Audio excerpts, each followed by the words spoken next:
Please, could you take your seats?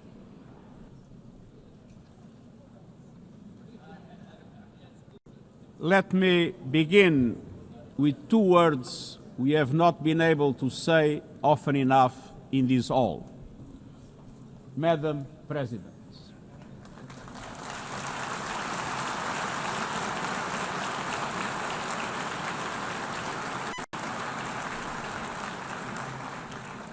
Excellencies, ladies and gentlemen, 8 years ago, in a world scorched by war, leaders made a choice: cooperation over chaos, law over lawlessness, peace over conflict.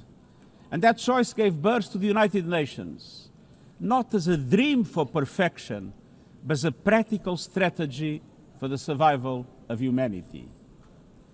Many of our founders had seen firsthand the hell of the death camps and the terror of war.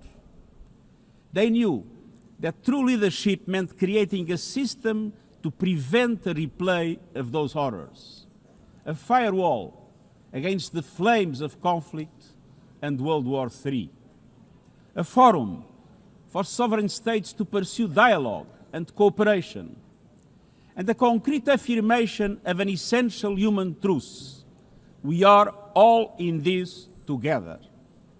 And this General Assembly Hall is the heartbeat of that truth. It is why for decades, world leaders have come to this one-of-a-kind podium.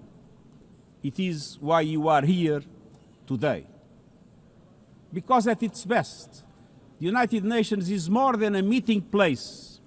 It's a moral compass, a force for peace and peacekeeping, a guardian of international law, a catalyst for sustainable development, a lifeline for people in crisis, a lighthouse for human rights, and a center that transforms your decisions, the decisions of member states, into action.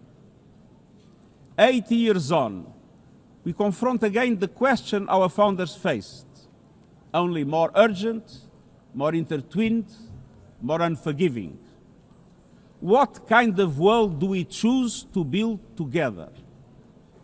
Excellencies, we have our work cut out for us, as our ability to carry out that work is being cut from us. We have entered in an age of reckless disruption and relentless human suffering. Look around. The principles of the United Nations that you have established are under siege. Listen, the pillars of peace and progress are buckling under the weight of impunity, inequality, and indifference. Sovereign nations invaded, hunger weaponized, truth silence, rising smoke from bombed-out cities, rising anger in fractured societies, rising seas swallowing coastlines. Each one a warning, each one a question: what kind of world will we choose? A world of raw power or a world of laws?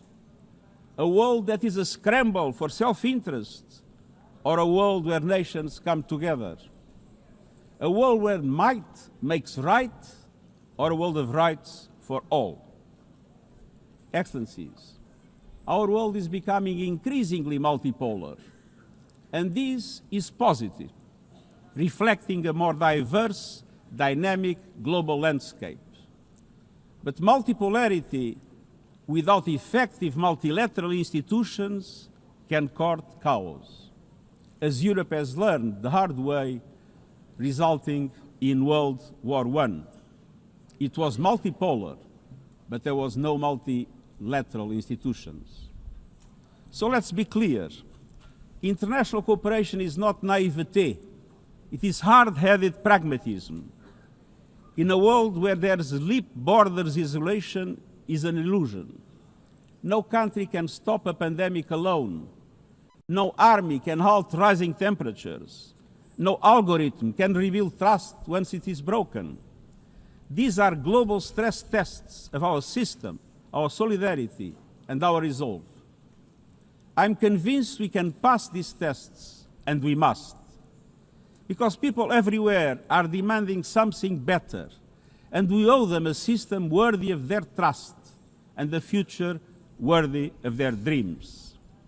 And so we must make the choice, an active choice, to reaffirm the imperative of international law, to reassert the centrality of multilateralism, to reinforce justice and human rights, and to recommit to the principles that gave rise to our organization, and to the promise contained in its first words, we the peoples.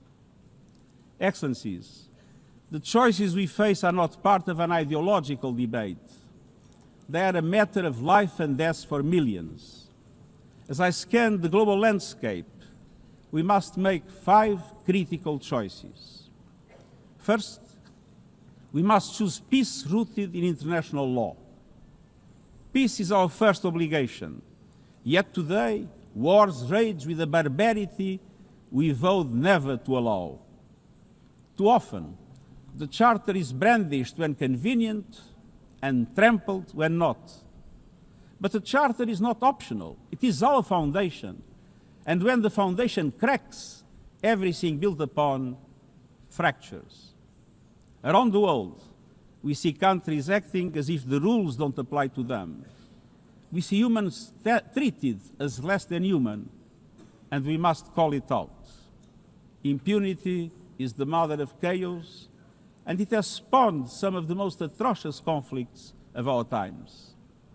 In Sudan, civilians are being slaughtered, starved, and silenced. Women and girls face unspeakable violence. There is no military solution. I urge all parties, including those in this hall, end the external support that is fueling this bloodshed.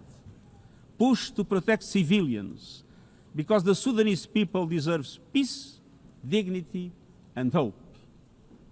In Ukraine, relentless violence continues to kill civilians, destroy civilian infrastructure, and threaten global peace and security. I commend recent diplomatic efforts by the United States and others.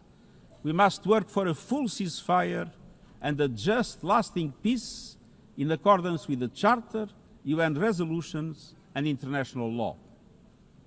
In Gaza, the horrors are approaching a third monstrous year. They are the result of decisions that defy basic humanity. The scale of death and destruction are beyond any other conflict in my years as Secretary General.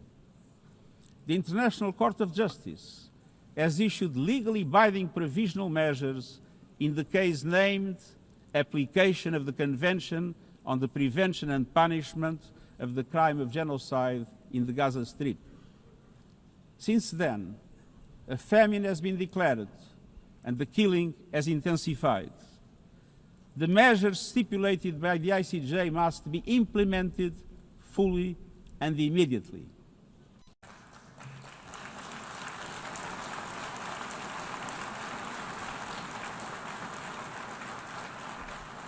Nothing can justify the horrific Hamas terror attacks of October 7 and taking of hostages, both of which I have repeatedly condemned. And nothing can justify the collective punishment of the Palestinian people and the systematic destruction of Gaza. We know what is needed.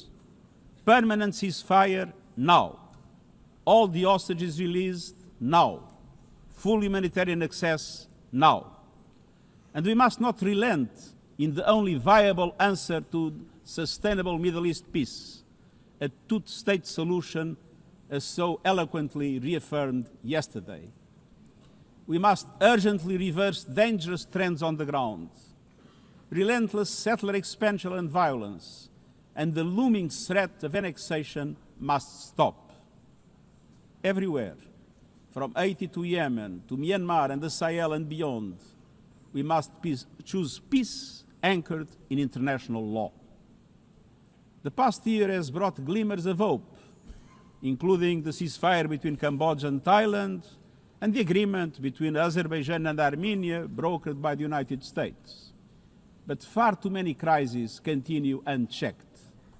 Impunity prevails, lawlessness is a contagion, it invites mayhem, accelerates terror, and risks a nuclear free-for-all. When accountability shrinks, graveyards grow. When UN staff and facilities are attacked, violating legal obligations, so too is the core of our ability to serve and deliver. The Security Council must live up to its responsibilities. It must be more representative, more transparent, and more effective.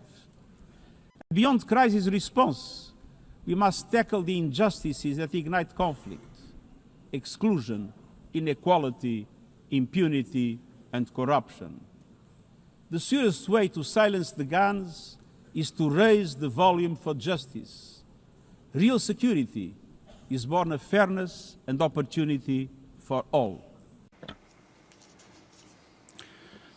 Excellencies, this leads me to my second point.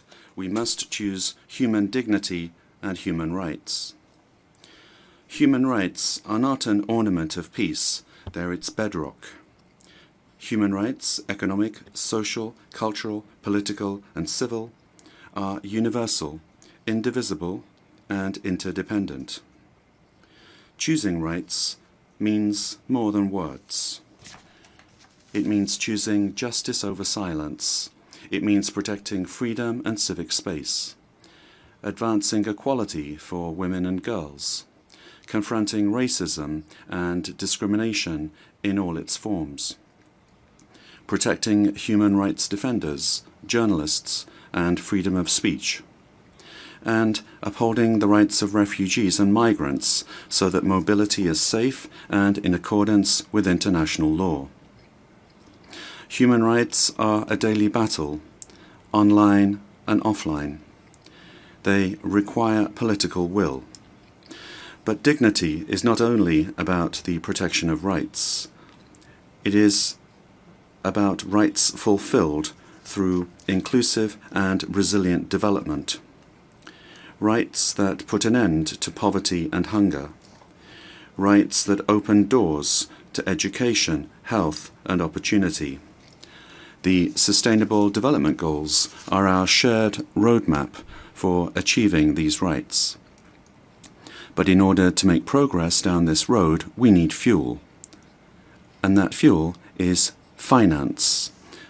We've seen what development done right can deliver. In the past decade, millions more have gained access to electricity, clean cooking solutions, and to the internet. Child marriage is in retreat. Women's representation is growing, but cuts to aid are wreaking havoc. They are a death sentence for many. For so many more, a stolen future. This is the great paradox of our time. We have the solutions, but we are siphoning off the fuel that would make it possible to make progress. To choose dignity, we must choose financial justice and solidarity. We need to reform the international financial architecture so that it drives development for all.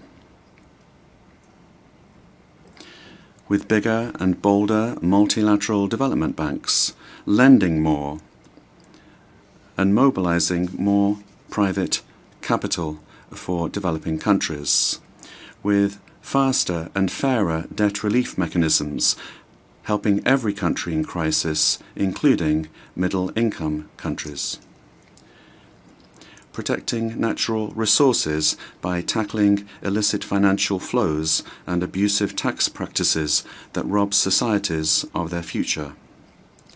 And global financial institutions that represent today's world, with far greater participation of developing countries in terms of their composition and their decision-making. So let us choose a global economy that works for everyone, men and women. Let us choose human rights and dignity.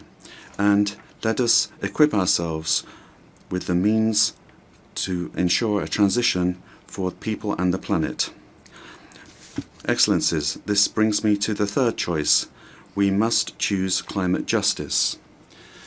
The climate crisis is accelerating, but so are the solutions. The clean energy future is no longer a distant promise. It's already here. No government, industry, or special interest can stop it. But some are trying, hurting economies, locking in higher prices, and squandering a historic opportunity. Fossil fuels are a losing bet. Last year, almost all new power capacity came from renewables, and the investment is surging. Renewables are the cheapest and fastest source of new power. They create jobs, drive growth, shield economies from volatile oil and gas markets, connect the unconnected, and can free us from the tyranny of fossil fuels. But not at today's pace. Clean energy investment remains uneven. 21st century grids and storage are not rolling out fast enough.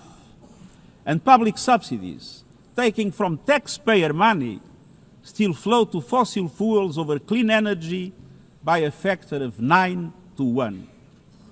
Meanwhile, emissions, temperatures, and disasters keep rising.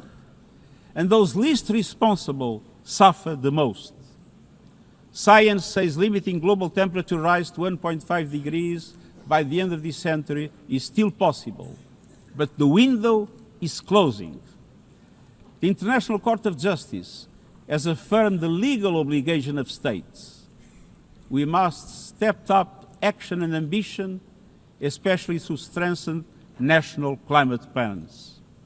Tomorrow, I will welcome leaders to announce new targets. The G20, the biggest emitters, must lead, guided by common but differentiated responsibilities. But all countries must step up and do more as we head to the UN Climate Conference in Brazil. By accelerating action in energy, forests, methane, and industrial decarbonization. By defining a credible roadmap to mobilize $1.3 trillion annually in climate finance by 2035 for developing countries. By supporting just transitions, by doubling finance for adaptation to at least $40 billion this year, and rapidly deploying proven tools to unlock billions more in concessional finance. And by capitalizing the Loss and Damage Fund with significant contributions. All of these requires government, international financial institutions, philanthropies, civil society, and the private sector to work together, to provide fiscal space to developing countries and unlock new innovative sources of finance at scale, including solidarity levies on high-emitting sectors and debt swaps. We have the solutions and tools, but we must choose climate justice and climate action. First, we must choose to put technology at the service of humanity. Artificial intelligence is rewriting human existence in real time, transforming how we learn, work, communicate, and what we can trust. And the question is not how to stop it, but how to steer it for the greater good. Technology must be our servant, not our master. It must promote human rights, human dignity, and human agency. Yet today, AI's advancement in outpacing regulation and responsibility and is concentrated in a few hands. And the risks are expanding to new frontiers, from biotech to autonomous weapons. We are witnessing the rise of tools for mass surveillance, mass social control, mass disruption, and even mass destruction. Tools that can drain energy, strain ecosystems, and intensify the race for critical minerals, potentially stoking instability and conflict. Yet, these technologies remain largely ungoverned. We need universal guardrails and common standards across platforms. No company should be above the law. No machines should decide who lives or dies. No system should be deployed without transparency, safety, and accountability. Last month, this Assembly took a historic step, establishing an independent international scientific panel on AI and an annual global dialogue on AI governance. Two new pillars of a shared architecture, connecting science with policy to bring clarity and foresight, enabling innovation to flourish while advancing our values and our rights, and ensuring governments, companies, and civil society can help shape common norms. We must build on these mechanisms and close the capacity gap. All countries must be able to design and develop AI, not just to consume it. I have proposed voluntary financing options to build AI computing power, data, and skills in developing nations. No country should be locked out of the digital future or locked into systems it cannot shape or trust. And governments must lead with vision, and companies must act with responsibility. And we, the international community, must ensure that technology lifts up humanity. So let us choose cooperation over fragmentation, ethics over expediency, and transparency over opacity. Technology will not wait for us, but we can still choose what it serves. So let us choose wisely. Fifth and finally, to meet all these goals, we must choose to strengthen the United Nations for the 21st century. The forces shaking our world are also testing the foundations of the United Nations system. We are being hit by rising geopolitical tensions and divisions, chronic uncertainty, and mounting financial strain. But those who depend on the United Nations must not be made to bear the cost, especially now, when for every dollar invested to support our core work to build peace, the world spends $750 on weapons of war. This is not only unsustainable, it is indefensible. In this moment of crisis, the United Nations has never been more essential. The world needs our unique legitimacy, our convening power, our vision to unite nations, to bridge divides and confront the challenges before us. The Pact for the Future has shown your determination to build a United Nations that is stronger, more inclusive, and more effective. That is the logic and the urgency of our UN80 initiative. We are moving swiftly and decisively. I put forward concrete proposals, a revised budget for 2026 that strengthens accountability, improves delivery, and cuts costs. Practical reforms to implement mandates more effectively and efficiently with greater impact. And ideas to spark a paradigm shift in the structure of the UN and how its parts work together. Most of these decisions rest with you, the Member States, and we will move forward in full respect of the established procedures. Together, let us choose to invest in a United Nations that adapts, innovates, and is empowered to deliver for people everywhere. Excellencies, my overriding message comes down to this. Now is the time to choose. It's not enough to know what the right choices are. I urge you to make them. I grew up in a world where choices were few. I was raised in the darkness of dictatorship, where fear silenced voices and hope was nearly crushed. Yet, even the bleakest hours, especially then, I discovered a truth that has never left me.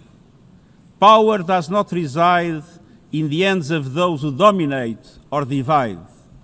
Real power resides from people, from our shared resolve to uphold dignity, to defend equality, to believe fiercely in our common humanity, and the potential of every human being.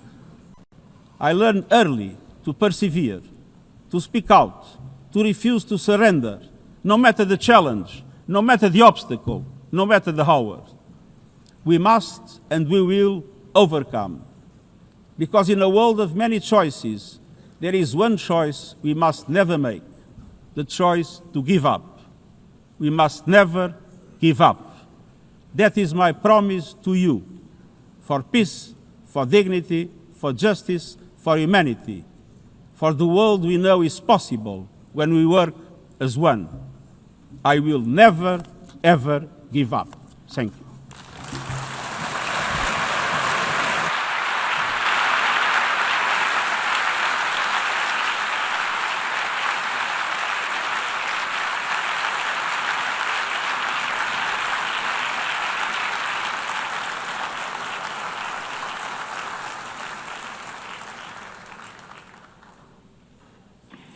I thank the Secretary General. The Assembly will now turn to Agenda Item 8, entitled General Debate.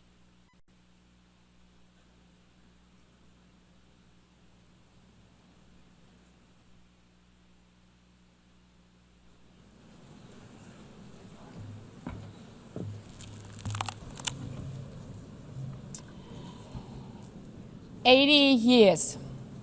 Longer than the average human life. This anniversary of the United Nations should have been a moment of celebration. But this is not an ordinary year. Just look at the state of our world, as the Secretary General described. Thousands of orphans in Gaza are wandering around the rubble, eating sand, drinking contaminated water. 90-year-old women in Ukraine are hiding from drones, trapped in their homes instead of living their final years in peace. Children in Haiti, too afraid to walk to school, afraid they might be gunned down by gangs like their friends. And for every conflict and tragedy that seizes the headlines, there are so many more that are forgotten, lost to the news cycle. Like women in Democratic Republic of the Congo, shielding their daughters from armed groups, fearful they might be raped. And Rohingya children, spending their whole childhood in tattered tents, unable to remember what their home looks like. Faced with these realities, now is not the time to celebrate, but to ask ourselves, where is the United Nations? Distinguished heads of state and government, Mr. Secretary General, Excellencies, ladies and gentlemen, people out there in the world watching us. Clearly, we have to do better. But what we should not let cynics allow to weaponize these failures, to argue that our institution is a waste of money, outdated, irrelevant. When the principles of the Charter are ignored, is it the UN that has failed? When tanks rolled into Ukraine, was it because Article 2 of the Charter is not clear enough about sovereignty and territorial integrity? When civilians, children, are killed in Gaza, is it humanitarian law at fault for failing to protect them? It's not the Charter which fails. It's not the UN as an institution which fails. The Charter, our Charter, is only as strong as member states' willingness to uphold it, and their willingness to hold to account those who violate it. Excellencies, yes, our world is in pain. Yes, we have failures. But imagine how much worse would it be without the United Nations? Would a single person be better off without it? Without UNICEF, 26 million children would not have received an education. Without the World Food Programme, nearly 125 million people would have lacked life-saving food assistance. Without the World Health Organization, over 1 billion vaccines would not have been supplied. Sometimes we could have done more, but we cannot let this dishearten us. If we stop doing the right thing, evil would prevail. This 80th session is not about big celebrations. It's about finding the resolve not to give up, the resolve to be better together, just as our predecessors did 8 decades ago. This institution was born in a world on fire and desperate for reprieve. 750 million, nearly a third of humanity back then, still under colonial rule. 2 world wars in a generation, 70 million dead. The horrors of the Holocaust revealed to our collective shame. This was a generation that knew almost nothing but suffering and despair. The signing of the Charter in 1945 gave hope to millions, gave us a North Star that guided our path from the ashes of war, helped guide nations from colonial rule into independent states, helped end apartheid. Across the decades, the United Nations has been a compass pointing toward peace, humanity, and justice. We have not always succeeded, but the story of this institution is not a story of easy victories. It's a story of falling and rising, of pulling ourselves and each other back up and trying harder. We gather here for the 80th time, not for empty celebration, not out of ritual, not to hear our own voices. We gather to prove that this institution matters, and that through this institution, every nation represented here, no matter how big or small, can summon again the strength and unity first shown in San Francisco 80 years ago. The courage and resolve of world leaders, who even while some called them back then naive, believed they could build a better world from the wreckage of the old. They showed then what true leadership is. It's not about imposing your will or putting others down.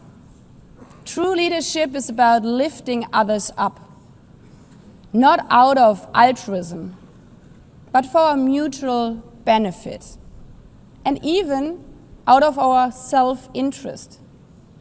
Because as our founders and every architect of peace since then has understood, helping others is what makes ultimately our own countries stronger.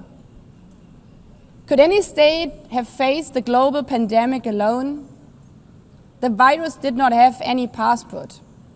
We were only able to solve it at the end with the support of the World Health Organization. The climate crisis does not stop at borders. CO2 emissions anywhere affect people everywhere. Even the wealthiest cities in the world cannot shield themselves from wildfires. And imagine coming here by plane, how safe would you feel to step into the next airplane if there were no International Civil Aviation Organization anymore, which is responsible for setting safety regulations for 5 billion passengers each year? How comfortable would you be with your children using the internet while AI is uncontrolled and unchecked? As the lines between what is real and fake start to blur. In this globalized, digitalized world, we work together or we suffer alone.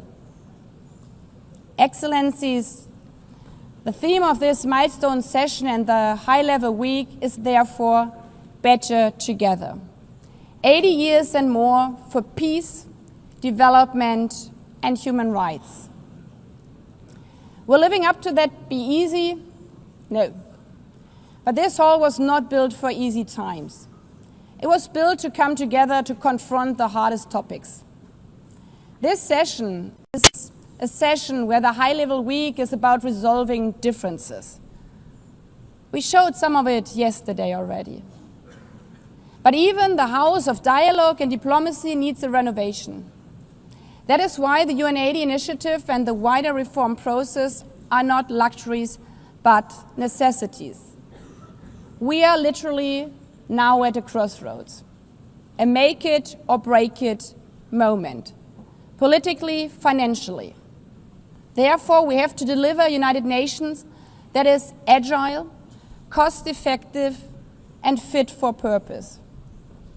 Member States have to give the Secretary General and this process their full support, because reform cannot stop in New York. It must carry through to every capital. That includes delivering the Pact for the Future and accelerating progress on the Sustainable Development Goals. Again, this is not about charity. It's about addressing the core purposes of this institution, about strengthening our foundations across all three pillars: peace and security, human rights, and sustainable development. They are inseparable. Leaving hundreds of millions trapped in extreme poverty, vulnerable to crisis, and denied their human rights is not only a moral failure, it's a recipe for global unrest, terrorism, and a tragic waste of humanity's greatest resource, its people. Put it simply, without the SDGs, there cannot be lasting peace. Excellencies, our future as an institution will also be shaped by the selection of the next Secretary General. And here we must pause and reflect. In nearly 80 years, this organization has never chosen a woman for that role. One might wonder how out of 4 billion potential candidates, there could not be found a single one. Of course,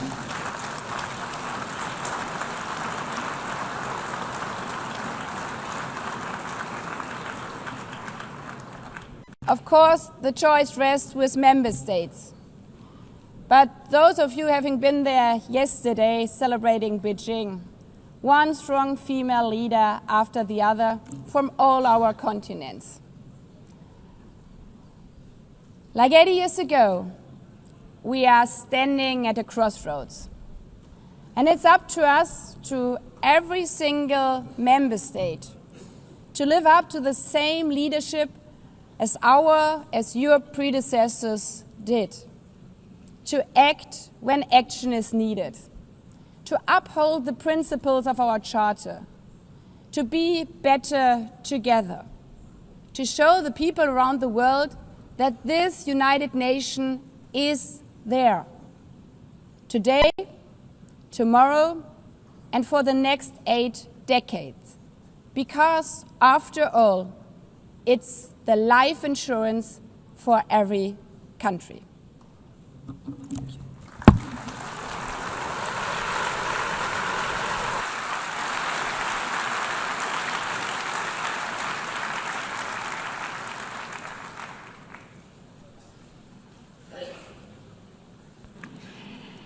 Before giving the floor to the first speaker for this morning, I would like to remind member states that the list of speakers for the general debate has been established on the agreed basis that statements should be no longer than 15 minutes to enable all the speakers to be heard at a given meeting.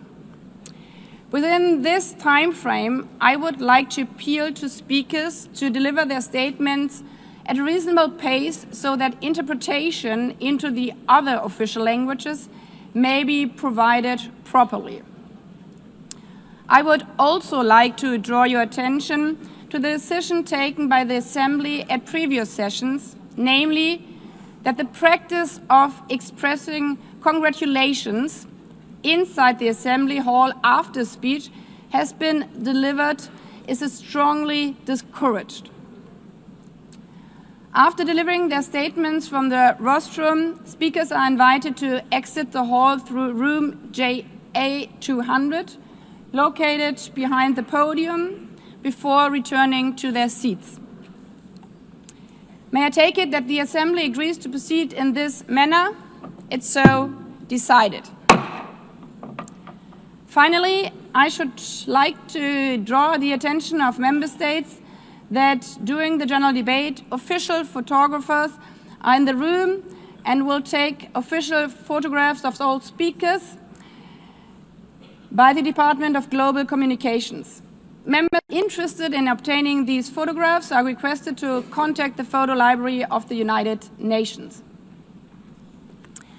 By this, the Assembly will hear an address by His Excellency Luiz Inácio Lula da Silva, President of the Federative Republic of Brazil.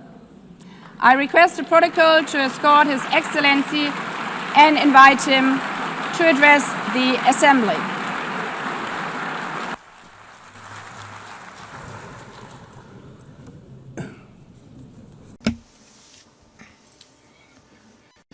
Madam President of the General Assembly, Annalena Baerbock, Mr. Secretary General Antonio Guterres, dear heads of state and government, and representatives of the member states gathered here.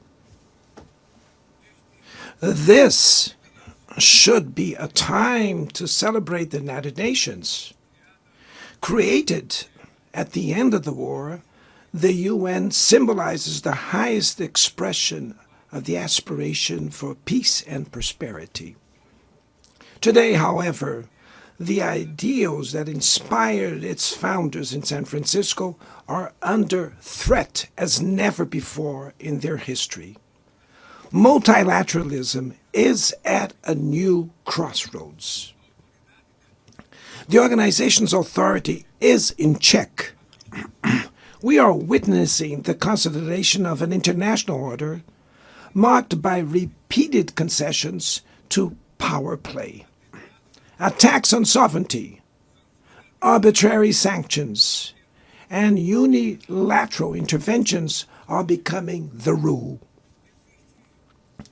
There is a clear parallel between the multilateralism crisis and the weakening of democracy.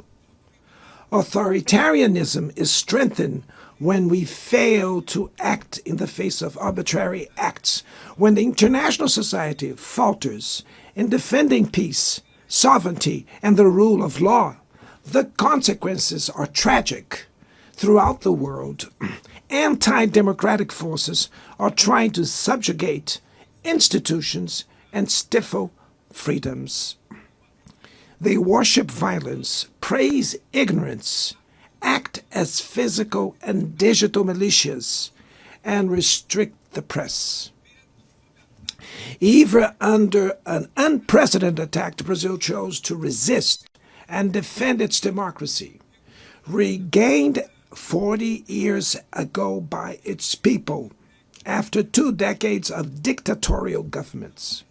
There is no justification for unilateral and arbitrary measures against our institutions and our economy. The aggression against the independence of the judiciary branch of power is unacceptable. This interference in domestic affairs is aided by a subservient far right who is nostalgic of past hegemonies. False patriots plan and publicly promote actions against Brazil. Peace cannot be achieved with impunity. A few days ago, And for the first time in 525 years of our history, a former head of state was convicted of attacking the democratic rule of law. He was investigated, indicted, trialed, and held accountable for his actions in a meticulous process. He has the right to defend himself was secured, a prerogative that dictatorships deny to their victims. Before the eyes of the world, Brazil sent a message to all aspiring autocrats and those who support them. Our democracy, our sovereignty are non-negotiable.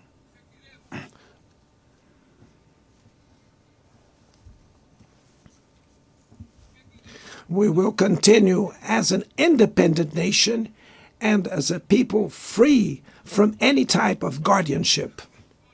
Sound democracies go beyond the electoral ritual. Its strength presupposes the reduction of inequalities, the guarantee of the most basic rights: food, safety, work, housing, education, and health. Democracy fails when women earn less than men or die at the hands of partners and family members. It loses when it closes its doors and blames migrants for the world's ills. Poverty is as much an enemy of democracy as extremism. Therefore, we were proud to receive confirmation from FAO that Brazil has once again left the hunger map in this year, 2025. But in the world, there are still 670 million hungry people, and about 2.3 billion face food insecurity. The only war of which everyone can emerge victorious is the one we wage against hunger and poverty. This is the goal of the global alliance we launched at the G20 and which has the support of 103 countries. The international community needs to revise its priorities, reduce arms spending, and increase development aid. Relieve the service of the foreign debt of the poorest countries, above all African nations, and set minimum global tax standards so that the super rich pay more taxes than workers. Democracy is also measured by the ability to protect families and the childhood. Digital platforms offer possibilities for us to come together in ways we never imagined. But they have been used for sowing intolerance, misogyny, xenophobia, and misinformation. The internet cannot be a land of lawlessness.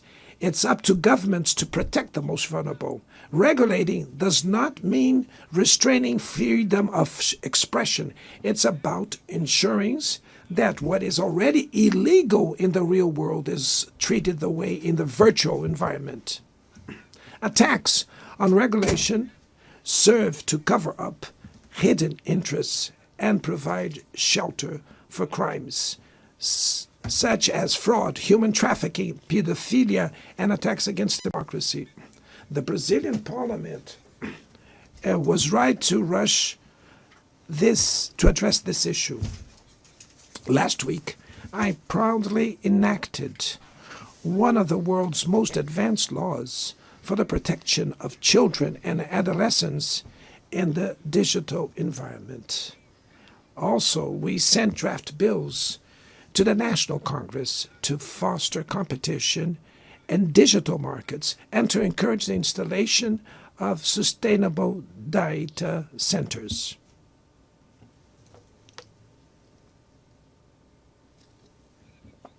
To mitigate the risks of artificial intelligence, we are committed to building multilateral governance in line with the Global Digital Compact that was approved in this plenary last year.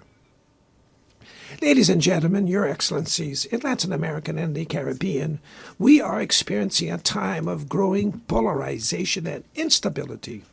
Maintaining the region as a zone of peace is and was our priority. We are a continent free of weapons of mass destruction, without ethnic or religious conflicts. The comparison between crime and terrorism is worrying. The most effective way to combat drug trafficking is to cooperate to suppress money laundering and limit arms trade. Using lethal force in situations that do not constitute armed conflict is tantamount to executing people without trial. Other parts of the planet have already witnessed interventions that cause greater damage than intended, with serious humanitarian consequences. The path to dialogue must not be closed in Venezuela. Haiti has the right to a violence-free future, and it is unacceptable that Cuba be listed as a country that sponsors terrorism. In the conflict in Ukraine,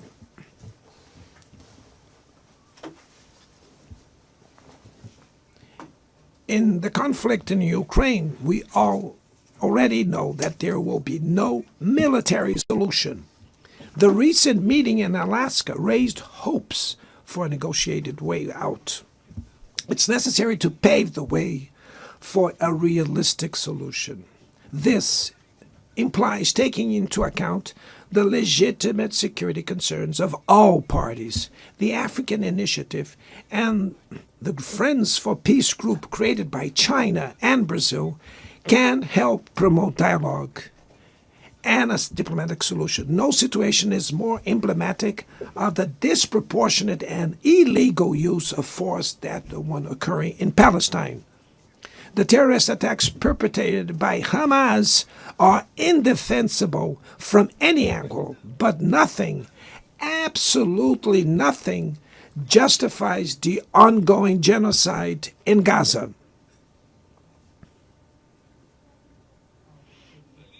There, under tons of rubble, are buried tens of thousands of innocent women and children. There, we can see that international humanitarian law and the myth of ethical exceptionalism of the West are also being buried there. This massacre would not have happened without the complicity of those who could have prevented it. In Gaza, hunger is used as a weapon of war, and the forced displacement of populations goes on unpunished. I express my admirations to the Jews who, inside and outside Israel, oppose this collective punishment. The Palestinian people are at risk of disappearing. They will only survive with an independent state integrated to the international community. This is the solution defended by more than 150 UN members, reaffirmed yesterday here in this very plenary, but bared by a single veto. It is regrettable that President Mahmoud Abbas was prevented by the host country of occupying the Palestinian bench at this historical moment.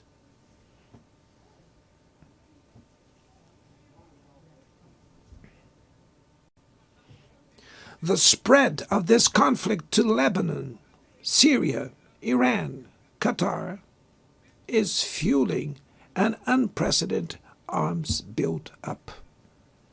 Madam President, bombs and nuclear weapons will not protect us from the climate crisis. The year of 24 was the warmest already registered.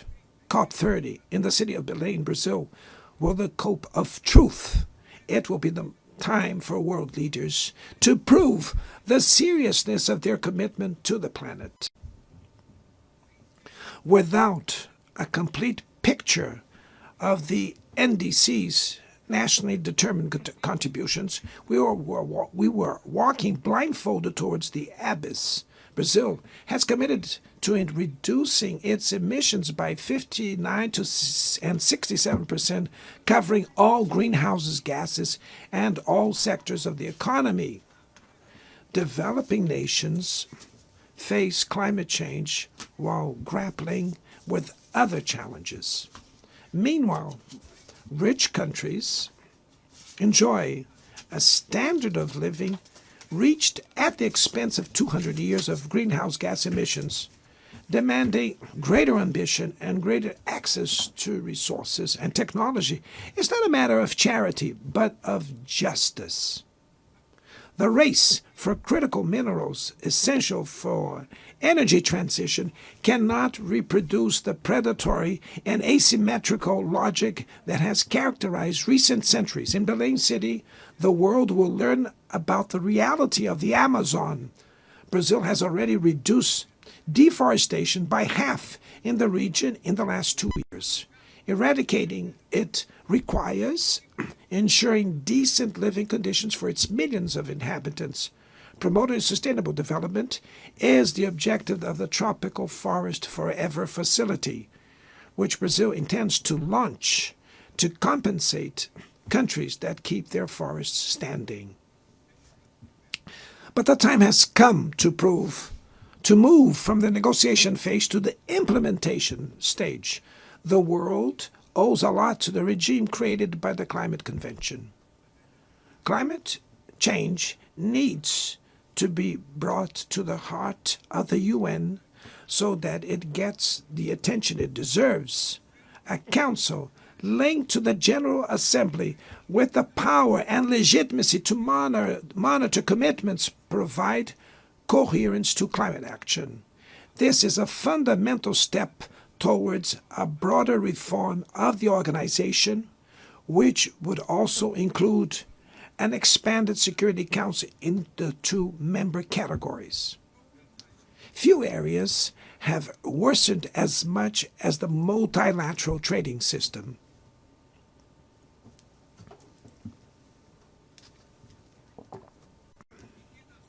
Unilateral measures have rendered fundamental principles, such as the most favored nations clauses, meaningless.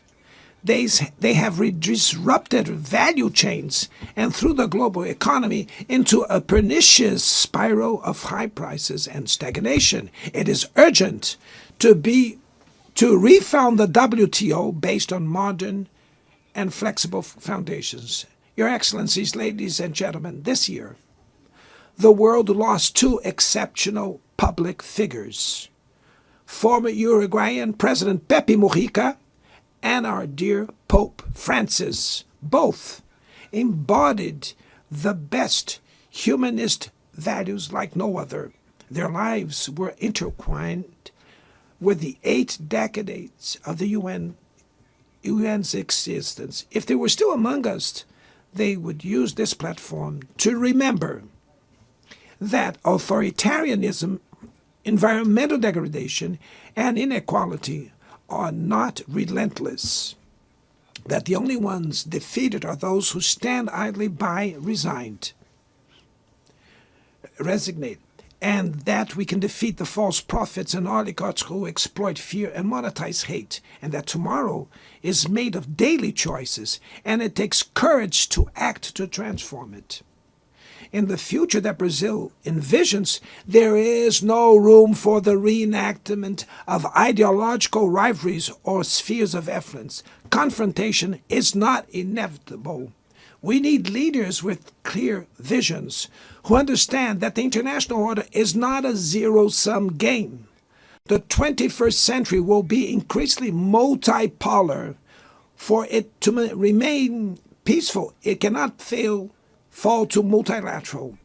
Brazil is giving increasing importance to the European Union, the African Union, ASEAN, CELAC, BRICS, and the G20. The voice of the Global South must be heard. The UN has today almost 4 times more members than the 51 who were at its foundation. Our historic mission is to make it once again a barrier of hope and a promoter of equality, peace, sustainable development, diversity, and tolerance. May God bless us all. And thank you very much.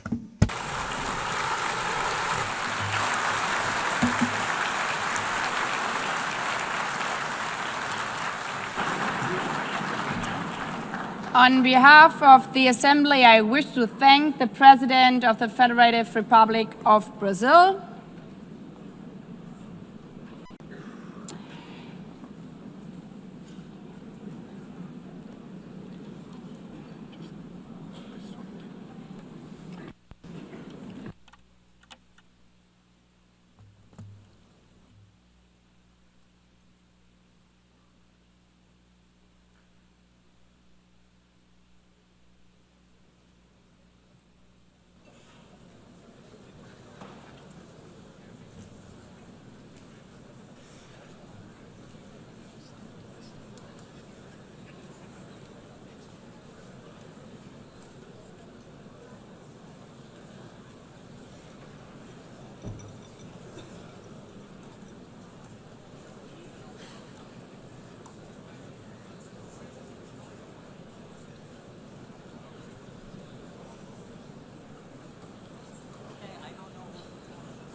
the Assembly will hear an address by His Excellency Donald Trump, President of the United States of America.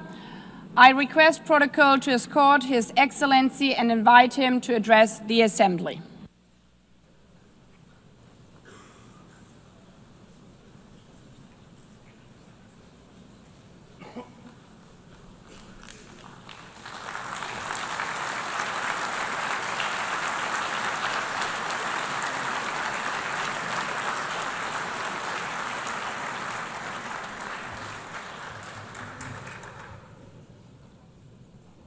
Thank you very much. Very much appreciated.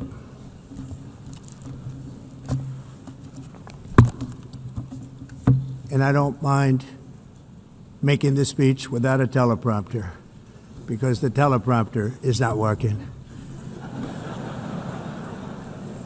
I feel very happy to be up here with you nevertheless, and that way you speak more from the heart. I can only say that whoever's operating this teleprompter is in big trouble.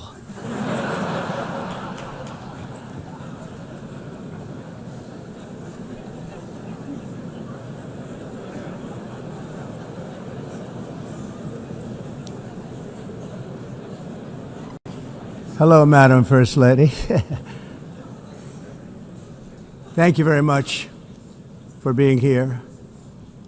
And Madam President, Mr. Secretary General, First Lady of the United States, distinguished delegates, ambassadors, and world leaders. 6 years have passed since I last stood in this grand hall and addressed a world that was prosperous and at peace in my first term. Since that day, the guns of war have shattered the peace I forged on 2 continents. An era of calm and stability gave way to one of the great crises of our time. And here in the United States, 4 years of weakness, lawlessness, and radicalism under the last administration delivered our nation into a repeated set of disasters. 1 year ago, our country was in deep trouble, but today, just 8 months into my administration, we are the hottest country anywhere in the world, and there is no other country even close. America is blessed with the strongest economy, the strongest borders, the strongest military, the strongest friendships, and the strongest spirit of any nation on the face of the earth. This is indeed the golden age of America. We are rapidly reversing the economic calamity we inherited from the previous administration, including ruinous price increases and record-setting inflation like we've never had before. Under my leadership, energy costs are down, gasoline prices are down, grocery prices are down, mortgage rates are down, and inflation has been defeated. The only thing that's up is the stock market, which just hit a record high. In fact, it hit a record high 48 times in the last short period of time. Growth is surging, manufacturing is booming. The stock market, as I said, is doing better than it's ever done. And all of you in this room benefit by that, almost everybody. And importantly, workers' wages are rising at the fastest pace in more than 60 years. And that's what it's all about, isn't it? In 4 years of President Biden, we had less than $1 trillion of new investment into the United States. In just 8 months since I took office, we have secured commitments and money already paid for $17 trillion. Think of it, 4 years, less than $1 trillion, 8 months, much more than $17 trillion is being invested in the United States, and it's now pouring in from all parts of the world. We've implemented the largest tax cuts in American history and the largest regulation cuts in American history, making this once and again the best country on earth to do business. And many of the people in this room are investing in America, and it's turned out to be an awfully good investment during this 8-month period. In my first term, I built the greatest economy in the history of the world. We had the best economy ever, history of the world. And I'm doing the same thing again, but this time it's actually much bigger and even better. The numbers far surpass my record-setting first term. On our southern border, we have successfully repelled a colossal invasion.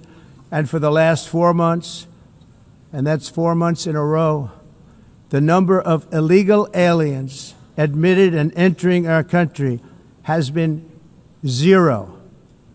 Hard to believe, because if you look back just a year ago, it was millions and millions of people pouring in from all over the world, from prisons, from mental institutions, drug dealers. All over the world they came. They just poured into our country with the ridiculous open border policy of the Biden administration. Our message is very simple. If you come illegally into the United States, you're going to jail, or you're going back to where you came from, or perhaps even further than that. You know what that means. I want to thank the country of El Salvador for the successful and professional job they've done in receiving and jailing so many criminals that entered our country. And it was under the previous administration that the number became record-setting, and they're all being taken out.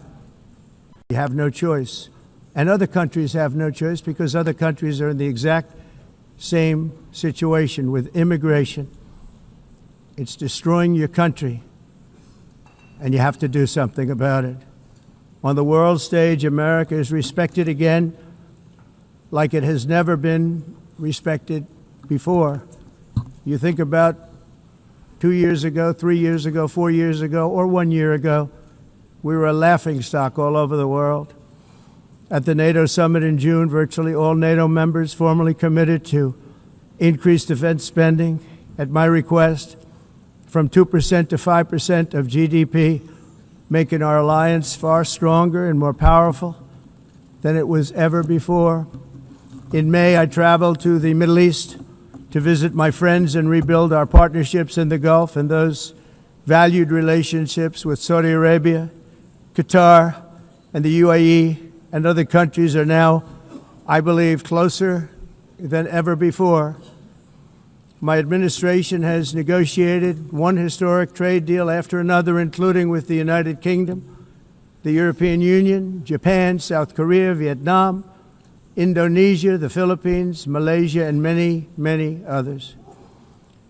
Likewise, in a period of just 7 months, I have ended 7 unendable wars. They said they were unendable. You're never going to get them solved. Some were going for 31 years, two of them, 31, think of it, 31 years. One was 36 years.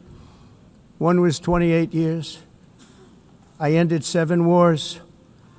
And in all cases, they were raging with countless thousands of people being killed. This includes Cambodia and Thailand, Kosovo and Serbia, the Congo and Rwanda, a vicious, violent war that was, Pakistan and India, Israel and Iran, Egypt and Ethiopia, and Armenia and Azerbaijan. It included all of them.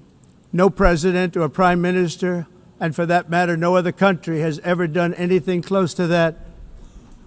And I did it in just 7 months. It's never happened before. There's never been anything like that. I'm very honored to have done it.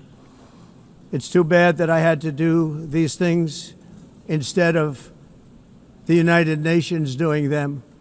And sadly, in all cases, the United Nations did not even try to help in any of them.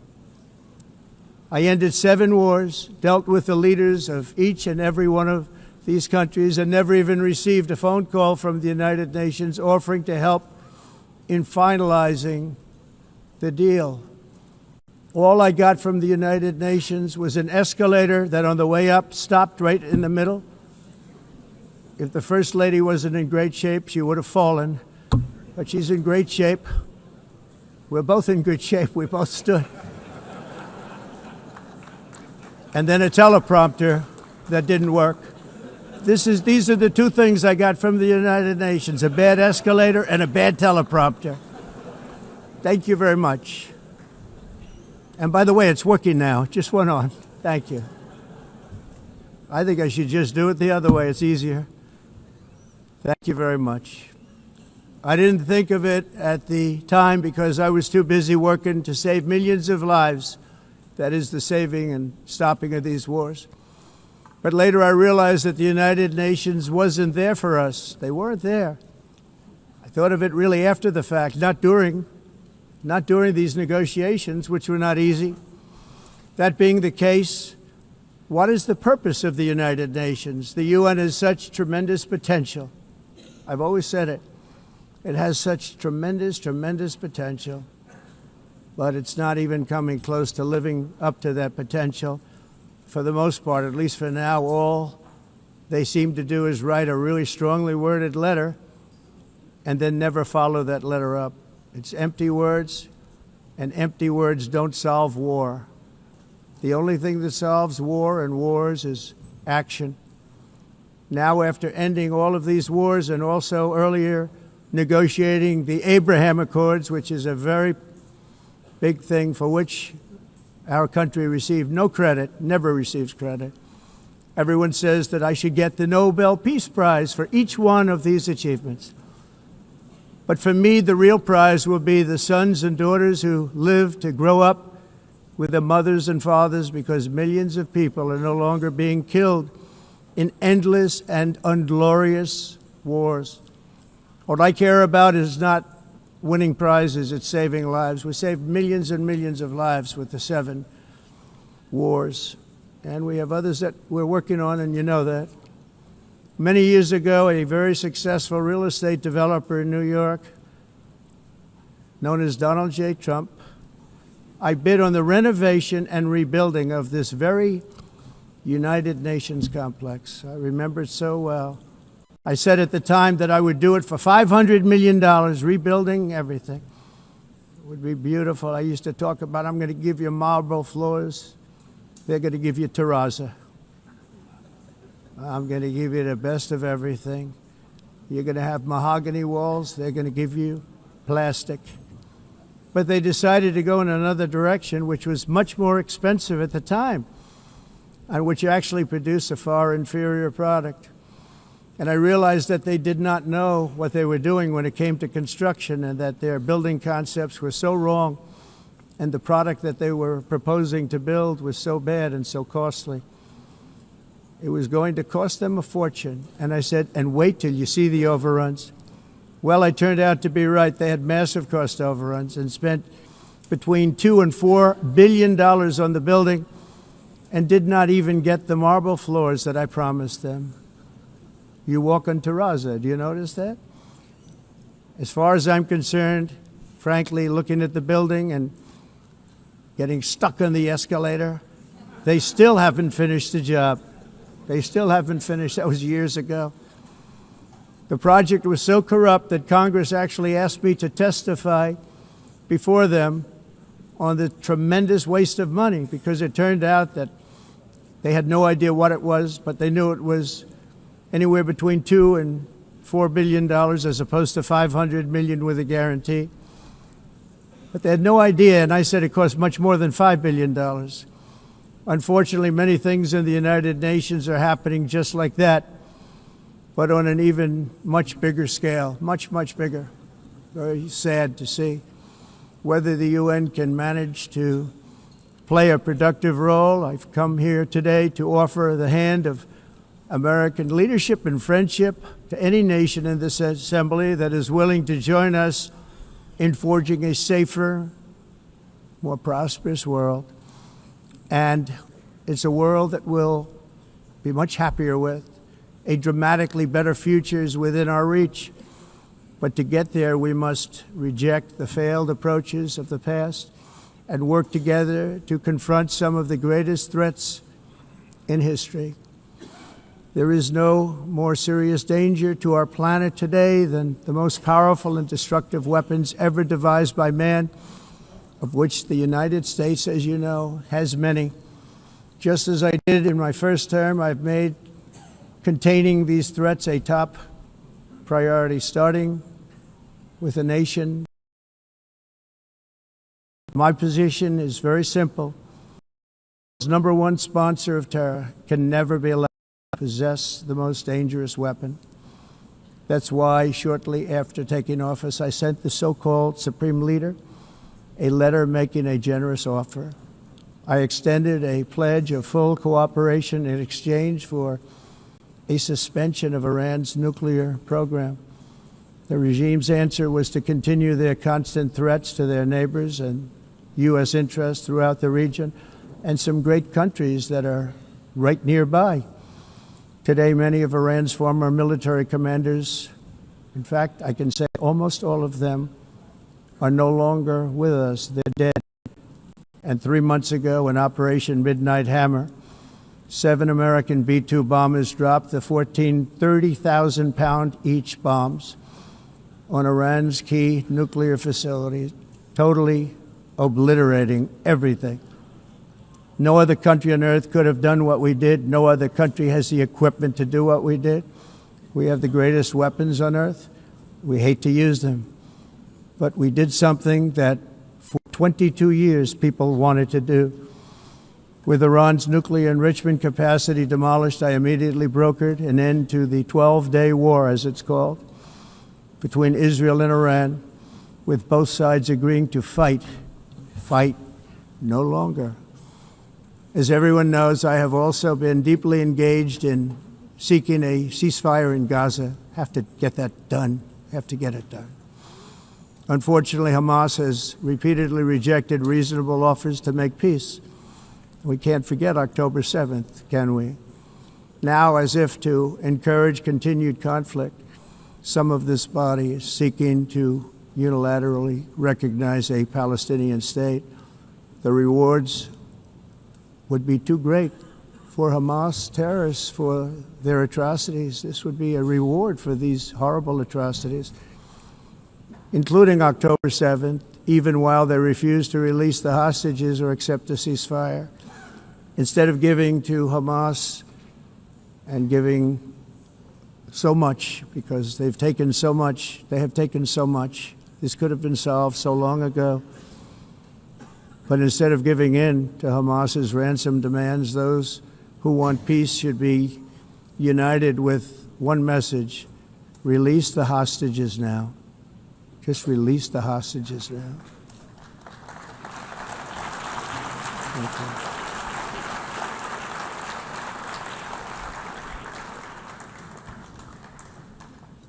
Thank you.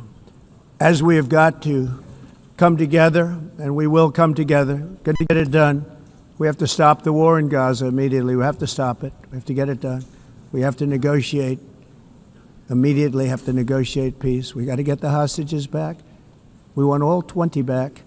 We don't want 2 and 4. As you know, I got, along with Steve Witkoff and others that helped us, Marco Rubio, we got most of them back. We were involved in all of them.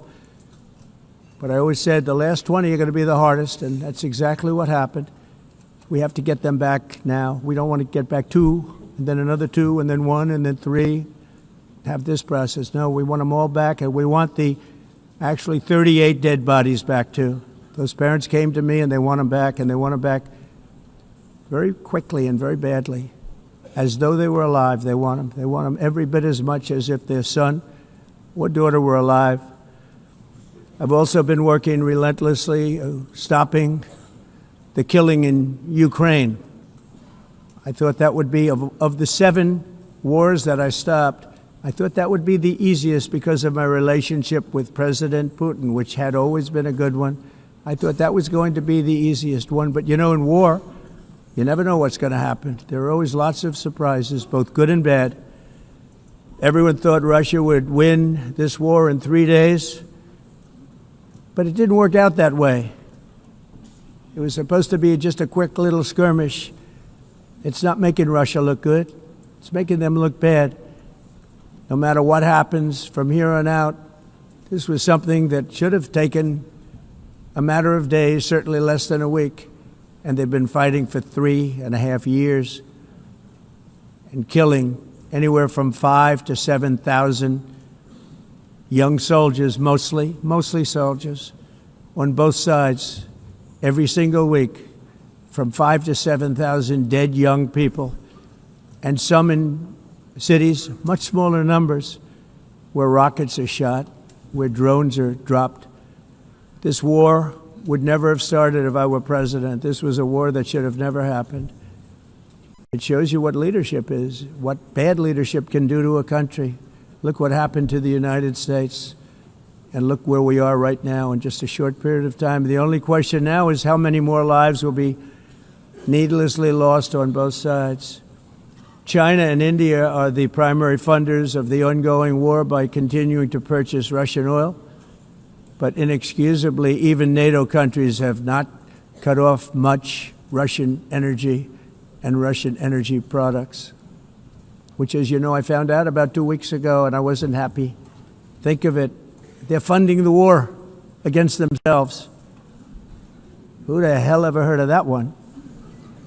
In the event that Russia is not ready to make a deal to end the war, then the United States is fully prepared to impose a very strong round of powerful tariffs, which would stop the bloodshed, I believe, very quickly. But for those tariffs to be effective, European nations, all of you are gathered here right now, would have to join us in adopting the exact same measures. I mean, you're much closer to this. We have an ocean in between. You're right there. And Europe has to step it up. They can't be doing what they're doing. They're buying oil and gas from Russia while they're fighting Russia. It's embarrassing to them. And it was very embarrassing to them when I found out about it, I can tell you that. They have to immediately cease all energy purchases from Russia. Otherwise, we're all wasting a lot of time. So I'm ready to discuss this. We're going to discuss it today with the European nations, all gathered here. I'm sure they're thrilled to hear me speak about it, but that's the way it is. I like to speak my mind and speak the truth. As we seek to reduce the threat of dangerous weapons today, I'm also calling on every nation to join us in ending the development of biological weapons once and for all. And biological is terrible, and nuclear is even beyond, and we include nuclear in that. We want to have a cessation of the development of nuclear weapons. We know, and I get to view it all the time. Sir, would you like to see? And I look at weapons that are so powerful that we just can't ever use them. If we ever use them, the world literally might come to an end. There would be no United Nations to be talking about. There would be no nothing. Just a few years ago, reckless experiments overseas gave us a devastating global pandemic. Yet despite that worldwide catastrophe, many countries are continuing extremely risky research into bioweapons and man-made pathogens. This is unbelievably dangerous. To prevent potential disasters, I'm announcing today that my administration will lead an international effort to enforce Biological Weapons Convention, which is going to be meeting with the top leaders of the world by pioneering an AI verification system that everyone can trust. Hopefully the UN can play a constructive role, and it will also be one of the early projects under AI. Let's see how good it is, because a lot of people are saying it could be one of the great things ever, but it also can be dangerous, but it can be put to tremendous use and tremendous good, and this would be an example of that. Not only is the UN not solving the problems it should, too often, it's actually creating new problems for us to solve. The best example is the number one political issue of our time, the crisis of uncontrolled migration. It's uncontrolled. Your countries are being ruined. The United Nations is funding an assault on Western countries and their borders.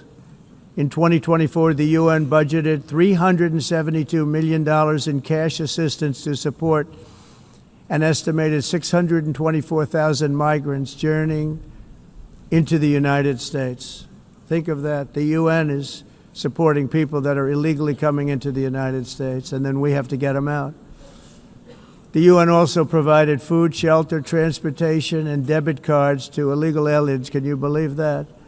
On the way to infiltrate our southern border. Millions of people came through that southern border. Just a year ago, millions and millions of people were pouring in, 25 million altogether over the 4 years of the incompetent Biden administration.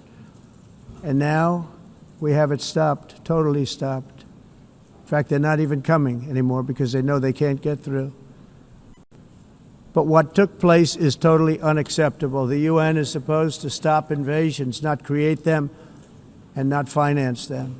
In the United States, we reject the idea that mass numbers of people from foreign lands can be permitted to travel halfway around the world, trample our borders, violate our sovereignty, cause unmitigated crime, and deplete our social safety net. We have reasserted that America belongs to the American people, and I encourage all countries to take their own stand in defense of their citizens as well. You have to do that because I see it. I'm not mentioning names. I see it, and I can call every single one of them out. You're destroying your countries. They're being destroyed. Europe is in serious trouble. They've been invaded by a force of illegal aliens like nobody's ever seen before. Illegal aliens are pouring into Europe. Nobody is ever, and nobody's doing anything to change it, to get them out. It's not sustainable. And because they choose to be politically correct, they're doing just absolutely nothing about it. And I have to say, I look at London where you have a terrible mayor, terrible, terrible mayor. And it's been so changed, so changed. Now they want to go to Sharia law. But you're in a different country. You can't do that. Both the immigration and their suicidal energy ideas will be the death of Western Europe if something is not done immediately. This cannot be sustained. What makes the world so beautiful is that each country is unique. But to stay this way, every sovereign nation must have the right to control their own borders. You have the right to control your borders, as we do now, and to limit the sheer numbers of migrants entering their countries and paid for by the people of that nation that were there and that built that particular nation at the time. They put their blood, sweat, tears, money into that country, and now they're being ruined. Proud nations must be allowed to protect their communities and prevent their societies from being overwhelmed by people they have never seen before, with different customs, religions, with different everything. Where migrants have violated laws, lodged false asylum claims, or claimed refugee status for illegitimate reasons, they should, in many cases, be immediately sent home. And while we will always have a big heart for places and people that are struggling and truly compassionate, answers will be given. We have to solve the problem, and we have to solve it in their countries, not create new problems in our countries. And we are very helpful to a lot of countries that are just not able to send their people anymore. They used to send them to us in caravans of 25, 30,000 people each. These massive caravans of people pouring into our country, totally unchecked and unvetted. But not anymore.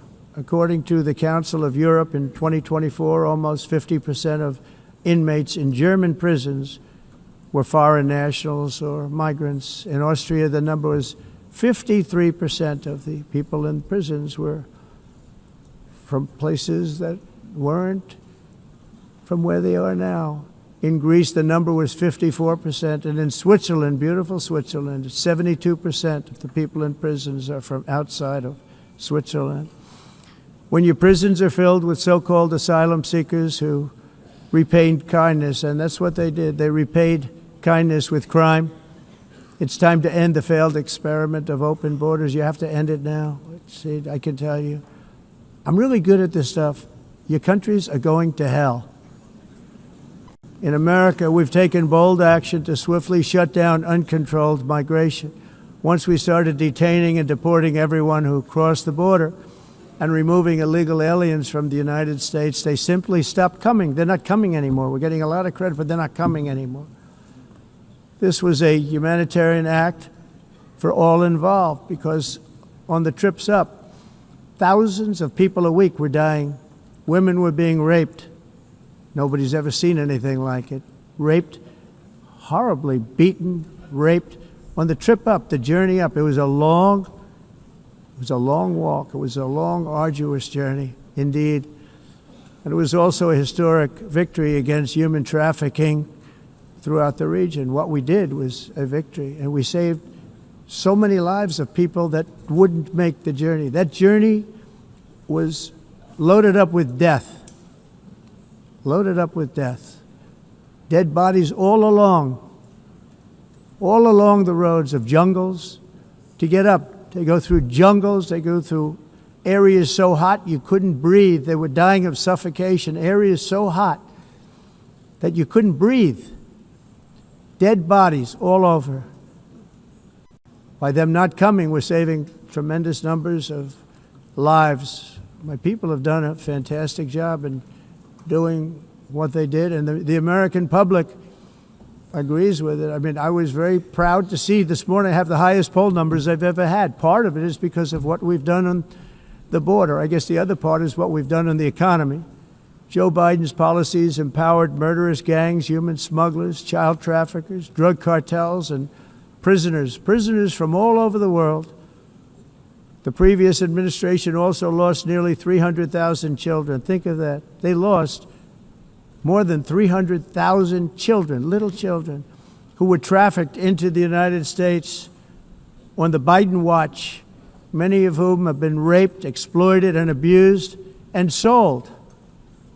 Sold. Nobody talks about that. The fake news doesn't write about it. With many others, young children who are missing or dead.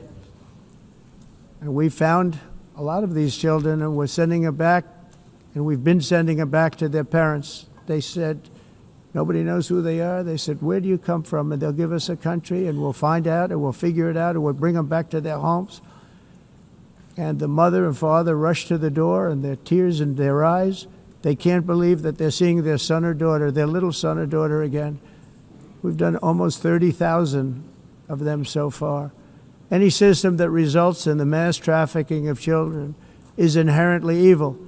Yet that is exactly what the globalist migration agenda has done, and it's what it's all about. In America, those days, as you know, are over. The Trump administration is working, and we are continuing to work to track down the villains that are causing this problem, and also, as I said, to get back the 30,000 we've already returned. Now I think we're going to have another. We're going to find a lot. You're not going to find all of them. 300, more than 300,000 They're lost or they're dead. They're lost or they're dead because of the animals that did this. To protect our citizens, I've also designated multiple savage drug cartels as far as and you see this, and you see it happening right before your eyes. Let's put it this way. People don't like taking big loads of drugs in boats anymore. There aren't too many boats that are traveling on the seas by Venezuela. They tend not to want to travel very quickly anymore. And we've virtually stopped drugs coming into our country by sea. We call them the water drugs. They kill hundreds of thousands of people. I've also designated multiple savage drug cartels as far as foreign terrorist organizations, along with two bloodthirsty transnational gangs, probably the worst gangs anywhere in the world, MS-13 and Tren de Aragua. Tren de Aragua is from Venezuela, by the way. Such organizations torture, maim, mutilate, and murder with impunity. They're the enemies of all humanity. And for this reason, we've recently begun using the supreme power of the United States military to destroy Venezuelan terrorists and trafficking networks led by Nicolas Maduro. To every terrorist thug smuggling poisonous drugs into the United States of America, please be warned that we will blow you out of existence. That's what we're doing. We have no choice. Can't let it happen. They're destroying. I believe we lost 300,000 people last year to drugs, 300,000. Fentanyl and other drugs. Each boat that we sink carries drugs that would kill more than 25,000 Americans. We will not let that happen. Energy is another area where the United States is now thriving like never before. We're getting rid of the falsely named renewables. By the way, they're a joke. They don't work. They're too expensive. They're not strong enough to fire up the plants that you need to make your country great. The wind doesn't blow. Those big windmills are so pathetic and so bad, so expensive to operate. And they have to be rebuilt all the time, and they start to rust and rot. Most expensive energy ever conceived, and it's actually energy. You're supposed to make money with energy, not lose money. You lose money, the governments have to subsidize. You can't put them out without massive subsidies. And most of them are built in China, and I give China a lot of credit. They build them, but they have very few wind farms. So why is it that they build them and they send them all over the world, but they barely use them? You know what they use? Coal. They use gas. They use almost anything, but they don't like wind. But they sure as hell like selling the windmills. Europe, on the other hand, has a long way to go, with many countries being on the brink of destruction because of the green energy agenda. And I give a lot of credit to Germany. Germany was being led down a very sick path, both on immigration, by the way, and on energy. They were going green, and they were going bankrupt. And the new leadership came in, and they went back to where they were, with fossil fuel and with nuclear, which is good. It's now safe, and you can do it properly. But they went back to where they were, and they opened up a lot of different plants, energy-producing plants, and they're doing well. I give Germany a lot of credit for that. They've said this is a disaster, what's happening. They were going all green. All green is all bankrupt. That's what it represents. And it's not politically correct. I'll be very badly criticized for saying it, but I'm here to tell the truth. I don't care. It doesn't matter to me. I'm in New York City. I'm feeling a lot safer. Crime, we're getting crime down. And by the way, speaking of crime, Washington, D.C. Washington, D.C. was the crime capital of America. Now it's after 12 days, it's a totally safe city. Everyone's going out to dinner. They're going out to restaurants. Your wife can walk down the middle of the street with or without you. Nothing's going to happen. My people have done a fantastic job. And yes, I called in the National Guard, and the National Guard took care of business. And they weren't politically correct, but they took care of business. We got 1,700 career criminals out, brought them back to where they came from, the countries where they came from, or put them in jails. Washington, D.C. is now a totally safe city again. and I welcome you to come. In fact, we'll have dinner together at a local restaurant, and we'll be able to walk. We don't have to go by an armor-plated vehicle. We'll walk right over there from the White House. They've given up their powerful edge, a lot of the countries that we're talking about, in oil and gas, such as essentially closing the great North Sea oil. Oh, the North Sea, I know it so well. Aberdeen was the oil capital of Europe, and there's tremendous oil that hasn't been found in the North Sea. Tremendous oil. And I was with the Prime Minister I respect and like a lot, and I said, you're sitting with the greatest asset. They essentially closed it by making it so highly taxed that no developer, no oil company can go there. They have tremendous oil left, and more importantly, they have tremendous oil that hasn't even been found yet. And what a tremendous asset for the United Kingdom. And I hope the Prime Minister is listening, because I told it to him 3 days in a row. That's all he heard. North Sea oil, North Sea, because I want to see them do well. I want to stop seeing them ruining that beautiful Scottish and English countryside with windmills and massive solar panels that go 7 miles by 7 miles, taking away farmland. But we're not letting this happen in America. In 1982, the executive director of the United Nations Environmental Program predicted that by the year 2000, climate change would cause a global catastrophe. He said that it will be irreversible, as any nuclear holocaust would be. This is what they said at the United Nations.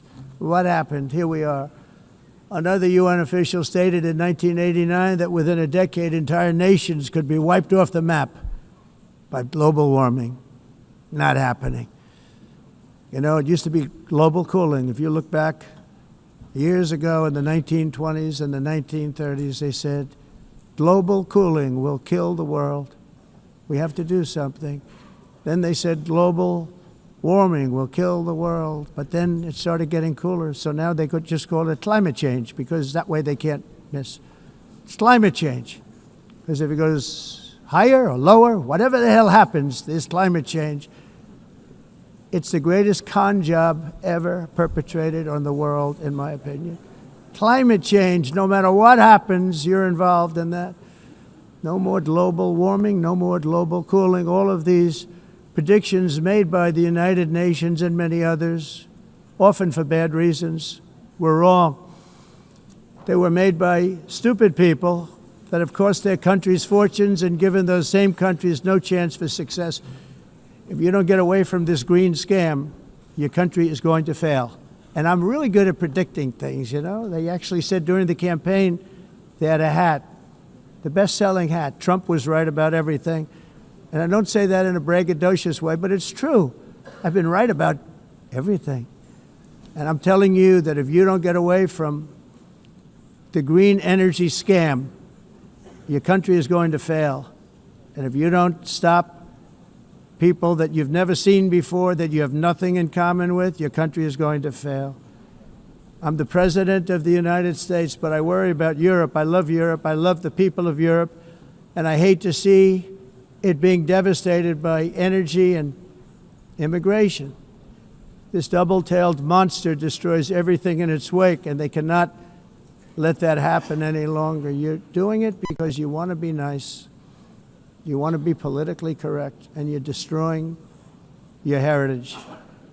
They must take control strongly and immediately of the unmitigated immigration disaster and the fake energy catastrophe before it's too late.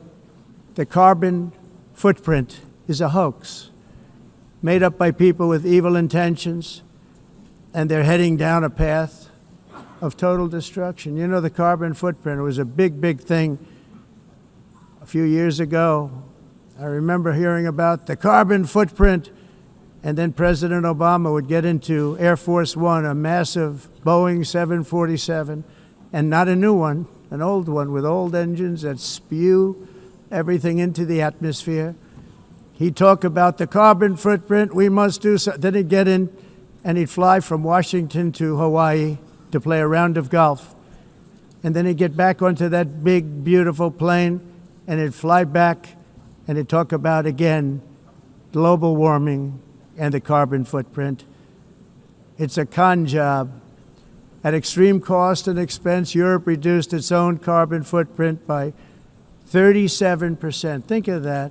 Congratulations, Europe. Great job. You cost yourself a lot of jobs, a lot of factories closed, but you reduced the carbon footprint by 37%. However, for all of that sacrifice and much more, it's been totally wiped out and then some by a global increase of 54%.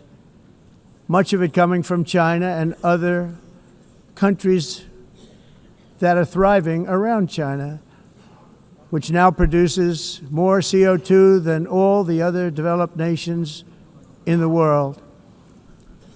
So all of these countries are working so hard on the carbon footprint, which is nonsense, by the way. It's nonsense. You know, it's interesting. In the United States, we have still radicalized environmentalists, and they want the factories to stop. Everything should stop. No more cows. We don't want cows anymore. I guess they want to kill all the cows. They want to do things that are just unbelievable, and you have it too. But you know, we have a border, strong, and we have a shape, and that shape doesn't just go straight up. That shape is amorphous when it comes to the atmosphere. And if we had the most clean air, and I think we do, we have very clean air. We have the cleanest air we've had in many, many years. But the problem is that other countries, like China, which has air that's a little bit rough, it blows. And no matter what you're doing down here, the air up here tends to get very dirty because it comes in from other countries where their air isn't so clean. And the environmentalists refuse to acknowledge that.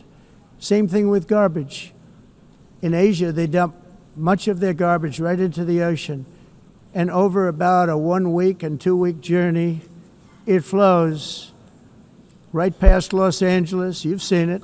Massive amounts of garbage, almost too much to do anything about, flowing past Los Angeles, past San Francisco, and then somebody will get in trouble because he dropped a cigarette on the beach.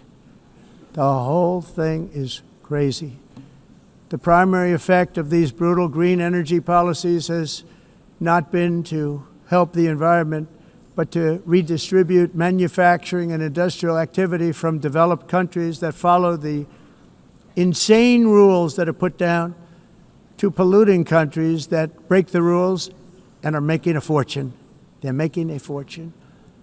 European electricity bills are now 4 to 5 times more expensive than those in China, and 2 to 3 times higher than the United States. And our bills are coming way down. You probably see that our gasoline prices are way down. You know, we have an expression, drill. Nós reduzimos os custos de energia porque nós faremos, como a expressão, vamos fazer tudo isso, reduzir os custos de energia, e os custos diminuíram nos Estados Unidos. Common to see one. Por exemplo, se você olhar nos países em faturas de energia, nós não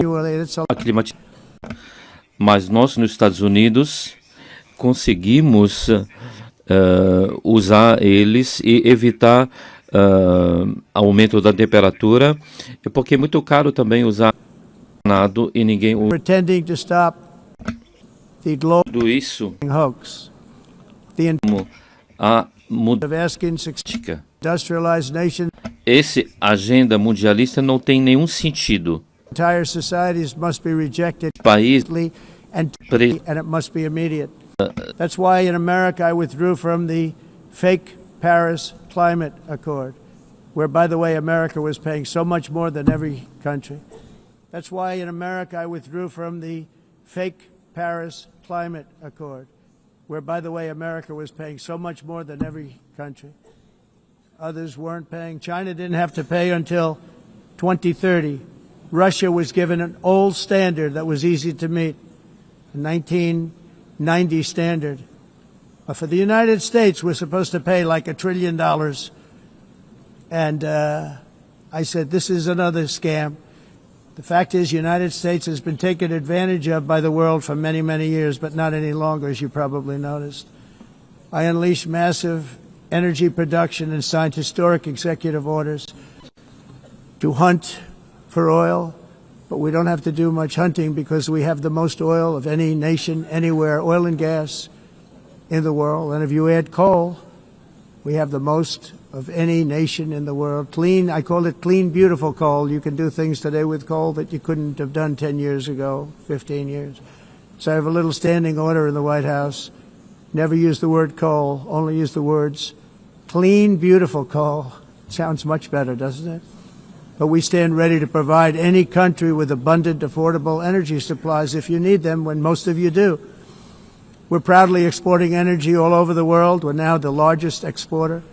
In the United States, we want trade and robust commerce with all nations, everybody. We want to help nations. We're going to help nations. But it must also be fair and reciprocal. The challenge with trade is much the same with climate. The countries that followed the rules, all their factories have been plundered. It's really sad to watch. They've been broken. They've been broken by countries that broke the rules. That's why the United States is now applying tariffs to other countries, and much as these tariffs were for many years applied to us, uncontrollably applied to us. We've used tariffs as a defense mechanism under the Trump administration, including my first term, where hundreds of billions of dollars in tariffs were taken in. And by the way, we had the lowest inflation, and now we have very low inflation. The only thing different is that we have hundreds of billions of dollars flowing into our country. But this is how we will ensure that the system works for everyone and is sustainable into the future. We're also using tariffs to defend our sovereignty and security throughout the world, including against nations that have taken advantage of former U.S. administrations for decades, including the most corrupt, incompetent administration in history, the sleepy Joe Biden administration.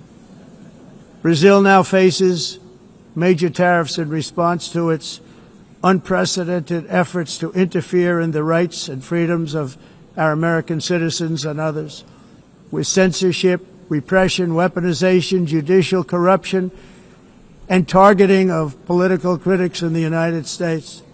I have a little problem saying this because I must tell you, I was walking in and the leader of Brazil was walking out. We saw him and I saw him, he saw me, and we embraced.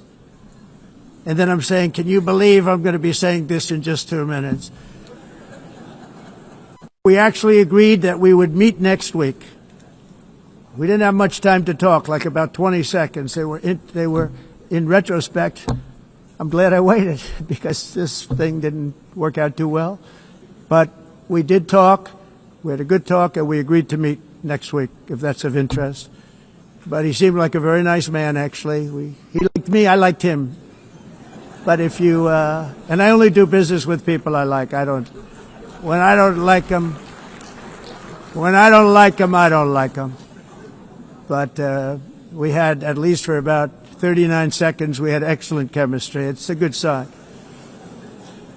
But also in the past, Brazil, can you believe this, unfairly tariffed our nation, but now because of our tariffs, we are hitting them back, and we're hitting them back very hard. As president, I will always defend our national sovereignty and the rights of American citizens. So I'm very sorry to say this, that Brazil is doing poorly and will continue to do poorly. They can only do well when they're working with us. Without us, they will fail, just as others have failed. It's true. Next year, the United States will celebrate the 250th anniversary of our glorious independence, a testament to enduring power and American freedom and spirit. We will also be proudly hosting the 2026 FIFA World Cup, and shortly thereafter, the 2028 Olympics, which is going to be very exciting. I hope you all come. I hope that countless people from all over the globe will take part of these will be great celebrations of liberty and human achievement, and that together we all can rejoice in the miracles of history that began in July 4th, 1776, when we founded the light to all nations. And it's something really that an amazing thing came out of that date. It's called the United States of America. In honor of this momentous anniversary, I hope that all countries who find inspiration in our example will join us in renewing our commitment, values, and those values, really, that we hold so dear. Together, let us defend free speech and free expression. Let us protect religious liberty, including for the most persecuted religion on the planet today. It's called Christianity. And let us safeguard our sovereignty and cherish qualities that have made each of our nations so special, incredible, and extraordinary. In closing, I just want to repeat that immigration and the high cost of so-called green renewable energy is destroying a large part of the free world and a large part of our planet. Countries that cherish freedom are fading fast because of their policies on these two subjects. You need strong borders and traditional energy sources if you are going to be great again. Whether you have come from north or south, east or west, near or far, every leader in this beautiful hall today represents a rich culture, a noble history, and a proud heritage that makes each nation majestic and unique, unlike anything else in human history or any other place on the face of the earth. From London to Lima, from Rome to Athens, from Paris to Seoul, from Cairo to Tokyo and Amsterdam to right here in New York City, we stand on the shoulders of the leaders and legends, generals and giants, heroes and titans who won and built our beloved nations, all of our nations, with their own courage, strength, spirit, and skill. Our ancestors climbed mountains, conquered oceans, crossed deserts, and trekked over wide open plains. They charged into thunderous battles, plunged into grave dangers, and they were soldiers and farmers and workers and warriors and explorers and patriots. They built towns into cities, tribes into kingdoms, ideas into industries, and small islands into mighty empires. You're a part of all of that. They were champions for their people who never gave up and who never, ever gave in. Their values defined our national identities. Their visions forged our magnificent destiny. Everybody in this room is a part of it in your own way.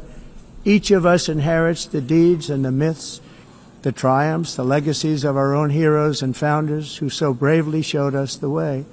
Our ancestors gave everything for homelands that they defended with pride, with sweat, with blood, with life, and with death. Now the righteous task of protecting the nations that they built belongs to each and every one of us.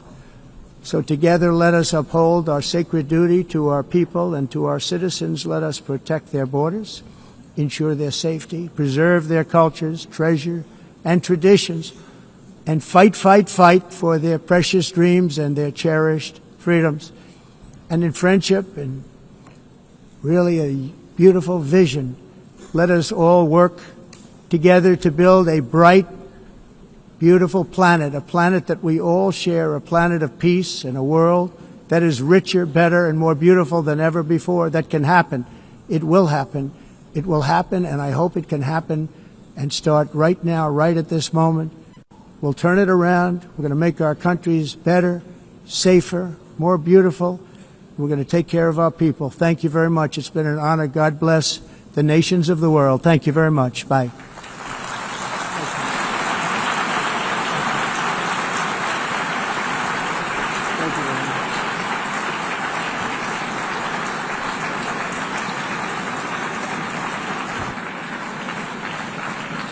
On behalf of the Assembly, I wish to thank the President of the United States,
Please be seated.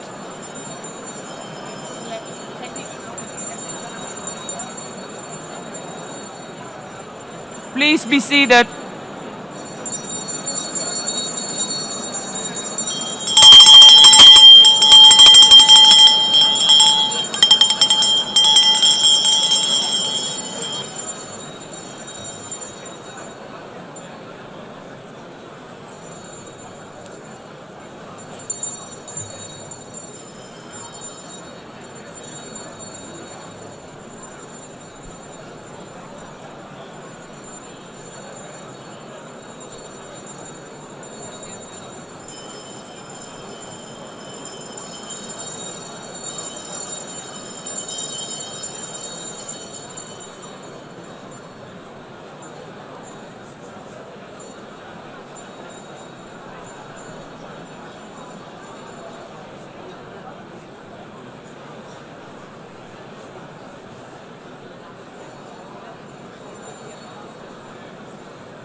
Excellencies, could you please take your seats in due respect to the next speakers? The second row, could you please take your seat right now?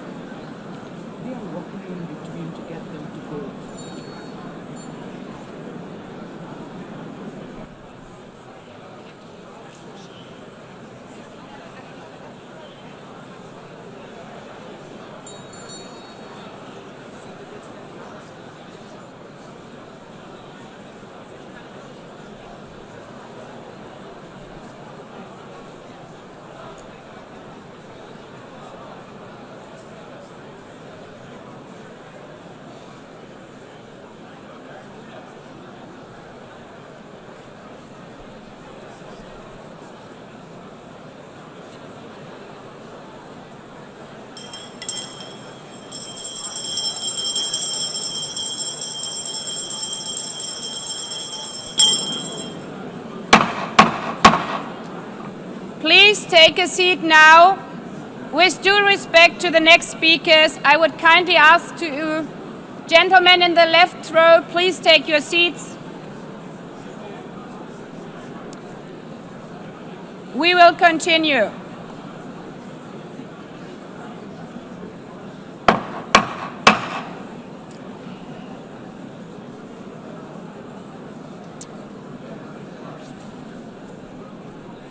Excellencies, as we are receiving queries, I would like to assure you that don't worry, the UN teleprompters are working perfectly.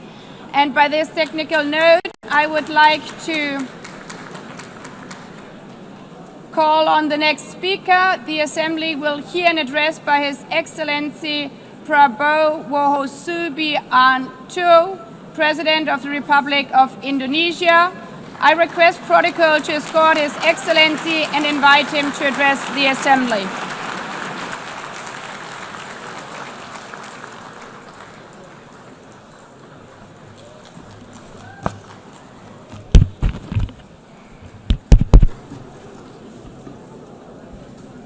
His Excellency Mr. Antonio Guterres, Secretary General of the United Nations, Her Excellency Madame Annalena Baerbock, President of the United Nations General Assembly,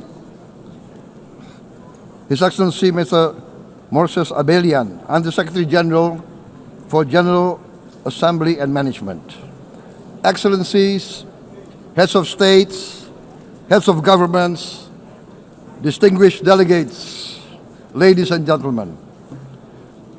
It is indeed a great honor for me to stand in this august General Assembly Hall among leaders and representatives who represent almost all of humanity.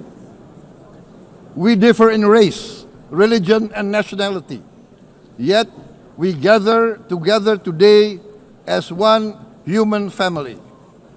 We are here first and foremost as fellow human beings, each created equal, endowed with unalienable rights to life, liberty, and the pursuit of happiness. The words of the United Nations Declaration of Independence have inspired democratic movements across continents, including the French Revolution, the Russian Revolution, the Mexican Revolution, the Chinese Revolution, and Indonesia's own struggle and journey to freedom. It also gave birth to the Universal Declaration of Human Rights, adopted by the United Nations in 1948.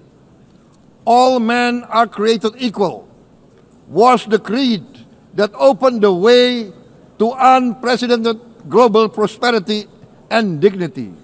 And yet, in our own era of scientific and technological triumphs, an era capable of ending hunger, poverty, and environmental ruin, we also continue to face today grave dangers, challenges, and uncertainties.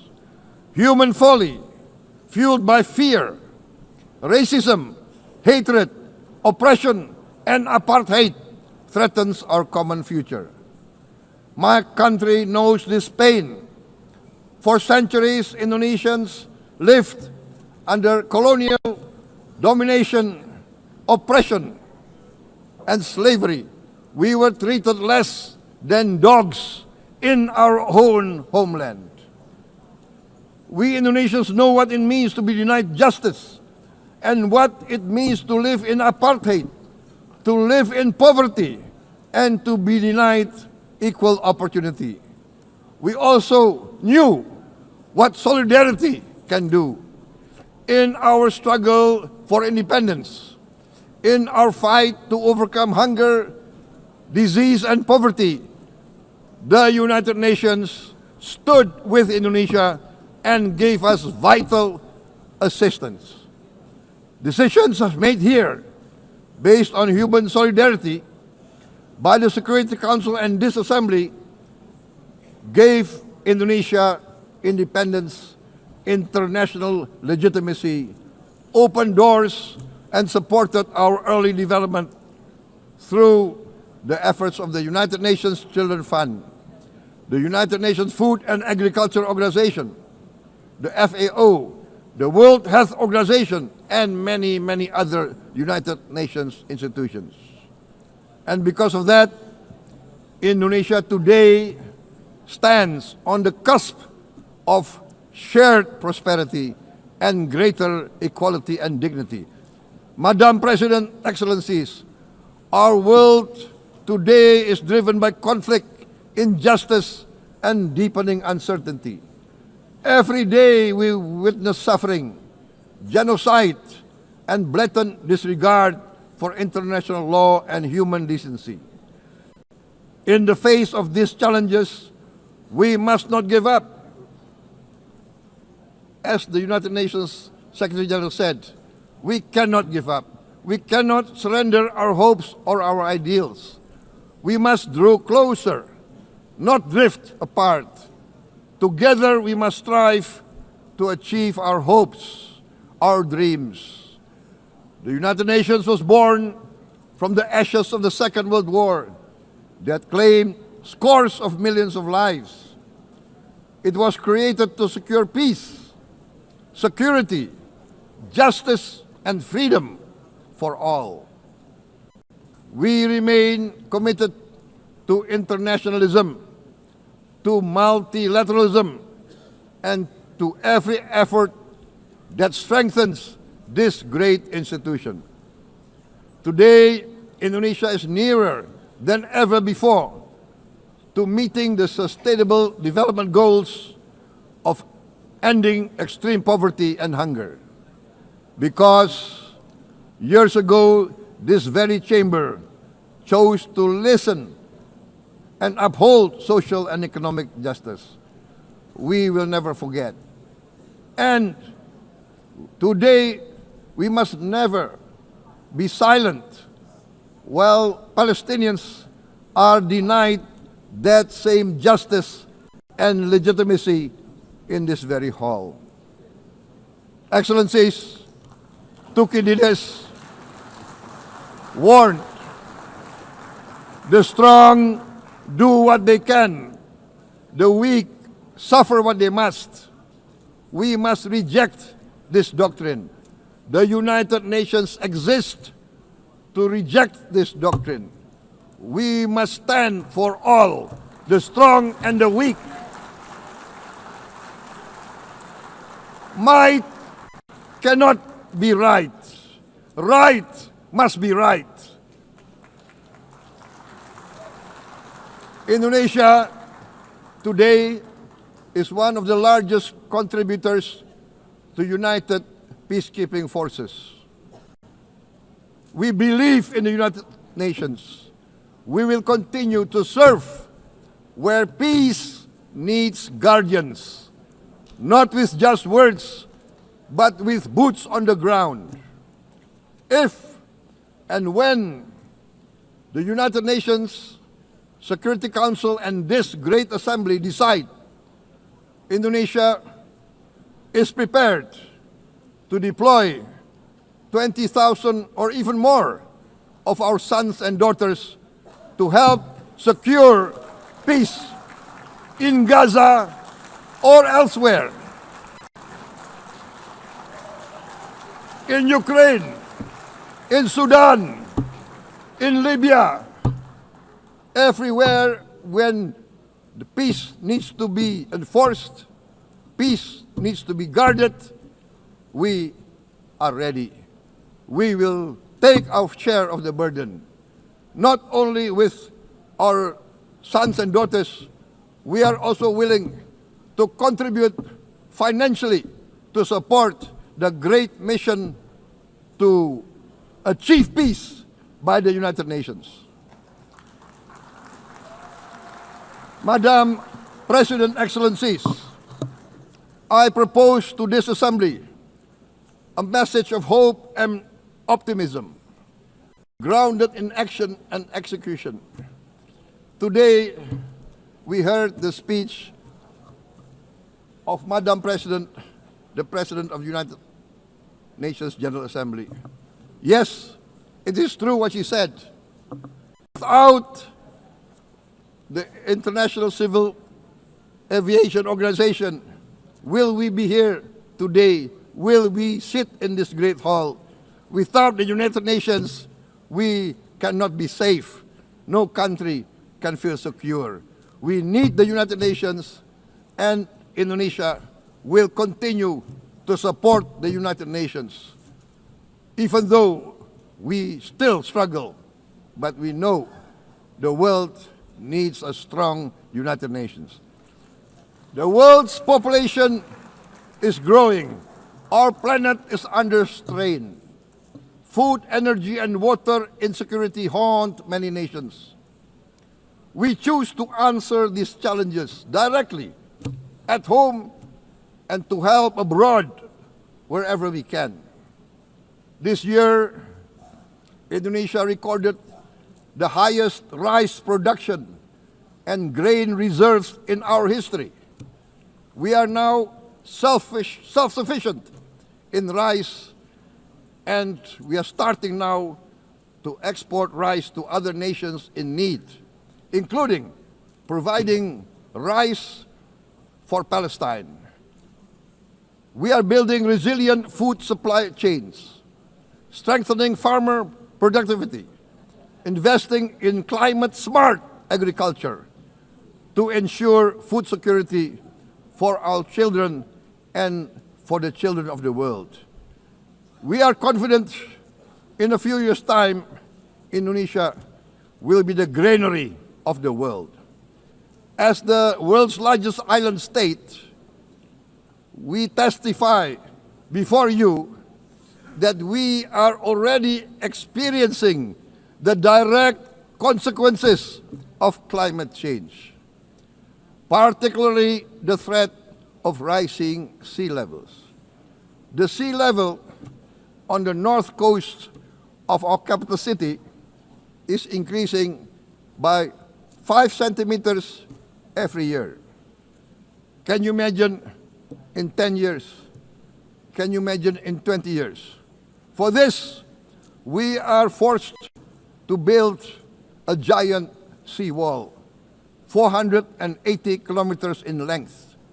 It will take us maybe 20 years, but we have no choice. We have to start now. Therefore, we choose to confront climate change not by slogans, but by immediate steps. We are committed to meeting our 2015 Paris Agreement obligations. We aim to achieve net zero emission by 2060, and we are very confident we can achieve net zero emission much earlier. We aim to reforest more than 12 million hectares of degraded forest, to reduce forest degradation, to empower local communities with quality green jobs for the future.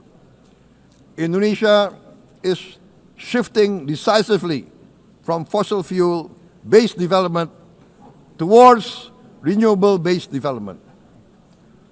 From next year, most of our additional power generation capacity will come from renewables. Our goal is clear: to lift all of our citizens out of poverty and make Indonesia a hub for solutions to food, energy, and water security. Madam President, Excellencies, we live in a time when hatred and violence can seem to be the loudest voices. But beneath this loud noise lies a quieter truth, that every person longs to be safe, to be respected, to be loved, and to leave a better world to their children. Our children are watching. They are learning leadership not from textbook, but from our choices. Today, still, a catastrophic situation in Gaza is unfolding before our eyes. At this very moment, the innocent are crying for help, are crying to be saved. Who will save them? Who will save the innocent? Who will save the old and women? Millions are facing danger at this very moment. As we sit here, they are facing trauma. They are facing irreparable damage to their bodies. They are dying of starvation. Can we remain silent? Will there be no answer to their screams? Will we teach them that the human family can rise to the challenge? Madam President, we must act now. Many speakers said that. We must stand for a multilateral order where peace, prosperity, and progress are not the privilege of a few, but the right of all. With a strong United Nations, we can build a world where the weak do not suffer what they must, but live the justice that they deserve. Let us continue humanity's great journey of ideals, the selfless aspirations that created the United Nations. Let us use science to uplift, not use science to destroy. Let rising nations help others to lift themselves. I am convinced that the leaders of the great world civilizations, civilizations of the West, of the East, of the North, of the South, leaders of America, Europe, of India, China, the Islamic world, the whole world, I am convinced they will rise to their role demanded by history. We are all hopeful that the leaders of the world will show great statesmanship, great wisdom, restraint, humility, overcome hate, overcome suspicion.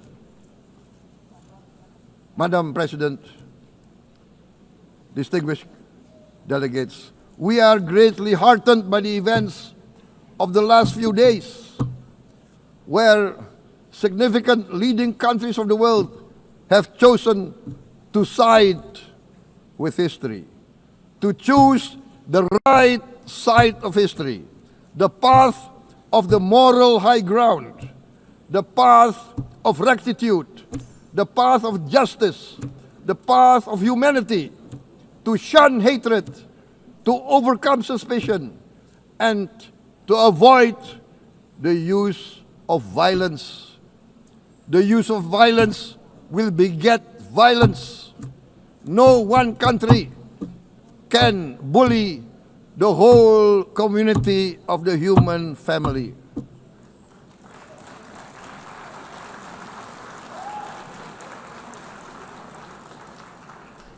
We may be weak individually, but the sense of oppression, the sense of injustice has proven in the history of mankind that this sense of injustice, this sense of oppression will unite into a strong force that will overcome this oppression, that will overcome this injustice. To close, I would like to reiterate again Indonesia's complete support for the two-state solution in Palestine. We must have an independent Palestine, but we must also recognize, we must also respect, and we must also guarantee the safety and security of Israel. Only then we can have real peace, and no longer hate and no longer suspicion. The only solution is this two-state solution. Two descendants of Abraham must live in reconciliation, peace, and harmony. Arabs, Jews, Muslims, Christians, Hindus, Buddhists, all religions, we must live as one human family. Indonesia is committed to being part of making this vision a reality. Is this a dream? Maybe, but this is the beautiful dream that we must work together towards. Let us work towards this noble goal. Let us continue humanity's journey of hope, a journey started by our forefathers, a journey that we must complete. Thank you. Wassalamualaikum warahmatullahi wabarakatuh.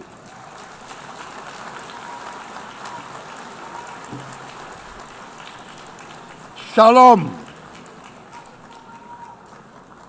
Om Santi, Santi, Santi Om. Namo Buddhaya. Thank you very much. May God bless us all. May peace be upon us. Thank you very much. Thank you. On behalf of the Assembly, I wish to thank the President of the Republic of Indonesia.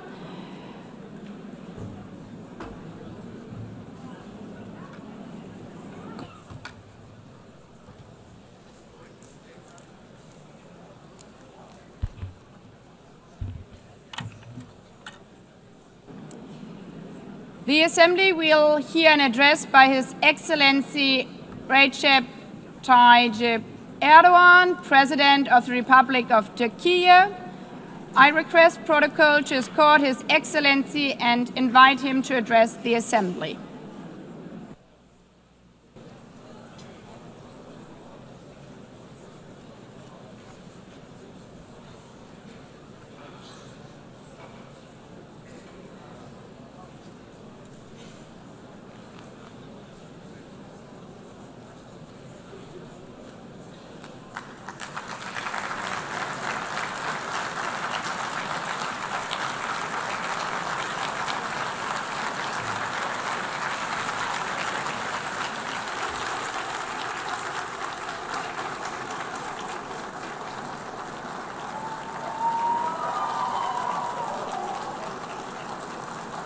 Sayın Başkan, Excellency President of UNGA, Excellencies Heads of State and Government, Distinguished Secretary General, distinguished delegation members, on behalf of myself and my nation, I greet you all with most heartfelt feelings. I wish for the 80th United Nations General Assembly to bring blessings to all humanity. I am deeply honored to address you once again from this podium, which represents the collective conscience of humanity. I congratulate Mr. Young, who has completed his term as President of the General Assembly, and I wish success to Ms. Baerbock, who has taken over this position. At the outset of my speech, I would like to first express my regret at the absence today of the President of the State of Palestine, Mahmoud Abbas, at a time when Palestine is being recognized by an increasing number of countries. Today, we stand here on this podium. I stand here on this podium alongside my 86 million citizens, also for our Palestinian brothers and sisters whose voices are being silenced. I'd like to thank all the countries who announced that they recognize the state of Palestine, and I call on all the other countries who have not done so yet to do so, to recognize the state of Palestine as soon as possible. Esteemed President, distinguished members, the United Nations Charter was signed in San Francisco 8 years ago, and it entered into force on October the 24th, 1945. I would like to recall here again the first words of the first article of the UN Charter. Quote, "The purpose of the United Nations is to maintain international peace and security," unquote. As we celebrate the 80th anniversary of the UN in this hall, grave events are unfolding in many parts of the world that cast a shadow over the very first words of the UN Charter's opening article.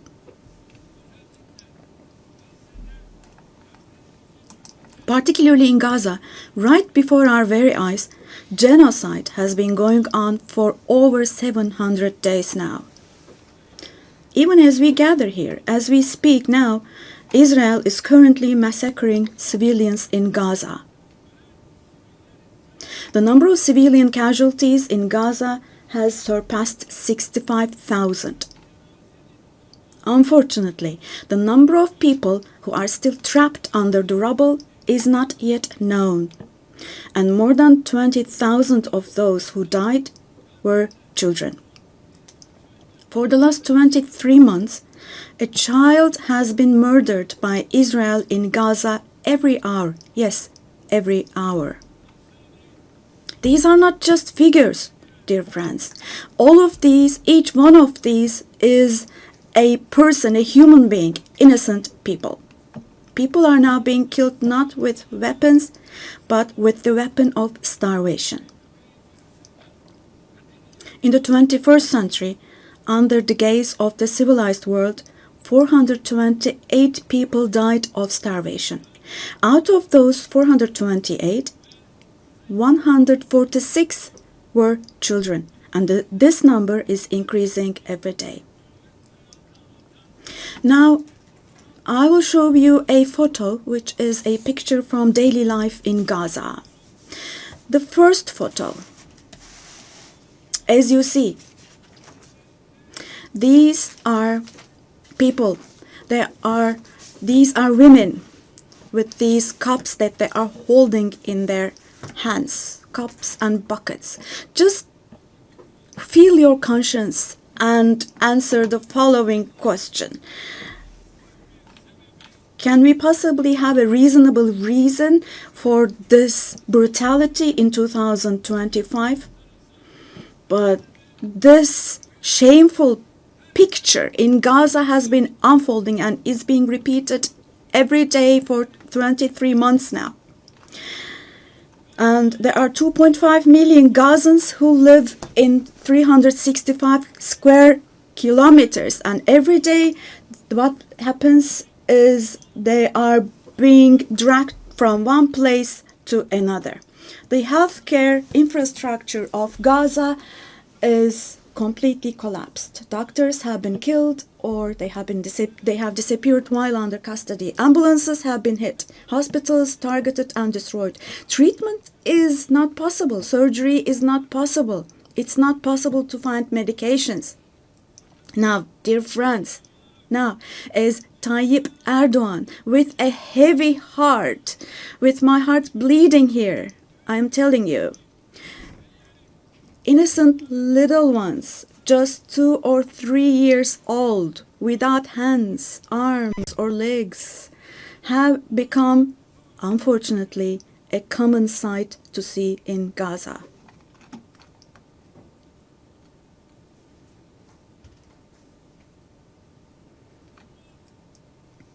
This one. What kind of a human conscience can possibly bear this? Possibly. How can one stay silent vis-à-vis this? In a world where children are dying of starvation and lack of medication, can we possibly have calm and peace? We all are parents. We have children or grandchildren who we dearly cherish.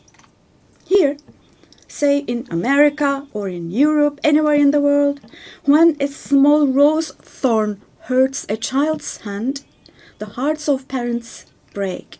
But in Gaza, children's hands, arms, and legs are being amputated without anesthesia. Now, I'm extremely sorry to say, but this represents the lowest point of humanity. Human history has not witnessed such bloodshed within the last century. All of this is happening before our very eyes. The genocide in Gaza is being broadcast live every moment through the media and social media. So far, Israel has deliberately killed 250 journalists working in national and international media in Gaza.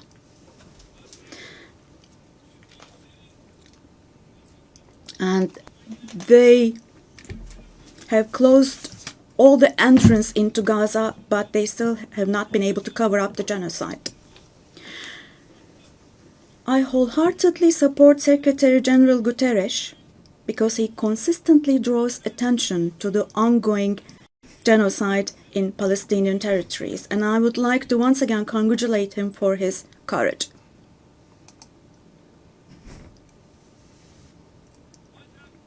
But the United Nations has not even been able to protect its own personnel in Gaza, unfortunately. In Gaza, 500 people rushing to help others have been killed. Out of those 500, 326 were UN staff members. Esteemed President, distinguished members, now, genocide, like the Holocaust, is a shameful concept which refers to the mass extermination of people. It's a barbaric concept. But today, it's not only people who are being killed in Gaza, mind you. Animals are being targeted and killed in Gaza. In Gaza, agricultural land, gardens, trees, grass, century-old olive trees are being destroyed. In Gaza, water supplies are being destroyed and polluted. Buildings, homes, libraries, hospitals, schools, mosques, churches, and historical structures in Gaza are being deliberately destroyed. The soil of Gaza is being rendered useless for humans, for animals, and for plants. So, Now, let me show you yet another photo. And let me ask you here. Look at this photo. What could this photo here possibly have to do with security concerns? This is being against life, don't you think? Let me state this openly from this podium. There is no war in Gaza. We cannot possibly talk about the presence of two sides in Gaza. Because in Gaza, on one side, there is a regular army with the most modern, most lethal weapons, and on the other hand, there are innocent civilians, innocent children. This is not fight against terrorism. This is an occupation, deportation, exile, genocide, and life destruction, mass destruction policy carried out by invoking the events of October the 7th. Today, while Gaza is being destroyed under the pretext of Hamas, concurrently, simultaneously, the West Bank, where Hamas is not in power, is also being occupied step by step, and innocent civilians are being massacred through executions. Moreover, Israel is not limiting itself to Gaza and the West Bank only. By launching attacks on Syria, on Iran, Yemen, and Lebanon, Israel is also threatening regional peace. Just recently, an Israeli attack took place against a delegation meeting in Qatar for ceasefire negotiations. The attack on Qatar has also shown that the Israeli leadership is now completely out of control. Netanyahu is not obviously interested in forging peace or releasing the hostages. Not only Israel's neighbors, but all countries in the Middle East are subject to the Israeli government's reckless threats. And we must realize the following. Due to the increasing aggression of Israel, in Europe and the West in general, the values that emerged after the Second World War have been eroded. The most fundamental human rights, such as freedom of expression, freedom of the press, freedom of assembly and protest, women's rights, children's rights, democracy, equality, and justice, have been shelved away. At this point, we all have to see the following truth, my dear friends. The Israeli government, driven by an obsession with the promised lands, is openly threatening regional peace and the shared values of humanity.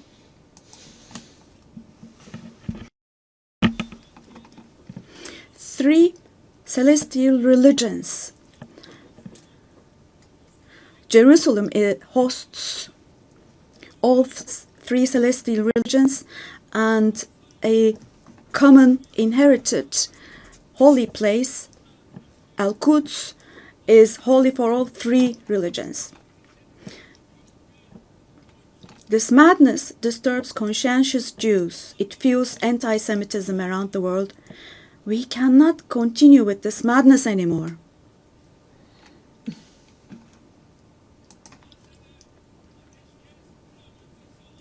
We have to have ceasefire in Gaza as soon as possible. Attacks should stop. Humanitarian aid should be able to enter with no obstacles. The genocide team should be held accountable vis-à-vis international law. And God willing, this will definitely happen. Vis-à-vis the barbarity taking place in Gaza, everyone who is keeping silent is accomplice to this barbarity. From here, I would like to call on all the heads of state and government. Today is the day. Today is the day to stand firm alongside the oppressed Palestinians and alongside humanity. while your peoples back home are reacting to the barbarity in Gaza, do show the courage to take action here. Fulfill your humanitarian duty toward Gaza, where children are raising children. On this occasion, I would like to say the following. There are peoples all around the world who are taken to the streets. Unarmed activists and volunteers from different countries of the world, academicians, students, journalists, everyone, all the defenders of Palestine. I would like to say to them, thank you so much, and clear bows and favorable winds for their actions. Esteemed delegation members, for 13 years, I have spoken to you from this platform about the oppression and conflicts in our neighbor, Syria. Just as I raise my voice today for the oppressed people of Gaza, likely for 13 years, I have also drawn attention to the cries of the Syrians, and here I became their voice and breath as well. The persecution that caused the death of 1 million people and that forced millions more to flee their homeland has, thankfully, become a thing of the past with the December 8th revolution. Our Syrian brothers and sisters opened the doors to a new period as of December the 8th.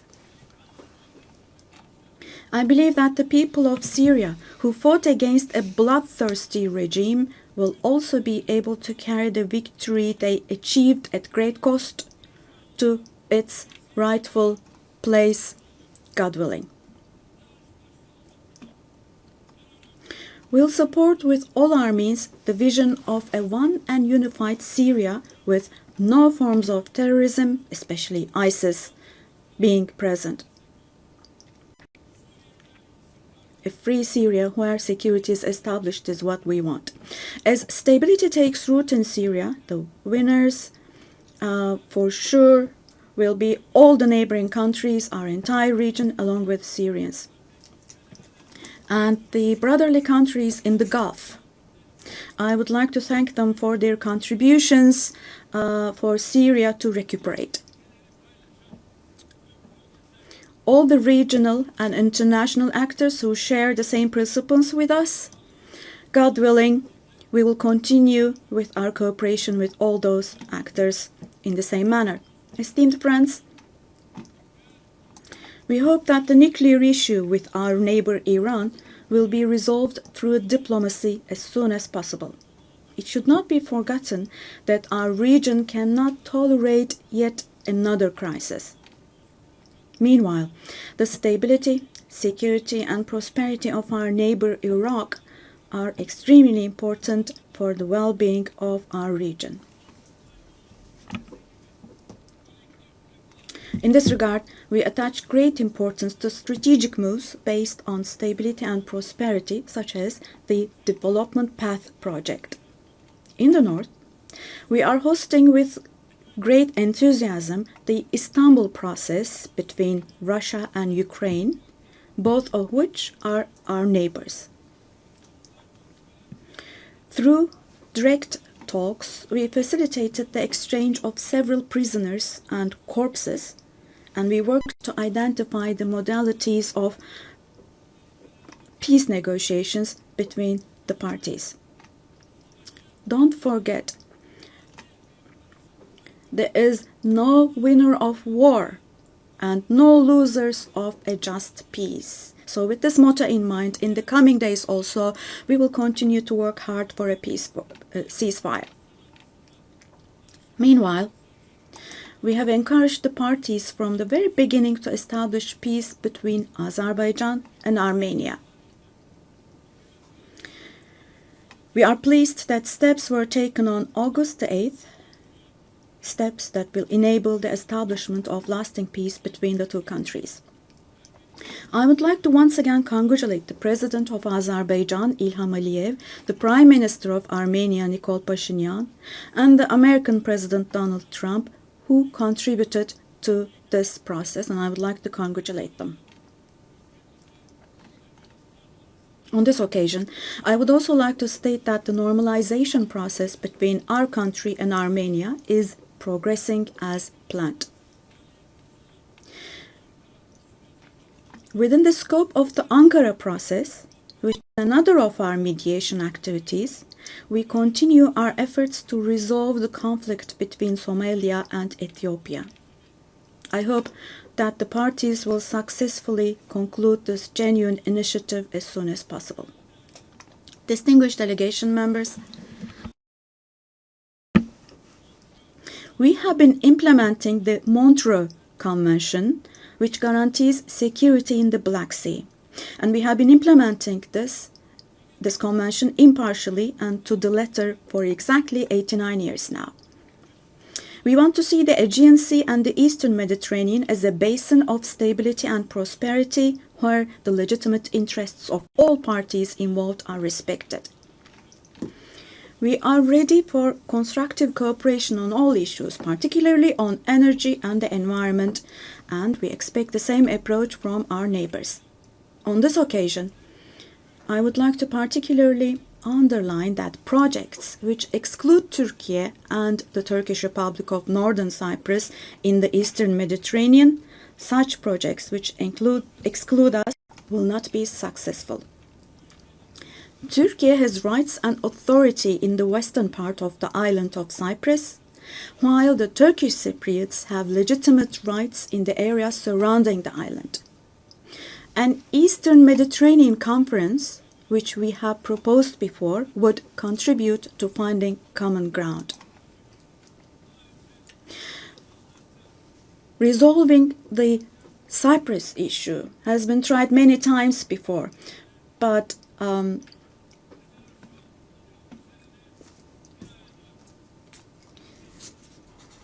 due to the rigid stance of the Greek Cypriot side, no resolution has been found. We cannot possibly have this as a foundation for a resolution of the issue.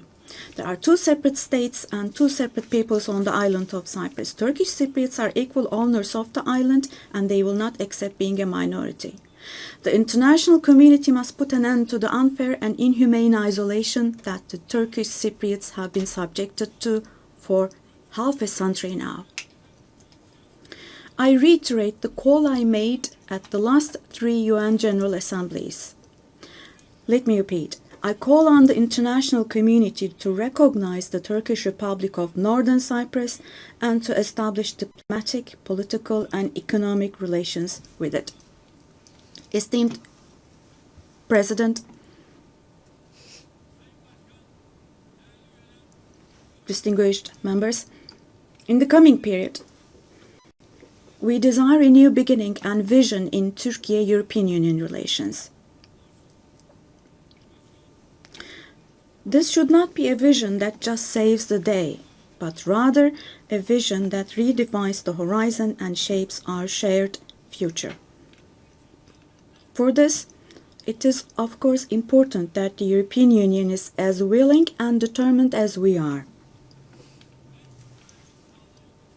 As a net security provider, we continue to contribute to the operations and missions of the United Nations, NATO, OSCE, and the European Union.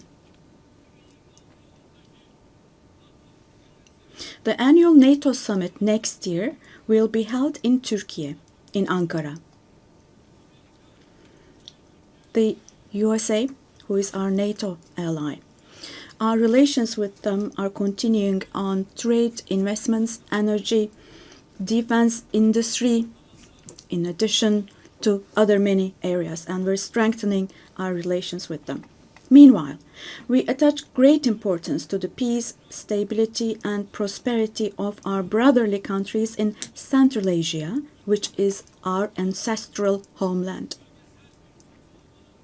Our Organization of Turkic States is moving forward with confidence on the path to becoming a global actor, going beyond being merely a regional umbrella.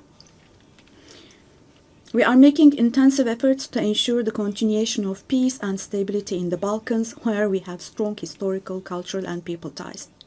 The Balkan Peace Platform, which we established in July, is the newest and most concrete manifestation of our efforts in this direction.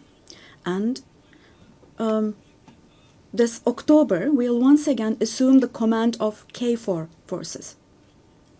In Afghanistan, our fundamental desire is that the current administration demonstrates an approach that embraces the society and that takes human values into consideration.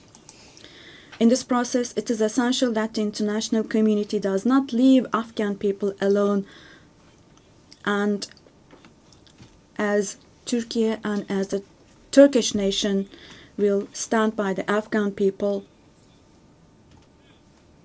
at all times. Esteemed friends, in South Asia, we consider the preservation of peace and stability to be of utmost importance.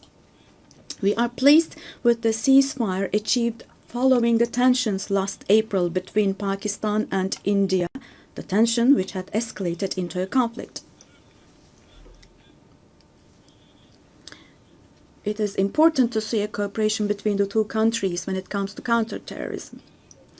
The issue of Kashmir should be resolved on the basis of resolutions of the UN for the best for our brothers and sisters in Kashmir through dialogue, we hope.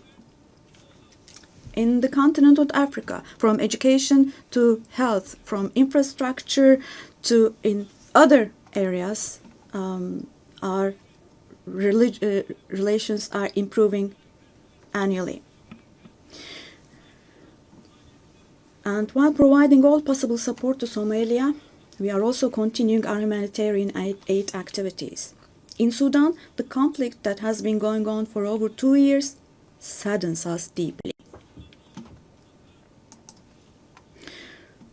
Stopping the bloodshed in Sudan and establishing sustainable peace is the shared responsibility of the international community. And Turkey's efforts in this direction will continue. The Great Lakes region has suffered greatly from years of ongoing instability and conflict. Our hope is that these conflicts in the east of the Democratic Republic of the Congo will give way to lasting peace and stability. We wholeheartedly support the efforts being carried out under the mediation of the US and the facilitation of Qatar. The increasing terrorist activities in West Africa, particularly in the Sahel Basin, are also of great concern to us. We will continue our unwavering efforts to ensure peace, tranquility, and stability for the peoples of this region with whom we share historical ties. Drawing inspiration from the historical double-headed Turkish Selçuk eagle, I would like to emphasize that our relations with Asian countries in Turkish foreign policy are of great strategic importance. We pursue a 360-degree approach in this policy. Within the framework of our Return to Asia initiative, we are deepening our engagement with regional organizations such as ASEAN, the Indian Ocean Rim Association, for example. We will continue to develop new partnerships with Asian countries, and we attach great importance to developing our relations with Latin America and the Caribbean region in a spirit of partnership and a win-win approach. We are determined to further strengthen the friendly ties we have established with all the countries in the region. Esteemed delegation members, increasing protectionist trends in international trade and disruptions in supply chains are leading to fundamental changes in the global economy. To successfully address current challenges, we support the reform of rules-based international trade, including the World Trade Organization. I believe access to affordable, safe, and sustainable energy is essential, particularly for developing countries, to be able to achieve their development goals.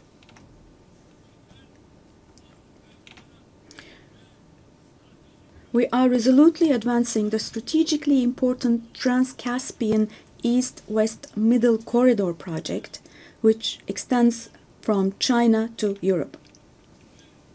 We contribute to the development of world trade with our modern transportation infrastructure and the Baku-Tbilisi Kars line. On our journey to build a future that respects nature, we are moving forward with determination towards the 2053 net zero emission target.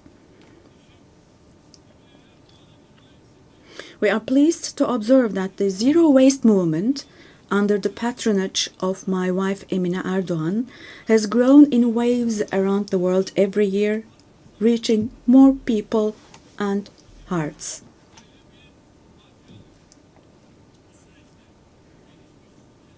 In this process, it is no longer a choice for developed countries to fulfill their responsibilities.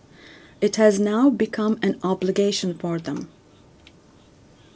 As one of the countries providing the most development aid in the world, we are striving to achieve the UN Sustainable Development Goals.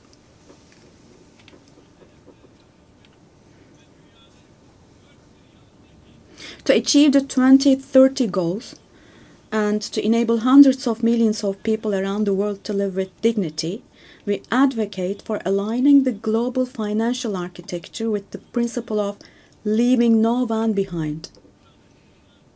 And here, let me also particularly draw your attention to the following.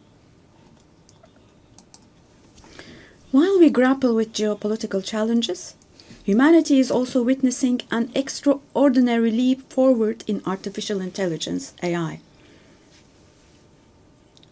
The transformative power and the benefits offered by these technologies, no society should be deprived of these benefits. AI technologies should be used for the benefit of humanity, not as a new tool of domination. The UN Technology Bank for the Least Developed Countries, which we host in Turkey, plays a critical role in closing the digital and technological gap.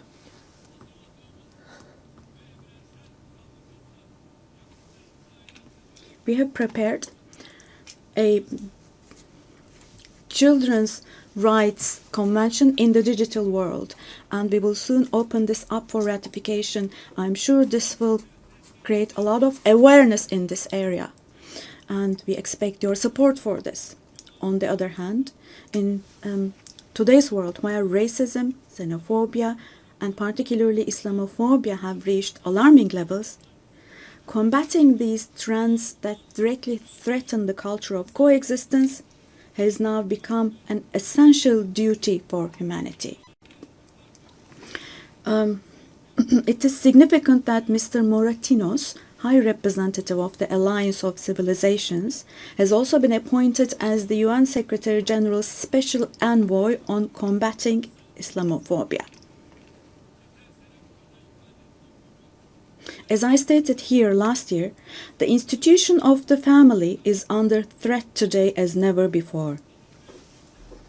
Defending the family, consisting of a woman and a man, means defending humanity, defending nature, life, and the future.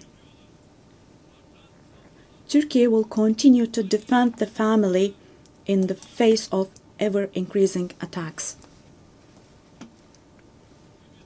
Distinguished delegation members, the roots of the UN, established to prevent humanity from experiencing the disaster of war again, are filled with values that will eliminate the dark era we are in. We fully support the UN 80 initiative launched by Secretary General Guterres to make our organization more effective and more efficient. I hope this initiative succeeds as a process that will further strengthen all the activities of the UN. I express our readiness to provide strong support to this process, also driven by our vision of making Istanbul a UN hub. I sincerely believe that it is our shared responsibility to take steps that will restore the founding spirit of the UN in its 80th year. We will continue to say, the world is bigger than five until a system is established where the righteous are powerful, not the powerful are righteous. Our duty is not to abandon the system, but rather to repair it and to make it work again. Without a doubt, a more just, a fairer world is possible. Turkey will patiently continue its fight for the construction of a more just world. So may God help and aid us all. Once again, let me greet you all with kind regards and thank you.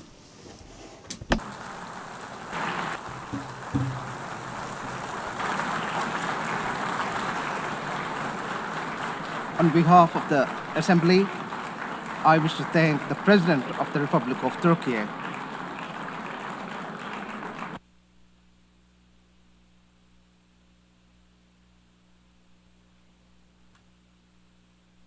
Assembly will hear an address by Her Excellency Dina Ercilia Boluarte Segara, President of the Republic of Peru.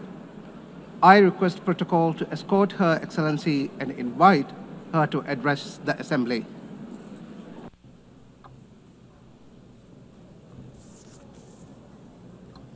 Señora. Madam President of the General Assembly, Annalena Baerbock. Secretary General of the United Nations, Antonio Guterres. Ladies and gentlemen, heads of state, ladies and gentlemen present here in this august forum. Peru is the center and cradle of great millennial civilizations, the last of which was the Inca Empire, which left us a legacy of greatness. We are also heirs of the Viceroyalty of Peru, which encompassed 2/3 of South America. We are a mestizo nation, a fundamental mix between Hispanic and Andean peoples, proud to be the heirs of the two greatest empires of Europe and America of the 16th century. The Peruvian people today are resilient, entrepreneurial, supportive, and lovers of peace, freedom, and democracy. Our great writers, Mario Vargas Llosa and José María Arguedas, shared the idea that Peru is a country of all bloods. Our identity creatively expresses that we are the unity of the diverse, united under the same red and white Peruvian flag. In our country, native peoples and peoples of the world live together in peace and unity as a great synthesis of Peru, the country in which Pope Leo XIV lived and worked in for 40 years, a naturalized Peruvian because of his deep love for our people, both for his supportive as well as his peaceful disposition and his Catholic and Christian faith. All studies indicate that we are the most entrepreneurial country in the world, which is why, after the COVID-19 pandemic, that due to poor government administration, claimed more than 2 million lives. But we have begun to recover, and today we look back on more than 17 months of consecutive economic growth. We have overcome the recession and inflation caused by political violence and by corruption, a failed coup d'etat, and the flight of more than $20 billion That was between 2021 and 2023. We have regained the trust of national but also of foreign investment, and we have embraced freedom. We are a solvent and a stable country. Because of the coup attempt of December 2022, which sought to establish a dictatorship by forcing all branches of the state into submission, I had to constitutionally assume the presidency of the Republic. Since that date, a narrative was established by which the coup plotter became a victim, and the president, who constitutionally and legally assumed the presidency, was accused by some quarters of being a coup plotter and usurper. Lies turned into truth, and truth turned into lies. This is one of the issues of our time. The building of false narratives to attempt to defend anti-democratic political projects.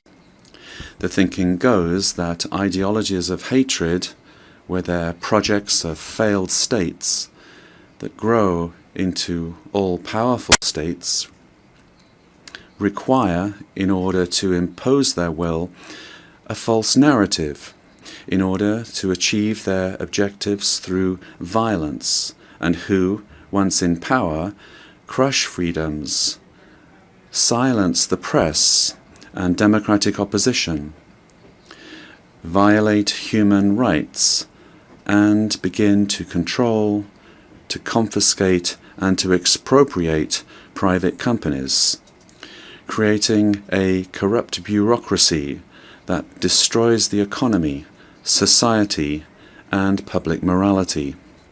The first step for achieving all of this is to build a narrative in order to lie, to deceive, and to manipulate.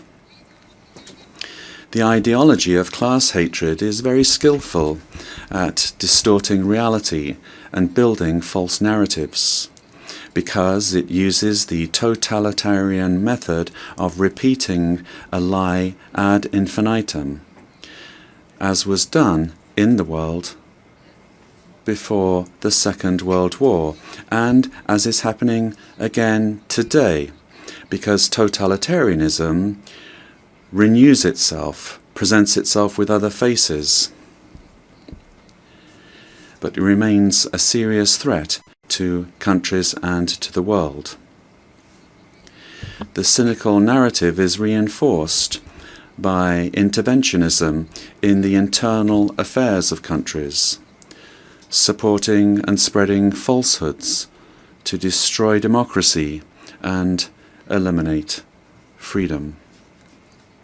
In Peru, we have overcome strong, organized and persistent political violence that sought the return of the coup plotters' government, and since 2024, progress has been made in restoring stability and confidence. And this is why the Peruvian economy managed to grow this year by 3.3%.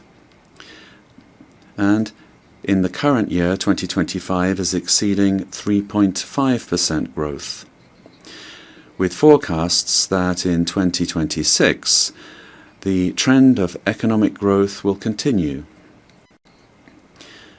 The government guarantees 3 years of economic growth, being the leader in South America.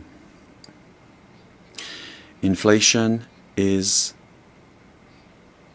below 2% annually. International reserves amount to more than $88 billion, and our currency remains stable, and it's getting stronger every day. Our external debt is less than 32.2% of GDP, one of the lowest in the Americas and in the world. And our fiscal deficit this year will be 2.2% annually. Madam President of this magnificent General Assembly, on October 24th, the UN was created after World War II, when one of the greatest totalitarian political projects built on an ideology of hatred, leading to the most serious genocide in human history, the Holocaust, was defeated. And this is something that we must never, I say never, forget. That dreadful war caused the death of 60 million human beings.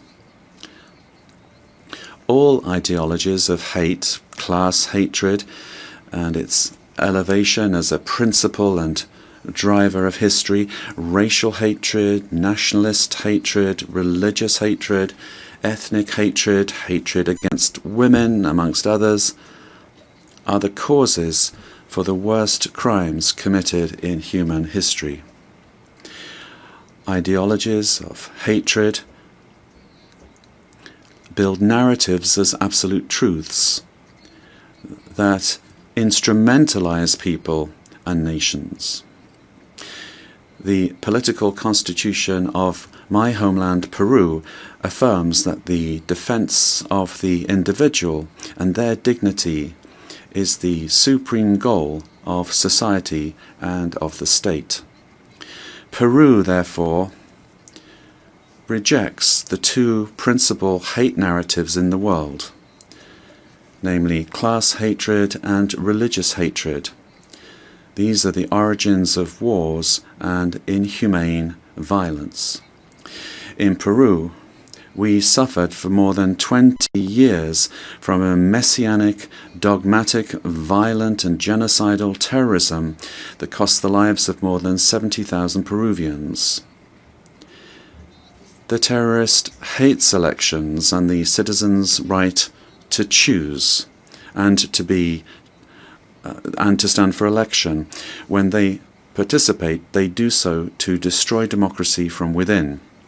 However, the narrative that they wanted to impose is a flagrant lie.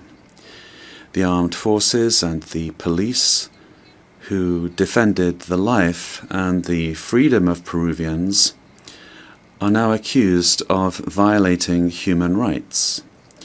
Thus, the heroes who defended life, democracy, and freedom are turned into victimizers, and the terrorists are turned into victims.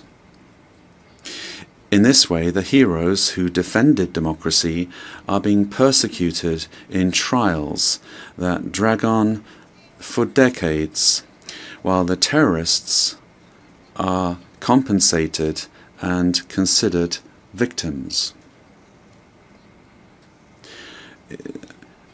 This is the world in reverse. The UN was a fundamental milestone in the 20th century, but in the 21st century, we must be more vigilant. It is our duty to prevent the world from plunging into new genocides and new violence. It is not acceptable in a civilized world that one country invade another using a false narrative to justify a war that first and foremost attacks the civilian population. It is not acceptable to slaughter civilians, to capture hundreds of young people, women, and even children, and use them as hostages. We live under the threat of international organized crime. In Peru, international crime based on extortion uses terrorist methods such as bomb attacks to submit citizens to its will.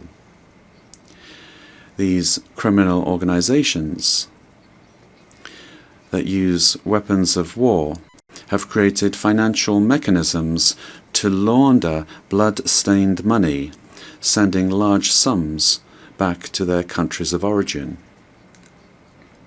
They seek to normalize this violence, which requires, in order to be defeated, recognition by the UN as terrorist organizations and new national and international legislation to stop them being a threat to the democratic system and to the development of peoples.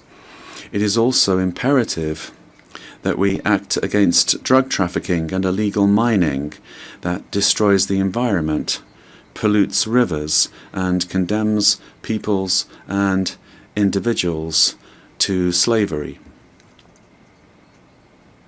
International crime has subjected thousands of women taken from their home countries through violence and deception and being exploited and deprived of their freedom. Ladies and gentlemen, we are living through times that recall the darkest chapters of our modern history, and Peru is convinced that the world does not need less UN, but more and a better UN, one that is in tune with the times.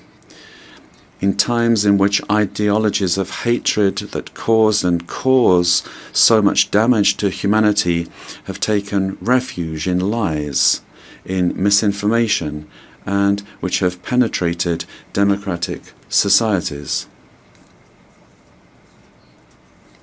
Peru, as a founding member, is committed to an open multilateral system based on international law and the principles of the UN Charter. And we see in the UN the pillar of the model that has brought peace and prosperity. But we have to look at what's happening around us in the world. At this time, as we're meeting here, in other parts of the world, they are killing children, girls, boys, innocent people.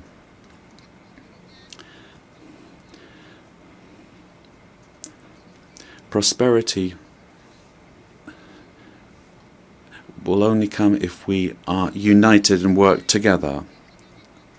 And we have to adapt to new threats. Each of our countries has the duty to make their contribution towards finding solutions to the problems that we all face together. And my country is striving to do this. But the interconnection of our societies and economies means that it is only through international cooperation that we can resolve the crises which we face. If we do not reform the United Nations, our common home, to restore representativeness and effectiveness to its action, then we run the very serious risk of seeing one of the most precious instruments that the international community has for world stability disappearing. For this reason, Peru supports the work of the UN 80 initiative, launched by the Secretary-General, placing particular emphasis on the need to refocus the organization on its fundamental functions, bringing it closer to the needs of peoples, and at the same time making it more efficient. UN 80 must be an opportunity to strengthen multilateralism and ensure that the organization is better prepared to achieve its essential goals. This reform can only truly become fully effective if it is complemented by a transformation in UN governance that prevents institutional stalemates when it comes to decision-making, while ensuring its suitability. Ladies and gentlemen, In Peru, our government is working to meet its commitments, both to our citizens as well as to the international community, facing the threat of organized crime resulting from the collapse of tyrannical governments that led to migration to other countries. This is true of our country. From day one, my government has fought to restore governance in the country and to defeat polarization and violence. In Peru, there is full separation of powers, the rule of law, respect for freedom, and human rights. My government is the most stable of the last 5 years, during which 5 presidents have succeeded one another. We are fighting for citizen security, facing crime that takes advantage of the rise in the price of gold and drug trafficking. We have achieved positive, verifiable results in these areas. We are working to strengthen human capital. We are fighting child malnutrition and anemia. And we are building schools and hospitals throughout the country, which has not been done in recent years. The priority is children, women, and the Peruvian family. We are modernizing the country's infrastructure, ports, airports, roads, bridges, designing an economy that is better connected to the world, as well as a firm policy for fighting corruption. Our goal is to guarantee free and impartial elections, defeating the attempt of a violent minority that seeks their failure. Ladies and gentlemen, the United Nations organization has always been present in the modern history of my country, particularly in its most difficult moments. Similarly to what is happening elsewhere in the world, and despite our efforts, Peru today finds its democratic institutions and the rule of law under attack by the polarization of politics, the cause and consequence of the return of extremist violence. We suffer from the scourge of transnational organized terrorist crime, which causes deaths, attacks, insecurity, and drug trafficking that destroys the social fabric. We face the threat of climate change that is destroying our Amazon, causing the melting of our glaciers, and putting our biodiversity at risk. We promote inclusive and sustainable growth in a context of opposing powers. But none of these problems is merely national, but global. This is why we need the United Nations to once again be a forum for dialogue and cooperation. I wish to recall the legacy of Ambassador Javier Pérez de Cuellar, who managed to do relevant work in the organization despite the Cold War. With that example in mind, and in view of our region's adherence to the purposes of the Charter, and in order to ensure better representation, we believe it is time for the next Secretary General to come from Latin America. Ladies and gentlemen, Peru is committed to ensuring that this General Assembly this year is not a mere commemoration, but the reaffirmation of our commitment to collective action that will revitalize the United Nations as a tool that supports peace, and global unity, as well as development. We must stand firm in the truth in the face of narratives that try to conceal it, pervert it, or openly lie in order to hide agendas that do not correspond to our time, much less to the destiny of humanity. For this reason, it is essential that we strengthen truth against narratives that are based on hatred, the lie repeated that seeks to impose itself and only leads to destruction. But despite all of these obstacles, truth will find a way, and truth will set us free. Peace and unity for Peru and for the world, for all those on the planet. Ama Yulia Cuspa, buscando el desarrollo de nuestro. Let us seek the development of our peoples, presidents of the world. Together, let us work together without hating one another. Let us work for the development of our peoples.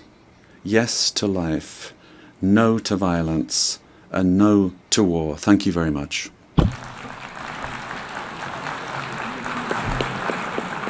On behalf of the General Assembly, I wish to thank the President of the Republic of Peru.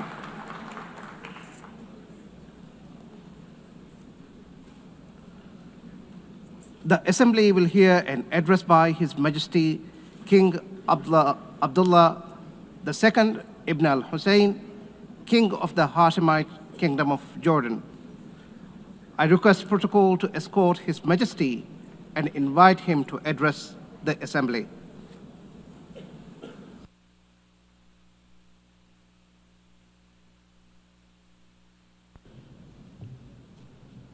Bismillahir Rahmanir Rahim. Mr. In the name of God, the compassionate, the merciful. General Assembly, at another occasion when I stand before you to address the same issue, the conflict in the Middle East.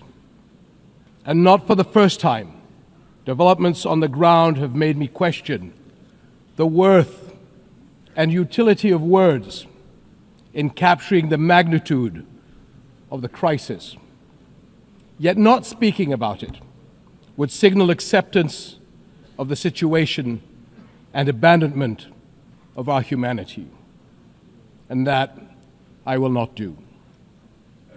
Our UN General Assembly was born 80 years ago, pledging to learn from, not repeat, history. The world vowed never again. However, for almost as long, Palestinians have been living through a cruel cycle of yet again, bombed indiscriminately, yet again, killed, injured, and maimed, yet again, displaced and dispossessed, yet again, denied rights, dignity, their basic humanity, yet again. So I must ask, how long? How long will it be before we find a resolution to this conflict, one that safeguards the rights of all sides and allows a level of normalcy in the lives of the families at its core?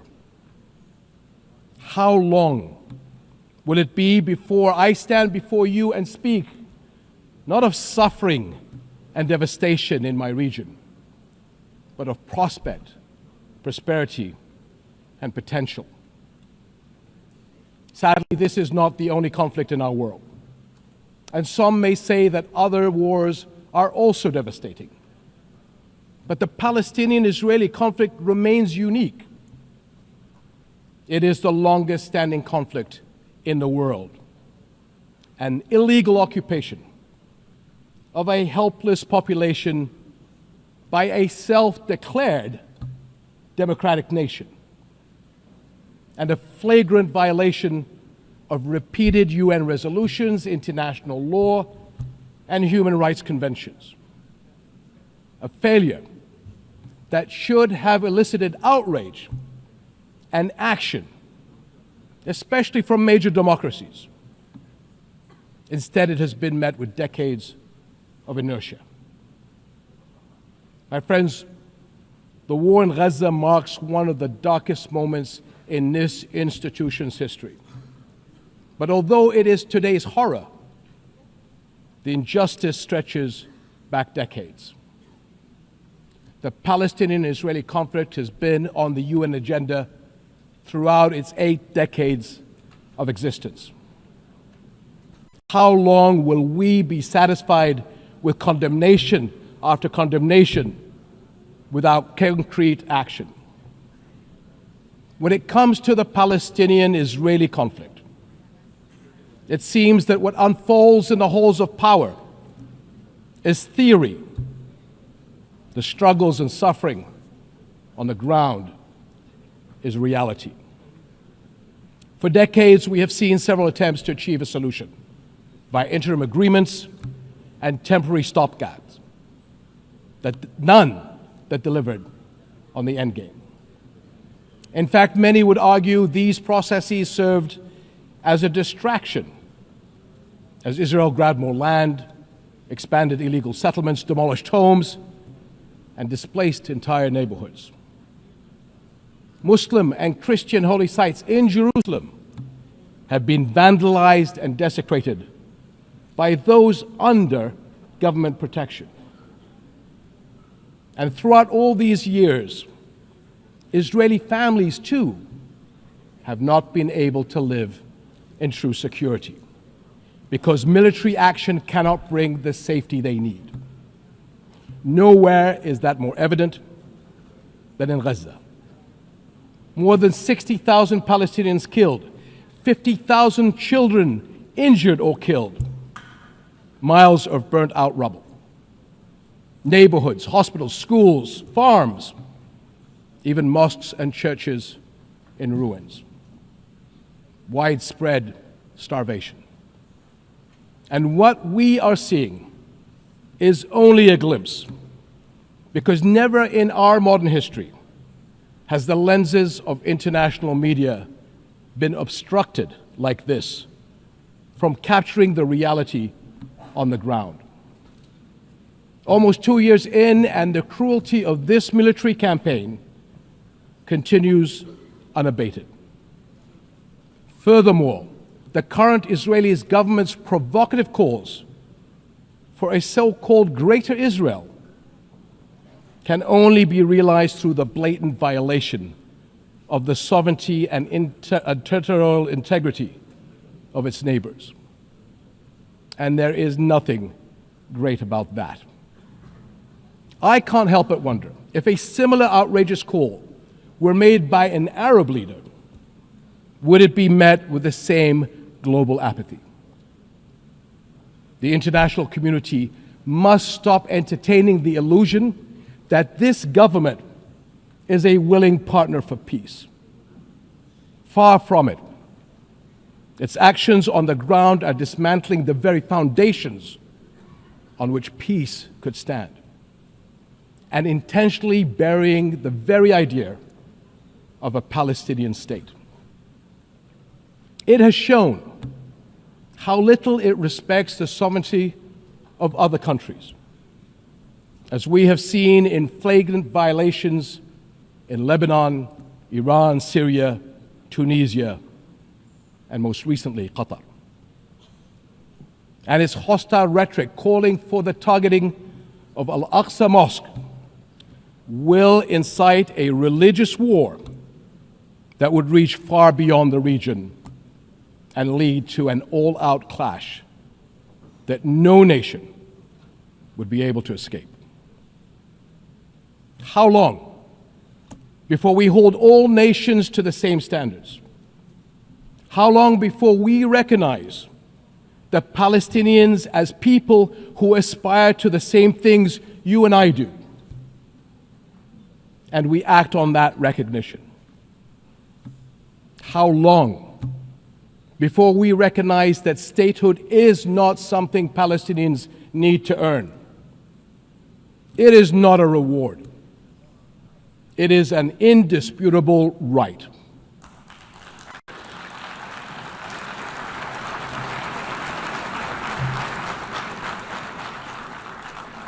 In Jordan, we are determined to work for a world in which people are secure in their homes, are safe to practice their faiths, and are able to live and thrive in dignity. As custodians of Muslim and Christian holy sites in Jerusalem, we safeguard these holy places against actions that violate the city's legal and historical status quo. Compromising the delicate balance in the holy city will turn it into a tinderbox that ignites global conflict. And Jordan is serving as the main base for international humanitarian response in Gaza, working by all possible means to provide critical supplies of aid and food. And we appreciate our regional and international partners. I'm also immensely proud of the many Jordanians, including men and women of Jordan Armed Forces, who are at the heart of this effort. Ground convoys, aircraft crews, doctors, nurses, and mobile medical staff who work even under fire to provide relief. These and countless others carry forward Jordan's deep heritage of compassion and generosity to a people in grave need. My friends, amid such darkness, there is a glimmer on the horizon. We are seeing more nations stepping up on behalf of a permanent ceasefire in Gaza, one that ensures the release of all hostages, unhindered humanitarian aid, and support for the Palestinian people as they rebuild. We all know that force is no foundation for security. It is a prelude for greater violence. Repeated wars are teaching generations of Israelis and Palestinians that their only recourse is the gun. Security will only come when Palestine and Israel begin to coexist. Seems I have the same problem as President Trump. Begin to coexist side by side. This is the two-state solution, in line with international law and UN resolutions. An independent and viable Palestinian state with East Jerusalem as its capital, alongside a secure Israel living in peace with its neighbors. For almost a quarter of a century, this has been the promise of the Arab Peace Initiative, in which Arab and Muslim partners around the globe extended their hand. My friends, for the past 2 years, we have finally seen the world's conscience stirring in the courage of ordinary people from every walk of life and every corner of the globe, raising their voices as one and declaring, "It has been too long."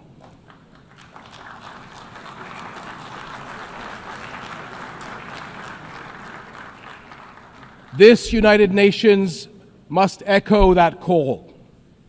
It has been too long, and it must act on that call until peace is a reality. Thank you.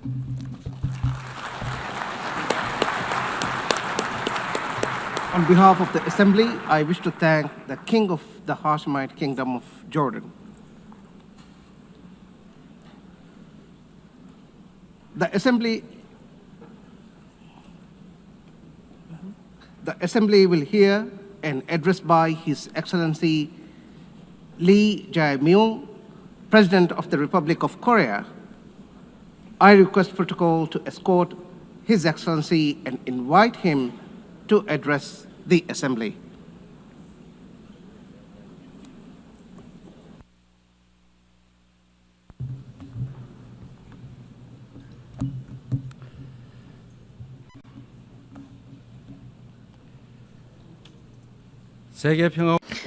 I would like to express my respect and gratitude to all members of the United Nations and staff of the UN Secretariat for their contribution to world peace and shared prosperity. I extend my sincere congratulations to Her Excellency Annalena Baerbock on assuming the presidency of the 18th session of the UN General Assembly. I also pay tribute to Secretary General Antonio Guterres for his unwavering dedication and hard work. I hope the 18th session of the UN General Assembly will achieve even more meaningful results under their outstanding leadership.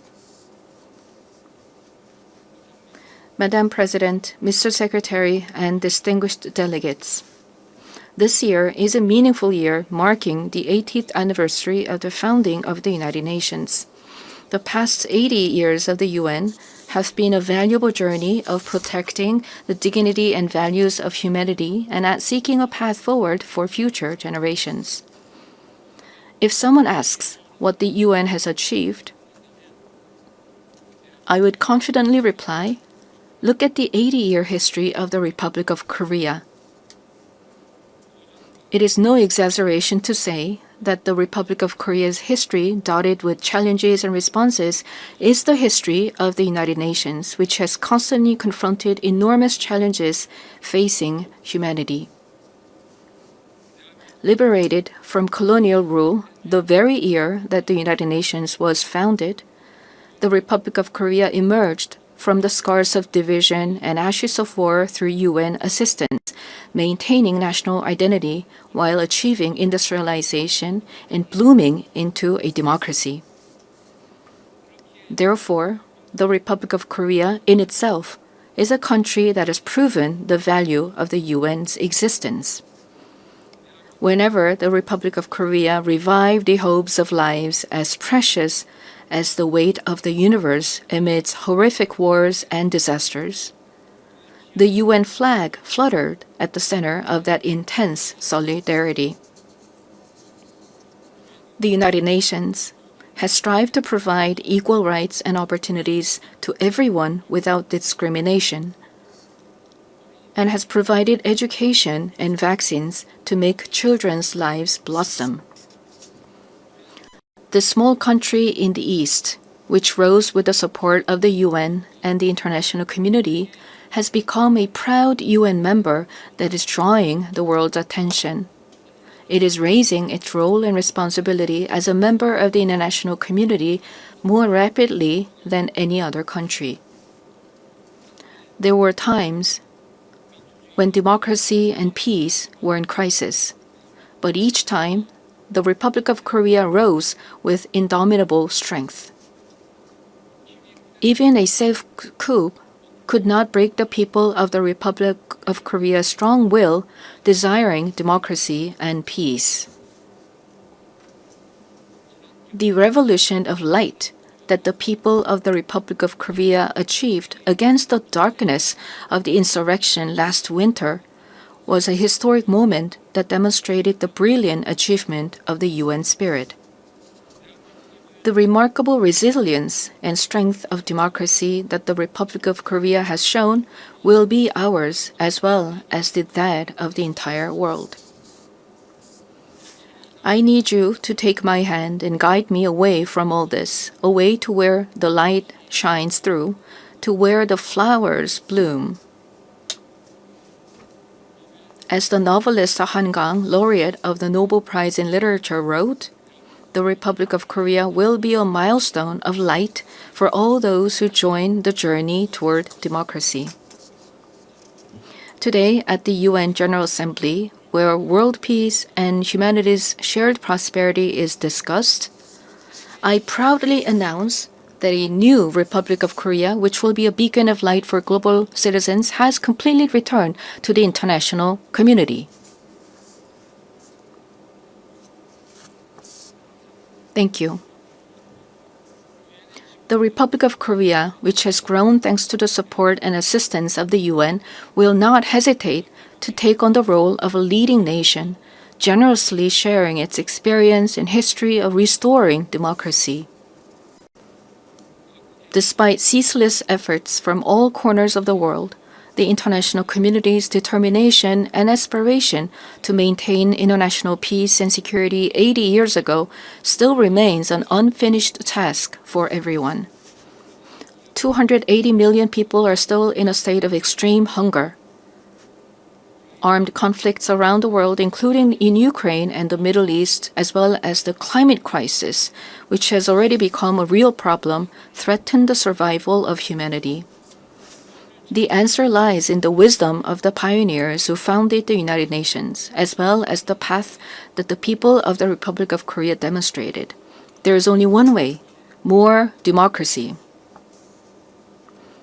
The people-centered government of the Republic of Korea, through the power of collective intelligence, is ceaselessly attempting innovations, seeking better alternatives in democracy.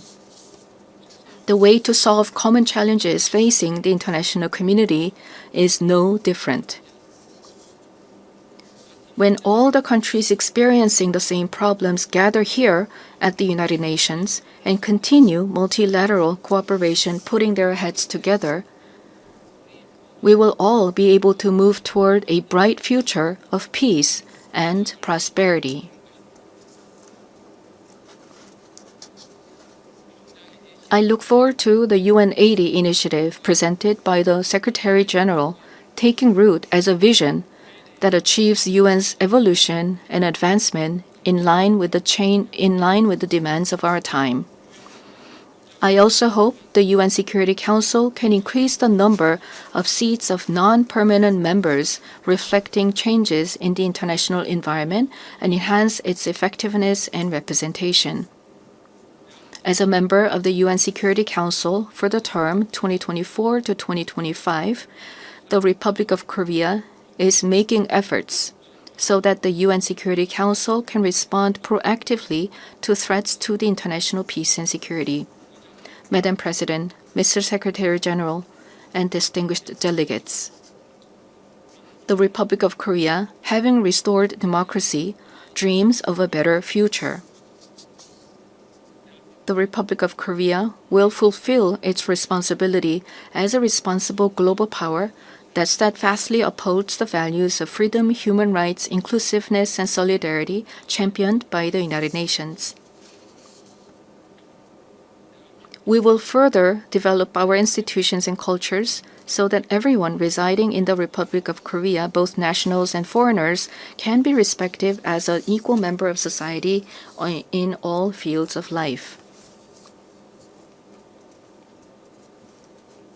The Republic of Korea will strengthen and lead cooperation with the international community while realizing the value of respect for human rights. In a time of crisis where immediate survival is urgent, words like solidarity, coexistence, and cooperation may feel somewhat distant. However, humanity has always dreamed of hopes as high as its deep despair, and has achieved the progress we see today through a passion for a better tomorrow. The more difficult the times are, the more we must return to the basic spirit of the UN, which is trust in universal values of humankind. Just as the determination to not pass down the devastation of wars led to the founding of the UN and has prevented conflicts and preserved peace, we today must cooperate more, trust more, and join hands more firmly in order to build a better future, a better world for future generations. Democratic Korea will lead the way in multilateral cooperation toward a sustainable future. Peace is a value that is more important than anything else. In the Republic of Korea, as well as elsewhere in the world, peace is the basic foundation for democracy and economic development. The disputes and conflicts we are currently facing vividly show how easily the ideals of human dignity and sustainable development can crumble without peace. Today, the Republic of Korea is fulfilling its responsibility as a key contributor to the United Nations peacekeeping and peacebuilding activities. Our brave soldiers, who have steadfastly defended the Republic of Korea, a divided nation, are helping to pave the way towards sustainable peace led by the UN. Threats to peace are not only physical elements. In an era where artificial intelligence technology is critical to security capabilities and cyber attacks threaten national security, we must confront not only visible enemies, but also invisible enemies. If we passively let ourselves be dragged along by the changes of the AI era, we will meet a dystopia of deepening polarization and inequality, unable to shake off the dark shadows of human rights abuses caused by the misuse of technology. However, if we proactively respond to these changes, we can use the high productivity as a driving force to build a foundation for innovation and prosperity and create a useful base for strengthening direct democracy. I hope the open debate that I will preside over as UN Security Council President tomorrow will significantly contribute to the international community's efforts to promote the responsible use of AI. Furthermore, we intend to share our vision for the future of AI through the APEC AI initiative at the APEC Economic Leaders Meeting, which will be held in Gyeongju, Korea next month. We will strive to ensure that the vision of AI for all, where advances in cutting-edge technology contribute to the universal values of humanity, becomes a new normal for the international community. AI-driven technological innovations will be an important new tool for solving global challenges like the climate crisis. Over the past 80 years, the United Nations has paved the way for sustainable development and spearheaded efforts to address climate crisis threatening the survival of humanity. Nations around the world must respond to these efforts. The Republic of Korea is pursuing a great energy transition, leveraging science and technology and digital innovation to increase energy efficiency and expand the share of renewable energy. We will submit a responsible, nationally determined contribution within this year, joining the united will of the international community. At the 4th UN Ocean Conference that will be co-hosted by the Republic of Korea and Chile in 2028, we will also work to build substantive solidarity for the sustainable development of oceans. Such efforts by the Republic of Korea to actively address global challenges are based on a firm commitment to fulfilling humanity's shared promise of sustainable development. Since the United Nations established the Sustainable Development Goals 10 years ago, the international community has made much progress in eradicating poverty and reducing inequality.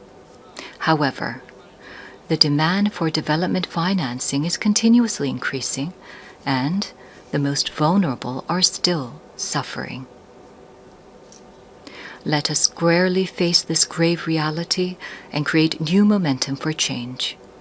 We must move toward structurally reforming global development governance while enhancing the quality of financial resources.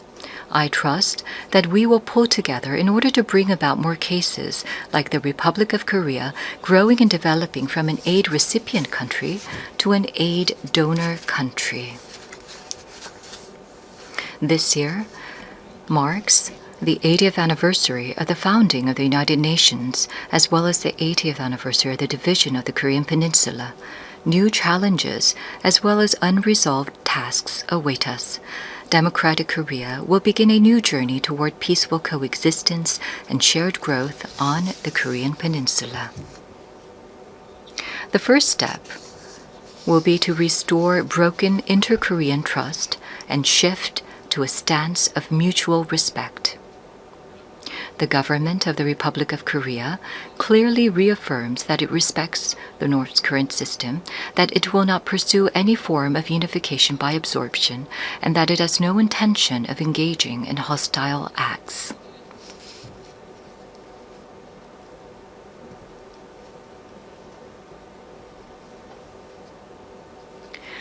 Based on these three principles, we intend to end the vicious cycle of unnecessary inter-Korean military tension and hostile acts. That is a reason why we have proactively taken measures, including halting the launch of leaflets and suspending broadcasts toward the North. Going forward, the government of the Republic of Korea will consistently seek a path to reduce military tensions and restore inter-Korean trust. The most certain peace is a state where there is no need to fight. Through comprehensive dialogue centered on exchange, normalization, and denuclearization, in other words, END, we must end the era of hostility and confrontation on the Korean Peninsula and usher in a new era of peaceful coexistence and shared growth. The fact that exchanges and cooperation are a shortcut to peace is a timeless lesson demonstrated by the history of fraught inter-Korean relations. By gradually expanding inter-Korean exchanges and cooperation, we will pave the way for sustainable peace on the Korean Peninsula. It is crucial for both the ROK and the DPRK, as well as the international community, to work together to establish peace on the Korean Peninsula. While striving to advance inter-Korean relations, we will provide our active support and cooperation for efforts to normalize relations with the international community, including between the United States and the DPRK. Denuclearization is undoubtedly a grave task, but it is time to seek realistic and rational solutions based on a cool-headed perception that denuclearization cannot be achieved in the short term. The international community must gather its wisdom in a pragmatic and phased solution, beginning with a stop in the sophistication of nuclear and missile capabilities, going through a reduction process, and reaching dismantlement. Realizing lasting peace on the Korean Peninsula would present new hope and possibility to humanity suffering from conflict. The Republic of Korea will end the Cold War on the Korean Peninsula through the END initiative and fulfill its responsibility and role to contribute to world peace and prosperity. A future where people from different nations cooperate and overcome global challenges together may sound like a rosy, dream-like vision. However, this is by no means an impossible dream. Peace is not merely the absence of armed conflict, but the realization of a community where differences are respected and people coexist. As long as respect and aspiration for diversity is inside us, we can always unite and embrace one another. K-culture is connecting people all over the world beyond borders, language, and cultural differences.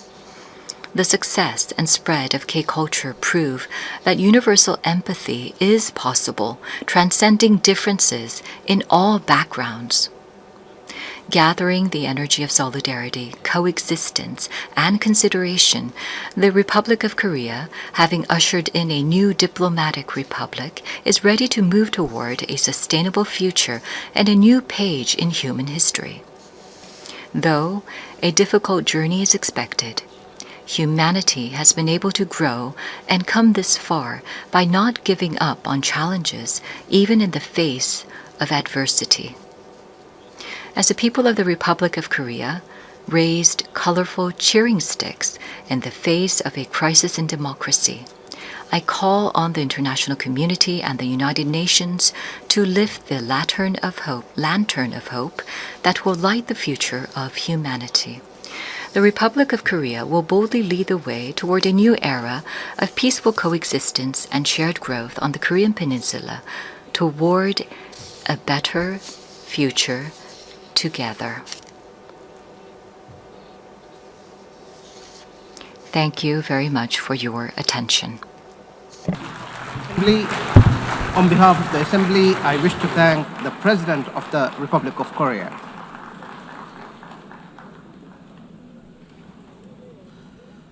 The Assembly will hear an address by His Highness Sheikh Tamim bin Hamad Al Thani, Amir of the State of Qatar. I request protocol to escort His Highness and invite him to address the Assembly.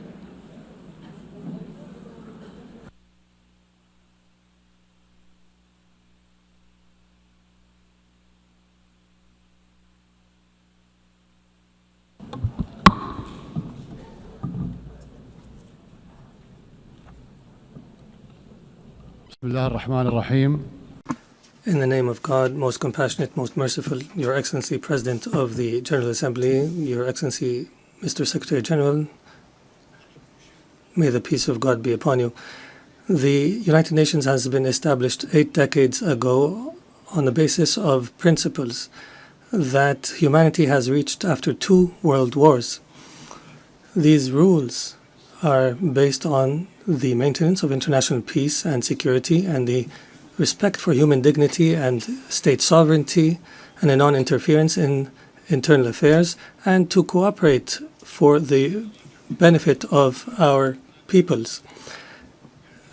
This means if we allow violations to continue, it means allowing the rule of the jungle, where perpetrators and violators enjoy benefits just because they can. This is the political realism that we are facing, that has been reduced to the ability to impose a status quo. This is a crisis. Such conduct finds that violators consider that tolerating them is a weakness. What must prioritize the discussion in the international community now is how to restore collective security as per the UN Charter, and how to restore the legitimacy of the international system. Your Excellencies, as you know, Doha on the 9th of September has suffered a treacherous attack that targeted the negotiating delegation of Hamas in a residential neighborhood that includes schools and diplomatic missions. As a result of this attack, 6 martyrs have fallen, including a Qatari national who serves in the internal security forces, and 18 people have been injured. This aggression was a violation against our sovereignty and a blatant violation that is unjustified of international law. But the whole world was shocked because of the circumstances of this heinous act, which we have classified as state terrorism. Unlike the claim of the Prime Minister of Israel, this attack is not a legitimate right to follow perpetrators of terrorism. It is an act of a diplomacy that is dedicated to political assassinations, and it undermines any diplomatic efforts aimed at ending the genocide against the people in Gaza. It is also an attempt to kill politicians who are members of a delegation that engages in negotiations with Israel while they were studying an American proposal. As you know, Qatar hosts, as a mediator during the negotiations, hosts delegations of Hamas and Israel. Qatari mediation has, in fact, achieved, in cooperation with Egypt and the USA, the release of hostages, and the last agreement was negated by Israel unilaterally. preventing an ability to reach a permanent ceasefire and the release of all hostages and the withdrawal of the occupying forces from the Gaza Strip and the humanitarian access and the release of Palestinian prisoners. They visit our country and plot to attack it. They negotiate with delegations and plot to assassinate the members of the negotiation teams. It is difficult to cooperate with such a mentality that does not respect the most minimum standards of cooperation. It is impossible. Is this not the definition of a rote government? The delegation, they consider negotiations a continuation of war in other means and a way to delude the Israeli public opinion. If the release of Israeli hostages is the end of war, the government of Israel is abandoning the notion of releasing the hostages. Their goal is to destroy Gaza so that it is unlivable and where no one can study or receive treatment. In other words, end the viability of the Gaza Strip to displace its population. Therefore, the Israeli leader wants to continue war. He believes in what is called Greater Israel. He believes that war is an opportunity to expand settlements and to change the status quo in the holy sites, in Al-Quds al-Sharif. He also plots for attacks in the West Bank and expansion. This imposition is the goal of this war. This treacherous attack against the sovereignty of a Gulf state thousands of miles away has confirmed that the Israeli Prime Minister, who takes pride in changing the face of the Middle East, reveals an manifestation of Israel's ability to intervene wherever, however it desires. Arab countries and Muslim countries have warned, and that have held an emergency summit in Doha, have warned against the consequences of this delusion. Israel is not a democratic country surrounded by enemies, but in fact, it is an enemy to its surrounding neighbors, and it's engaged in a genocide. And its leader is proud of preventing the establishment of a Palestinian state. And he promises that such a state will never be established.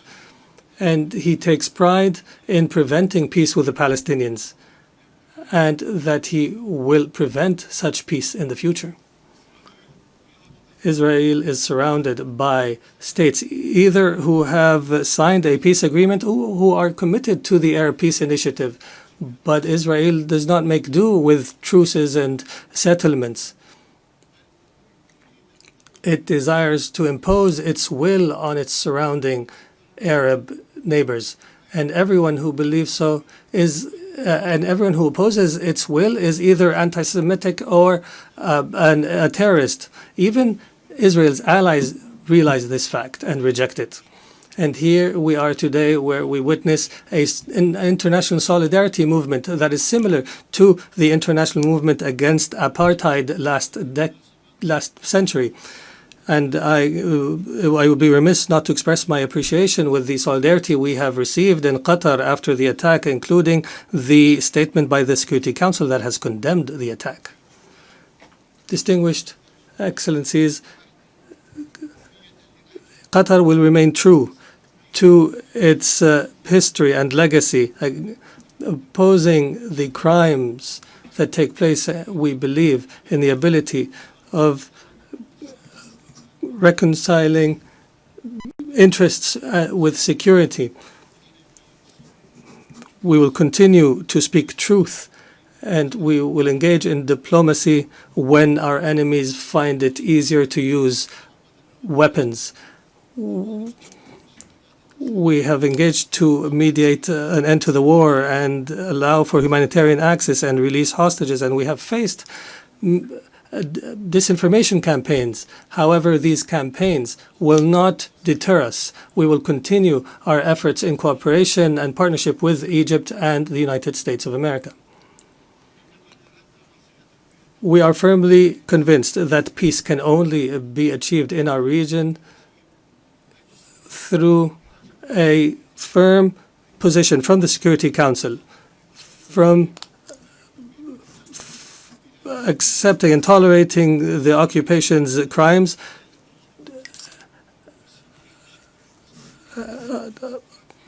until allowing to the Palestinian people to enjoy their right to self-determination and establish their state with East Jerusalem as its capital on the borders of 1967 as per UN resolutions and the two-state solution that has been the consensus of the international community. We appreciate the role of states that have recognized the state of Palestine. There is no doubt that such recognition is morally important because it sends a message that violence and more violence will not succeed in liquidating a just cause such as the cause of Palestine, and we urge more states to recognize the state of Palestine. We believe that instability knows no border and that humanity's destiny is intertwined. Therefore, Qatar has continued its diplomatic efforts to contribute to the settlement of other crises, such as in Ukraine and wars in Africa. And our persistence have continued with partners in Africa in order to draft peace agreements. Most importantly was the signing of a declaration of principles in Doha between the DRC and the Congo River Alliance in March. Our efforts support the leadership of the U.S. to achieve a peace agreement in the east of the country, and Qatar will continue to engage as an international partner in order to achieve the peaceful settlement of conflicts and to seize opportunities to establish global peace. Your Excellencies, some states in our region still suffer the lack of security and stability. However, there is hope through some positive developments. In our dear Syria, since the end of last year, is going through a new phase that we hope will be a path towards achieving the aspirations of the Syrian people towards stability, development, and the rule of law after the end of a dark phase of the country's history. Egypt has stood by the Syrian people throughout the previous years. I recalled and urged to support Syria from this podium, even when it seemed to fall off the international agenda.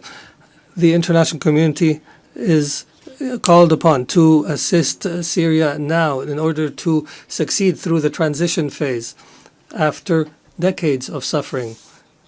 Our experience in other Arab countries has taught us that building state institutions and establishing relations between a state and others is based on equality, and internal stability on the basis of respect for diversity are paramount issues at this stage. Qatar will not spare an effort to provide the necessary support to our brothers and sisters in Syria, and we have no doubt that the Syrians will be able to overcome this phase and to reject sectarianism in all its forms, and that they will reject external interference, especially the Israeli attempts to divide Syria and the conduct of Israel that is as though all areas south of Damascus are areas of Israeli influence. The Middle East has also witnessed positive developments through the election of President Ahmed Joseph Aoun in Lebanon and the appointment of Mr. Nawaf Salam as a prime minister, which is a step towards stability in the country. Qatar will continue to support Lebanon, government and people and institutions and will continue to support the Lebanese army. We emphasize the need to implement Security Council Resolution 1701 and the withdrawal of Israeli forces from the areas it occupied during the last war and to end Israeli interference in internal Lebanese affairs. For Sudan, the people in Sudan continue to suffer an unprecedented humanitarian crisis because of the continued violence. We call once again on all parties to prioritize the national interest and to engage in a comprehensive dialogue that leads to a permanent peace and that preserves the unity of Sudan and its territorial integrity and independence and that achieves development and stability. We declare our support for all international efforts that aim to achieve this goal. Distinguished Excellencies, Doha has always been a global capital that hosts major events in all spheres and an area where leaders convene and decision makers from around the world to engage in negotiations and the formulation of solutions. Doha will host the Second World Summit for Social Development from the 4th to 6th November this year. And we look forward to welcoming you all during this conference. There is no doubt that the trust of the international community in Qatar is based on our successes in the past throughout the years. And accordingly, based on this legacy, we have submitted our application to host the Olympics, believing that sports is not just competition, but a bridge between cultures and a means to promote peace and understanding. And as such, we have also organized and hosted the FIFA World Cup, proving that we are able of hosting sporting events of this magnitude. In conclusion, the state of Qatar, realizing the seriousness of the challenges facing the international community, commits to our partnership in seeking truth, peace, and justice in international relations. Thank you, and may the peace of God be upon you.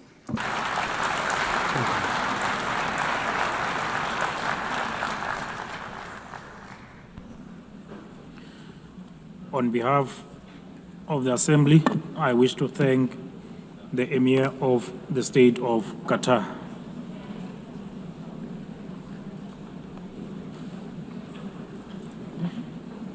The Assembly will now hear an address by Her Excellency Jennifer Gillings-Simons, the President of the Republic of Suriname.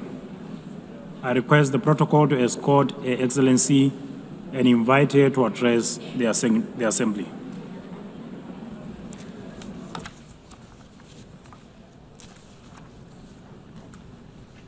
Good morning. Madam President, we are here to commemorate in this special moment in history as we celebrate the United Nations 80th anniversary.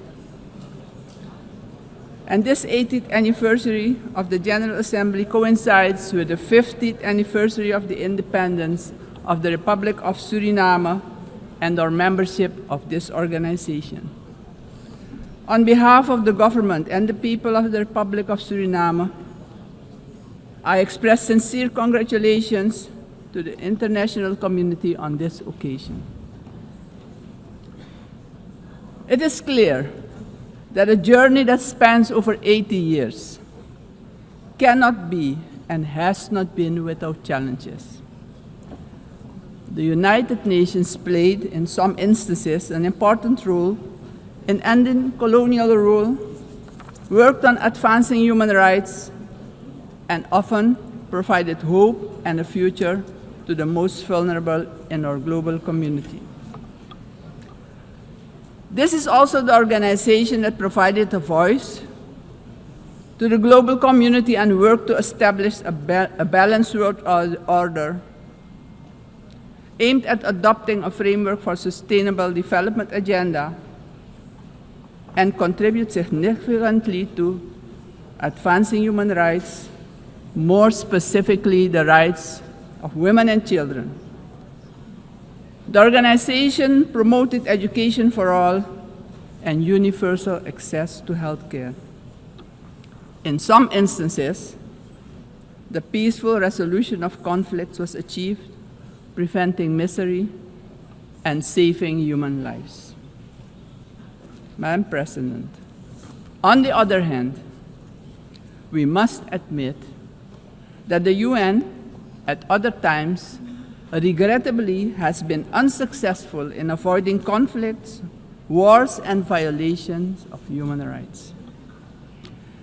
As we look at the world today, we see that in Europe, war has returned. Elsewhere, wars are displacing millions, killing many, and threatening global security and peace. In other countries and regions, for instance, in the Middle East, we have witnessed unspeakable terror at the hands of terrorist organizations. The UN was not able to prevent that. At this moment, there are increased occurrences of grave violations of human rights, and more specifically, the rights of children. For example, in Gaza, it is unbearable to even think about their suffering. Also, within our own region, which is the Caribbean, we have not been spared of rising tensions. It is with heightened concern that we noted the Secretary General's recent briefing on the Security Council meeting on the situation in Haiti, mentioning that the Haitians are enduring a perfect storm of suffering. Haiti is still paying a hefty price for being the first to throw away the shackles of slavery in the region of the Caribbean. Our hearts go out to the people of Haiti. Suriname strongly reiterates its position that conflicts should primarily be resolved through dialogue. And we remind the international community that Latin America and the Caribbean are proclaimed a zone of peace. We do not want military aggression in our region.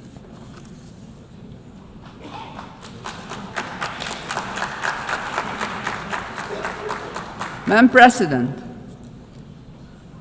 this is the moment, on the 80th anniversary, we should reflect and ponder on the next 80 years. What do we have to change and what needs to be done differently? We all must underscore and repeat it ceaselessly today that the United Nations will only be successful if all nations, without exception, adhere to the resolutions we adopt.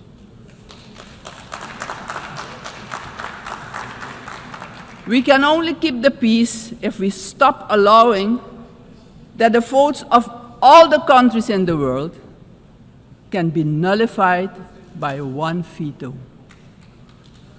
Today, partially because of the work done by our organization, some poor countries have developed substantially, economically and otherwise. They have become powers who can't be ignored any longer. We have to remind ourselves that the world in which the United Nations was established 80 years ago does no longer exist. The task ahead, therefore, is that we, in the first place, renew our vows, recommit to the principles and objectives of the charter of our organization, and recognize all the voices in the world, because people from all regions should have opportunities for a dignified life. Furthermore, the UN should adjust to the world we currently live in. This means, for example, The Security Council should expand to include all nations who exert major influence in the world. Exclusion of these players will only increase the risk of conflict and obstruct the beneficial cooperation necessary for humanity to develop and prosper. It is of great importance that all economically and otherwise strong nations and countries maintain a healthy competition that promotes the scientific advancement we need for sustainable development.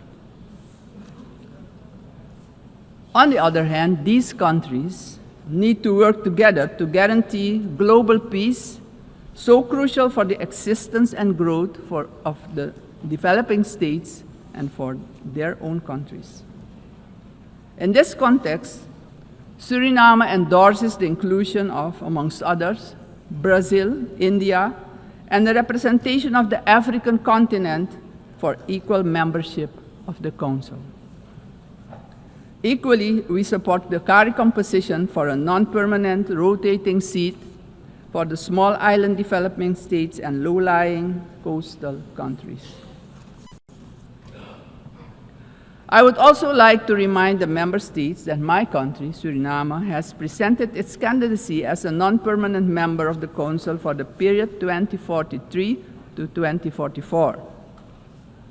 Madam President, the United Nations must be a genuine unity of nations. If our organization, moving forward, wants to play a crucial role in creating a prosperous future for humanity, we have no choice than to genuinely unite, all of us. Suriname stands firmly for global peace, for the rule of law, and for the equal value of every human life. Considering this, Suriname once again calls for the lifting of the long-standing, unjust embargo against Cuba, bringing misery to its people. Madam President, Suriname is a country with people of indigenous, Maroon, Javanese, Hindustani, Creole, African, Chinese, and European descent. We all live together in a mosaic of cultures and faiths. The persons from Surinamese origin living abroad are part of this mosaic of our population and can contribute to the socio-economic development of the nation. We consider this diversity a great asset. Actually, Suriname does not have diversity. Suriname is diversity, and we keep working together to protect and grow our national unity for our own well-being and as an example of harmony in this often divided world. My country also carries immense natural wealth, and it is our vision to create an economy that is resilient, sustainable, and inclusive. Together, we strive to build this more diverse economy by developing, among others, our tourism and agricultural sectors, strengthen our educational system, and work towards universal access to basic health care. Suriname has a vast tourism potential with its green and lustrous hinterland, many waterfalls, rapids, and great rivers for relaxation, as well as for unforgettable adventures, if you're inclined to that. Rich biodiversity, cultural treasures, and the UNESCO-acknowledged historical city of Paramaribo. Through cooperation in the agriculture sector with our neighbors, we aim at improving food security within Suriname and the Caribbean community. My government views energy security as a strategic priority for national development, regional stability, and economic resilience. With an investment of more than $10 billion for the development of our offshore oil and gas, the country is getting a new beginning, a new start, that will contribute significantly to our economic growth. However, we know oil and gas revenues should not be the sole fundament of our economic development. Hence, we need investments in relevant sectors in our country. We are steadily advancing our energy transition. While we already source about 50% of our energy needs through hydropower, we are moving toward natural gas and other forms of renewable energy as part of our long-term vision, because we know climate change is a fact. Madam President, I firmly believe that education is the foundation upon which every prosperous society is built. We are committed to invest in our education system, our teachers, our children and youth. The future of any country depends on the talent and skills of its people. My country reaffirms strongly its commitment to upholding the rights of indigenous and tribal communities, ensuring that their livelihoods, tradition, knowledge systems are respected and preserved, and the acknowledgement of their collective land rights. Strengthening our institutions is high on our agenda. Suriname has worked tirelessly on the prevention of diseases, and despite challenges, we have achieved results that we as a country can be proud of. As of June 30, 2025, Suriname has officially been declared malaria-free by the World Health Organization after 30 years of continuous fight against this disease, the first in the Amazon region to receive such a recognition.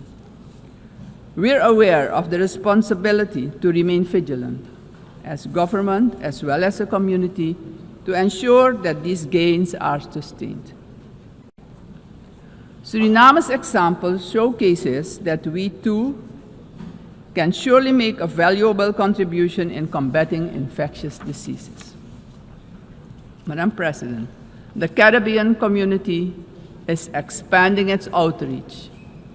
And in this light, Suriname also welcomes the recently concluded Second Africa CARICOM Summit held in the Republic of Ethiopia. This, Madam President, honors the historic, cultural, and human bonds between the regions of the Caribbean and Africa. Suriname also acknowledges the CARICOM 10-point plan for reparatory justice, which has our full and strong endorsement. Slavery was a crime, is a crime against humanity, and we're talking about reparations, yes. We will furthermore continue to contribute with CARICOM, aiming at enhancing the organization's geopolitical influence. Despite our commitment as a country to the Paris Agreement 10 years ago, we see that the climate crisis is worsening. It's worse than we feared. Our countries have least contributed to climate change and carbon emissions, but are hit the hardest by its effects, directly impacting the livelihood and economic growth of our peoples. Suriname calls for the urgent attention of the international community to address the detrimental impact of climate change facing the small island developing states and countries with low-lying coastal areas. Our forests stand strong.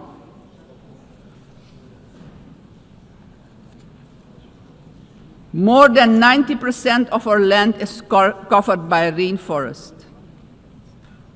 And this makes us the most forested country in the world.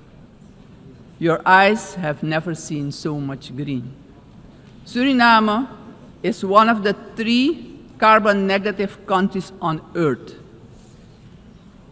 Since 1992, our forest has absorbed nearly 290 million tons of carbon, and each year we capture more than we emit, and we want to keep it that way. The protection and conservation of our forest has been a priority. It doesn't stand by default, but by design. We have been logging sustainably for decades and did so with the Sustainable Tropical Rainforest Management System developed in Suriname, an ecological approach to forestry. Also, the indigenous and tribal communities protect the forest by their continued stewardship. We are proud of the way we did it, but pride alone does not pay the bills and does not develop the indigenous and tribal communities. Madam President, we must not forget that these forests, our forests, are in competition with vast resources such as gold, diamond, bauxite, and more. We will need to make difficult choices. We want to keep our forest coverage at a minimum of 90%. But we cannot do it alone. The time has come for the world's largest emitters to share this responsibility, not only with words, but with action, justice, and finance. Suriname strongly calls for global action, predictable climate finance for high forested, low deforestation countries, fair recognition of real carbon removals, and direct support for the communities who live in and protect these forests. Suriname, Madam President, therefore endorses the initiative of the COP30 presidency to launch the Tropical Forest Forever facility and calls upon the international community to contribute to its success. Suriname, as mentioned previously, takes pride in being an example of peaceful coexistence, having different cultures, religions, and the traditions to live together in respect and solidarity. This is our gift to the world. The second gift, because we also have a forest that is delivering services to the whole world. This gift proves that harmony can prevail. As stated upon our admission to the United Nations in 1975, our republic indicated our willingness to engage with the international community.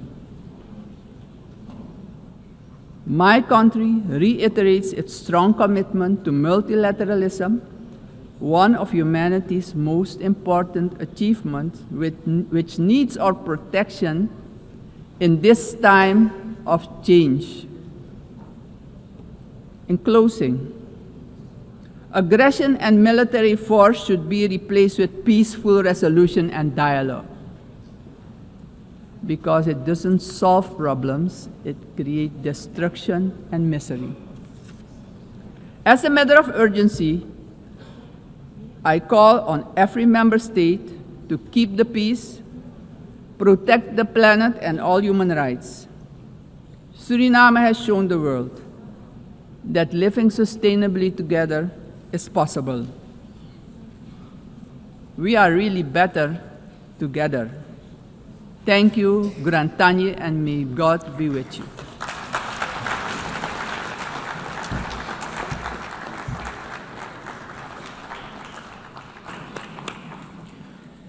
On behalf of the Assembly, I wish to thank the President of the Republic of Suriname. The Assembly will hear an address by His Excellency Katinas Nauseta, President of the Republic of Lithuania. I request protocol to escort His Excellency and invite him to address the Assembly.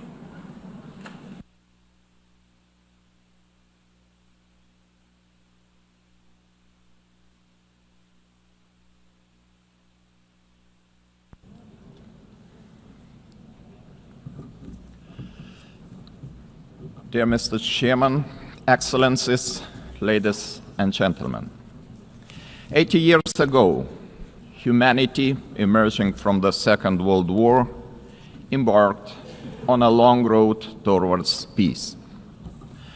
Building on the solid foundation of the rules-based international order, our forefathers created the United Nations and its institutional system. This system was never perfect. Many nations, Lithuania included, had to struggle for decades, seeking freedom, independence, and sovereignty. Many people suffered war, famine, and premature death. And yet, it was the best international order that we have ever.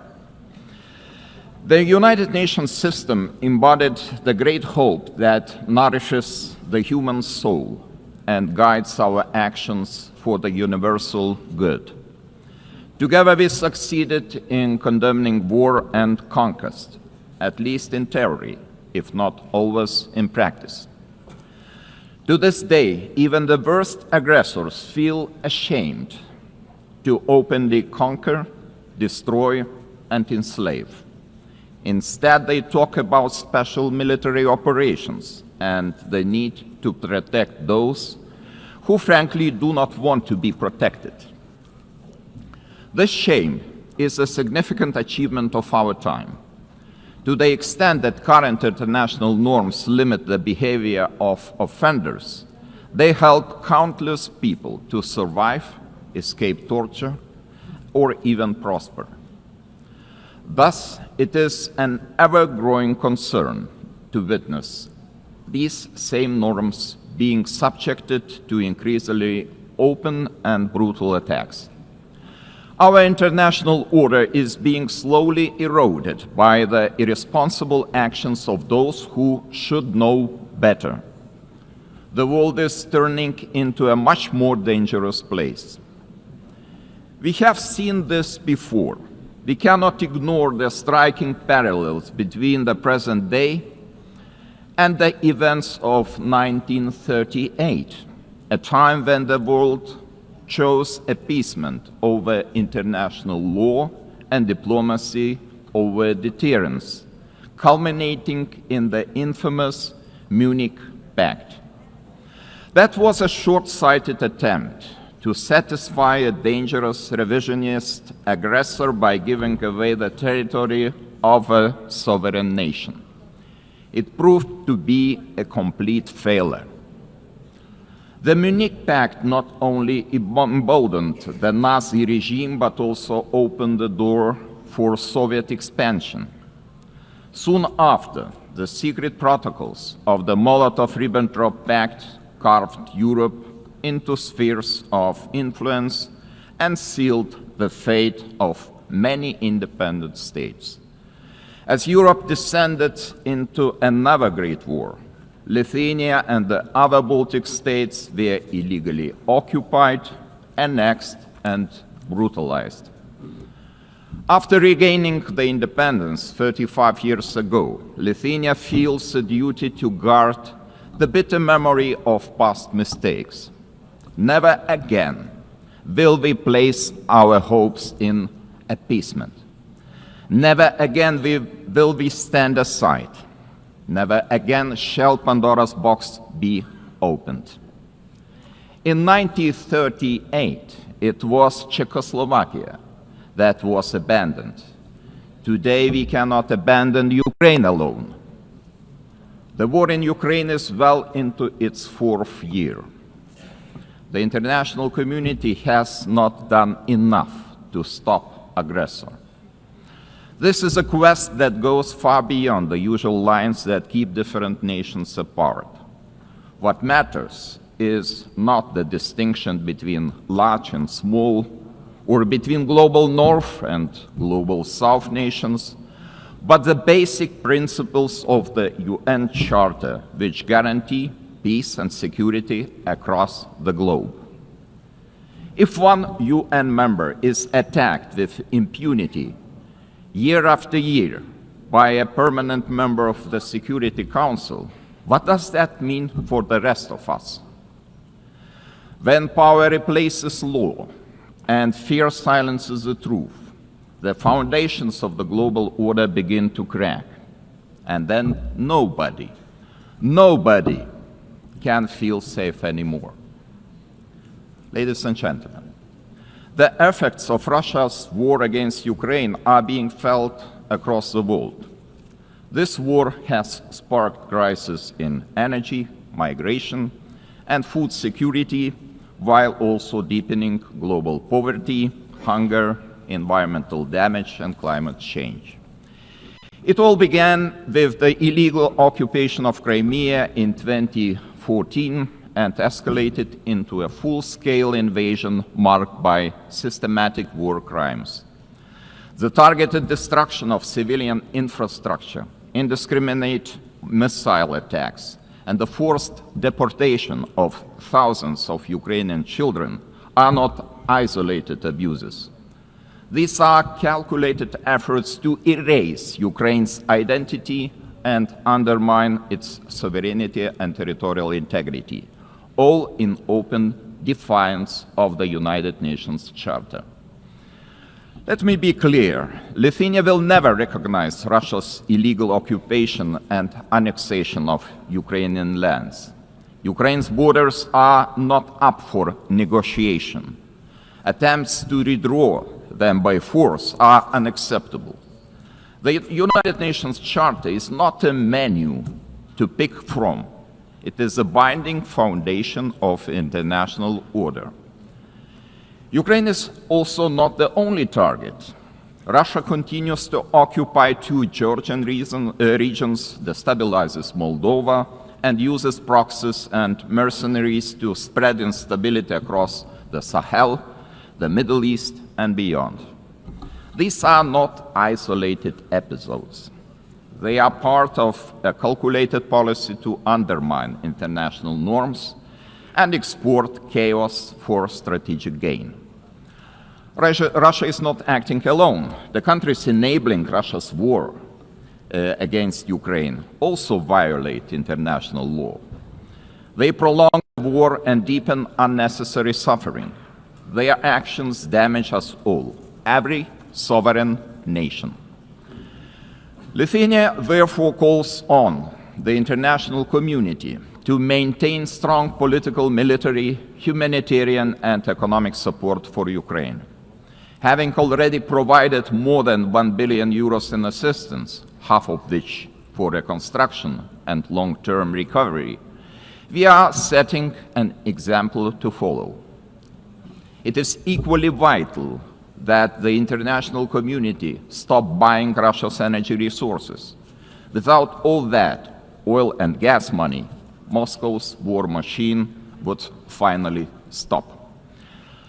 If history is any indicator, Russia will never stop using energy for its geopolitical goals. Wherever Russian energy resources flow, corruption, blackmail, and sabotage will follow. Let me remind you, this is a country that understands only the language of force. Ukraine's ability to deter aggression will be the decisive factor in the future. Moreover, peace will never be sustainable without justice. Russia's numerous war crimes, from mass killings and attacks on hospitals to the abduction, deportation, and indoctrination of children, demand accountability. My country strongly supports the Special Tribunal for the Crime of Aggression under the auspices of the Council of Europe. We call on all states to endorse this initiative. Accountability must have real consequences, legal, political, and financial. As a co-founder of Register of Damage for Ukraine, Lithuania calls on all eligible states to join this vital effort. Russia's frozen assets must eventually be used to help Ukraine defend itself and rebuild. I also cannot stress strongly enough that the return of all deported Ukrainian children and illegally detained civilians must be a global priority. We urge all states and institutions to strengthen international efforts and to ensure their safe homecoming. Ladies and gentlemen, as crucial as Russia's war of aggression against Ukraine is, it is only part of the broader global upheaval. Lithuania watches the current situation in the Middle East with deep concern. We join the international community in calling for the full and immediate implementation of the ceasefire in the Gaza Strip. To prevent starvation, humanitarian aid must be allowed to reach those in need without obstruction. At the same time, the unconditional release of all remaining Israeli hostages remains a crucial step towards ending hostilities. Lithuania is firmly committed to a just and lasting peace in the Middle East. We condemn all the actions that undermine this goal.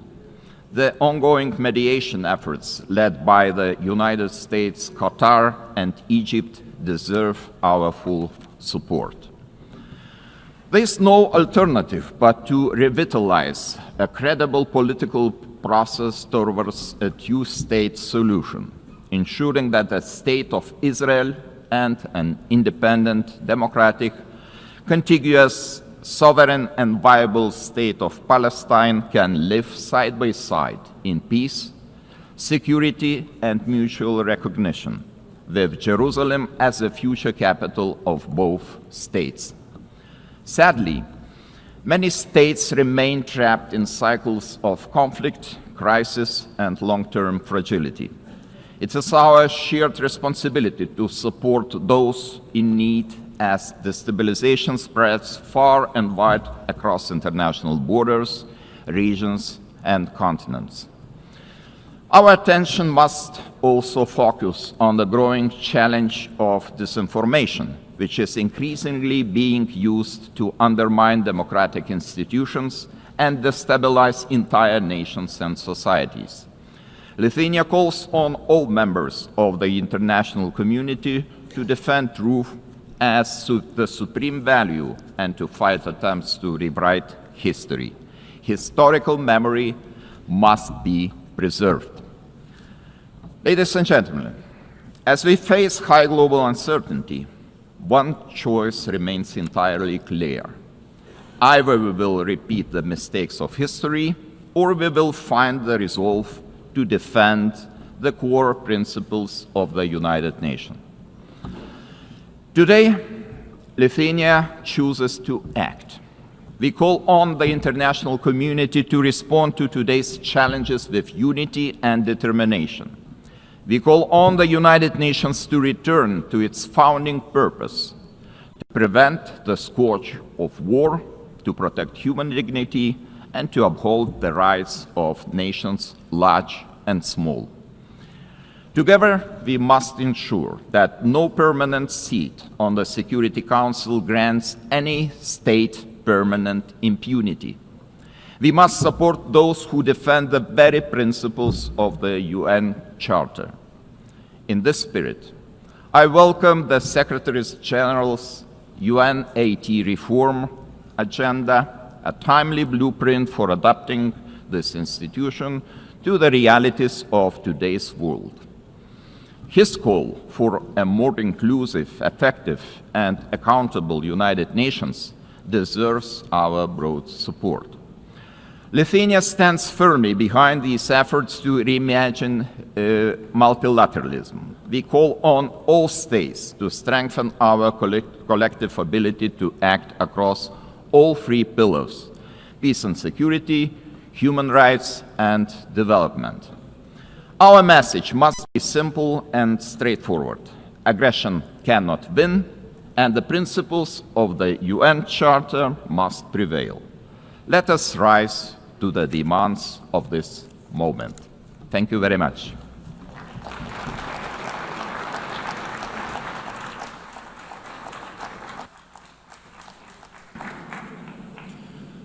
On behalf of the Assembly, I wish to thank His Excellency, the President of the Republic of Lithuania. The Assembly will hear an address by His Excellency Marcelo Rebelo da Sousa, the President of the Portuguese Republic. I request protocol to escort His Excellency and invite him to address the Assembly.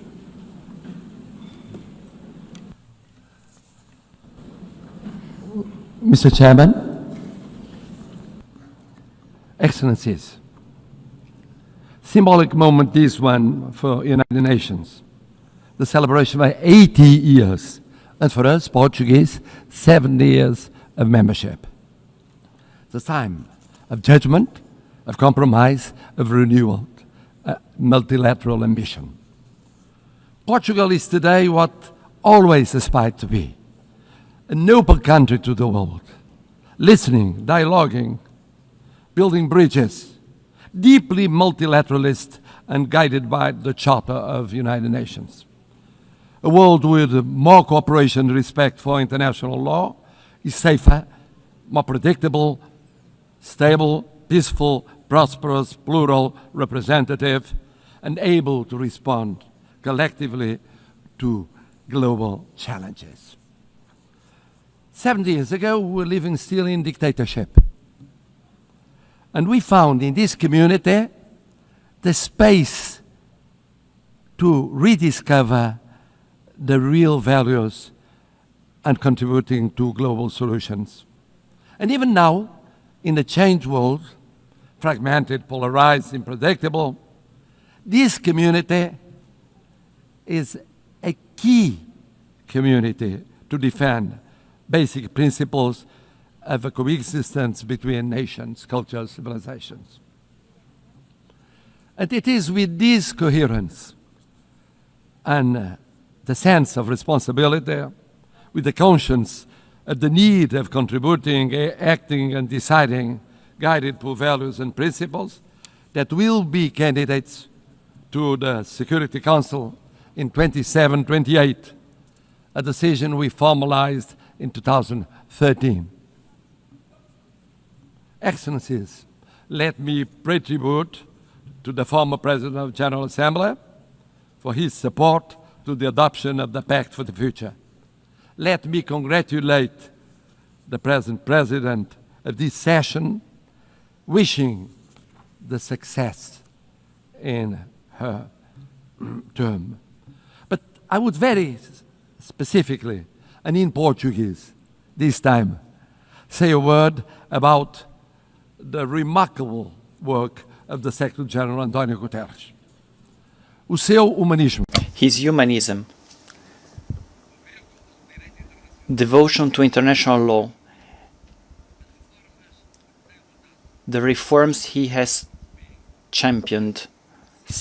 2017, que inclui agora, now including UN 80 and the Pact for the Future, are testaments to his work and will be his legacy. É orgulho para mim, having a Portuguese as Secretary General of the United Nations, ter português como Secretário-Geral das Nações Unidas. Someone is projecting a Portuguese way of acting in international relations, uma forma portuguesa de estar nas relações internacionais. He will always be supported by Portugal. Contará sempre com o apoio de Portugal. And I must congratulate him for his speech, because he said, I will never give up. I know him ever since we were teenagers. He never gave up, ever. And he's right. It's true we live at a time of multiple crises and persistent crises. Division, polarization, violations of international law, cleavage between power exercise and responsibility, technology and ethics, urgency of crisis and capacity of response and action. United Nations faces an existential moment. Without change, without renewal, the United Nations will be marginalized, and we could be left to the law of force. No G1, no G2, no G3, no G1+1 1 + 2 or 2 + 1 will be an alternative. No absence of multilateralism will avoid the need of multilateralism. The world is multipolar, will be multipolar. Just think of the situation in Ukraine or the situation in Middle East. In Ukraine, for years, and now for months, for 8 months, one is waiting the mediation of the most powerful in the world. Do we have a ceasefire? No, we don't. In the case of Middle East, we waited and waited for the intervention of the most powerful in the world. Did we have a ceasefire? Without the multipolar, multilateral intervention of so many countries, here in New York, with the recognition of the existence of the state of Palestine, some Europeans, others non-Europeans, we won't change soon. This means we need United Nations, we need multilateralism, we need dialogue between countries from every continent. And the same for international law. We need international law. We need international law for the reform of United Nations. We need international law as a foundation of peace and justice. A world governed by rules is a safer and more predictable and equitable world. We need a Charter of United Nations as a common compass. Of course, we must adjust United Nations, but we must never forget the lesson of the League of Nations. When one forgets the principles, when one abandons the principles on account of pure realpolitik, I mean the power or the powers of the moment, one forgets that no power is eternal. No personality is eternal. Empires went up and went down. We know by experience it. Colonial empires, European empires inside Europe, all kinds of empires went up and went down. We believe that in the reform of United Nations, we have 3 pillars: prevention, partnership, and protection. Preemptive action before the conflict, not just afterwards. Mediation, preventive diplomacy, intervention of the Secretary General and of the PBC. Avoiding destruction and institution collapse. Building peace, fighting against the deep causes of violence, promoting resilient and peaceful societies. But development, peace building without development, preventive action without development doesn't work. We co-presided, together with an African partner, Burundi, the preparation of the 4th conference on financing of development. Ideas, dialogue, determination, results. Without sustainable development, no lasting peace is possible. Never forget to implement the 2030 agenda and the reform of the international financial architecture. It's a priority involving the digital, the space, the artificial intelligence technologies as force for peace, not tools for domination. Bridging the digital and technological divides as central to build resilient societies. C'est aussi très fier que... And with great pride, we share in the priority of prioritizing oceans, addressing climate change. We can talk about combating climate change, but we must first and foremost admit that there is this change. That's why we prepared for UNOC 2 in Lisbon, and we were at UNOC in Nice. We were one of the first European states to ratify the BBNJ Treaty. We project 27% of our marine surface area. That is 3% of the objective for 2030. Speaking of the appeal of partnership, the United Nations must deepen partnerships, strategic partnerships with regional organizations. Portugal has the experience that is very specific. We have the experience of the community of Portuguese-speaking countries.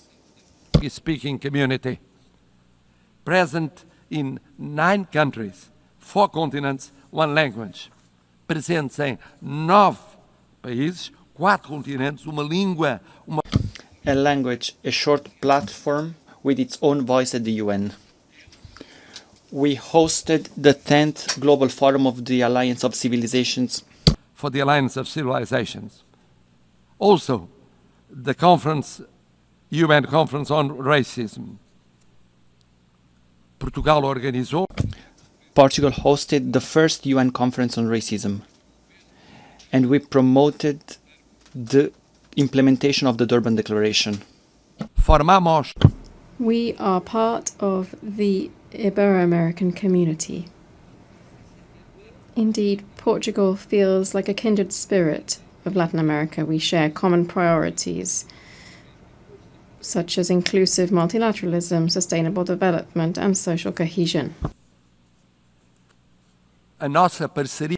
Our South is made of respect and solidarity. Lançamos as primeiras. We launched the first EU-African Union summits. Initiative of the first and second summits between European Union and African Union. We cooperate actively with the PMA, CITES, and LLDC. At the same time, we think that protecting means also protecting the role of women, youth as agents of change, the access to education, leadership, political participation. The world needs more women and more youngest as leaders in the procedures of decision.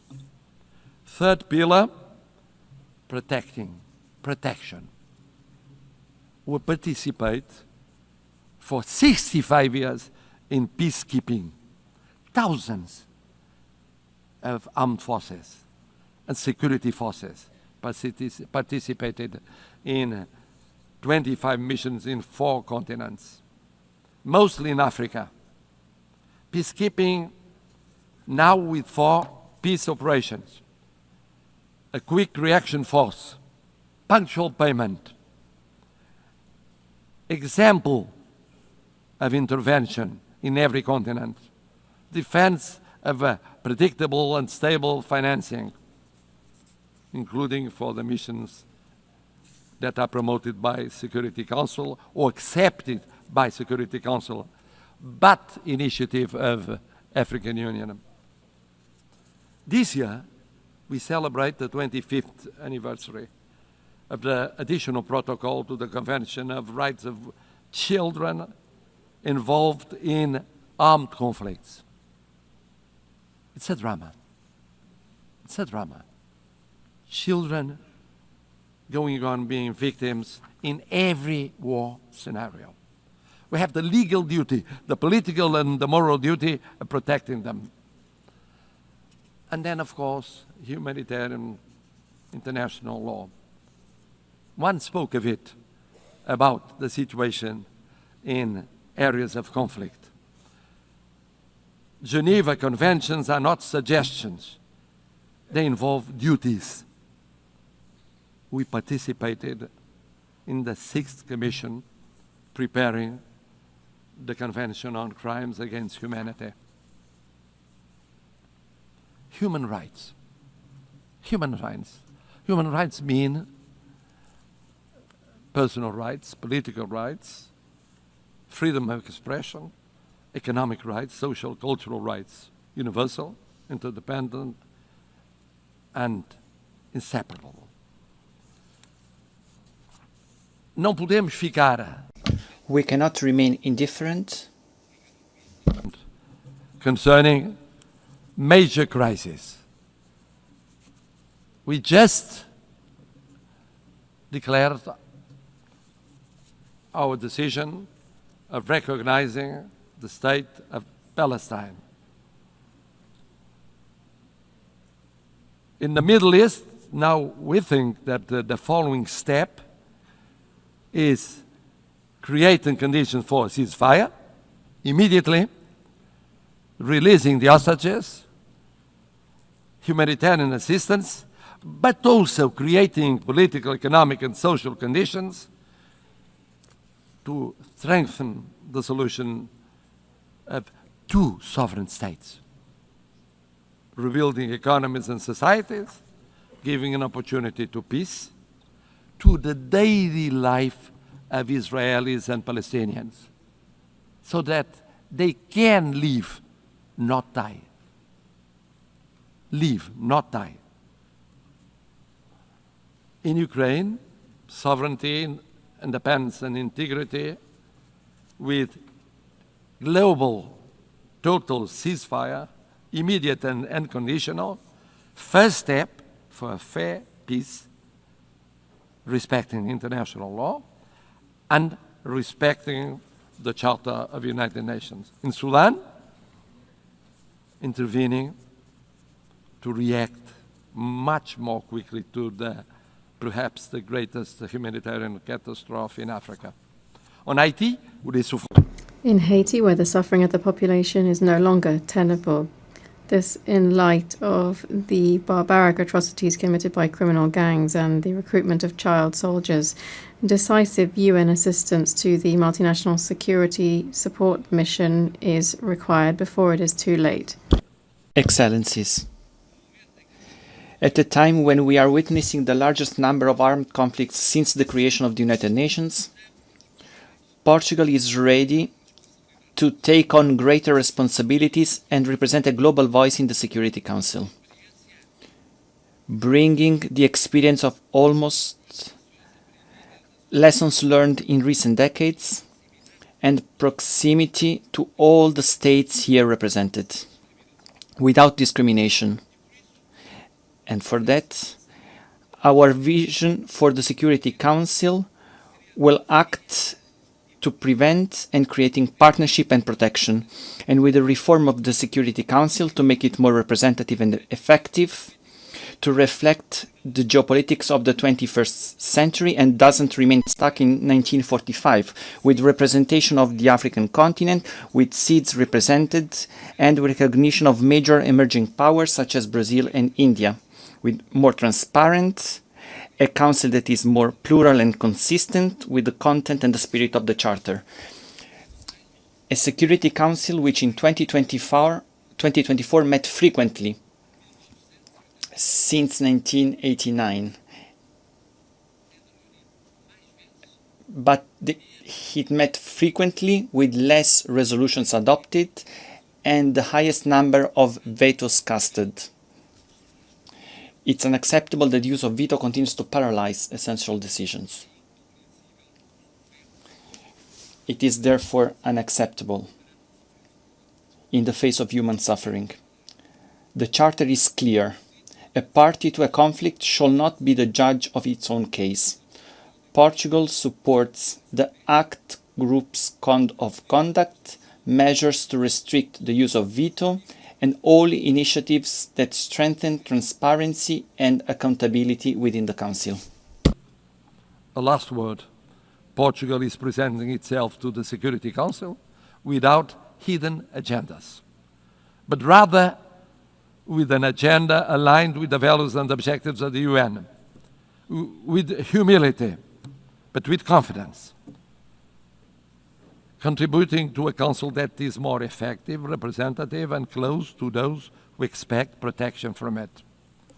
We are a predictable country, a bridge builder, a reliable partner, an uncompromising defender of the UN Charter.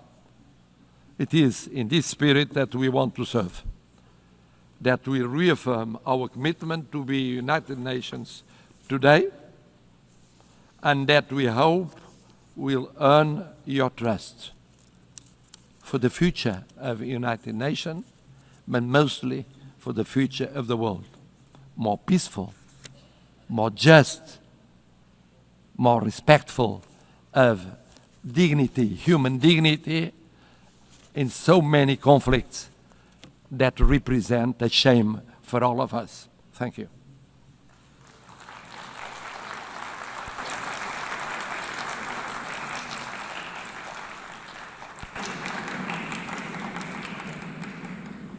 On behalf of the Assembly, I wish to thank His Excellency, the President of the Portuguese Republic.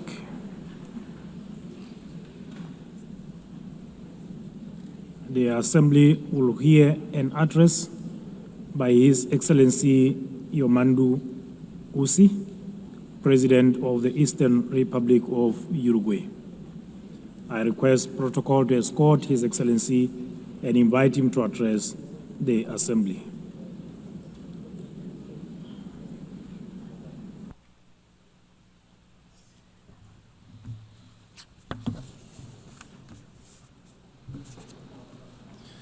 Señora Presidenta. President of the General Assembly, Secretary General, heads of state and government, representatives of international organizations, official delegations, ladies and gentlemen. I come from a republic that lies to the east of the Uruguay River, one which on maps, in history and in culture occupies a small corner of the southernmost tip of the world. This is a country of grasslands overlooking the ocean, which stands out for the tranquility and hospitality of its people. I come from a country where it is now common practice for a president to visit neighboring countries accompanied by his predecessors from other political parties. This is a country where the handover between governing parties does not trigger an institutional crisis. On the contrary, this handover represents business as usual. I come from a country whose president can walk among the people without security, can enjoy a football match standing in the stands like any other supporter. I come from a country whose political parties, almost all of them, more than half a century old, are always willing to agree on national solutions to national emergencies. Uruguayan solutions, as we call them. In saying this, I'm trying to express how Uruguay lives its profound vocation for peace and respect every day. I live in a country, of course, that does not stand on the threshold of paradise, since we are also facing fresh challenges in child poverty, public security, and social inequality, and on these issues also there is, generally speaking, national consensus. Our historically robust institutions and political system have allowed Uruguay to continue to stand out in the region for its high level of human development and its income distribution policies. It has allowed us to be a country with stable rules, where contracts are honored, where international commitments are respected, and where macroeconomic stability is a state policy. But this impressive record can also be seen beyond our borders, because Uruguay is recognized worldwide for its commitment to peace, its tireless pursuit of the peaceful resolution of conflicts, its unfettered respect for international law as the greatest guarantee of the sovereignty of peoples, and for being a fraternal and hospitable land for migrants from all latitudes. From that small country which breeds tolerance, dialogue and agreement as the historical key to coexistence, and which lies on a continent free of conflict and interstate wars, we come to this assembly to join efforts to contribute to stability and peace in an increasingly tumultuous and challenging world. The growing geopolitical tension and increase in conflicts, together with the underfunding of efforts for a peaceful and rules-based global order, are posing enormous challenges on a planetary scale. A few facts suffice to illustrate this.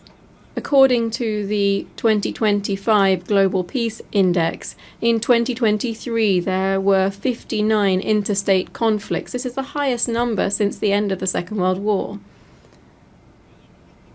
In 2024, global military expenditure rose by almost 10% in real terms when compared to 2023. This represents the largest annual increase since the end of the Cold War. We're talking about military expenditure of $2.7 trillion. We're not only talking about increased conflict between nations, nor of rapidly growing military expenditures to sustain this, but we're also talking about new forms of cruelty and death that wars now bear. We are well aware that since the very birth of civilization, the absence of violence or war has perhaps been nothing more than a pipe dream. But in our time, technological progress has unleashed other, much more perverse means of waging war, such as the use of military practices aimed at sowing fear, terror, and death among the civilian population. Let it be very clear. We condemn all forms of terrorism, since it constitutes, among other things, a despicable act of cowardice. There is another perspective, a current perspective, one that leads us to believe that the main objective of current wars seems to be the systematic practice of extermination. The end has never justified the means. We must banish that old precept that war is the continuation of politics by other means. All war is criminal, irrespective of where it occurs, irrespective of the God invoked to justify it, and it will always deserve our most visceral condemnation. It is true that every nation has the right to its own territory and government. It's true that they have the right to establish a level of self-determination that allows a nation to coexist with other peoples. And the value of the United Nations is precisely to ensure that these principles are realized in a peaceful and civilized manner. No state that claims to be democratic and to live under the rule of international law can, even under the legitimate right to defend itself against terrorism, exercise barbarity against any civilian population, least of all against especially vulnerable and defenseless persons. Since 1948, Uruguay has maintained a consistent and steadfast position in line with the principles of self-determination and peaceful coexistence. Our historic stances on the main global conflicts, especially that currently underway in the Middle East, are well known. In this regard, Uruguay has always maintained the position of two states, two peoples. The Uruguayan government hence takes very seriously the reports produced by the international community concerning the Palestinian territories and urges the implementation of the recommendations made by the United Nations. At the same time, we urge the immediate suspension of military operations of death. We urge the suspension of death of innocent civilians. And we request the release of the hostages. In our world, at the same time, there are other persistent and worsening, more widespread and permanent tragedies, to such an extent that the Universal Declaration of Human Rights, adopted in this very assembly 77 years ago, stands as a revolutionary manifesto in the times that we are living through, beginning with its first article, which proclaims all human beings are born free and equal in dignity and rights, and, endowed as they are with reason and conscience, should act towards one another in a spirit of brotherhood. How far we are from our own principles and commitments when we see that the gap between those who have the most and those who suffer the most is ever greater. How far we are when we see that the principles of freedom and equality are increasingly estranged, and we hear much more talk of a supposedly free individual than of egalitarian societies in terms of income or the enjoyment of rights. How far we are from human sensibility when we forget that our main calling must be to stand with the majority, listening to every problem or anguish of our people and understanding even and fundamentally those who think differently. Madam President, I come from a country with a long, faithfully documented tradition in international politics. This tradition includes staunch support for multilateralism in all of its facets, political, economic, cultural, as the best and only way to face the challenges to which I have referred. It also, of course, includes a permanent commitment to international law, a commitment to dialogue and to the building of peace as one of our greatest contributions in the context of a fragmented and polarized world. My country's entire political system is proud to contribute decisively to global tasks such as the maintenance of international peace and security, the consolidation and development of international law through participation in normative bodies and in international courts, through our support for disarmament, food security, global health, and commitment to addressing climate change. In this context, I wish to highlight my country's historic commitment to the multilateral peacekeeping system. In the last 35 years, and without interruption, Uruguay has deployed battalions to various United Nations peace operations. We've taken on this role to such an extent that we've become the leading country in Latin America and the second per capita worldwide in contributing to this type of missions. Moreover, we have done this with particular distinction because our troops have been specialized in the most emblematic role of these peace operations, that is, the protection of civilians in armed conflicts. The nations represented in this assembly are well aware that my small country is very far from standing out for its military might or its economic dominance. And it is there, paradoxically, that our strength lies. Because we are incapable of standing in anyone's way. On the contrary, our strength lies in intangible capacities that this world greatly needs, because we are a country that can be relied upon to promote dialogue and peace. Firstly, because those principles define us as a republic and are evident in our respect for the separation of powers and the rule of law. the strengthening of our democratic system, and our respect and promotion of human rights and social equity, among other things. Secondly, because this is how we have historically conducted ourselves on the international stage.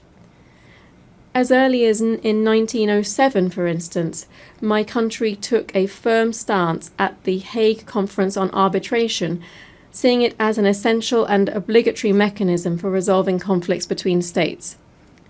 Just a few years later, in 1921, Uruguay was the first state in the world to accept the jurisdiction of the Permanent Court of International Justice, the predecessor of the International Court of Justice.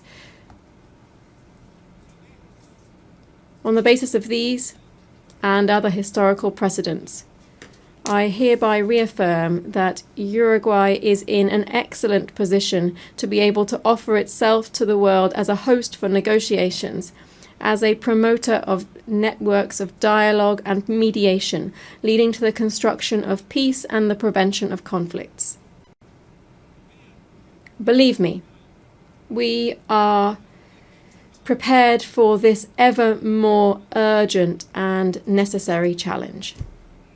Among other reasons, because we have learned, as my country's former president José Pepe Mujica said, that tolerance is the foundation for peaceful coexistence. Thank you.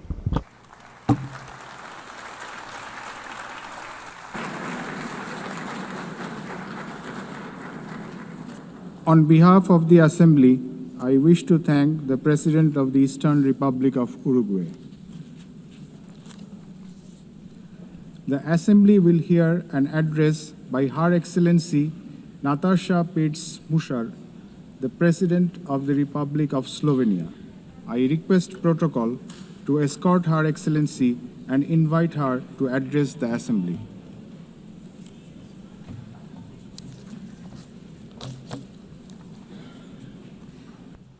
Madam President, please accept my warmest congratulations on your election at this historic 80th anniversary of the United Nations. Your election underscores the vital importance of including women in the decision-making process.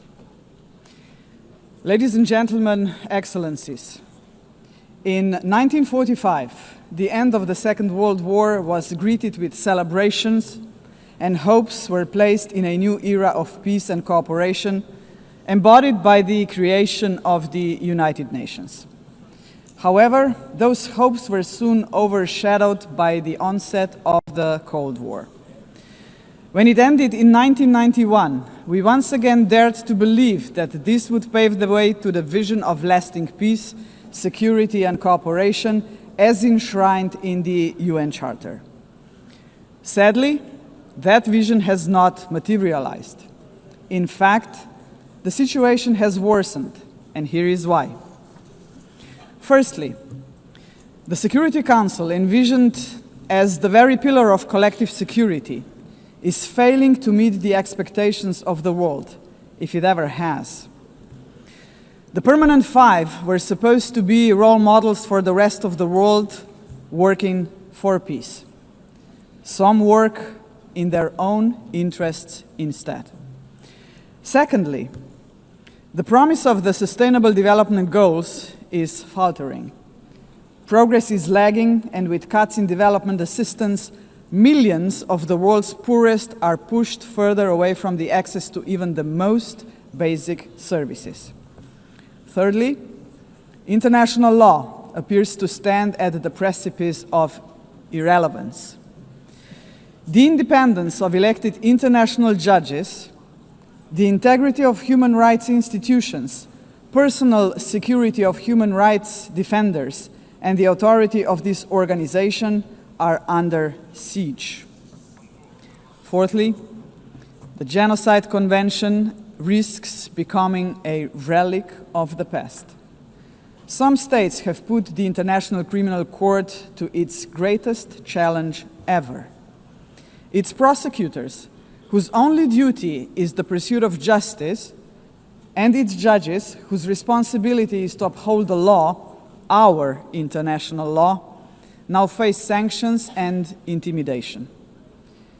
as if the states that sanction them would prefer to shield the alleged perpetrators of atrocities rather than confront the truth and help deliver justice.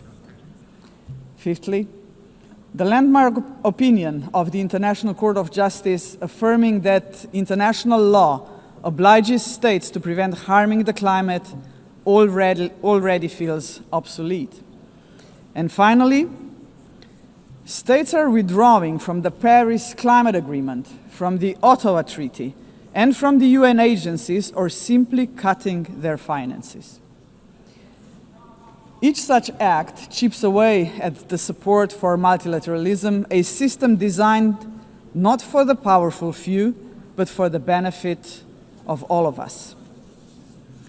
Madam President, how are we to explain these trends to our electorates, to our people, and above all, to our children?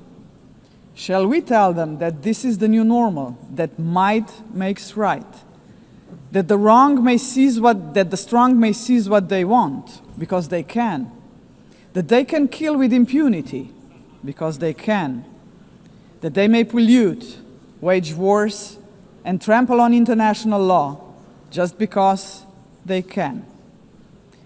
Are we prepared to look our children in the eyes and say, "This is the world you will inherit and there is nothing we can do about it"?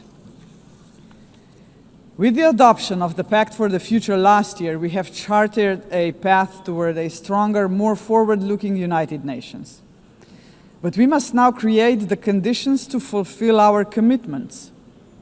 One way forward is to establish a permanent advocacy network to give the Pact unconditional, sustained political support. To this end, I propose the creation of a global forum for the future, an inclusive movement of states committed to multilateralism, mutual respect, and the defense of our shared vision. A movement determined to stand up for the Pact and drive its implementation at every level. As states consider how to implement the Pact for the future, some solutions may be seen as inconvenient today, but in the long run, ladies and gentlemen, they are not optional. They are systemically necessary. The first example is the reform of the Security Council. We all recognize that it is the principal organ entrusted with the maintenance of international peace and security. But what it is not, and must never be, is a body that stands above international law to defend the interests of some at the expense of others. Jus cogens norms must be safeguarded as a matter of principle. If the prohibitions against genocide and crimes against humanity are accepted as jus cogens norms, can any permanent member claim a legitimate veto right in such circumstances? Member states have attempted to address this question through many reform proposals, but with minimal progress.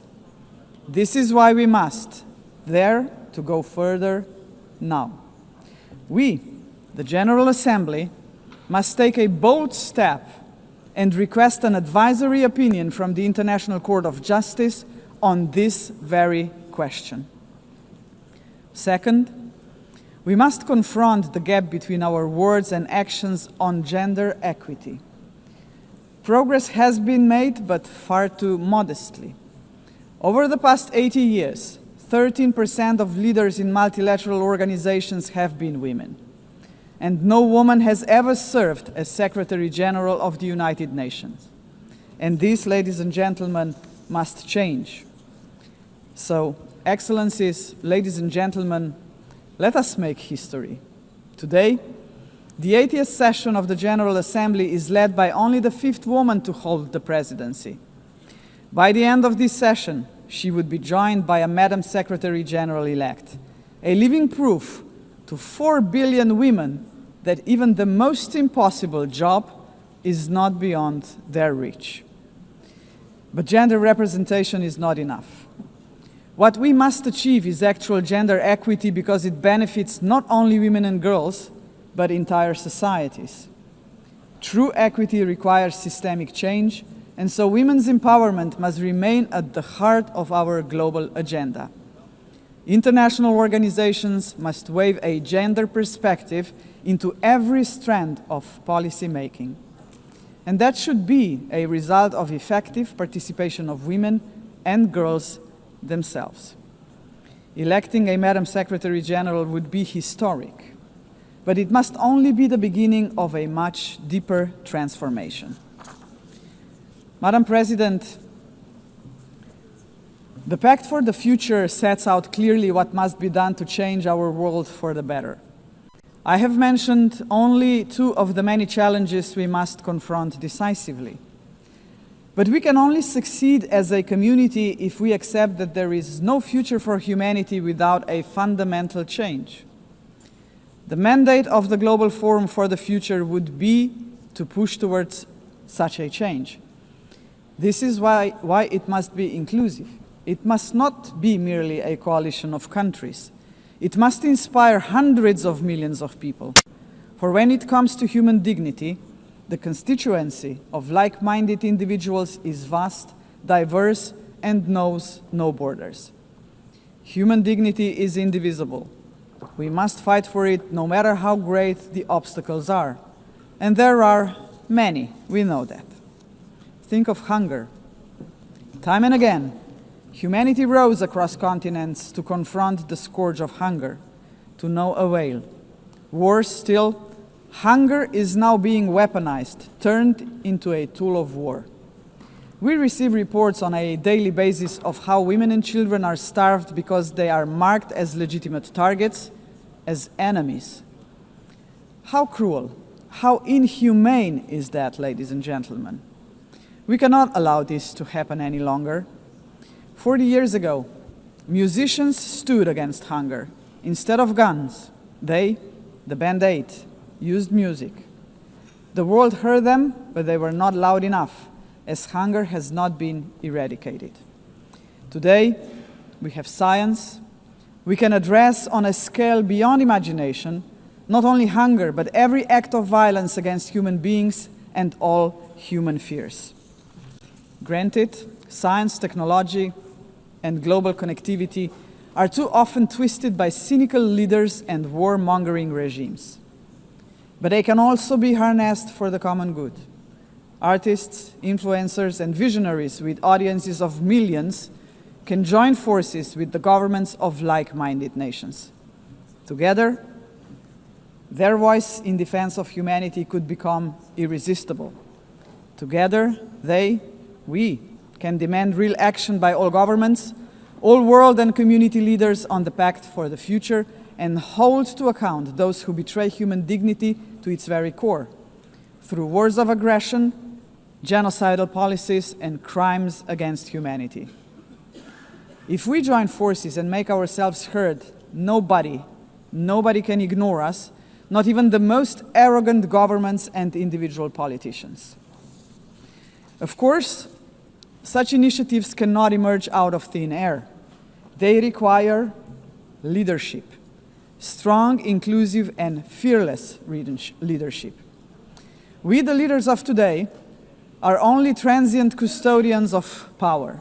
Some of us may not be here after the next election, but that is precisely why we must act now. Our responsibility and destiny will be judged by how we treat our planet and its people today.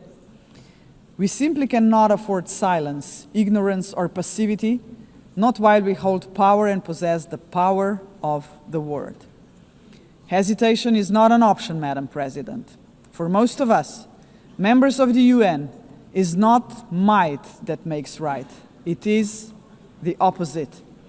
We must not allow the powerful few to ignore us. We must not surrender to a world where power alone prevails. We, the majority of United Nations members, must be role models. We must work for a different world.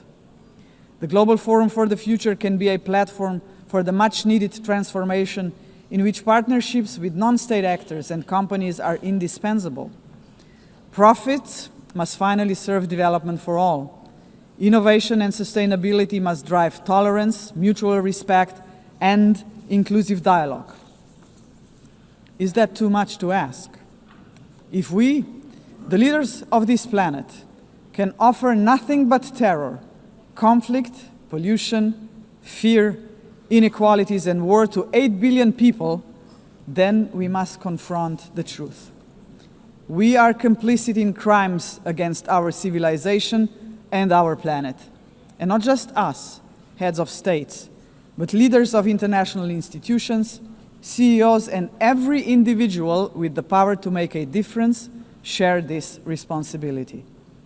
None of us can claim ignorance of what is at stake. If we believe in human dignity for all, we must deliver more. A world that fulfills lives, not threatens them.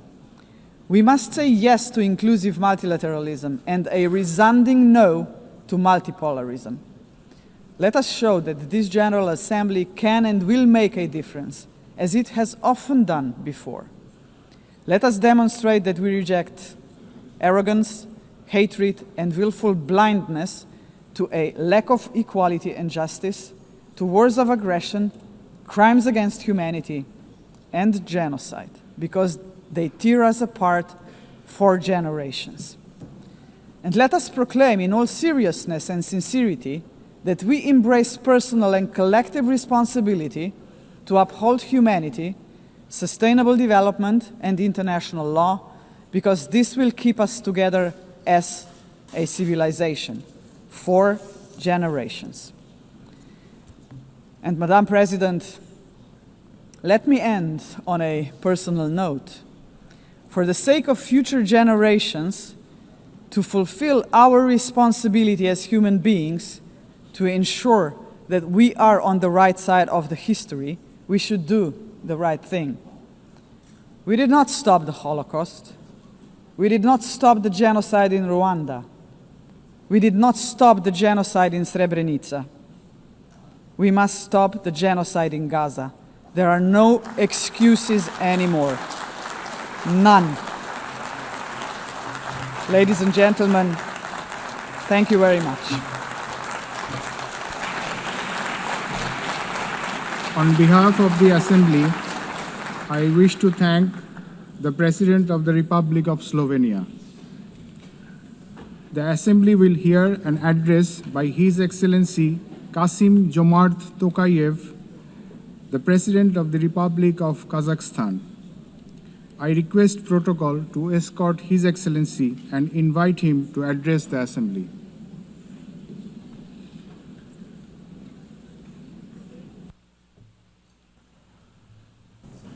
Madam President, Mr. Secretary General, distinguished delegates, for 8 decades, the United Nations has played a pivotal role in combating humanity's global challenges. Over that time, it has led our common efforts on collective security, nuclear non-proliferation, peacekeeping, development, poverty reduction, sustainability, and human rights. But we must also face the truth. The world around us has changed profoundly and, unfortunately, not for the better. That's why the United Nations remains today a symbol of hope for millions around the globe.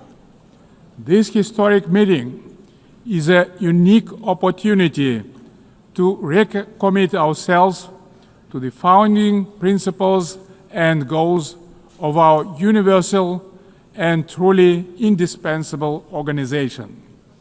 However, we cannot turn a blind eye to the real crisis thrust in multilateral institutions.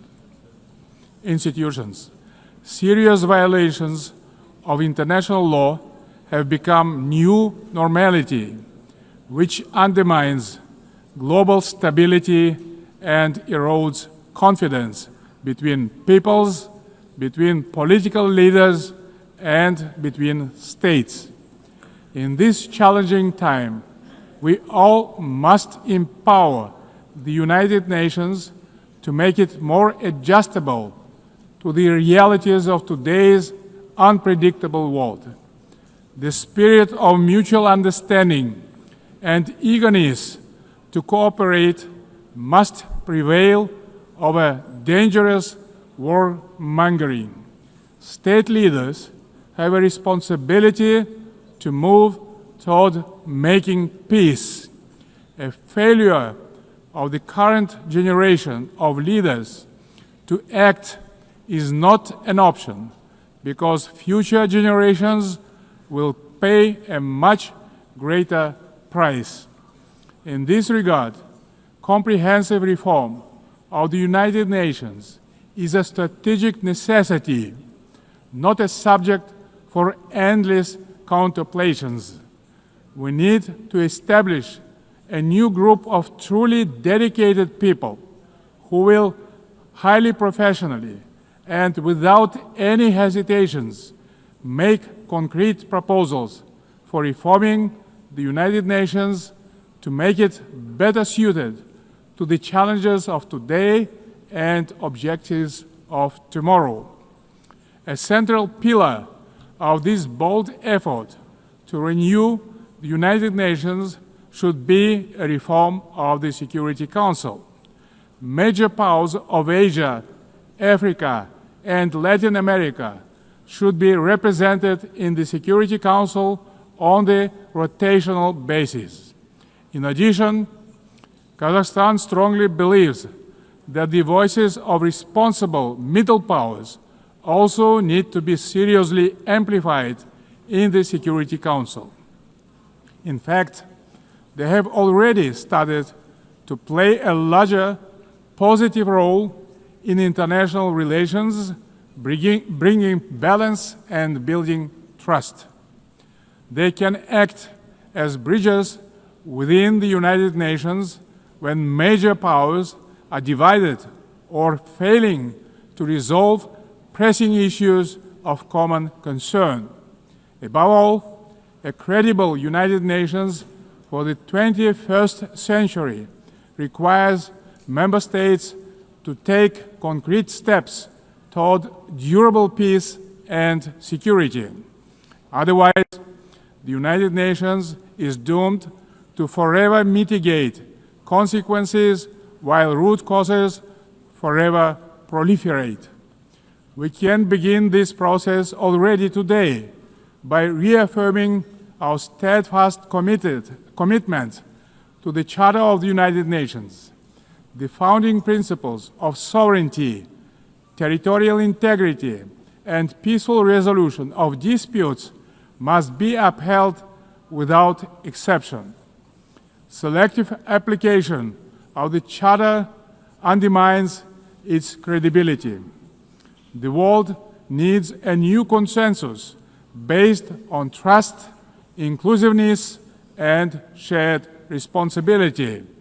For example, the enemy state clauses of the Charter, historical remnants of the Second World War, have already been recognized by the overwhelming majority of the international community is obsolete. For all these reasons, it's time to have a serious conversation about Charter review. Today we face an alarming reality. Arms control treaties are collapsing, and with them, so are the foundations of strategic stability. Global military spending in 2024 hit a record $2.7 trillion. The global cost of violence reached nearly $20 trillion. Therefore, rebuilding a robust global security architecture should remain a top priority for the international community. We advocate relaunching high-level dialogue among nuclear powers and stronger multilateral action to drastically reduce the looming threat of nuclear weapons. More widely, we must begin the hard work of getting rid of the militant mindset. We can do so by tracking closely how much our countries invest in peace. Kazakhstan is ready to host a new dialogue on nuclear disarmament and non-proliferation.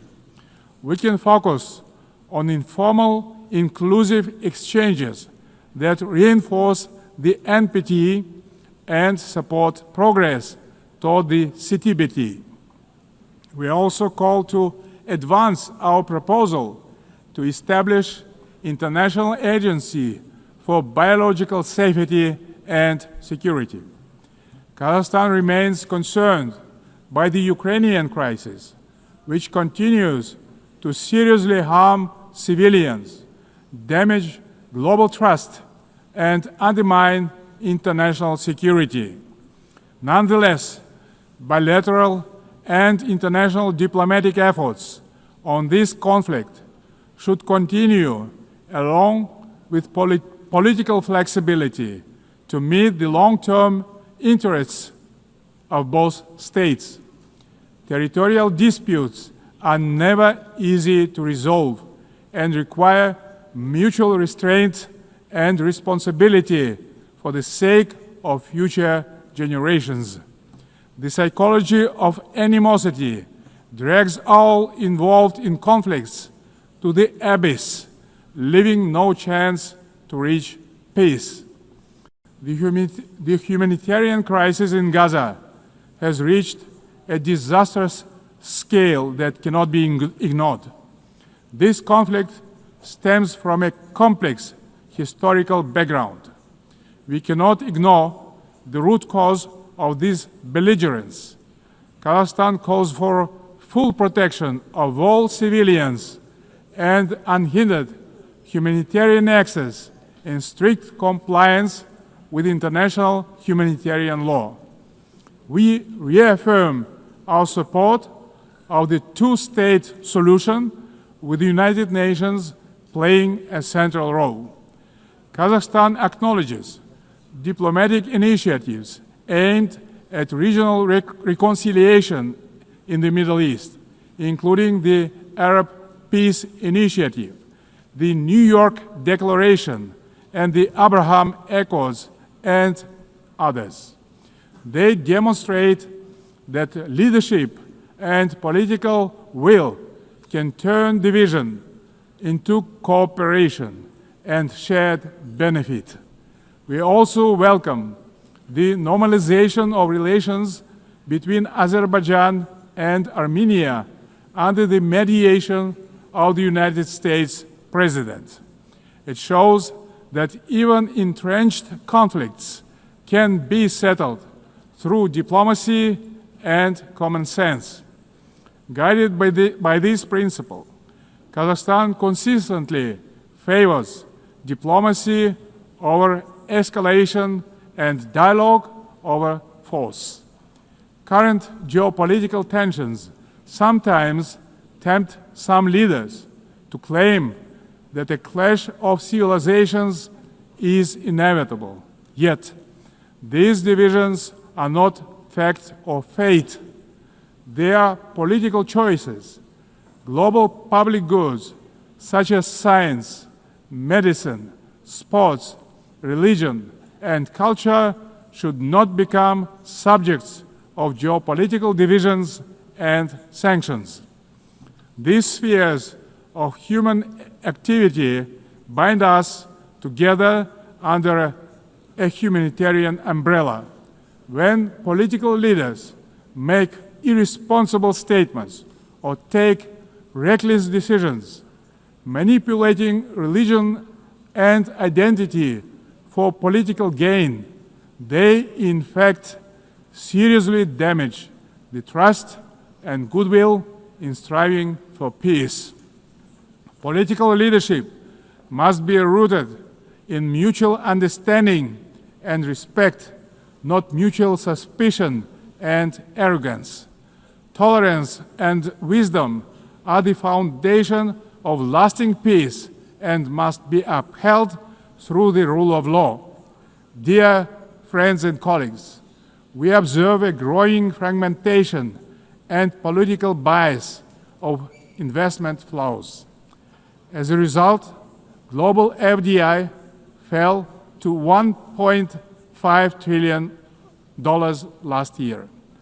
Kazakhstan strongly advocates for greater international investment cooperation. More than $400 billion have been attracted to our economy within 30 years of independence. Our commitment to open market principles is absolutely firm and will remain a cornerstone of our state policy. Located in the very center of Eurasia, Kazakhstan is poised to play a crucial role as a logistic hub, handling 80% of all overland transit between Asia and Europe. We are investing tens of billions of dollars in our transport and transit infrastructure, including the Belt and Road Initiative, the North-South and Trans-Caspian transit corridors. Kazakhstan will continue to develop regional supply chains that are the heart of the emerging global transport network. By 2029, we plan to build 5,000 kilometers of new railway lines. Kazakhstan has made the Sustainable Development Goals a core pillar of its national agenda, integrating their targets into state planning and budgeting. With the support of the United Nations Secretary General and partner states, Kazakhstan now hosts the new United Nations Regional Center for SDGs for Central Asia and Afghanistan in Almaty. Today, Central Asia is demonstrating a renewed sense of unity and mutual trust. It is emerging as a proactive contributor to international peace and progress. The Central Asian Five are strengthening cooperation, proving that regional solidarity can be a powerful force for development and security. This has enabled our region to engage key global partners in the unique Central Asia Plus dialogue format. Kazakhstan believes that inclusive development in Afghanistan is a basis for long-term regional peace and stability. We continue to support the Afghan people through humanitarian assistance and cooperation in trade, food security, infrastructure, and transport connectivity. Distinguished delegates, last year was the hottest year in human history, and Central Asia is warming at twice the global rate. The melting of glaciers in the Alatau Mountains is accelerating, multiplying threats to water and food security for millions. Kazakhstan has drawn profound lessons from the tragedy of the Aral Sea. Thanks to our consistent efforts, including at the international level, we succeeded in preserving the northern part of the sea. As the current chair of the International Fund for Saving the Aral Sea, Kazakhstan will continue to play a proactive role in this common priority. Meanwhile, the Caspian Sea is rapidly shrinking. It is no longer just a regional concern. It is a global warning signal. Therefore, we call for urgent steps to preserve the Caspian water resources with our partners across the region and the wider international community. Last year, Kazakhstan co-organized the One Water Summit with France, Saudi Arabia, and the World Bank. Looking forward, stronger coordination, investments, and sustainable solutions are urgently needed to prevent future water crises. To help advance this agenda, Kazakhstan will host a regional Ecological Summit in Astana in April next year, to be convened in partnership with the United Nations and other international organizations. As part of our broader environmental commitment, Kazakhstan is implementing a nationwide Clean Kazakhstan campaign. This national movement mobilizes millions of volunteers in cleanup actions, waste reduction, and eco-education. At this initiative of Kazakhstan, the United Nations declared 2026 the International Year of Volunteers for Sustainable Development. We invite all member states to collaborate on this important endeavor. In this spirit, I propose that the General Assembly adopt a resolution proclaiming April 22 as the International Day of Greening the Planet. Dear friends, Kazakhstan views artificial intelligence not as one more technological advancement, but as a major breakthrough that can be a true engine of human progress.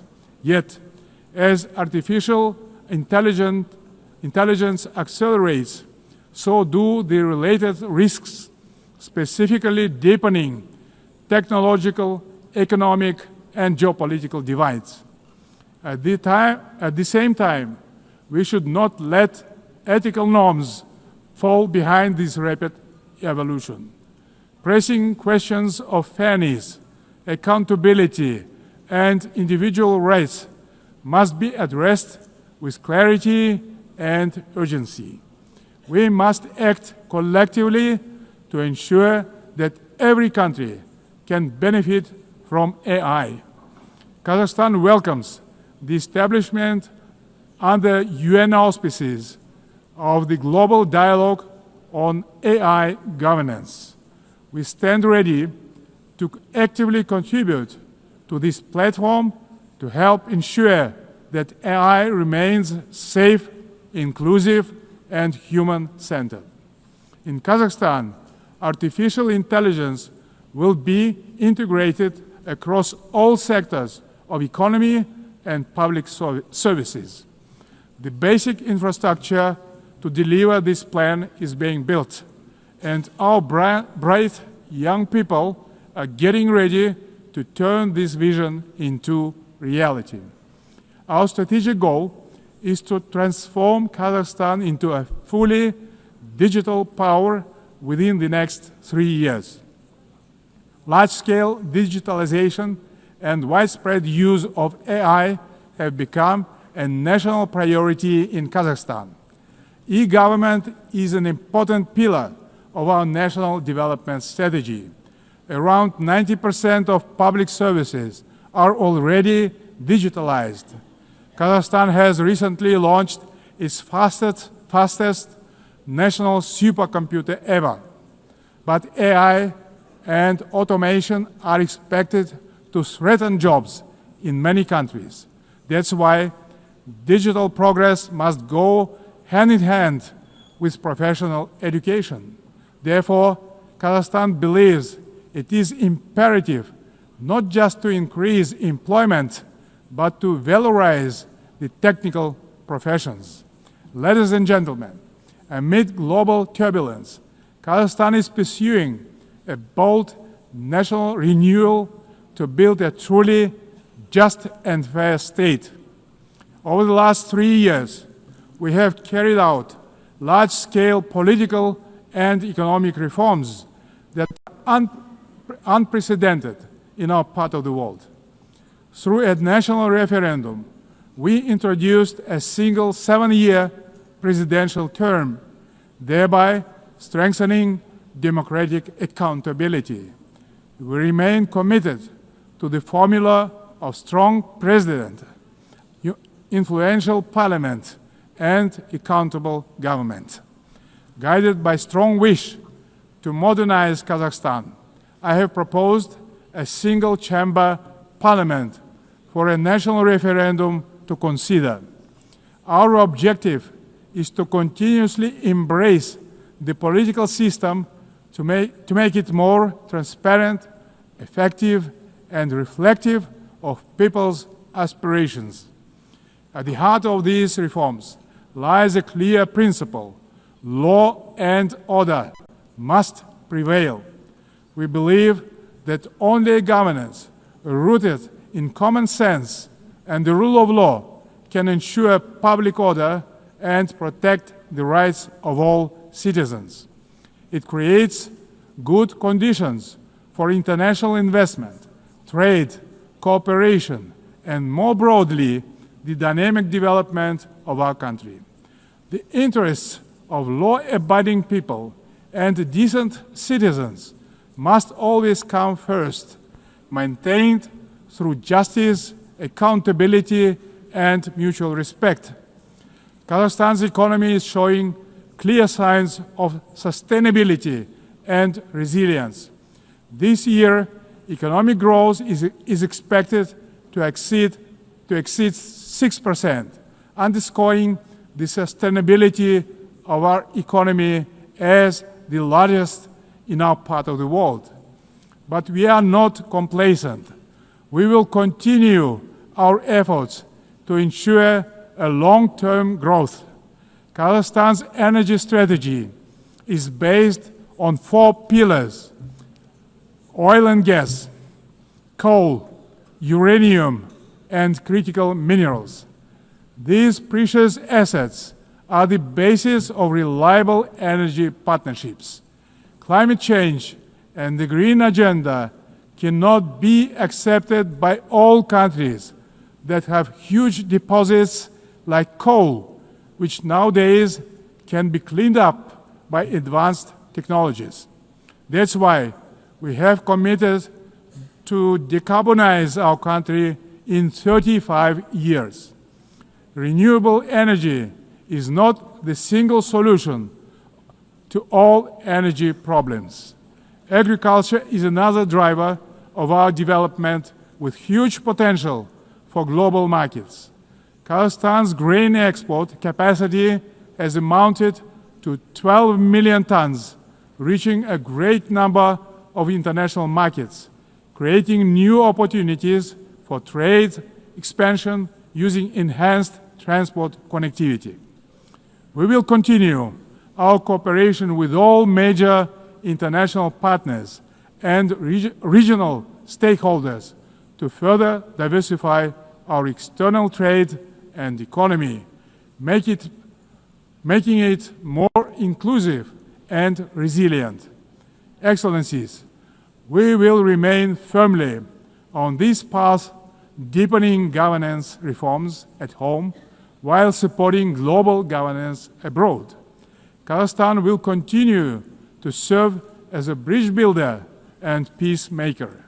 It will also continue to choose balance over domination, cooperation over confrontation, and peace over war. We stand ready in cooperation with other players, stakeholders in the international community to renew the promise of the United Nations as a beacon of peace, justice, and cooperation. Thank you very much. On behalf of the Assembly, I wish to thank the President of the Republic of Kazakhstan. The Assembly will hear an address by His Excellency Matamela Cyril Ramaphosa, President of the Republic of South Africa. I request protocol to escort His Excellency and invite him to address the Assembly.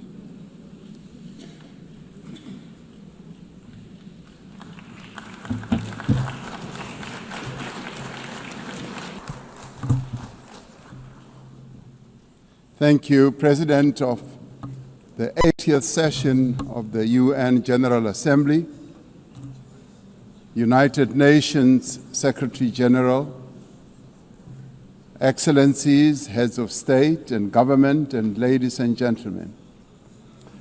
80 years ago, the United Nations was established to save succeeding generations of humanity from the scourge of war and to build a peaceful, prosperous, and just world arising from the devastation brought about by global conflict.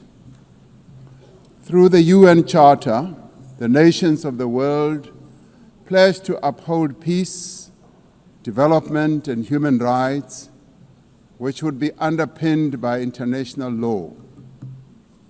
Now more than ever, we are called upon to uphold the values and advance the purpose of the United Nations.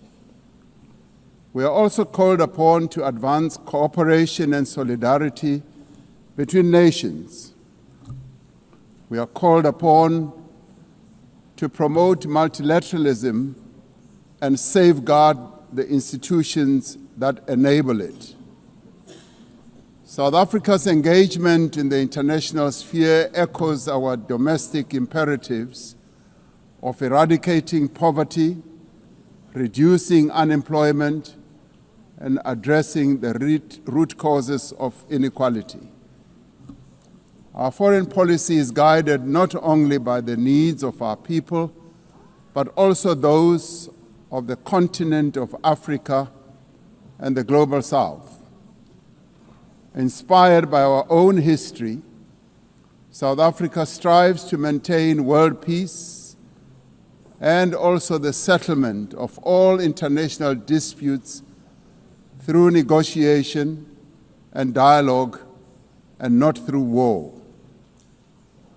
We therefore welcome the strong partnership between the African Union and the United Nations in promoting peace, security, and stability on the African continent.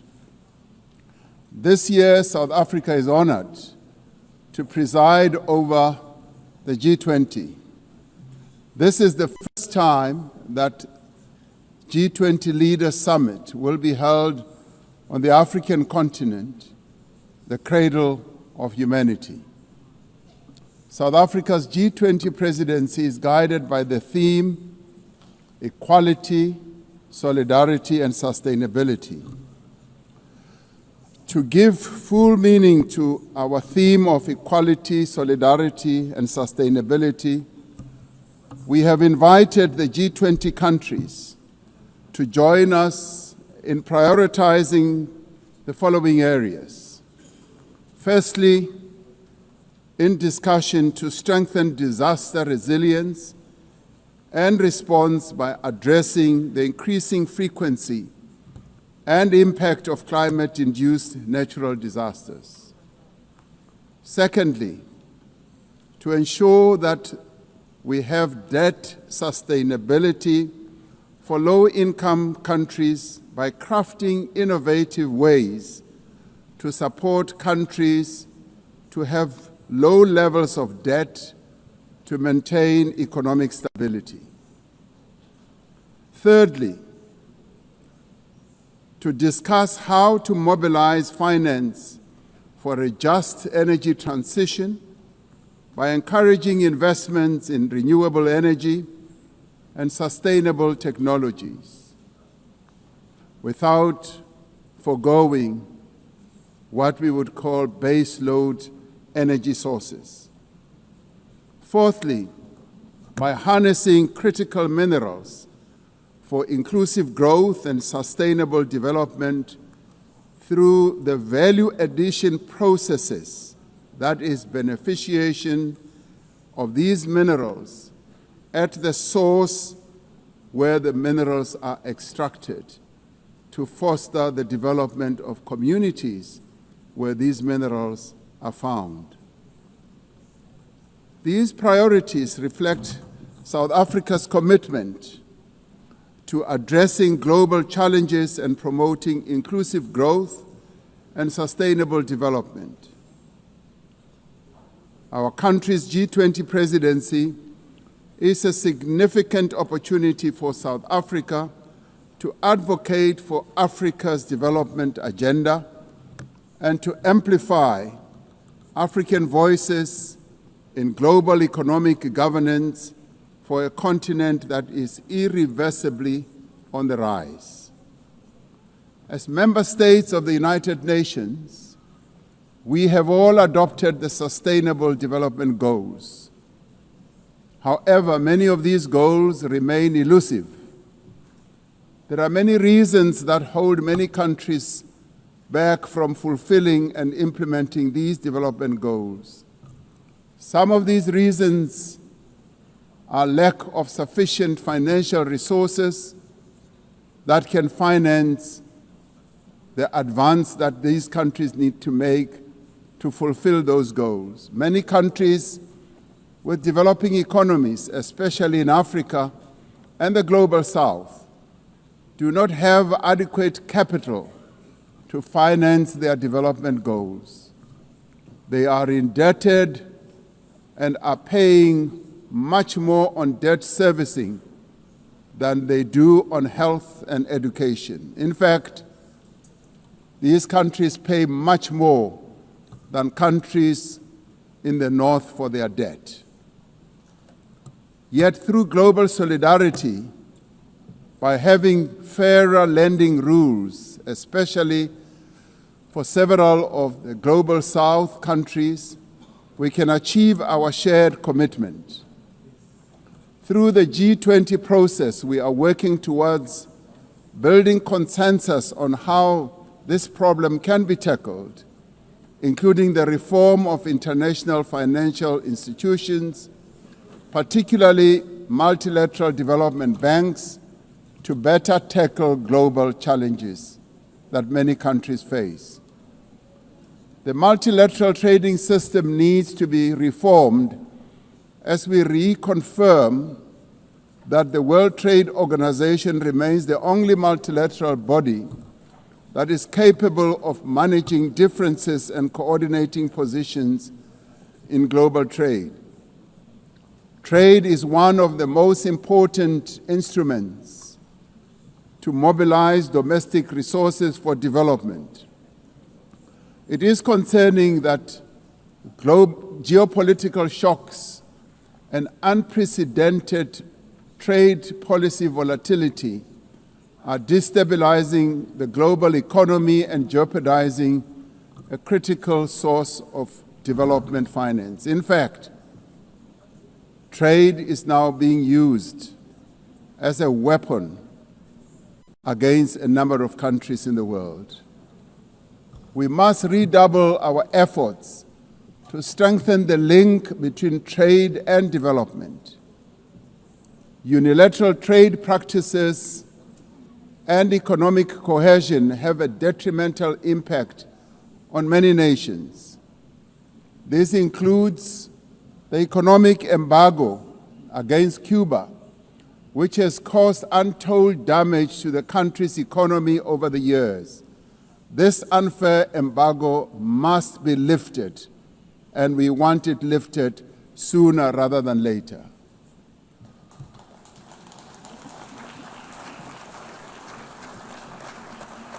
In the midst of global trade uncertainty, the African continent is providing a pragmatic example of constructive collaboration and cooperation by using the African Continental Free Trade Area as an engine for sustainable growth and development.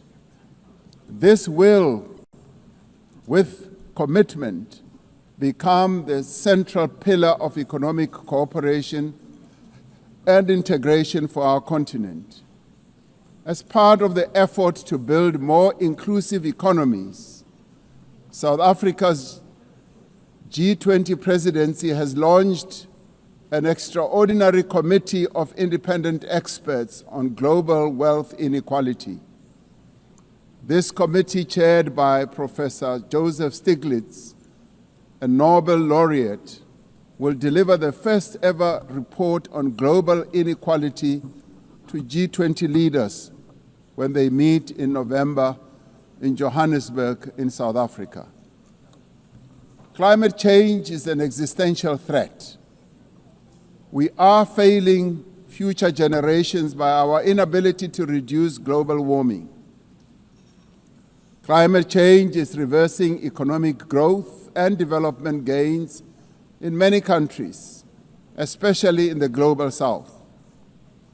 Although Africa carries the least responsibility for climate change, many countries on the continent of Africa experience much of its harshest effects.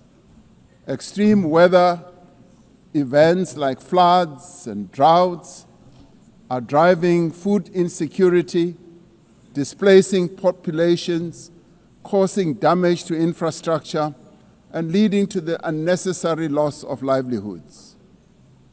Member states must honor their undertakings and commitments in line with the guiding principle of common but differentiated responsibilities and respective capabilities. The Secretary General recently reported that global military expenditure has reached historic highs, just as the world is falling behind on its core development promises. We are building weapons when we should be building social infrastructure that advance the lives of our people. We are fighting wars that cause death and destruction when we should be fighting poverty and developing the livelihoods of vulnerable people.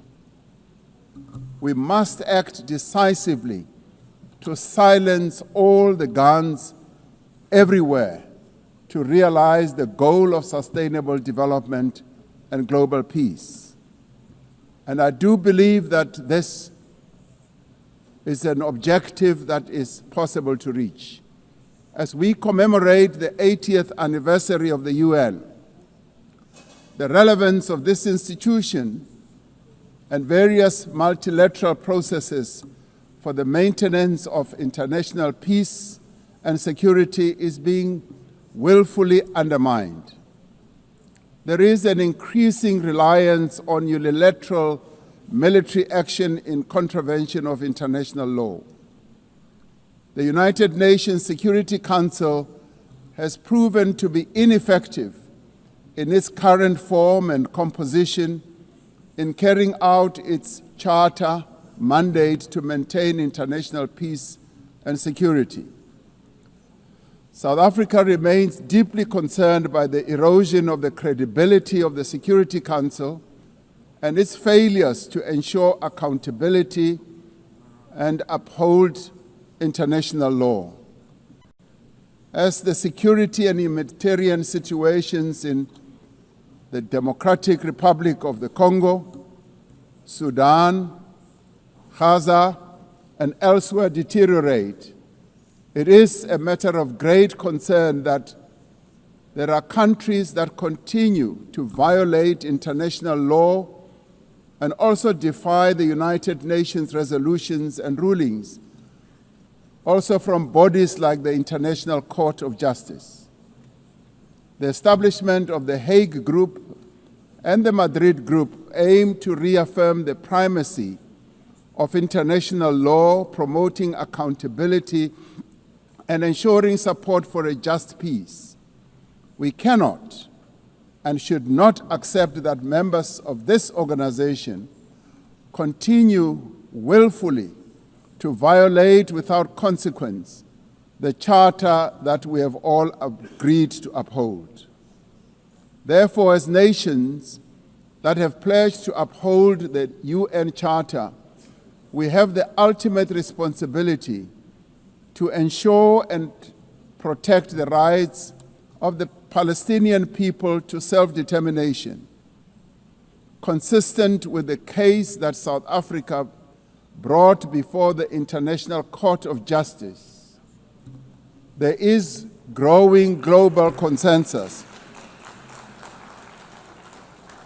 There is growing global consensus that Israel is committing genocide in Gaza. Just last week, the United Nations Independent International Commission of Inquiry found that Israel is responsible for the commission of genocide in Gaza. As Palestinians continue to face genocide and famine, we have a duty to act.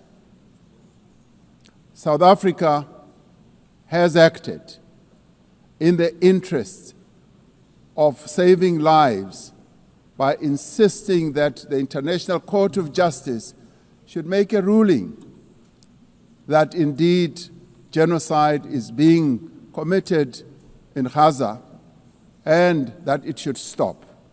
And we stand here to say it must stop.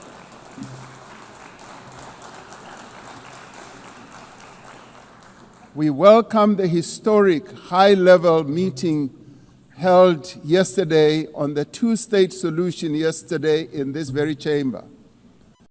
This reflects the determination of the global majority, a global majority that now stands at 142 and more countries, that Palestinians deserve a peaceful state alongside a peaceful Israel.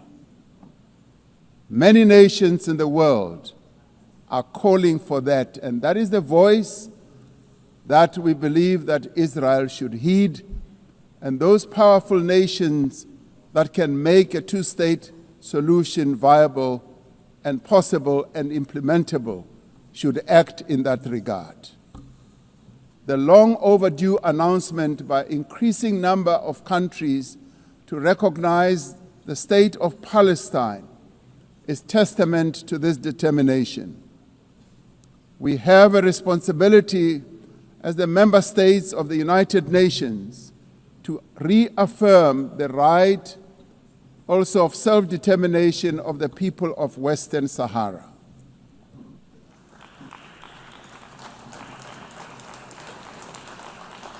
The very first resolution of the United Nations General Assembly in January of 1946 called for the elimination of atomic weapons.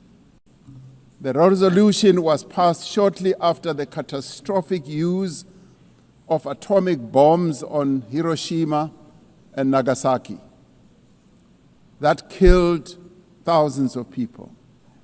Decades later, we have not made significant progress in the fulfillment of the commitment to nuclear disarmament.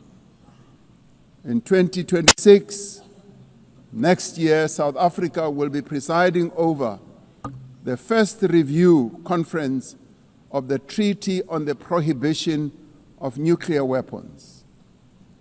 This treaty reaffirms that there is no greater assurance of non-proliferation than the complete prohibition of nuclear weapons. I was glad to hear that a number of leaders stood here to speak against nuclear weapons and the use thereof. This year we celebrate the 30th anniversary of the Beijing Declaration and Platform for Action as a roadmap for the achievement of gender equality, the empowerment of the women and girls of the world. South Africa reaffirms its unwavering commitment to the empowerment of women and their full, equal, and meaningful participation in all spheres of life. Yes, we would support also the election of a female Secretary General of the United Nations. The Beijing conference milestone reminds us of our shared responsibility to advance human rights, dignity, and justice for all. We are all equal, men and women, and there is no reason that we continue to hold the women of the world backwards. The right to development must be central to the policies and operational activities of the United Nations and its specialized agencies, programs, as well as funds. It must be at the core of the policies and strategies of the international financial and multilateral trading systems. As we celebrate 80 years of the United Nations, we must seize the opportunity to build a better United Nations for the next 80 years. What is needed now is a stronger and more capable United Nations, a United Nations that is based on the renewed commitment to its founding principles. We must invigorate the negotiations on the Security Council reform at the intergovernmental negotiations in the General Assembly, including by initiating text-based negotiations. The Security Council must be accountable. It must also be representative. It must be democratic and effective in executing its mandate. We can no longer accept that a large portion of the world's population is not represented in the United Nations Security Council. My own continent, Africa, home to 1.4 billion people, as well as South America, are not represented in the United Nations Security Council. This is unjust, this is unacceptable, and it must end. We want representation in the Security Council. We look forward to working with the Secretary General on the UN 80 initiative to ensure that our organization works more effectively and efficiently.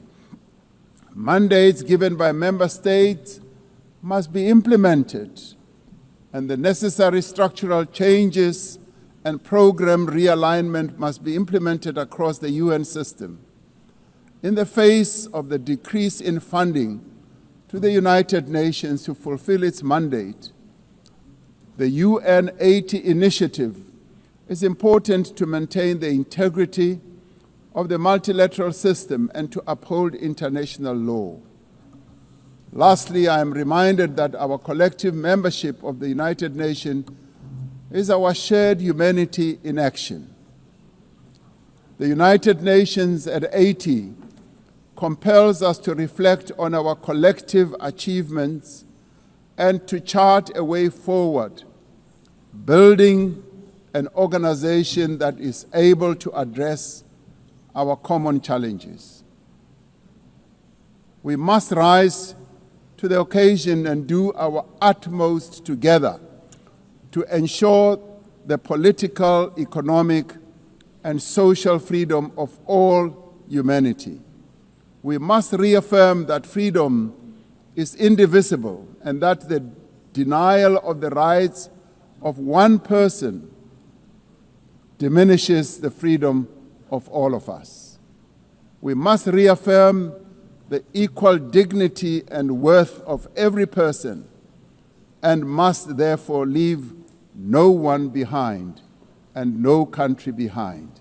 I thank you.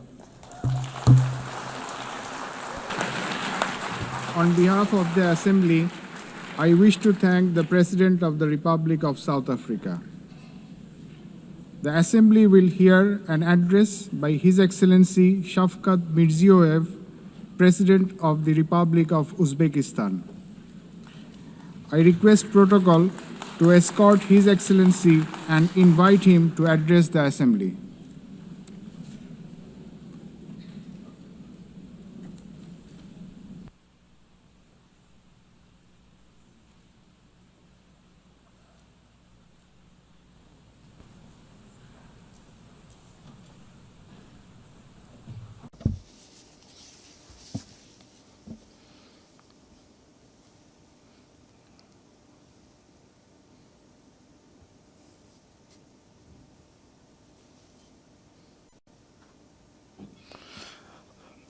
Distinguished Madam President, distinguished Secretary General, heads of delegations, ladies and gentlemen. I am truly delighted to extend my congratulations to you with the 80th anniversary session of the United Nations General Assembly. Our meeting today is taking place in a complex, rapidly changing global situation that calls for new approaches to the work of our organization and its future. Today, across the world, the role and place of international institutions are weakening. Confrontations, conflicts, and wars are intensifying. Technological and social inequality is increasing. An economic and humanitarian crisis are deepening. All of this is creating an entirely new and unsettling geopolitical reality. We highly commend the efforts of His Excellency Secretary General Antonio Guterres aimed at maintaining our organization as the main platform for the peaceful resolution of the most difficult and pressing global issues. In this regard, we fully support the UNAT initiative and reaffirm our strong commitment to the Pact for the Future. We support the transformation of the United Nations Security Council and the expansion of its membership in order to effectively address current threats and challenges and protect the interests of the developing countries. Distinguished participants of the session, we are pursuing a policy to build a democratic, law-governed, social, and secular new Uzbekistan in full alignment with the Sustainable Development Goals. To this end, we are consistently continuing our irreversible reforms. Our top priority goal is to fundamentally transform the lives of each and every family and citizen in our country to enhance human dignity and well-being. In recent years, we have managed to reduce the poverty rate in Uzbekistan from 35% to 6.6%. We have achieved this result primarily through the transformation of the education and science sector, establishment of innovative industries and high-tech manufacturing enterprises, modernization of green energy and transport infrastructure, comprehensive development of small businesses, and as a result, the creation of millions of jobs. In our country, preschool education coverage has increased from 27% to 78%, while the higher education uptake among our youth has risen from 9% to 42%. Most importantly, we consider enhancing the prestige of the teaching profession as a key issue. In order to create a single international platform for the exchange of teachers' experience and knowledge, we propose to hold a World Summit on Professional Education in Uzbekistan. We are also creating an advanced healthcare system in our country. We invite all our foreign partners to participate in a high-level event dedicated to the fight against childhood cancer and other serious diseases, which will be held tomorrow at our initiative at the United Nations headquarters. Another important area is gender policy. We aim to further strengthen the role of women in social, political, and business life of our country. We advocate for holding the Asian Women's Forum on a regular basis in our region, turning it into a permanent platform. I would like to emphasize once again, we remain committed to our obligations in achieving the Sustainable Development Goals. By the year 2030, we intend to join the ranks of upper middle income countries. To this end, we will consistently continue our open and pragmatic policy. Ladies and gentlemen, 8 years ago, from this esteemed podium, we declared our firm determination to transform Central Asia into a region of peace, good neighborliness, and partnership. Today, we can confidently declare that we have achieved this strategic goal. The era of closed borders, unresolved disputes, and conflicts is in the past. In recent years, the volume of mutual trade, investments, and transportation of goods in our region has increased fivefold. We are implementing joint investment funds, cross-border trade, and industrial cooperation zones, and major infrastructure projects. We also recognize as a common achievement that the consultative meeting of the heads of the state of Central Asia have become an effective mechanism for deepening regional integration. I can confidently affirm that as of now, we are at the beginning stage of the forming a new Central Asia. Our region, thanks to its unity, stability, and distinct identity, is steadily securing a stronger position in the system of international relations as an independent actor. In order to achieve our goals, we intend to give top priority to expanding mutually beneficial ties with all our foreign partners. In this regard, together with UN structures, we propose to implement a number of new projects and programs in our region. In particular, we propose holding an international forum under the auspices of ECOSOC and UNCTAD, dedicated to the economic development of the Central Asian states, establishing a regional hub for green technologies in industry jointly with UNIDO, adopting program on the rational use of water resources, the creation of green spaces, and the achievement of demographic resilience in our region.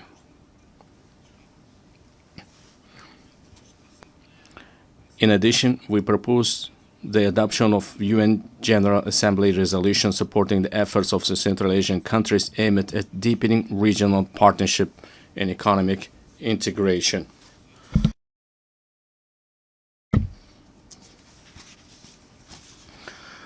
Distinguished heads of delegations, speaking about global and regional security and sustainable development, it is impossible to overlook the issue of Afghanistan.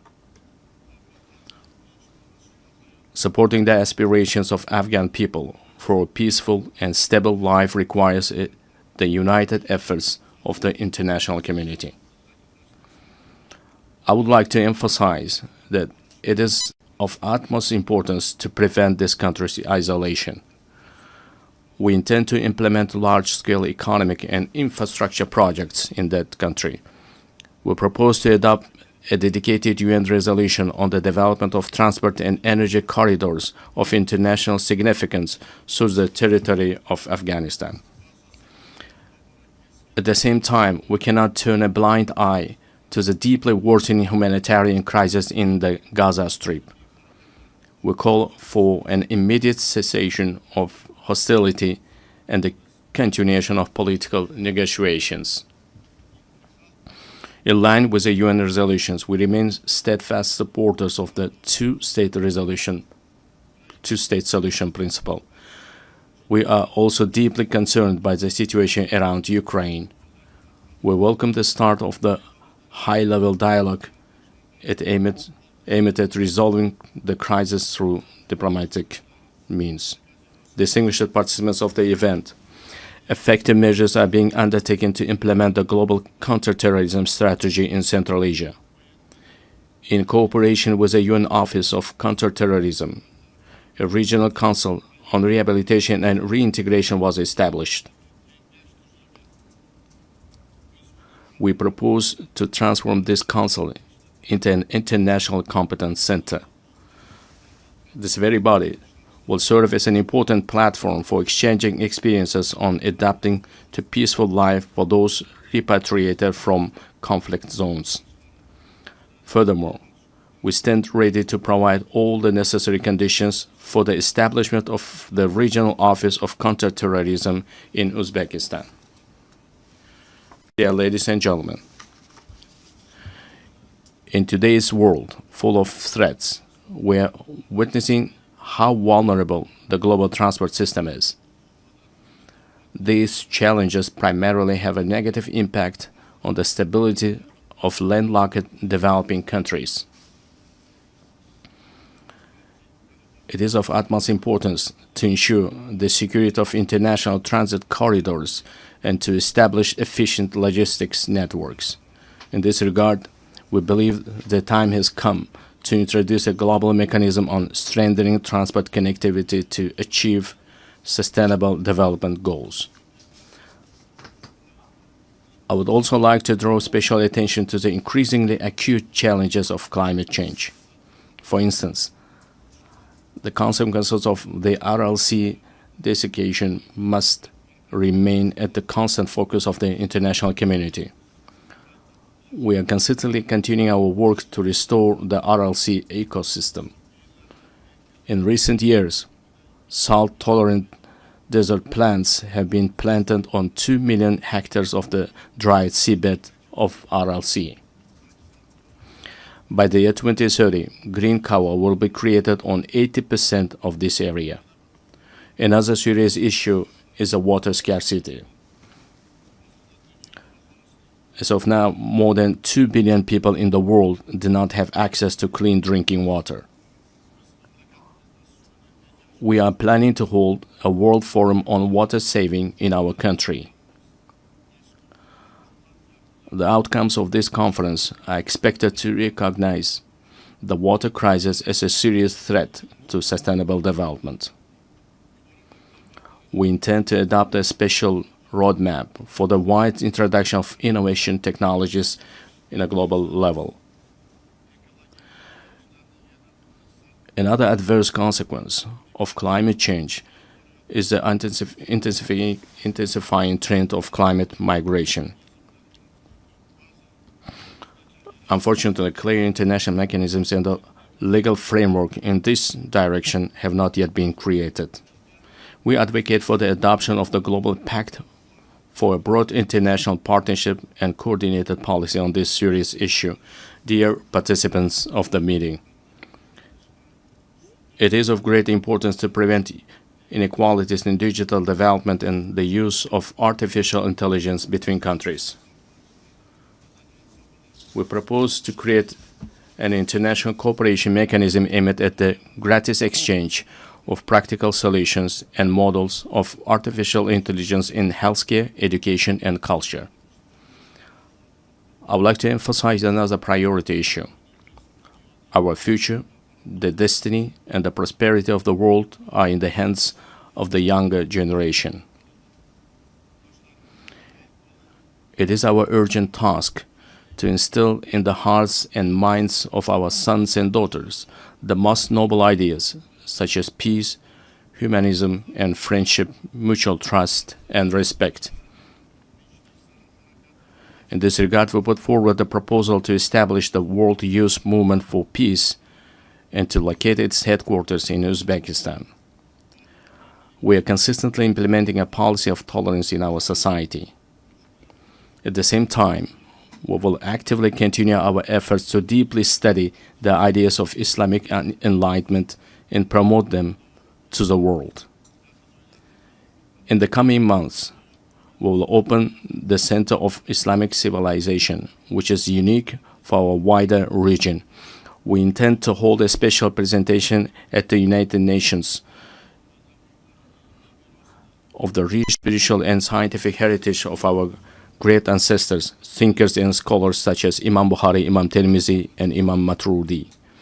Dear ladies and gentlemen, the new Uzbekistan is a supporter of mutual solidarity, open dialogue, and close partnership with all countries. We are always ready to contribute to strengthening dialogue among peoples, cultures, and civilizations, and to achieving universal human goals.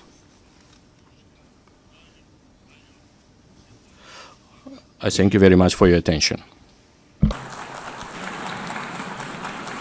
On behalf of the Assembly, I wish to thank the President of Republic of Uzbekistan. We have heard the last speaker in the general debate for this meeting. The next plenary meeting to continue with the general debate will be held immediately following the adjournment of this meeting. The meeting is adjourned.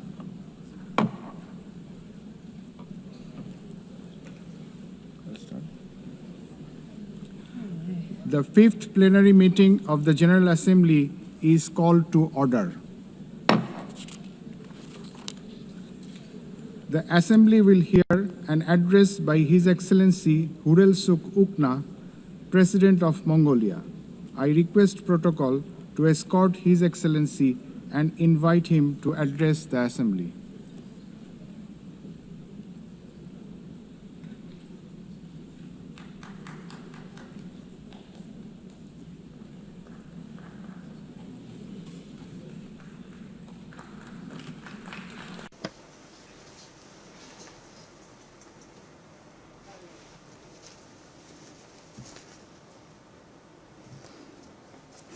Madam President, Mr. Secretary General, distinguished delegates, ladies and gentlemen, at the outset, I wish to extend my sincere congratulations to Ms. Annalena Baerbock on assuming the important role of the President of the General Assembly at this historic moment marking the 80th anniversary of the United Nations, and my best wishes for a successful session. 8 centuries ago, the great Chinggis Khan established the Great Mongolian Empire, bringing together the West and the East under the rule of justice and principled statecraft. Spanning the vast expanse of Eurasia, the Pax Mongolica era heralded a period of remarkable progress and flourishing for humankind. The Pax Mongolica embodied progressive ideals that form the basis of today's collective efforts to maintain global peace and stability.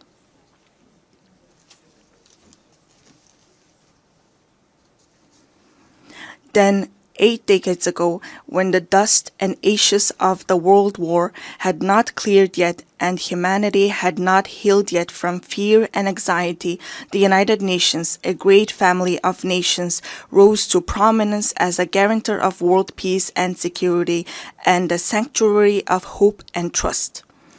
Since its establishment, the United Nations has illuminated humanity's path, serving as a steadfast beacon of hope and trust for nations to maintain peaceful coexistence and share a prosperous future. In today's volatile and challenging international environment, we welcome Better Together, 80 years and more for peace, development, and human rights as the theme for the 80th session of the General Assembly and the general debate.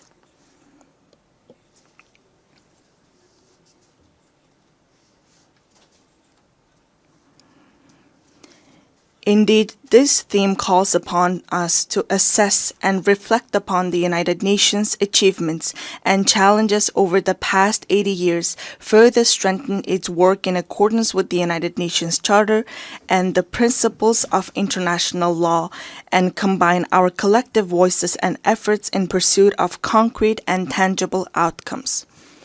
Distinguished delegates, Mongolia has consistently upheld the United Nations Charter and universally recognized principles and norms of international law, respecting the independence, sovereignty, and territorial integrity of all states, resolving disputes by peaceful means, respecting human rights and freedoms, and fostering equal and mutually beneficial cooperation.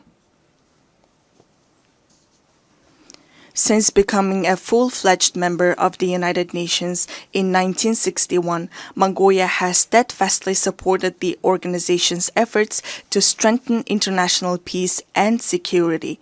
It has demonstrated its enduring commitments to disarmament and non-proliferation and declared its territories nuclear weapon-free status. Furthermore, Mongolia has actively collaborated with the United Nations at all levels, including establishing a dialogue mechanism in Northeast Asia, participating in the United Nations peacekeeping operations, and putting forward various proposals and initiatives in the areas of socio-economic development, environment, and climate change to advance the implementation of development policy and goals. During his visit to Mongolia in 2022, United Nations Secretary General Mr. Antonio Guterres described our nation as a symbol of peace in a troubled world. It is a profound recognition of Mongolia's humble contributions and dedication to the work of the United Nations and its enduring commitment to the cause of peace. Over the past 23 years, Mongolia has continuously deployed personnel from its armed forces to United Nations peacekeeping operations, making a meaningful contribution to global and regional peace and security. During this period, Mongolia has deployed more than 23,000 peacekeepers to 16 United Nations peacekeeping missions and consistently ranked among the top 20 troop and police contributing countries out of more than 120 member states. As we mark the 25th anniversary of UN Security Council Resolution 1325 on women, peace, and security, it is a pleasure to announce that through the steady increase in the deployment of female military personnel, the proportion of women peacekeepers from Mongolia has reached 14% in 2025. Mongolia will continue to extend its unwavering support to the United Nations in its efforts to maintain international peace and security, and it remains committed to contributing to peacekeeping operations. Distinguished delegates, at this critical juncture, with only 5 years remaining until the 2030 agenda deadline, global progress toward achieving the Sustainable Development Goals stands at the mere 17%. According to the Sustainable Development Report 2025, Mongolia's implementation of the SDGs has reached 66.7%, ranking it 14th in the United Nations Multilateralism Index. This is a testament to our decades-long efforts and a worthy achievement. I want to acknowledge the tremendous efforts of the international community and all member states in advancing the implementation of the Sustainable Development Goals. We welcome the outcomes of the 4th International Conference on Financing for Development, held recently in Seville, Spain, where a broad consensus was reached on the crucial role of financing in achieving the Sustainable Development Goals. We also appreciate that the conference agreed to increase the engagement of developing countries and take comprehensive actions aimed at reforming the current international financial architecture. Within the framework of implementing the Seville commitment adopted at the conference, it is essential to direct international development cooperation towards supporting the most vulnerable groups and addressing their challenges.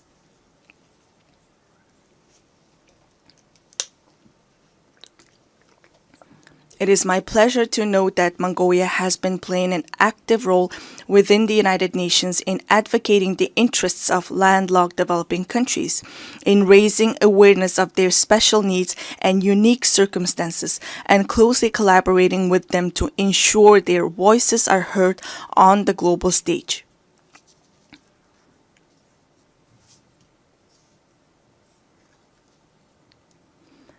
The 3rd United Nations Conference on Landlocked Developing Countries convened in August in Turkmenistan and adopted the Avaza Program of Action for 2024 and 2034.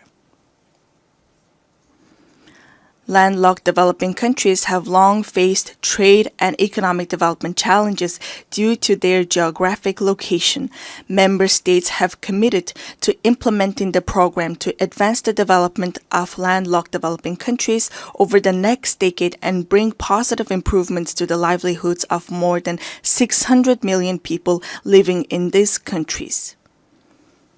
To ensure the effective implementation of the Avaza Program of Action, it is crucial for landlocked developing countries to align their national development plans with the program while mobilizing all available resources to strengthen regional integration and cooperation.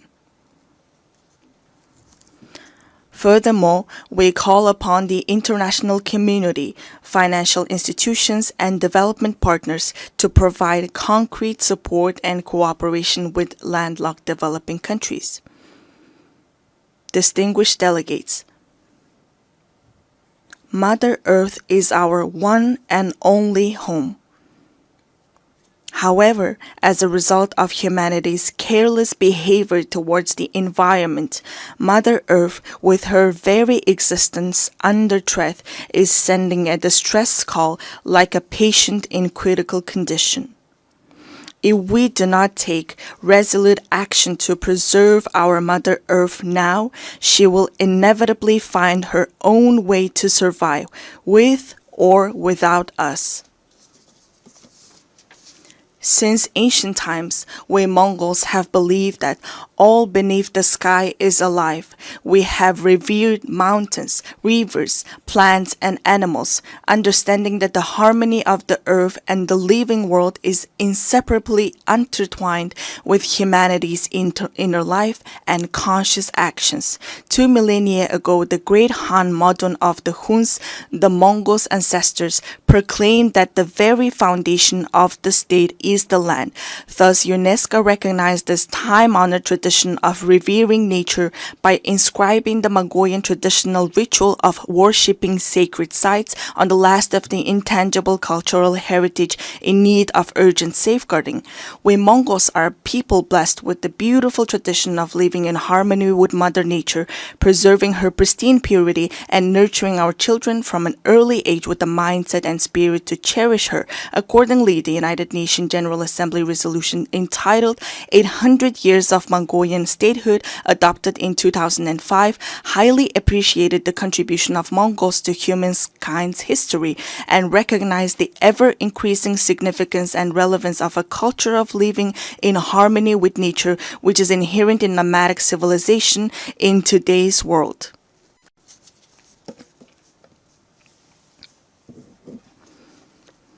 Today, we are committed to sharing our cultural heritage and traditional knowledge, rooted in a profound respect for living in harmony with nature, with the international community as a valuable contribution to building resilience and enhancing adaptation to climate change. In 2026, Mongolia will host the 17th session of the Conference of the Parties to the United Nations Convention to Combat Desertification and observe the International Year of Rangelands and Pastoralists. In this spirit, our country, in partnership with the United Nations, spearheads the International 10-Year Rangeland Flagship Initiative. We warmly invite you to join us in supporting and collaborating on this important endeavor. Mongolian people say, the source of life is water, and the source of water is tree. Access to safe drinking water is declining worldwide, with 3.6 billion people currently affected by water scarcity. Therefore, it is imperative for countries to implement integrated management of land and water resources in a coordinated manner and to place special emphasis on preventing water scarcity. I cordially invite you all to participate at the highest level with broad participation in the 17th session of the Conference of the Party to the United Nations Convention to Combat Desertification, scheduled from August 17 to 28, 2026 in Ulaanbaatar. This conference seeks comprehensive solutions to adapt to climate change, protect and enhance water resources, and combat desertification and land degradation. Distinguished delegates, from the moment of birth, we Mongols have grown up on horseback, carrying our glory across the world on noble steeds and contributing to the writing of humanity's proud and enduring history. We Mongols are a nation steeped in a unique cultural heritage. We honor our noble horse in our state emblem, craft our state flag with the mane and tail hair of our swift steeds, and the souls of people around the world are spellbound by the haunting melody of horse fiddle known as the modern whore. Since ancient times, horses have been integral to human livelihoods, culture, and civilization. With the goal of preserving and safeguarding cultural heritage and traditions associated with horses and highlighting their enduring role in humankind's livelihoods, Mongolia proposed a resolution to designate July 11th as World Horse Day.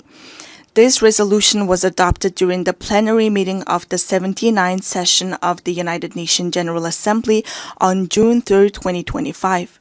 On this occasion, I would like to extend my deepest gratitude on behalf of the horse-loving people of Mongolia to all UN member states for their support in adopting this resolution to designate and observe World Horse Day on the day of Mongolia's National Naadam Festival, which is also inscribed on UNESCO's representative list of the intangible cultural heritage of humanity.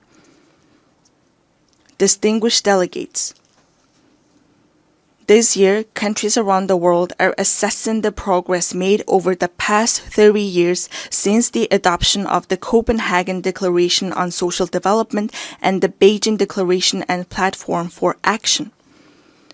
Mongolia has undertaken a broad range of policies and activities to advance the social development goals outlined in these milestone documents, related legal frameworks, and the 2030 Agenda for Sustainable Development.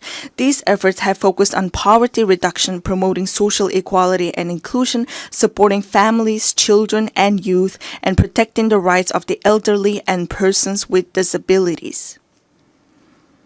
Among these efforts, the state policy on gender equality aims to ensure equal rights, opportunities, and treatment for both men and women while actively preventing and eliminating gender-based discrimination.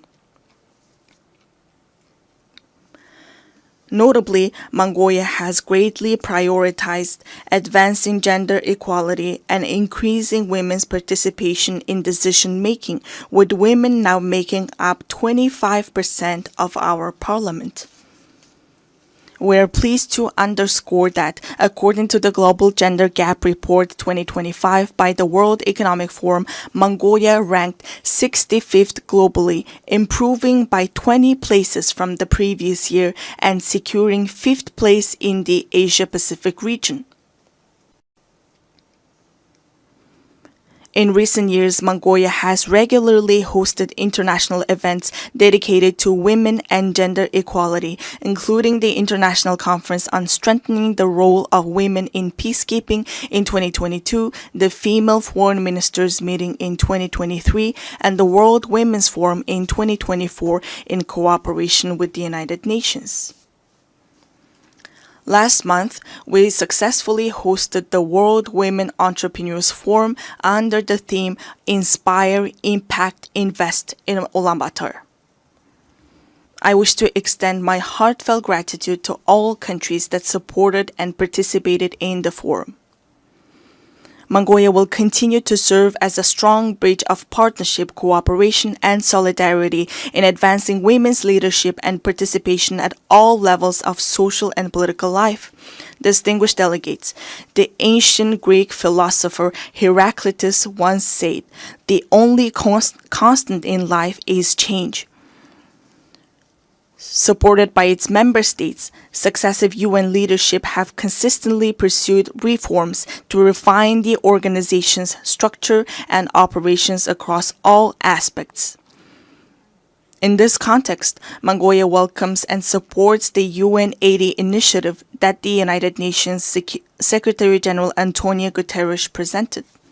We are confident that ensuring gender equality in senior leadership positions within the United Nations will undoubtedly have a positive impact on fostering more transparent, balanced, and inclusive decision-making processes. Therefore, we support initiatives to nominate women candidates for the UN Secretary-General and the Rotation for Equality initiative, which calls for gender rotation in the UN General Assembly President's position. Furthermore, Mongolia upholds and implements the principles of the UN Charter and universally recognized norms of international law, actively contributing to strengthening the UN-centered multilateral system. Mongolia reaffirms its commitment to the UN reform, particularly of the Security Council, to ensure it reflects current realities and embodies equitable and fair representation, inclusivity, transparency, effectiveness, democracy, and accountability. In an era defined by escalating conflicts, rising walls of distrust, and deepening divisions, it is more vital than ever to foster international relations grounded not merely in multipolarity, but on multi-pillar principles that honor each nation's history, culture, civilization, national interests, and unique development paths.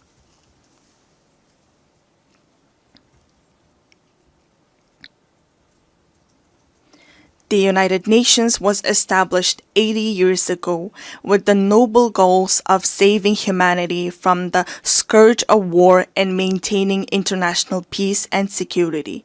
The United Nations, the cornerstone for the peaceful and harmonious coexistence among nations, must be reinforced and empowered through strong multipolar principles that ensure equal rights and balanced influence.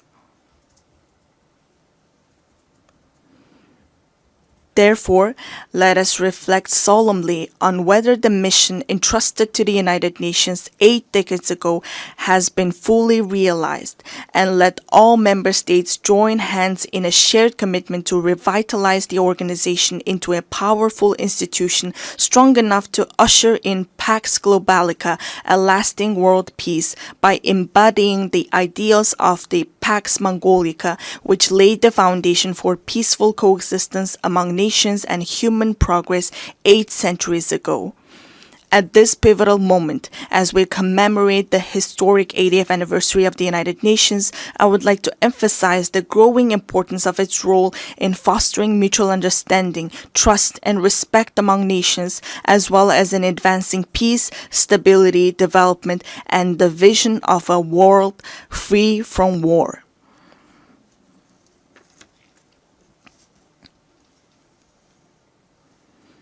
Mongolia has consistently pursued a peace-loving and multipolar foreign policy, made tangible contributions to international peace and sustainable development, and remains committed to fulfilling this responsibility with honor. I extend my heartfelt congratulations to you all on the momentous occasion of the 80th anniversary of the United Nations. May the eternal blue sky bless us with peace throughout the world. Thank you for your attention.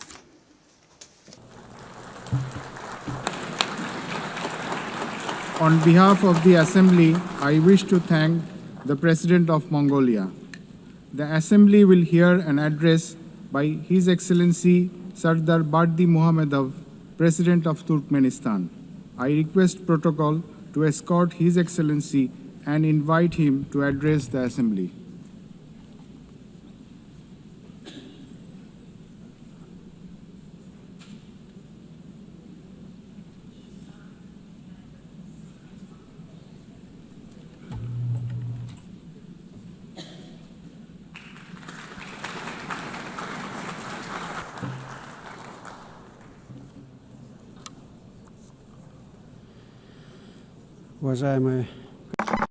Distinguished Mr. President, distinguished heads and members of delegations, ladies and gentlemen, first of all, allow me to congratulate you on the opening of the 80th session of the United Nations General Assembly and to wish you a productive session. I would like to congratulate Ms. Annalena Baerbock on her election as President of the General Assembly and wish her every success. I would also like to express my sincere appreciation to Ambassador Philemon Yang for his skillful and effective leadership of the General Assembly during the previous session. Distinguished participants, the current state of global affairs, as well as the nature and trends of political, economic, and social processes, objectively require a decisive shift towards coordinated interaction among states and international organizations in order to achieve our shared overarching goal, the maintenance of peace and security, the creation of conditions for further progressive development, and the preservation of the legal foundations underpinning the modern world order. It is precisely from this standpoint that Turkmenistan views the main objectives of the 80th session of the General Assembly, placing great hopes in its role in shaping a robust, balanced, and secure global architecture.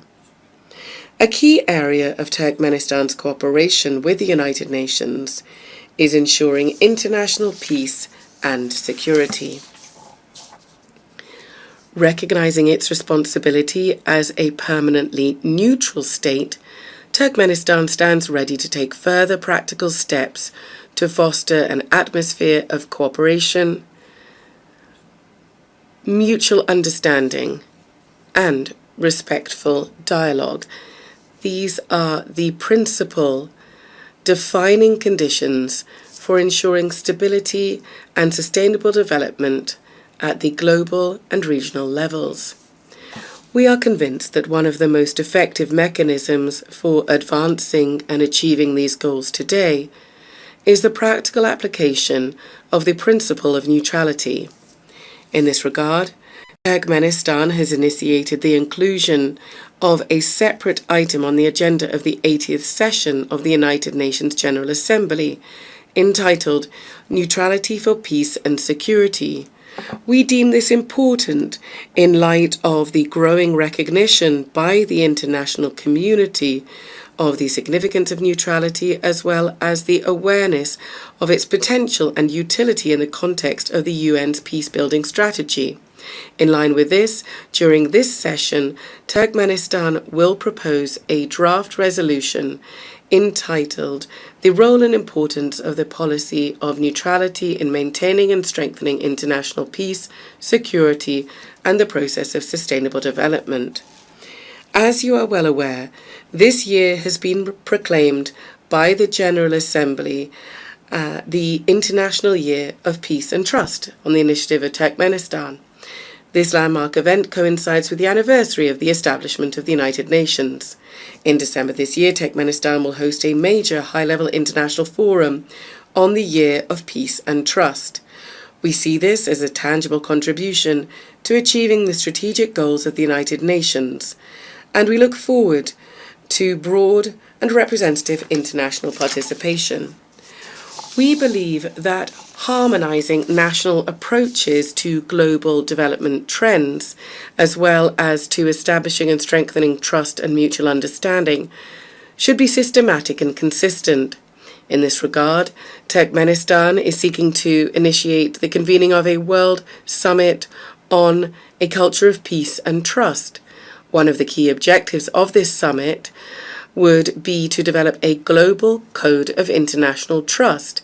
This would serve as a universal foundation for building relations between states based on the respect for sovereignty and territorial integrity, as well as on cooperation and joint efforts to address global problems.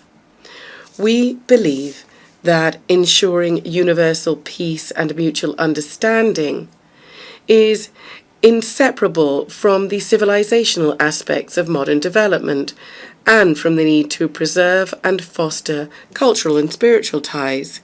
In this context, Central Asia, which for centuries has played a clear role as a bridge spanning the civilizations of East and West, is now called upon to revive its historic mission to become a space for dialogue, cooperation, and the convergence of values and worldviews. Therefore, during this session, Turkmenistan will propose, in cooperation with the United Nations, an international forum to be held entitled Central Asia, a Space of Peaceful Coexistence. Countries of the region will participate, as well as other interested states and international institutions.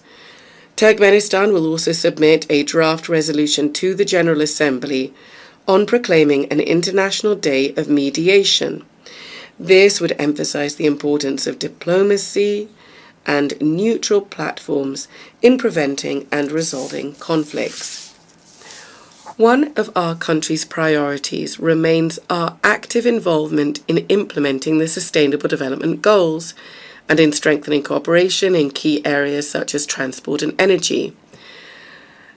As Turkmenistan is one of the centers of multilateral dialogue on these issues, we will continue to contribute to establishing a fair, balanced, and inclusive international development system. During this session, Turkmenistan will initiate the proclamation of a United Nations Decade for Sustainable Transport for the period 2026-2035 and will submit the relevant draft resolution. We are convinced that this will help to consolidate the efforts of the international community in developing transport corridors, enhancing their sustainability and ensuring accessibility for all countries. Our country will also submit a draft resolution to the General Assembly entitled "The Key Role of Reliable and Stable Energy Connectivity in Ensuring Sustainable Development." At present, one of the priority issues on the development agenda is the digital transformation. We are convinced that this transformation must be balanced. It must reflect the realities and legitimate interests of all states, including the developing world, and also must be free from politicization and bias. In this regard, Turkmenistan intends to put forward an initiative to establish a world platform on digital integration. This is to be based on the principles of equality, trust, and on preventing the use of information and communication technologies to harm peace, security, and sustainable development. During the 80th session, Turkmenistan will continue its work on environmental and climate issues. It will strive for them to be taken into consideration systematically, as they are basic components of ensuring security, and we will advocate for the establishment of multilateral mechanisms to monitor and respond to climate, environmental, and man-made disasters. Turkmenistan will seek to bring about a regional center to combat desertification for Central Asian countries. It is our belief that the establishment of such a center would contribute to building regional capacity, to strengthening cooperation in the field of environmental protection, and would also make a significant contribution to achieving the Sustainable Development Goals, particularly in combating climate change and protecting land-based ecosystems. Our country will promote the Caspian Environmental Initiative, proposed at the 78th session of the United Nations General Assembly, which is intended to become an international platform to preserve the Caspian Sea ecosystem. An important step in this direction is the Caspian Environmental Forum, which we propose holding in 2026.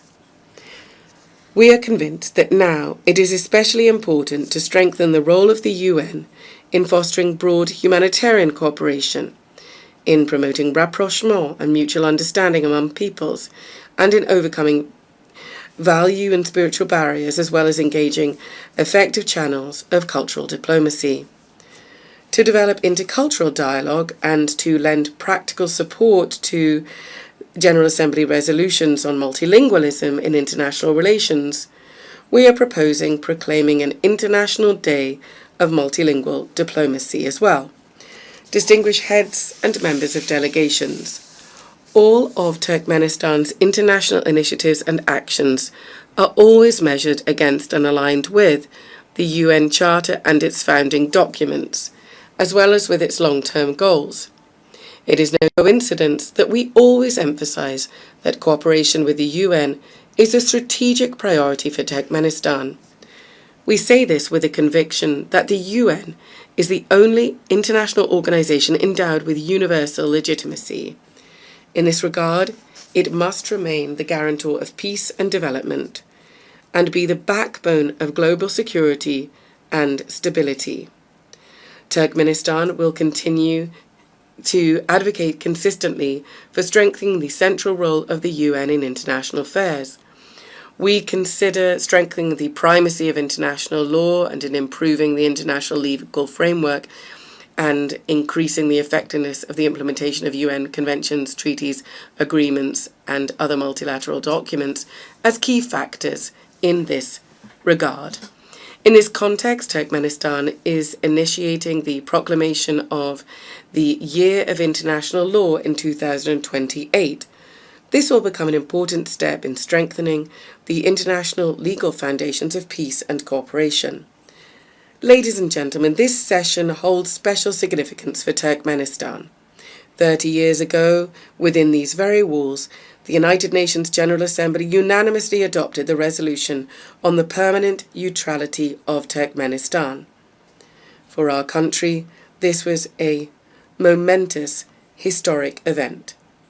In essence, it determined the entire subsequent course of Turkmenistan's foreign and international policy. International recognition of our neutrality also contributed to boosting the country's domestic development by providing favourable external conditions for this. I would like to take this opportunity on behalf of the people of Turkmenistan to express my gratitude to the United Nations member states and the entire international community for the decision adopted in December 1995 to recognise the permanent neutrality of Turkmenistan, a decision reaffirmed by 2 subsequent UN General Assembly resolutions. Turkmenistan will always remember the trust placed in it and will steadfastly and unswervingly uphold its international commitments. Once again, I would like to congratulate all delegations on the opening of the 80th anniversary session of the United Nations General Assembly and wish you every success in strengthening our cooperation and mutual understanding. Thank you very much indeed.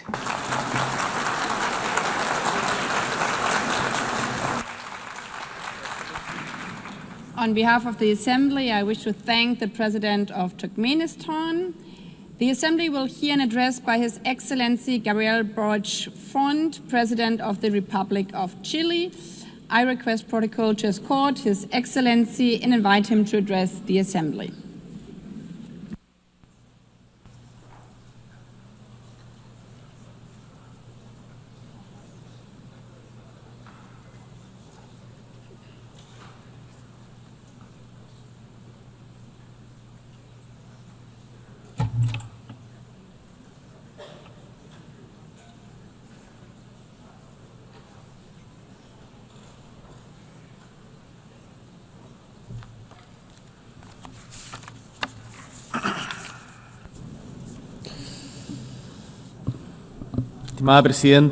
Distinguished President, members of the United Nations General Assembly, guests, peoples of the world, residents of New York.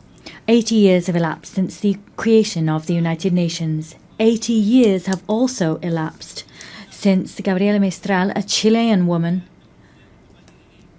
who came from the Elqui Valley, won the Nobel Literature Prize. Her voice as a poet, a teacher, as a diplomat continues to ring out in our homeland and across the world. And it was precisely here in New York in 1955 that the Chilean ambassador José Massa conveyed a message about human rights that was written by Gabriela Mistral. That message said, "I would be happy if our noble strength, our noble struggle to obtain human rights was taken up faithfully and loyally by all nations of the world. This triumph would be the greatest we could achieve in our time." We have we notched up that victory? Have we triumphed in that way? The answer is categorical no. And the fact is, at this stage, I don't really know what to say about Gaza, because many people have said everything already at this podium and at others, but there are our words and those that may be spoken by anyone, but regardless, we still have the fact that innocent people have lost their lives. We still have the empty stares of those suffering. In 2025, thousands of innocent people have lost their lives simply on the grounds of being Palestinian. 80 years ago, the same thing happens. Millions lost their lives simply for being Jewish. Instead of talking about figures, issuing condemnations or demands, as we tend to within these walls, instead of that, I want to talk about humankind. Humanity. Gaza is a global crisis because it is a crisis of humanity. And in this chamber, And for those who are listening to us in their homes, within their delegations, in their various countries, all of us are human beings. That's what I'd like to say. So when under the rubble, we have children, boys and girls, lying under that rubble, there is genuine pain and grief in our homeland in Chile. And I know that that pain is shared by the vast majority of the world's nations. And one of the problems we face as humankind is that often pain engenders hatred. But we must face up to pain and that fact and combat hatred with all of our strength. We must transform our desires to hate into a desire for justice. We can't make any concessions to violence. I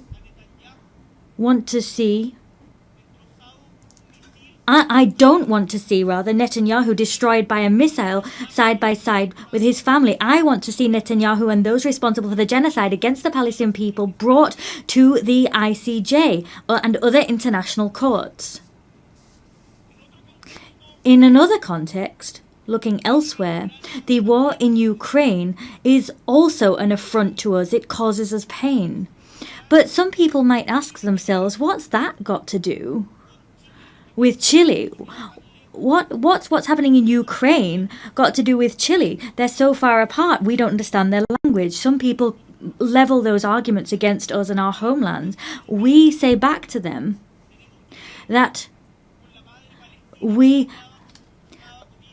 have to see ourselves in the people in Palestine that are searching for food. We have to identify and stand in the shoes of the kidnapped children that have been taken away by Russia. We're all human beings. And one of the reasons we come here and meet today together is that we perhaps continue to have faith in humankind. That's principally what brings us here.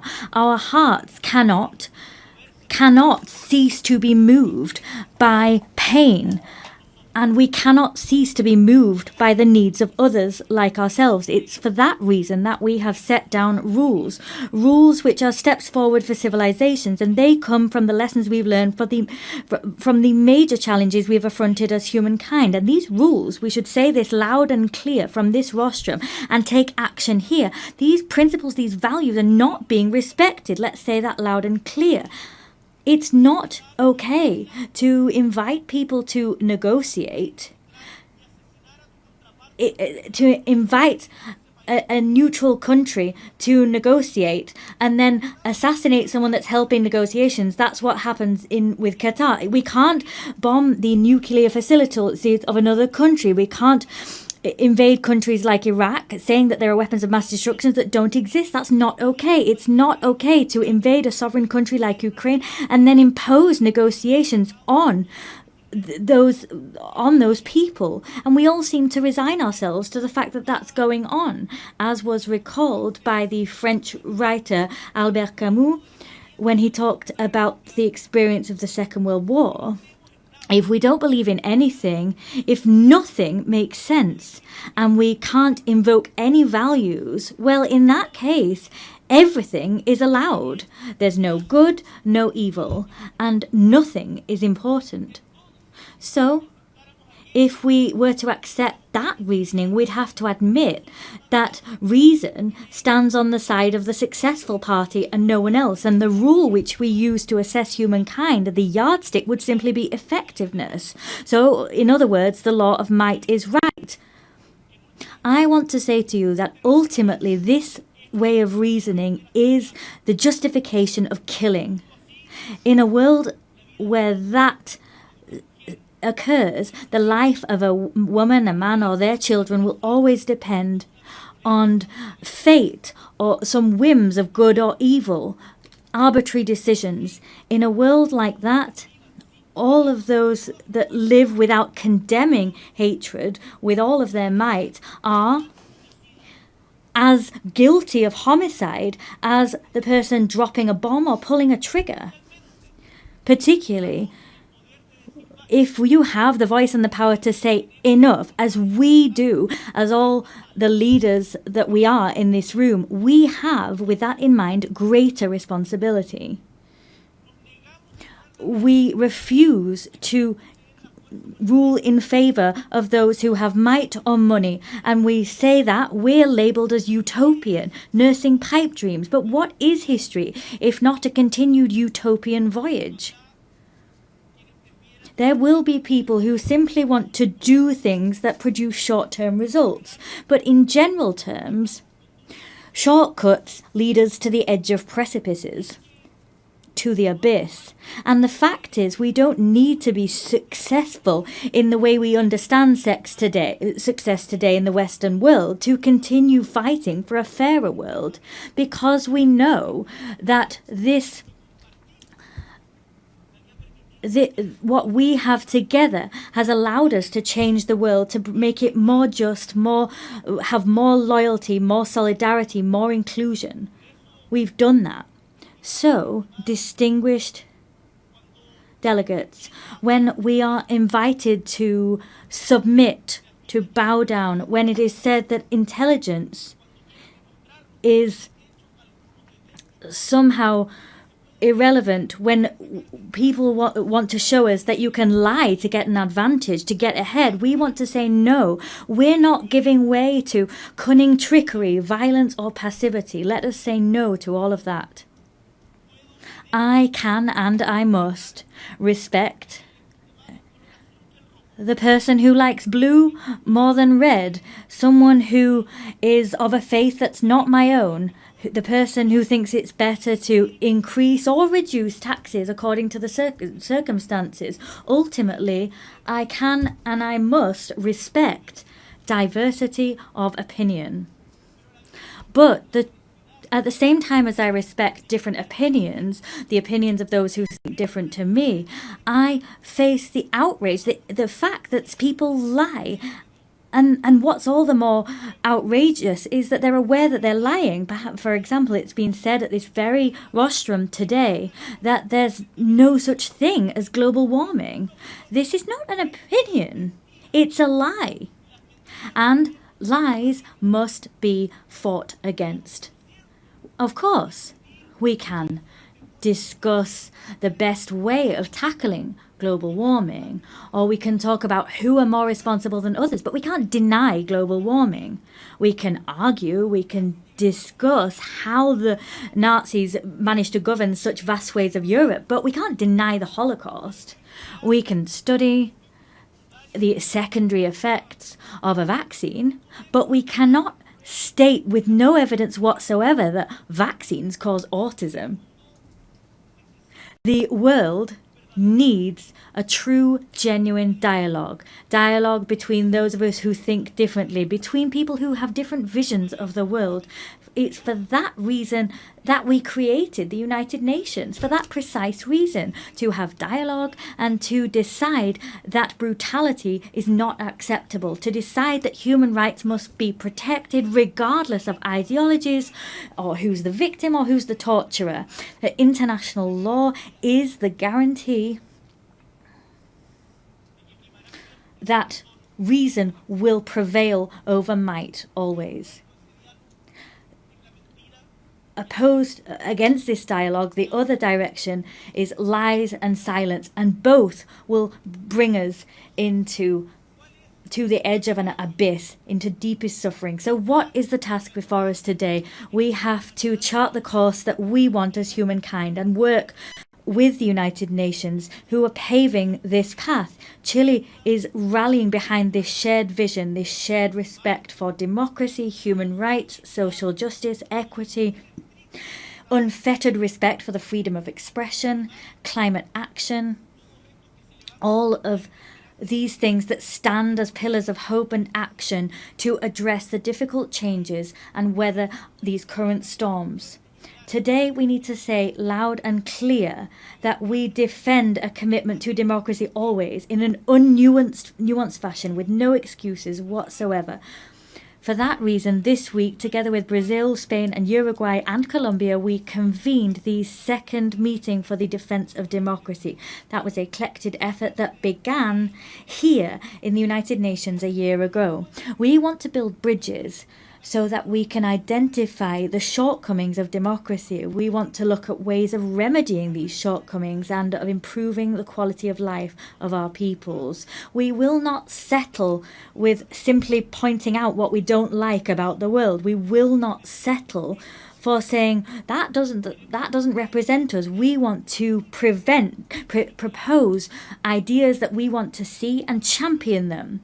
With all of that in mind, I'd like to briefly dwell on one particular issue. I come from Chile, that is a tricontinental country. Tricontinental. It has inextricable ties to the ocean. We have more than 6,700 kilometers of coastline. We are a country that looks at the ocean, and as such we are proud of having been the first country in America and the second in the world to have ratified the BBNJ agreement to extend governed ocean areas beyond areas of national jurisdiction. In recent weeks, we saw the 60th ratification necessary for it to enter into force. As such, the first COP of that agreement will be held next year. We do hope it will be held early next year. Here, I wish to reiterate the fact that we are ready and willing to have its secretariat established in our Pearl of the Pacific in the city of Valparaiso, because we believe that this agreement is an opportunity to make ocean governance closer to the global south. Chile is always also a country that looks towards and has an Antarctic vocation. Our leadership in scientific research is clear. We provide logistical support for research, and we have campaigns for the protection of this area. When you've gone to Antarctic, you will have done so through Chile. In 2 weeks, we'll have another meeting of the Commission for the Preservation of Marine Antarctic Resources. So I call upon states parties now to approve the proposal of the Marine Protected Area for Dominion 1. That was the proposal established by Chile and Argentina. We cannot simply exploit resources if we don't adopt appropriate preservation measures, because ultimately we'll see the destruction of marine life, which we also depend on. Let us not forget that we are part of one single ecosystem.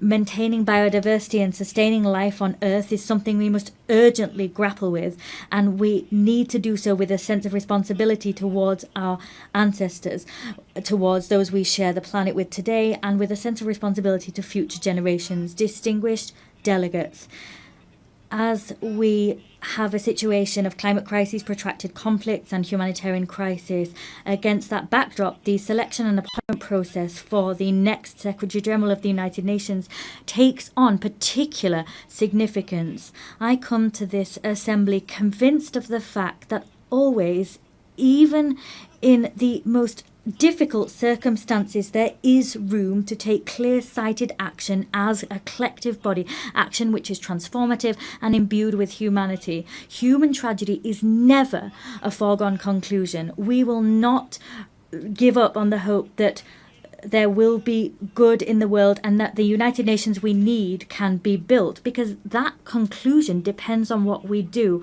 I want to say to you that regional balance must be respected in the Secretary General appointment process. It's time for Latin America and the Caribbean to have their moment. We are a war-free region with a rich diplomatic tradition. We forge consensus. We are unwaveringly committed to the UN Charter and have been since its very inception.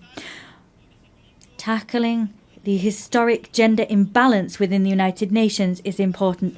We've never had a woman Secretary General, and that is something we must remedy. 80 years of history without a woman having been appointed Secretary General. The UN must reflect the progress made by the world and recognise that a woman at the helm is not just a symbol of equity, but also represents and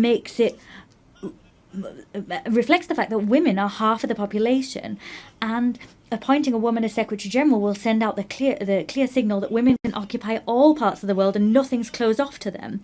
Chile wants to actively contribute to that collective effort, and for that reason it is for me a great honour to announce from this rostrum that Chile will nominate our former President Michelle Bachelet as candidate to the post of Secretary General of the United Nations. Que además nos está acompañando. She is here with us at this session. Michelle Bachelet is not only someone known to all of you on the global stage, she is a woman whose own trajectory is fully in line with the values that inspired this organization. She was head of state of Chile twice. Incidentally, she was also the first female head of state. She was also the Minister for Health and Defense. She was the Executive Director of UN Women and also High Commissioner for Human Rights at the United Nations. Michelle Bachelet has governed, has negotiated, has solved problems and has listened.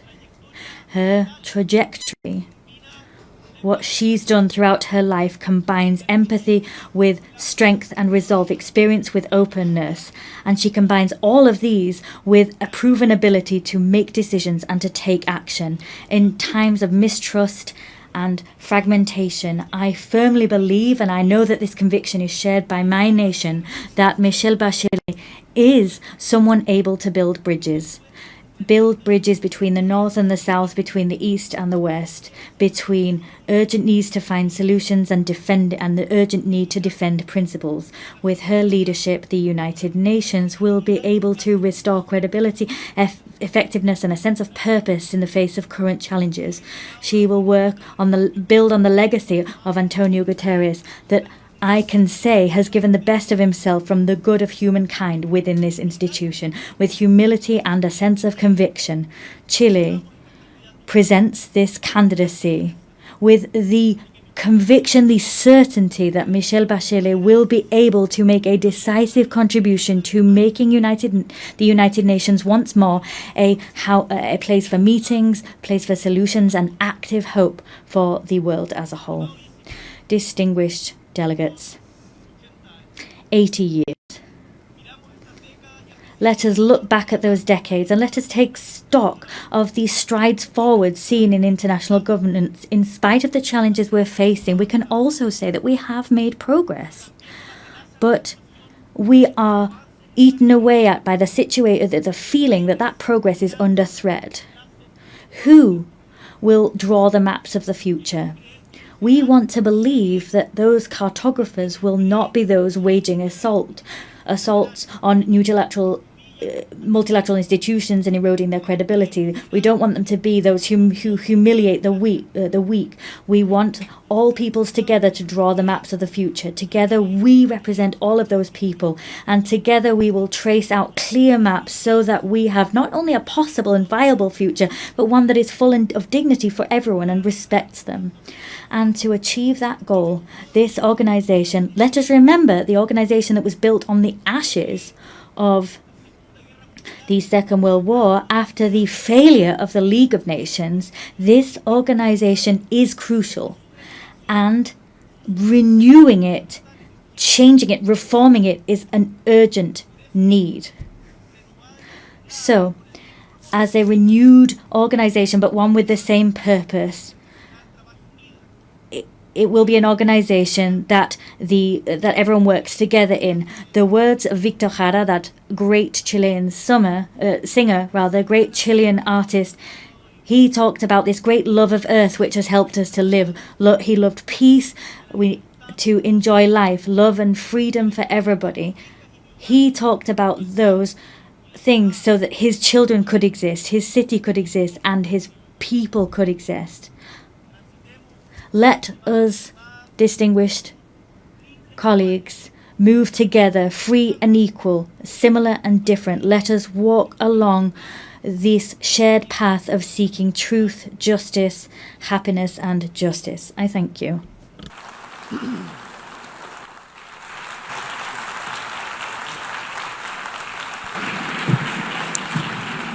Muchas gracias. On behalf of the Assembly, I wish to thank the President of the Republic of Chile. The Assembly will hear an address by His Excellency Emomali Rahmon, President of the Republic of Tajikistan. I request the protocol to escort His Excellency and invite him to address the Assembly.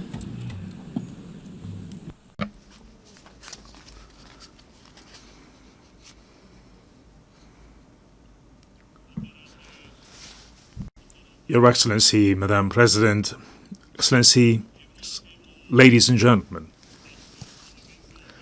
Today, as we commemorate the 80th anniversary of the adoption of the United Nations Charter, I extend to all member states my heartfelt congratulations and best wishes on this occasion. The contemporary world is undeniably experiencing a period of instability, turbulence, unpredictability, and escalating complexity.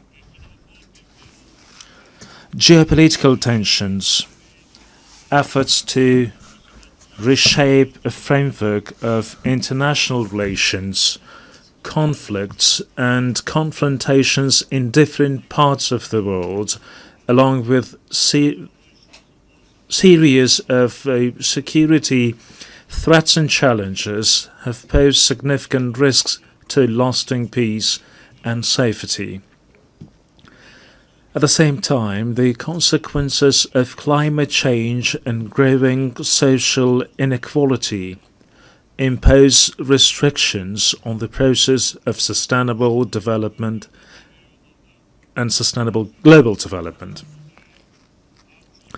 In such a complex and turbulent circumstances, the role of the United Nations as a platform for inclusive dialogue, cooperation and the promotion of peace and security worldwide becomes more important than ever. In this regard, our countries should make joint and consistent efforts in international practice to protect this principle, a return to full compliance with international law. In this process, strengthening equal cooperation among small and large states is also considered to be an important and timely step. Madam President, Tajikistan's National Development Strategy 2030 is fully aligned with the Sustainable Development Goals, and we support a full and timely implementation of this item of global agenda. Unfortunately, developing countries, particularly those mountainous and landlocked, face multiple challenges and difficulties in achieving these goals. Particularly vulnerable countries feel the need to take serious measures to ensure sustainable development, financing, and improve access to financial resources. Despite significant attempts in this field, the amount of funding for sustainable development offered by the international community continues to be insufficient to address their current need. This situation necessitates timely response, the allocation of additional funds, and a review of approach to the international financial architecture and system. Tajikistan advocates for effective and fair reforms of international financial instruments. At present, we are observing varying degrees of economic progress among nations, and the influence of developed nations and international financial organizations could play a significant role in tackling this issue. Many developing and less developed countries remain vulnerable to the impacts of economic and financial crisis, poverty, infectious diseases, including COVID, natural disasters, and food insecurity. They need to implement effective financial support measures, including debt relief. In our view, now is the high time to seriously consider this important item. Ladies and gentlemen, today climate change-related issues in various countries around the world, including Tajikistan, pose serious obstacles towards achieving the Sustainable Development Goals. Our country, with 93% of its land covered by mountains, is deeply concerned of an adverse effect of this situation. Changes in the hydrological cycle, a series of floods and droughts, and severe dust storms over the past decades have had a direct impact on Tajikistan's water and energy resources and food security.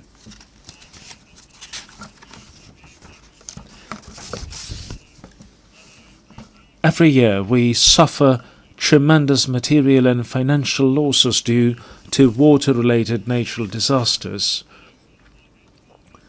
Regrettably, these phenomena often result in loss of life and the destruction of vital infrastructure.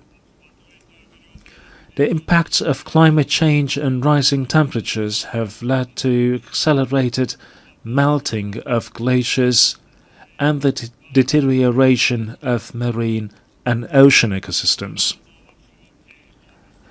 I would like to recall that Tajikistan hosted the high-level International Conference on Glaciers Preservation this summer in Dushanbe. This meeting brought the international community together to intensely deliberate on issues related to the cryosphere. It is worth noting that of Tajikistan's 14,000 glaciers, which are one of the region's main sources of drinking water, more than 1,300 have completely melted, and the rate of melting of these ices is accelerating. This is even though Tajikistan's glaciers and other water sources account for up to 60% of Central Asia's water resources.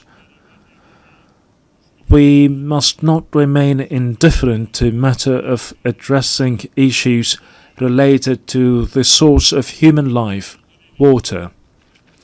Distinguished delegates, ladies and gentlemen, Tajikistan plays a proactive role in water diplomacy. Our country is taking practical steps in cooperation with its international partners as a part of its latest initiative, the International Decade for Action Water for Sustainable Development 2018-2028.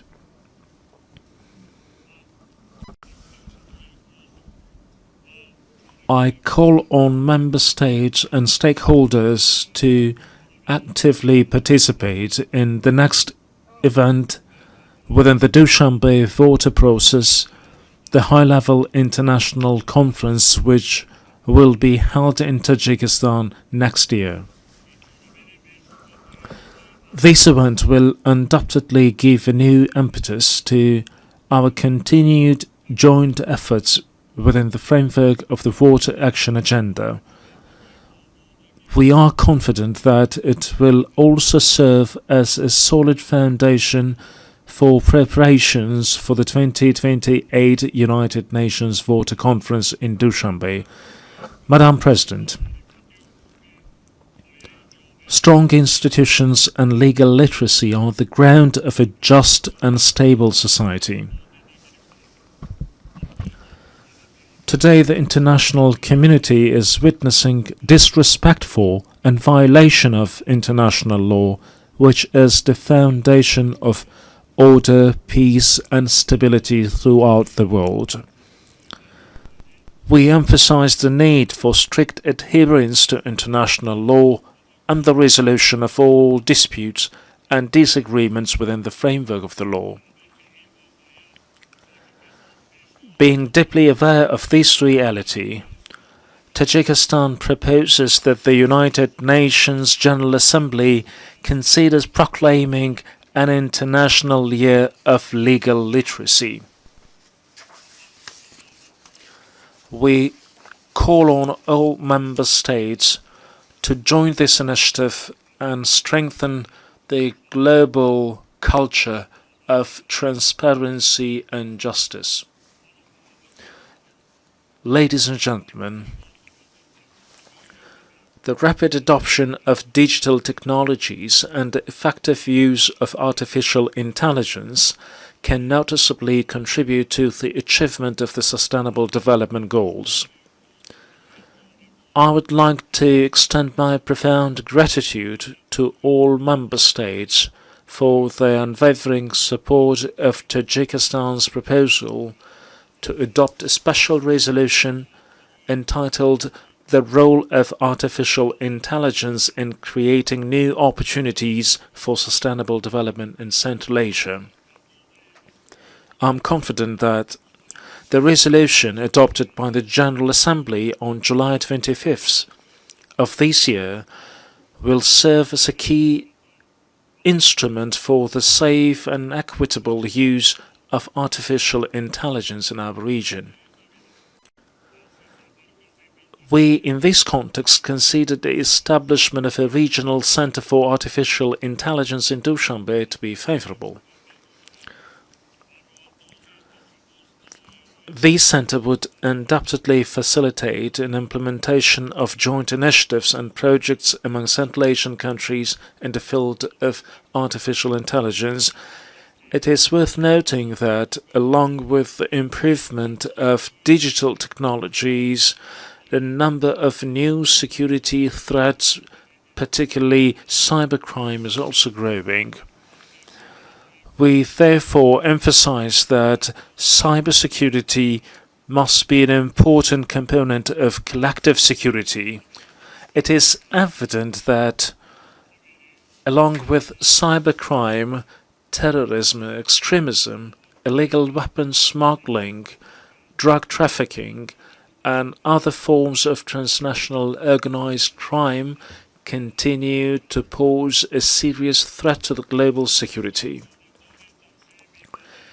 Tajikistan supports the further expansion of international cooperation on global security within the framework of the Dushanbe counter-terrorism process. We are determined and willing to establish constructive interaction within this process with international organizations and the UN member states to even more enhance efforts to counter the aforementioned threats and security risks.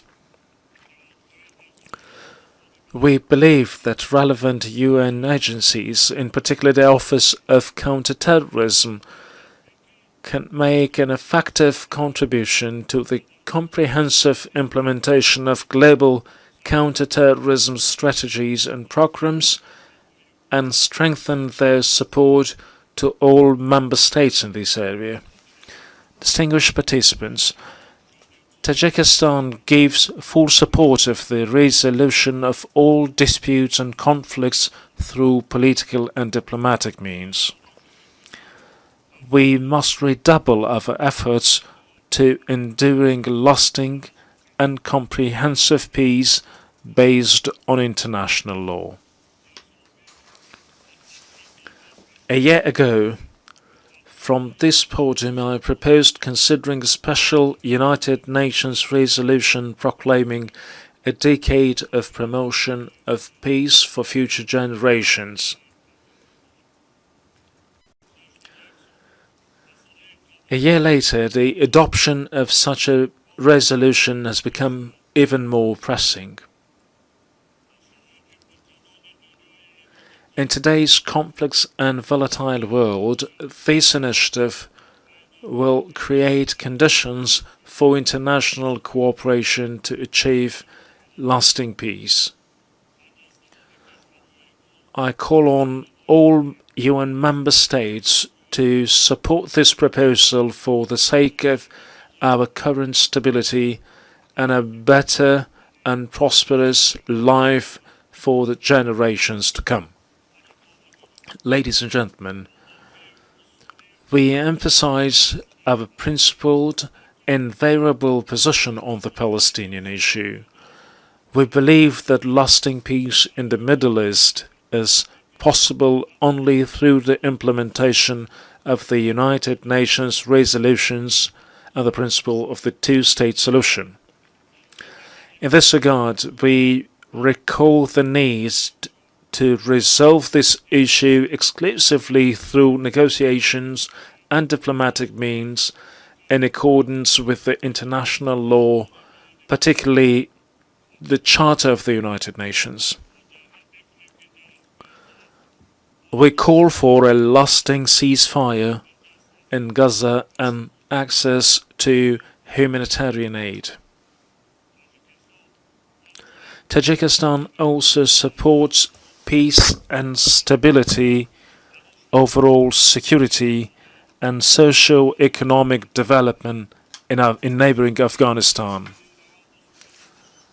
We are ready to render our full assistance in these processes and in this regard call on the international community to provide humanitarian assistance, especially to regions affected by drought and recent severe earthquakes. Distinguished participants, Tajikistan supports the comprehensive reform of the United Nations system within the framework of the UN80 initiative, UN 2.0, and the UN Secretary General's vision for a modernized United Nations. At the same time, we welcome the Pact for the Future as an important collective initiative to promote peace and sustainable development. These initiatives embody the shared aspirations and will of the international community to respond to modern threats and challenges and build a solid foundation for future generations. We reiterate the need to strengthen the key and coordinating role of the United Nations in ensuring inclusive peace and security. Only with trust, cooperation and unwavering determination we can build a just, peaceful and sustainable future for all humanity. Tajikistan stands ready to cooperate with partner countries and all United Nations member states in achieving these noble goals and addressing other pressing issues on the global agenda. I thank you for your attention.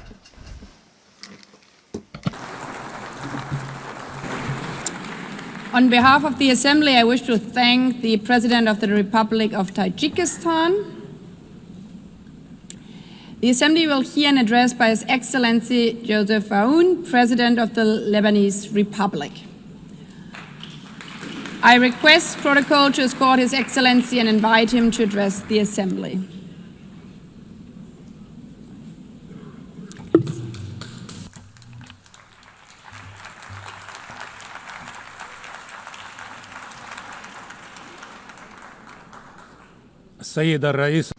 Madam President, Mr. Secretary General, fellow colleagues, heads of state and delegation, I stand before you today to talk about peace, development, and human rights. At a time when some of my fellow citizens are facing death, parts of my country are under occupation, and while my homeland and my people live in uncertainty. This situation takes me back some 77 years ago to the drafting committee of the Universal Declaration of Human Rights in 1948. During one of the debates, the late, great Eleanor Roosevelt stepped in to support one member's opinion so that he is not left alone, as she said to those in attendance. The dissenting member respectfully responded, "Honorable lady, my concern is not to side with the majority or the minority, but to align with the truth." The author of these words was no other than Charles Malik, the Lebanese philosopher who worked alongside other great minds of the time to give humanity this eternal declaration.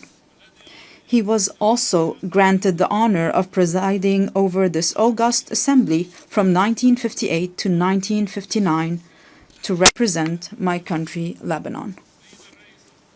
Madam President, Mr. Secretary General, colleagues, ladies and gentlemen, I recall this incident today, first, to express my profound sense of pride and my heightened sense of responsibility as I stand before you today for the first time in my capacity as President of Lebanon on the 80th anniversary of this great organization. Second, because our session focuses on examining the inherent relationship between three human virtues: peace, development, and human rights, and between these three virtues and my country, Lebanon. The Lebanese experience, alongside lessons from our region and the world, have shown that there can be no development without peace, for growth cannot take place within chaos, and prosperity cannot be achieved amid conflicts and wars. Peace is the only foundation for development. Experience has taught us that just as there is no development without peace, there can be no peace without justice, and no justice without human rights, particularly the right to live in dignity. Without dignity, peace becomes an illusion, and the only growth will be in poverty, underdevelopment, violence, and bloodshed. Since the establishment of this great organization, its charter stipulated the need to save succeeding generations from the scourge of war, to live together in peace with one another as good neighbors, and to employ international machinery for the promotion of the economic and social advancement of all peoples. These noble principles remained on paper for 80 years, as the blood of our people was spilled on the ground. The reasons might be numerous. One can attribute them to the authoritarian nature of man, the nature of relations between countries based on power struggle, hegemony, and the race for absolute dominance in all fields. However, another reason has stirred this tragedy. At least 30 years ago, since talk began in this very chamber about a new world order. The reason is related to the issue of identity and plurality within any society or within societies and countries, especially in the era of globalization. On the one hand, people need one another. On the other hand, they fear for their identity. This led to an emerging issue that drove humanity back to the path of conflict. Let us acknowledge here that religion remains a primary factor in defining the identities of human groups.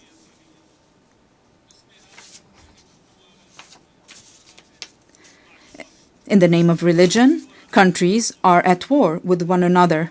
In the name of religion, many countries have imploded from within. Furthermore, religion continues to shape the world in profound ways. While Islamophobia and xenophobia grow in the West, the East is still haunted by the memory of colonialism and the remnants of old religious wars. Despite remarkable scientific progress, the world finds itself trapped in a bygone era. Madam President, Mr. Secretary General, colleagues, at the heart of this dilemma, Lebanon plays a unique role. This is its raison d'etre. This is the significance of Lebanon and its message to the world. Amid the global clash over religious identities, Lebanon stands out as a nation where Christians and Muslims coexist as equals under a constitution that guarantees equitable representation to both communities in the Parliament and the Council of Ministers, with full citizenship for all individuals. This model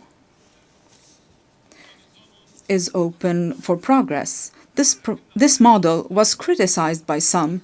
However, it offers a unique, evolving approach, as the late Pope John Paul II observed. Lebanon is more than a country. It is a message of freedom and plurality for the East and the West. End of the quote. I reiterate and emphasize a message of freedom and plurality.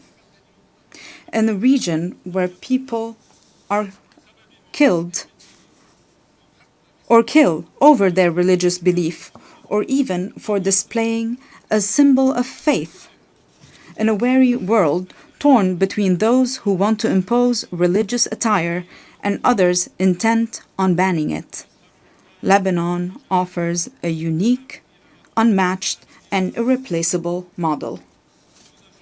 A model that deserves to live, that must exist for the region and for the world. A model that allowed me, as an Arab Lebanese, to serve as the only Christian head of state from East Asia to the coast of Europe. My country, Lebanon, the land of human secularism with profound faith, without any imposition or prohibition of any kind. A model that requires all those who are committed to a better future for humanity to ask the following two questions. First, why would there be an international and UN obligation to preserve Lebanon? And second, how can we achieve this goal? First, indeed, there is a human obligation to preserve Lebanon. If this model falls, this model of coexistence between two different religious communities that are completely equal, where else around the world can we replicate this experience? If Christians were to disappear from Lebanon, this equation, this delicate balance will fall, and with it, justice. If the Muslim community in Lebanon no longer exists, this balance will also fall. And this will also undermine justice. The fall of Lebanon, precipitated by the loss of any of its integral components, would foster the rise of extremism, violence, and bloodshed both in our region and in the world. It is clear to me today that many of the underlying causes of the war on Lebanon, as well as the deeper, more insidious motivations behind it, have been aimed at dismantling Lebanon's unique model. These actions serve to justify an Orient fractured by conflicting identities and perpetual ethnic rivalries, destined to remain in a state of ongoing conflict. While certain may benefit from this situation, however, it is ultimately in the interest of the world and humanity to strive for international peace. Hence, the success of the Lebanese experience will set a benchmark for any country. This model today is a vibrant, steadfast, and energetic country determined to live, resolutely refusing to succumb to adversity. What it takes to save it? Simply a clear and firm stand, in words and action, aimed at liberating all the Lebanese territory and securing the exclusive sovereignty of the Lebanese state, enforced solely by its legitimate and legal armed forces over its land. This is the unanimous will of the Lebanese people since the declaration of November 27, 2024, which was adopted with the support of the United States and France and this very organization as a mechanism to enforce UN Security Council Resolution 1701. I reaffirmed this commitment in my inaugural address following my election as president in January 2024, and it was also approved by the government in its ministerial statement of February 2024. Throughout our negotiations with President Trump's envoy, Ambassador Tom Barak, we worked on drafting a paper to guarantee full stability on our land, to which we are still bound and still await the same commitment by other concerned parties on our borders as well. This is what Lebanon seeks. Let me be more frank. Allow me to feel some pride for my country and my people, for they do deserve it. Ladies and gentlemen, we are truly an exceptional country by all measures. We are a country that each year receives people from the Lebanese diaspora, the equivalent of a third of the country's residents. This underlines the unwavering connection between the Lebanese people and their homeland. There is hardly a major project in our region that does not bear the signature of a Lebanese person, nor a cultural or artistic event that lacks a Lebanese imprint. In fact, it is almost certain that Lebanese contributions can be found in every significant endeavor. Among the member states of this distinguished organization, one could scarcely find a nation that does not have within its borders a member of the Lebanese diaspora who is engaged, productive, and creative. These individuals integrate harmoniously with their host societies. We, ladies and gentlemen, are a country capable of embracing modernization, and we have started already implementing a gradual program of financial and economic recovery. Together with an independent financial audit, a fair restructuring of the banking sector, and the modernization of the administration, we have also taken on the fight against corruption and organized crime to rebuild the trust of the Lebanese people in their state and the world's confidence in Lebanon. Simultaneously, we have launched legislative and institutional reforms consecrating the independence of the regulatory bodies of the state's productive sectors and enhanced the independence of the judiciary aligned with international standards in the fight against money laundering and the financing of terrorism. Our government has also recently joined the United Nations Convention on Biological Diversity, in line with our history of commitment to the principles of international legitimacy. We are also set on advancing public freedom, combating hate speech, and empowering young men and women in the decision-making process. We can only be prosperous if our citizens, all our citizens, live in dignity. Ladies and gentlemen, our country is dedicated to investing in quality education, and we are expanding today this investment to encompass a knowledge economy. Lebanon is also an essential crossroad for global trade corridors.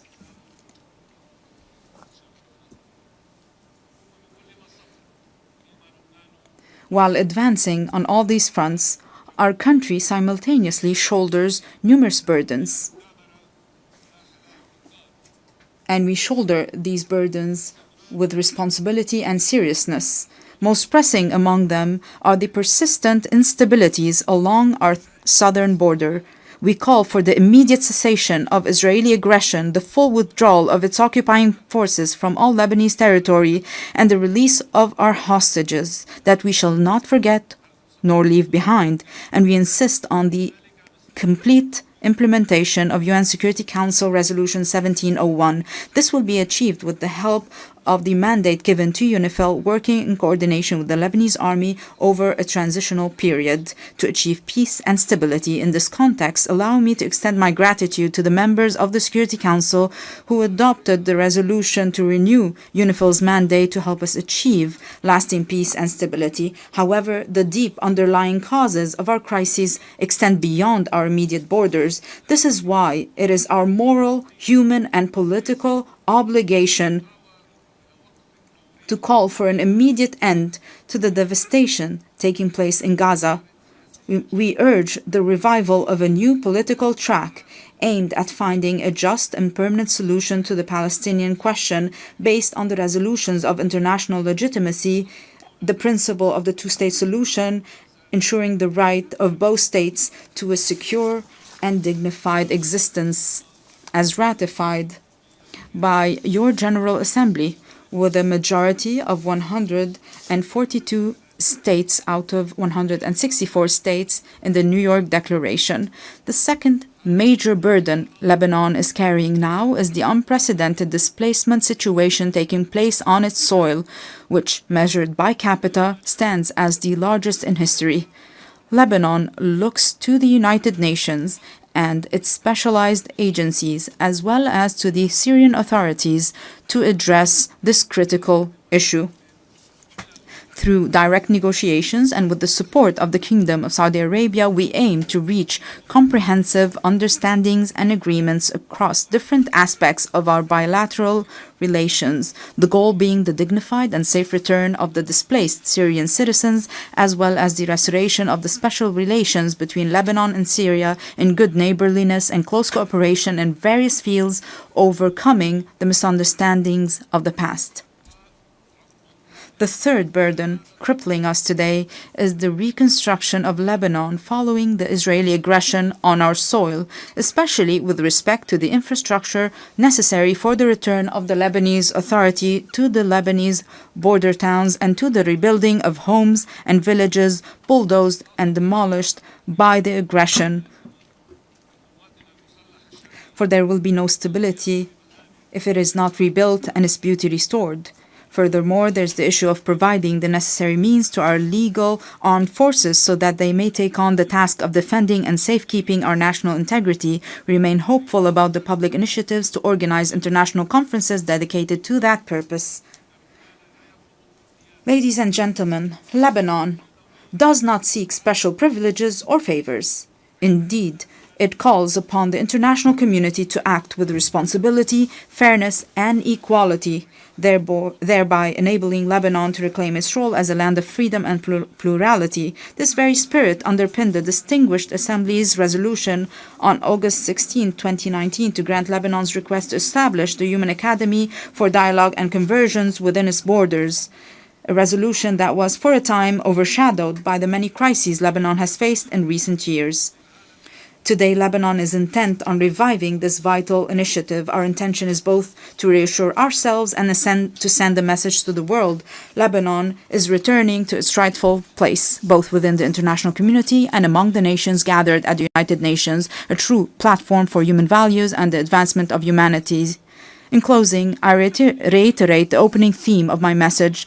While I stand here today advocating for peace, my countrymen are being killed. The conflict is still very fierce between Lebanon being a land of life and joy and a platform that spreads both values to the region and the world, and Lebanon being a place of sorrow and wars, spreading both woes to the region and the world.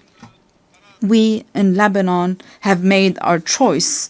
We choose to be a land of life and joy, and we shall abide by it. I call upon you all, for the sake of peace in our region, for the good of humanity, stand with us.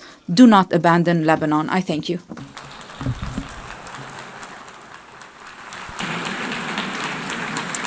On behalf of the Assembly, I wish to thank the President of the Lebanese Republic. The Assembly will hear an address by His Excellency Emmanuel Macron, President of the French Republic. I request protocol to escort His Excellency and invite him to address the Assembly.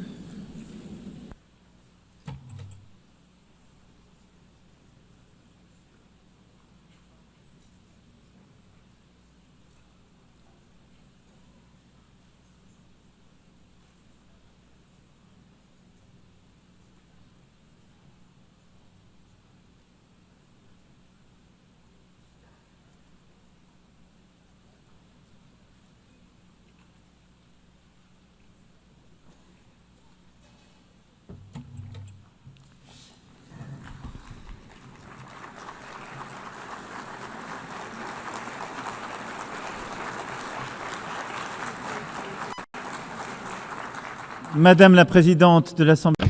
President of the General Assembly, Secretary General, Deputy Secretary General, ladies and gentlemen, heads of state and government, ministers,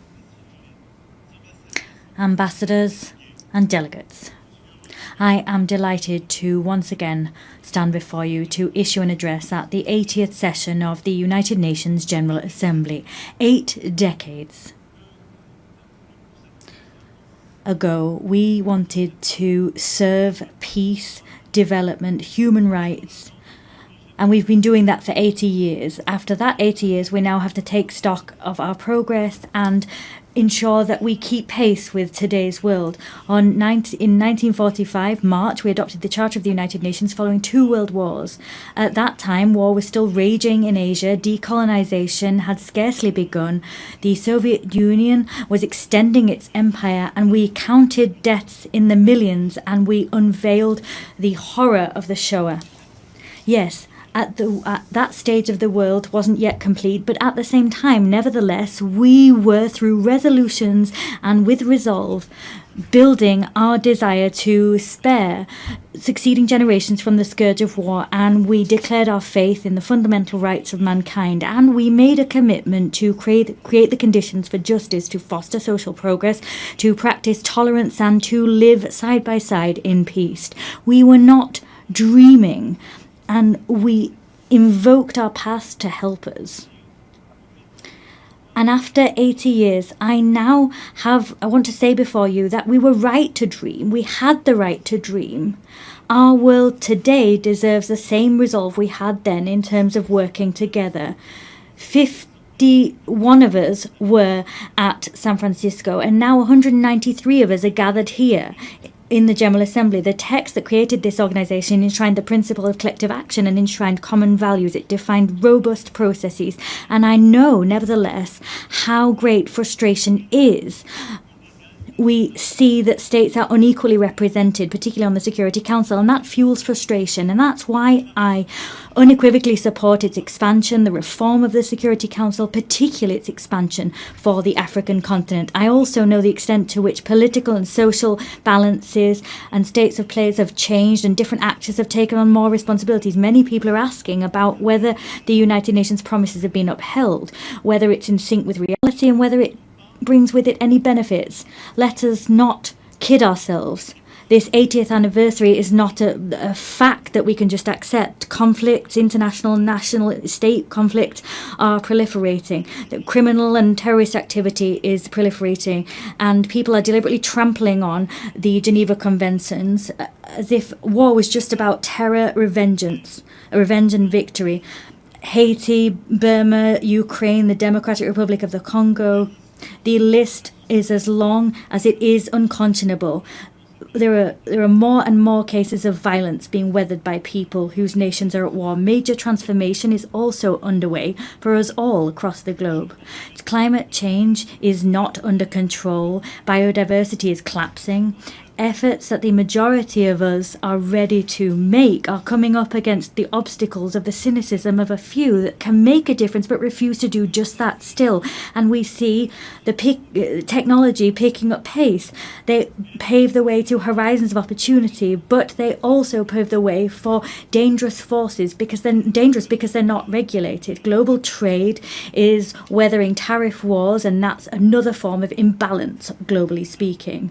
Alarm bells are ringing out loud, but that doesn't extinguish hope. Our divisions do not mean a lack of hope did not mean Syria wasn't able to free itself from war. Ukraine is staying the course, and peace is possible in the Great Lake regions. We've also adopted treaties, ambitious agreements that some people thought were impossible. A treaty on pandemics, a treaty to protect the high seas, another to finance development. The world's complexity is not a reason to throw in the towel on our principles and our ambitions. To a certain extent, ours is a moment of paradox. We need, more than ever before, to restore the spirit of cooperation that prevailed 80 years ago. And however, in spite of that, we're isolating ourselves. There's more and more divisions, and that's plagued the global order. The world is breaking down, and that's halting our collective capacity to resolve major conflicts of our time and stopping us from addressing global challenges. France is proud to be among the people of the United Nations and pay tribute to all the people that serve them, soldiers wearing blue helmets that maintain peace where no one else wants to go, humanitarian personnel and healthcare workers that come to the aid of the most vulnerable, legal specialists, observers, rapporteurs that bear witness to the reality, ensure that the rule of law can prevail, that arbitrary whims do not rule the day. I'm talking, of course, about our NGOs, our nurses, our journalists, and many other people who bear witness to the fact that this organisation cannot be replaced. It is for this reason that those that are its harshest critics are also those that want to change the rule of the game because they want to exert domination. And these are people that do not want the common good to prevail. They want to serve their interests, and that is the major risk of our time. The risk of seeing the facts as they are just become the ongoing state of play. We don't want to see might is right prevail, but that's the risk. We don't want to see the selfishness of some people win the day. That's the risk. The risk is that some people, an elite, will decide the course that the world will run, and that they will forget that there's an international community. There needs to be respectful relations between peers. There needs to be cooperation between peers. That alone makes peace possible. That alone makes it possible to address climate change, to have a successful digital transformation, or to fight against military proliferation. It is for this reason that 80 years later, our priority is to really find the crux of effective multilateralism, to get back to that gem, collective effectiveness. We need to be clear here. The anti-game of some people makes it almost impossible for our organisation to be collectively effective. They're playing against us. We need to work together to get back to that collective multilateralism. There's no point here in dividing the North from the South to think that there can be a united West in the face of a global South. That's a pipe dream. That's a vestige of an era where we wanted to isolate ourselves in blocks, pitting ourselves against each other. Here at this forum, there are only men and women that don't share the same religion. They have different visions. Their civilizations sometimes differ, but they have decided one fine day that building peace, rising up to challenges, particularly the challenge of inequality or the major transitions of the world, they forgot their differences to cooperate together. It is for that reason we need to consolidate existing rules and the institutions that guarantee our collective authority and our collective effectiveness. Human rights remain the very fundamental pillar of the United Nations House, and they give coherence to all of the action we undertake. And at a time when conflicts spread and increase in number, we also have mass human rights crises that we're facing at the same time. Our duty is to ensure that there is a respect for international humanitarian law. We proposed ensuring that as part of the global initiative that we champion alongside a number of counterparts: South Africa, Brazil, China, Jordan, Kazakhstan, and the ICRC. Let us support the ICC in its fight against impunity. Let us allow the orders of the ICJ to be implemented, their rulings be upheld. The authority, the force of law is our best chance in stopping the rule of might is right from prevailing. Upholding our values is the only way of throwing out a double standards principle. We've always called out that principle since we came together as a global parliament. Peace and security are everything. For that reason, it's so important for Ukraine to resist Russia and have peace. They need to get their territory, their children, their wealth, and their future back. The Russian aggression is not a problem of Europe, but rather a problem which plagues us all. It's our problem. It poses the eternal question of the force of law against might is right, freedom against imperialism. Ukraine didn't want war. Ukraine wants peace. France too wants peace. The Europeans want peace. The United States of America want peace. As such, Ukraine has a fundamental right, that is to live in security and to no longer fear that Russia will attack once more. It is for this reason France, with the United Kingdom, built a coalition of the willing, bringing together 35 nations to give Ukraine crucial security guarantees for the long term. As such, we're creating the conditions for a robust, just peace which will allow the Ukrainian people to really be masters of their own fate. And what happened in recent weeks in Poland's airspace, Mr. President, Romania, the provocations that we saw in Estonia and elsewhere are the proof that all European people are also challenged by threats of Russian destabilization. And unity can thwart those. Ukraine has often said it's ready for a ceasefire and can agree to negotiations. It accepts them. It's now up to Russia to prove that it can choose peace, even at a time it's stepping up attacks against Ukrainian civilians and the provocations to which I've just referred. France is ready as we wait to stand shoulder to shoulder with Ukraine alongside our European partners and all those that understand that we need to hold Russia back to preserve the global order. And I welcome the proposal we saw a few hours ago from the President of the United States, recalling the gradual weakening of the Russian economy. I welcome what he said, the on-the-ground failures of Russia. In more than 1,000 days, Russia's hardly gained 1% of Ukrainian territory. There have been so much loss, so many civilian victims, and few territorial gains. I welcome the fact that the President of the USA believes in Ukraine's ability not only to hold the course, but to uphold and ensure its rights prevail with us. It's because there is this refusal of double standards that France will stand side by side with Ukraine as we do for peace in the Middle East. Yesterday, we adopted a credible plan to put an end to the war in Gaza, to preserve a two-state solution, Israel and Palestine, to allow the release of all hostages and to save so many lives. We've charted a course towards peace, which requires first and foremost that hostages still in Hamas's hands are released, that strikes on Gaza cease. And I am delighted that Saudi Arabia and France have convinced a large number of the members of this assembly to sign the New York Declaration. 142 members of this assembly have signed that declaration. We've held out our hands to forge the path towards peace, immediate peace, release of hostages, ceasefire, stabilization of Gaza, the demilitarization and the dismantling of Hamas, and a reciprocal recognition of two states and a Palestinian state which is demilitarized, which recognizes Israel, an Israeli state which recognizes the state of Palestine, and all the states of the region that have not yet done so, we hope will recognize the state of Israel. Through this mutual recognition, that is in fact a path towards peace. It's also the stability of the region as a whole that we seek to build.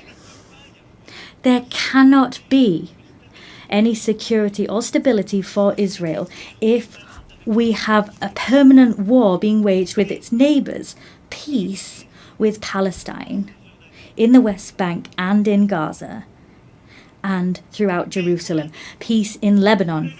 There, the struggle against terrorism cannot be waged to the detriment of sovereignty of the Lebanese people. And it's for that reason I am delighted at the work that we have undertaken hand in hand with the United States of America, with the United Nations and UNIFIL to build this path that will make it possible to restore Lebanese sovereignty, to make the Lebanese armed forces once again able, with UNIFIL, to really anchor their sovereignty and to build this monopoly over weapons, a monopoly that can only be held by the Lebanese armed forces.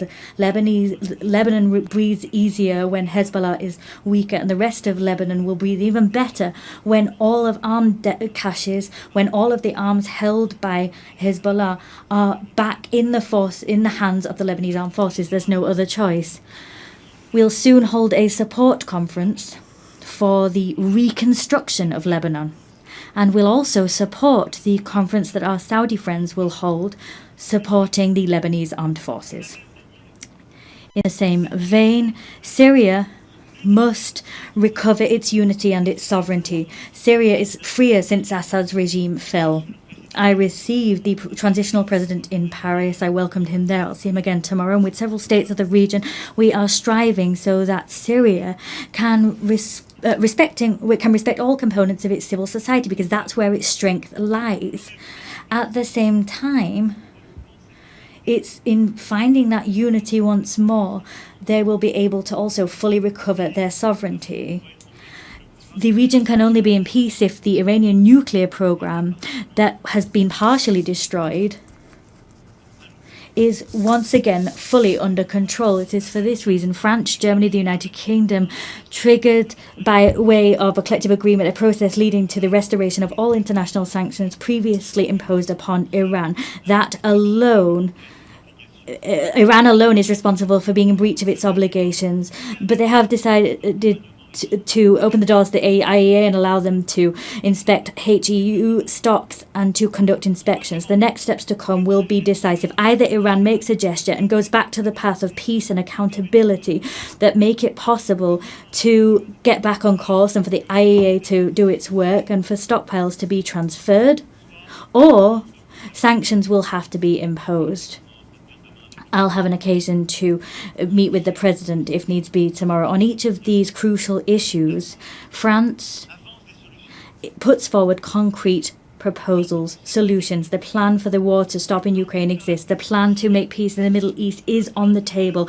A plan to put the Iranian nuclear program back under proper control exists. The plan to restore the full sovereignty of Lebanon in the south exists.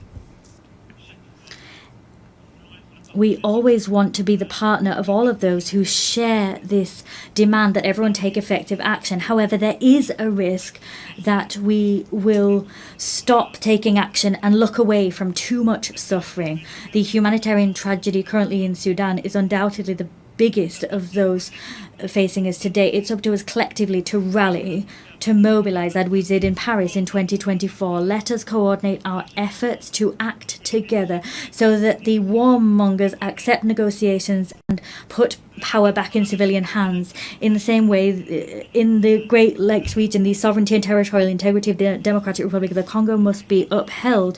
We need to return hope to the people of Kivu and to the hundreds of thousands of people that have been displaced. And it is also for that reason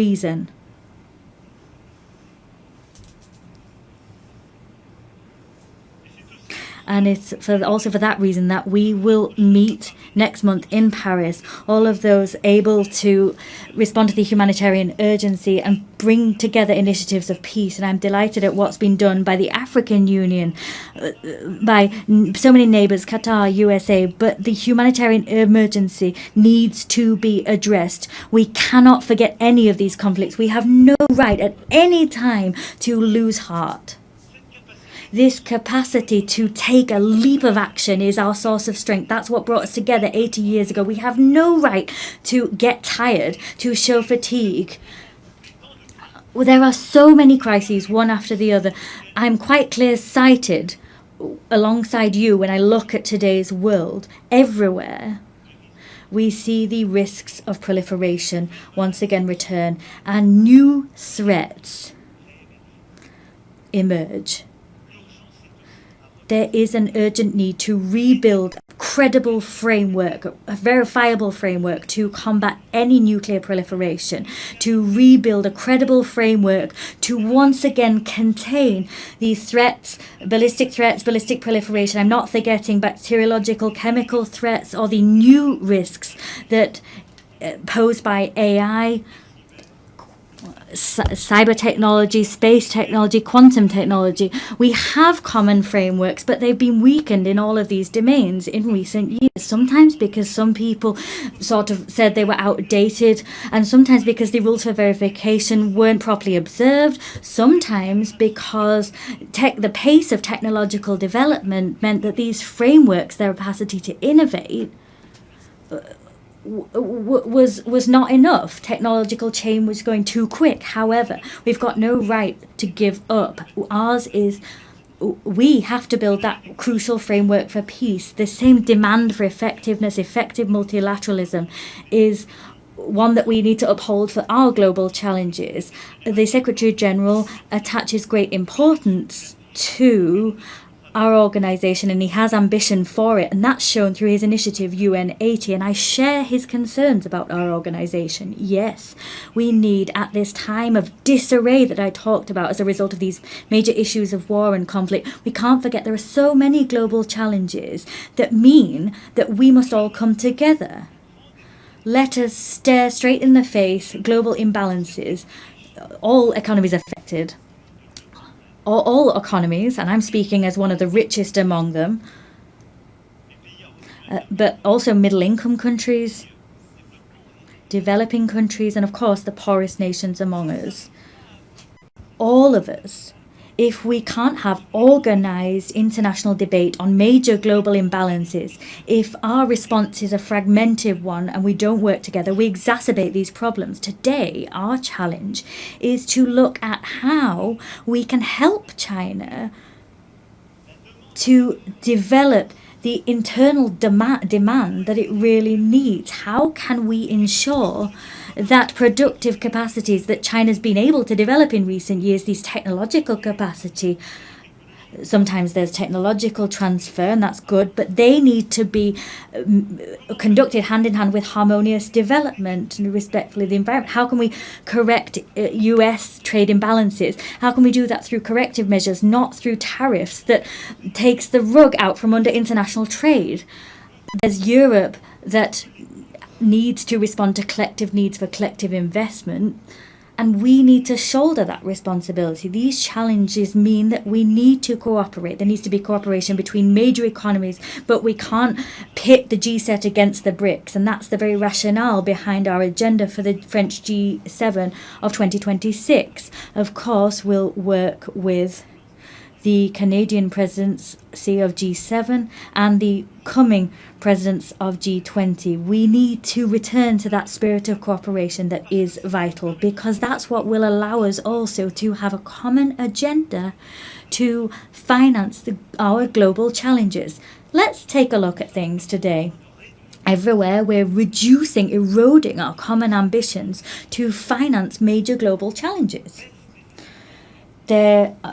Collective financing for healthcare is plummeting, as is financing for food security, as is financing for education. These challenges are, however, our challenges, even more than they were before the pandemic, the COVID-19 pandemic. And so it is absolutely pivotal that together we prove ourselves able to develop concrete solutions and find new financing to address our challenges. The European Union decided to mobilize. The Commission's President's speech was great in this connection. We are mobilizing financing as Europeans to meet these challenges, but we must do so within a renewed framework. That's what we tried to do together during the pandemic itself with our African partners, during the financing summit which we held in 2021. the work we did there was work we continued at the 4P summit, where we developed this pact for the prosperity of peoples and the planet. Ultimately, the agendas were the same. Together, we need to work together better to address global economic imbalances. We must develop an agenda of growth everywhere, but we must do that to also help countries to finance education, healthcare, stabilization and food security, and help them to address challenges of biodiversity and the climate.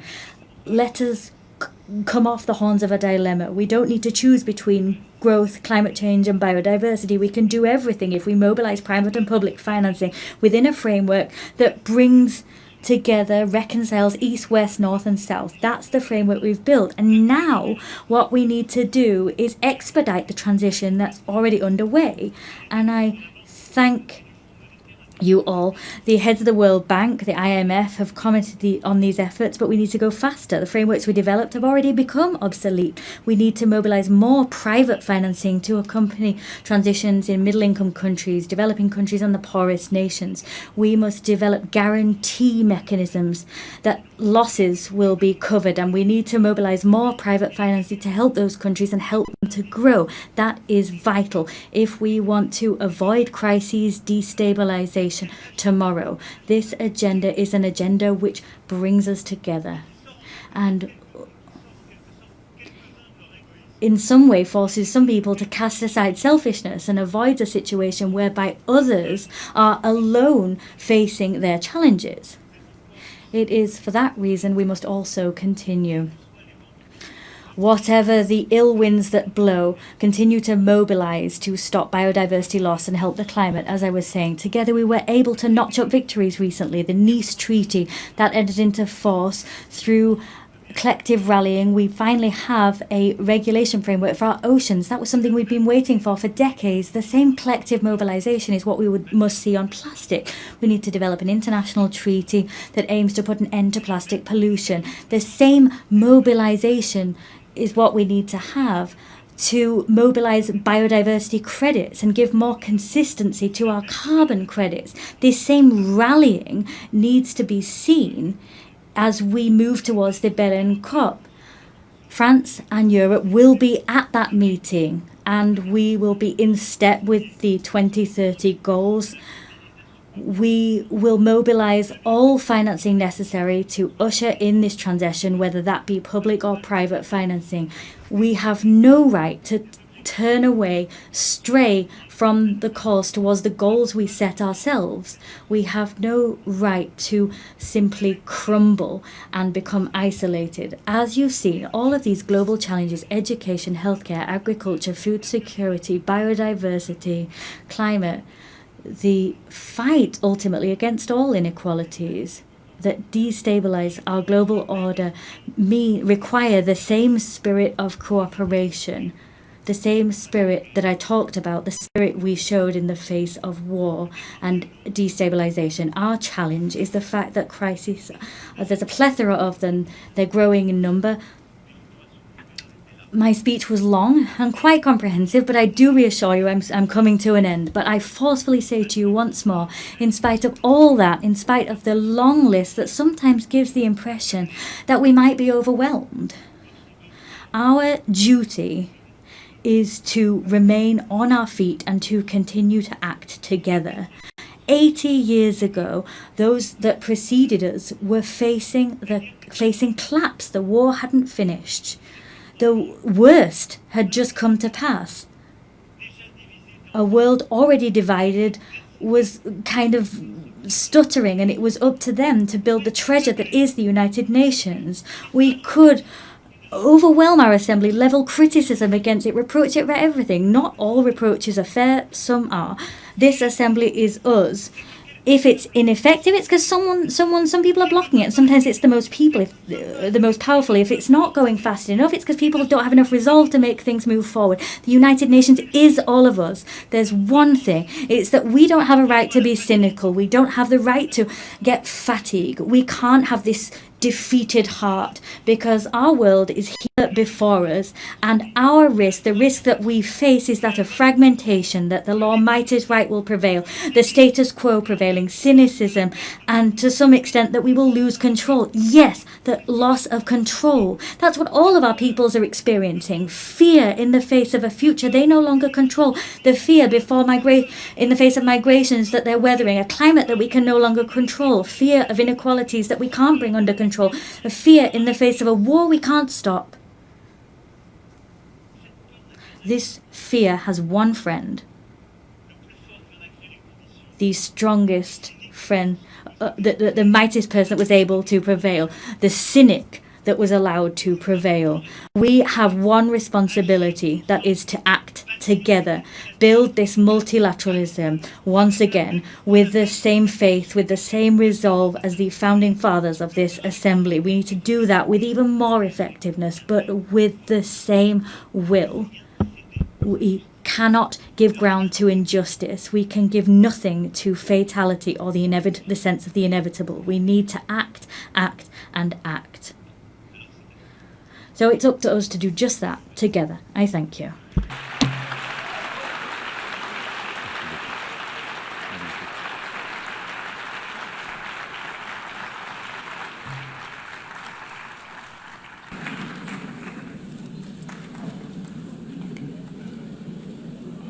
On behalf of the Assembly, I wish to thank the President of the French Republic.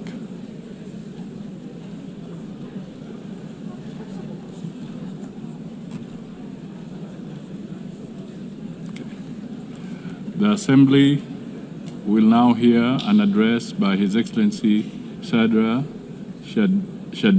Zaparov, President of the Kyrgyz Republic.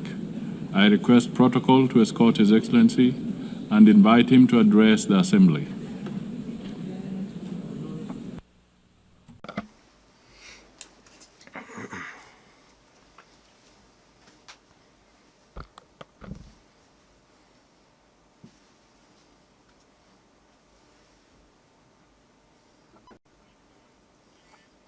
Madam President, Mr. Secretary General, distinguished heads of delegations, ladies and gentlemen, allow me to sincerely congratulate Ms. Annalena Baerbock on her election as the President of the 80th session of the United Nations General Assembly and to wish her every success in her work.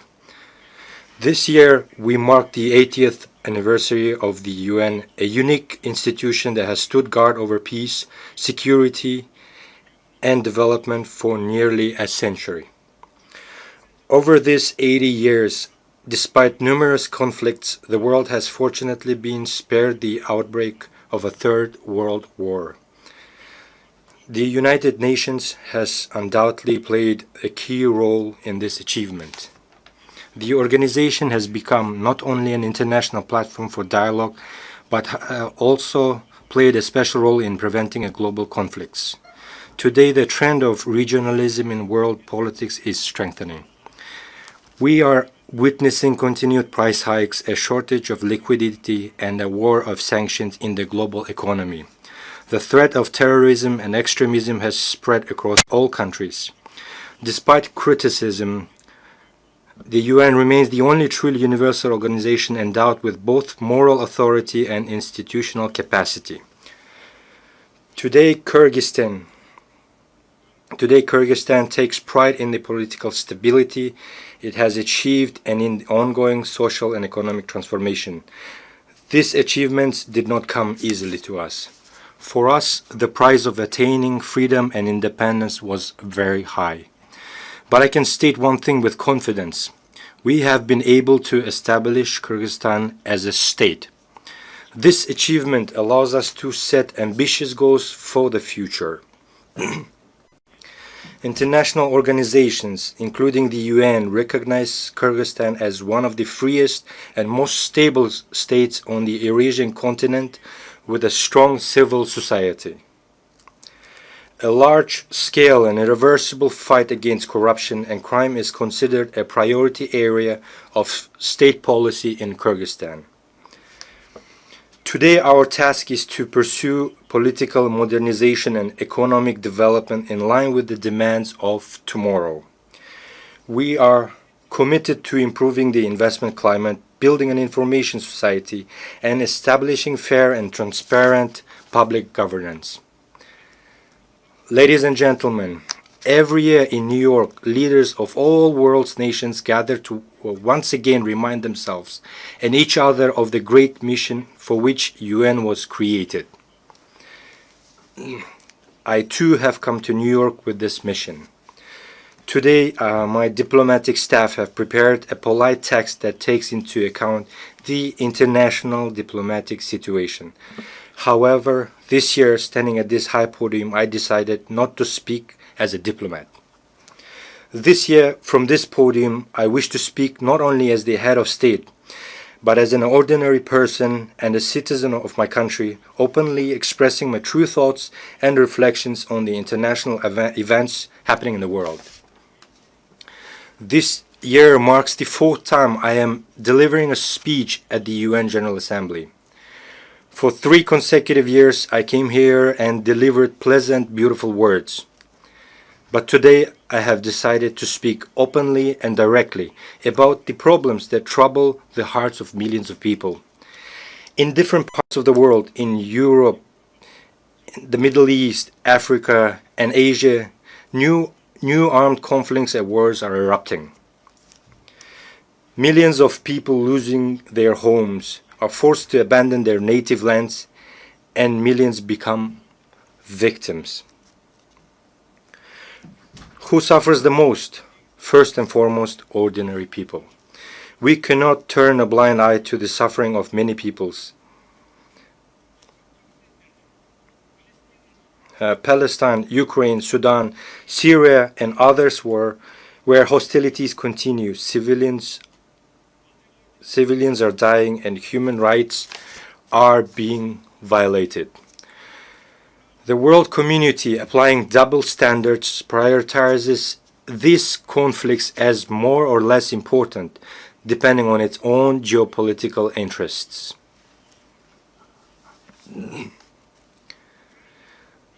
The conflict in Ukraine has lasted nearly 4 years, with people continuing to die and flee their country.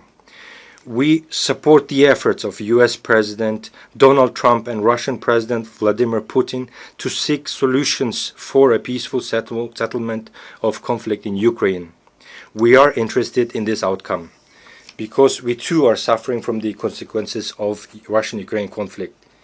Unilateral sanctions negatively affect us as well, a country that is only just getting back on its feet. Kyrgyzstan is making every effort to strengthen its economy independently. Therefore, we view unjustified sanctions as interference in our internal affairs and as pressure that hinders the development of our still-forming economy. I have always said, I will say again, Kyrgyzstan has strictly fulfilled and will continue to fulfill its international obligations. However, we cannot sacrifice the interests of our citizens and the economic development of our country. The sanctions imposed on Kyrgyzstan are based on false information spread by certain non-governmental organizations and dishonest people. We are ready to accept independent international audits to thoroughly review the activities of Kyrgyzstan's banks. In 2024, EU countries traded with Russia to the amount of $141 billion, of which $36 billion was Russian imports. and the UK, which imposed sanctions on 2 of our banks, the same year traded with Russia for $2.2 billion. Frankly speaking, some keep the option of cooperating with Russia in defense of their own interest, but forbid others from doing the same. How should this phenomenon be called? Before demanding something from others, be an example to yourself. You demand from us not to cooperate with Russia, yet you yourselves are cooperating extensively. We, in fact, have far deeper economic relations with Russia than you do. Therefore, economically speaking, we cannot refuse cooperation with Russia. We do not seek confrontation with others. We cooperate with virtually the entire world, pursuing a multi-vector foreign policy. For example, every year we sell gold worth of $1 billion to the UK alone. My foremost duty as the president of the country is to ensure the security of my citizens and my nation, and to improve their economic well-being. We oppose the politicization of economic cooperation and trade. Therefore, we demand the lifting of sanctions against 2 of our banks. Distinguished ladies and gentlemen, the UN Secretary General has already described the Gaza Strip as a graveyard of thousands of children. More is needed to stop the war and the horrific events in Gaza. We must empathize with Palestinian people who have suffered enormous losses as a result of inhuman conflict in the Gaza Strip. We must not remain indifferent to the human tragedy unfolding before the whole world. We demand an end to genocide against the Palestinians and the commencement of international judicial investigation by the UN International Court of Justice. My country has always firmly condemned violence and terrorism in all their forms, including the terrorist attacks on Israel on the 7th of October 2023. Such terrorists must be punished harshly. However, the fight against terrorism and the methods used to eliminate terrorists have their own rules and procedures.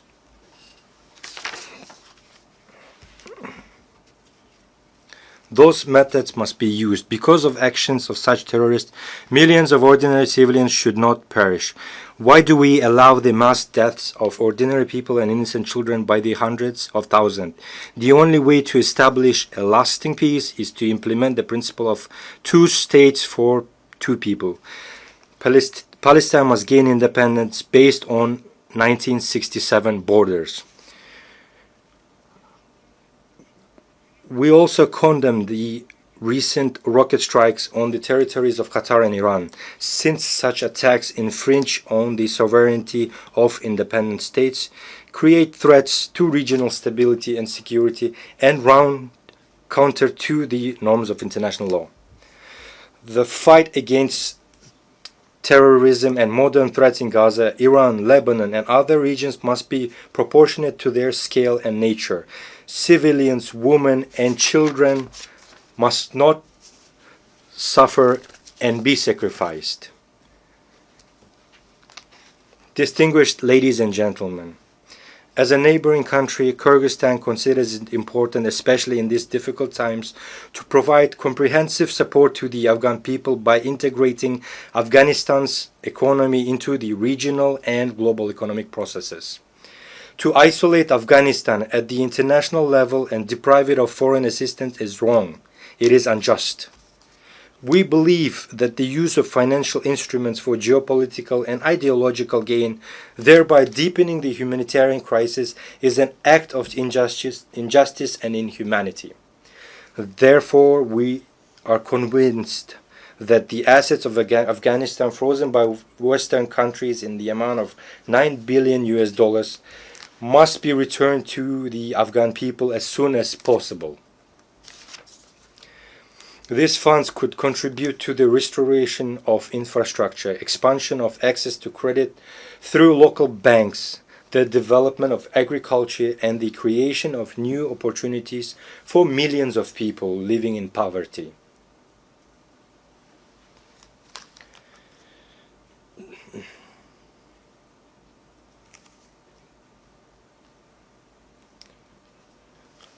According to the UN data, in 2025, 15 million people in Afghanistan faced hunger and 24 million required humanitarian assistance. As we all know, at the beginning of September, more than 2,000 of our Afghan brothers lost their lives as a result of an earthquake.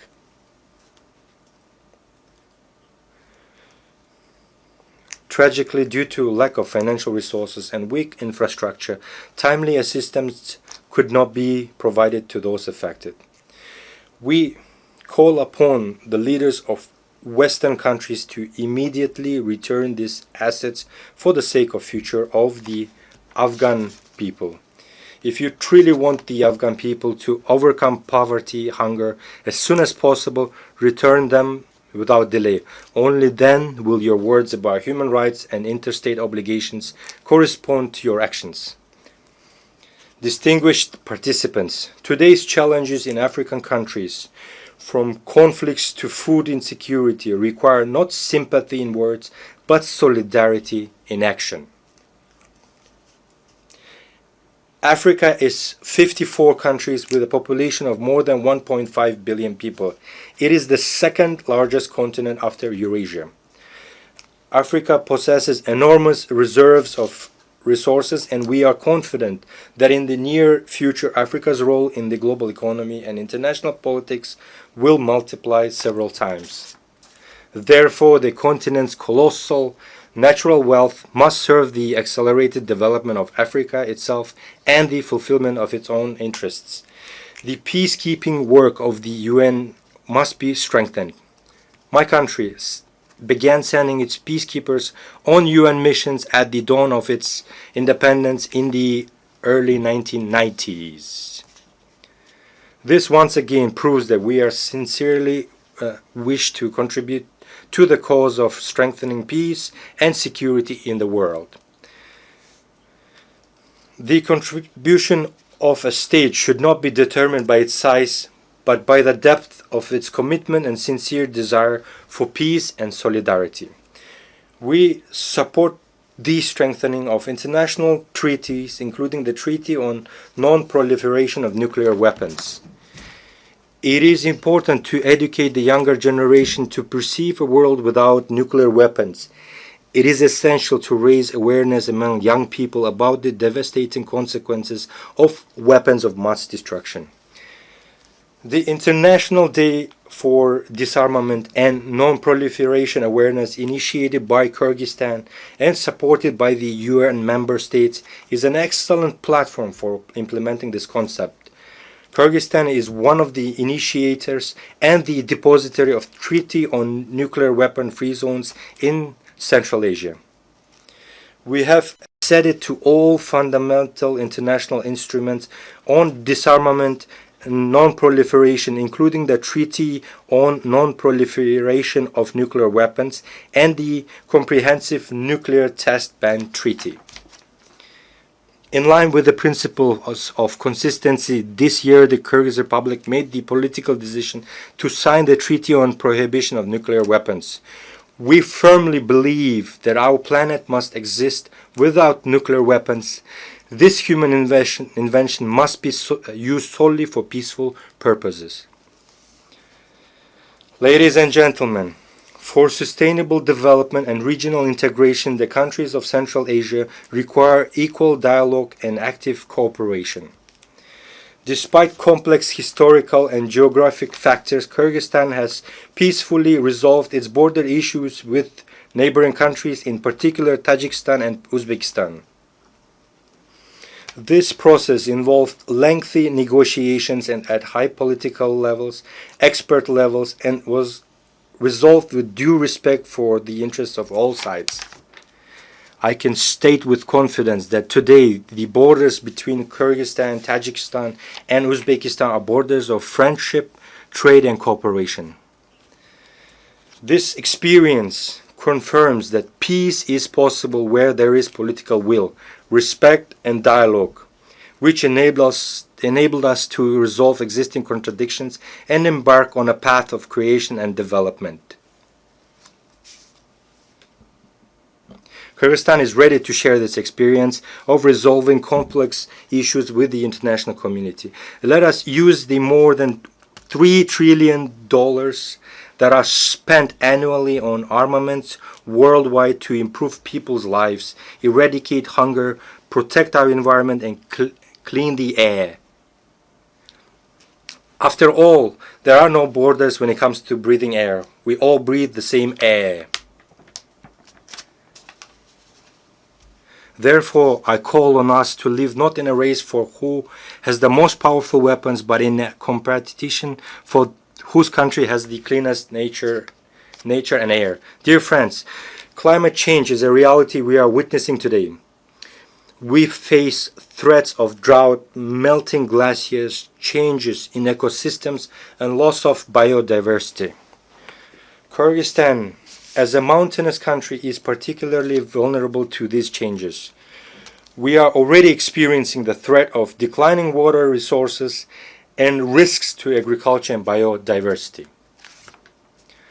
Although Kyrgyzstan is landlocked, it actively participates in international environmental initiatives and can play a significant role in supporting agreements aimed at protecting global ecosystems. The Kyrgyz Republic consistently advocates for recognition of the interconnection of natural systems from mountains to oceans, which are two poles of a single system.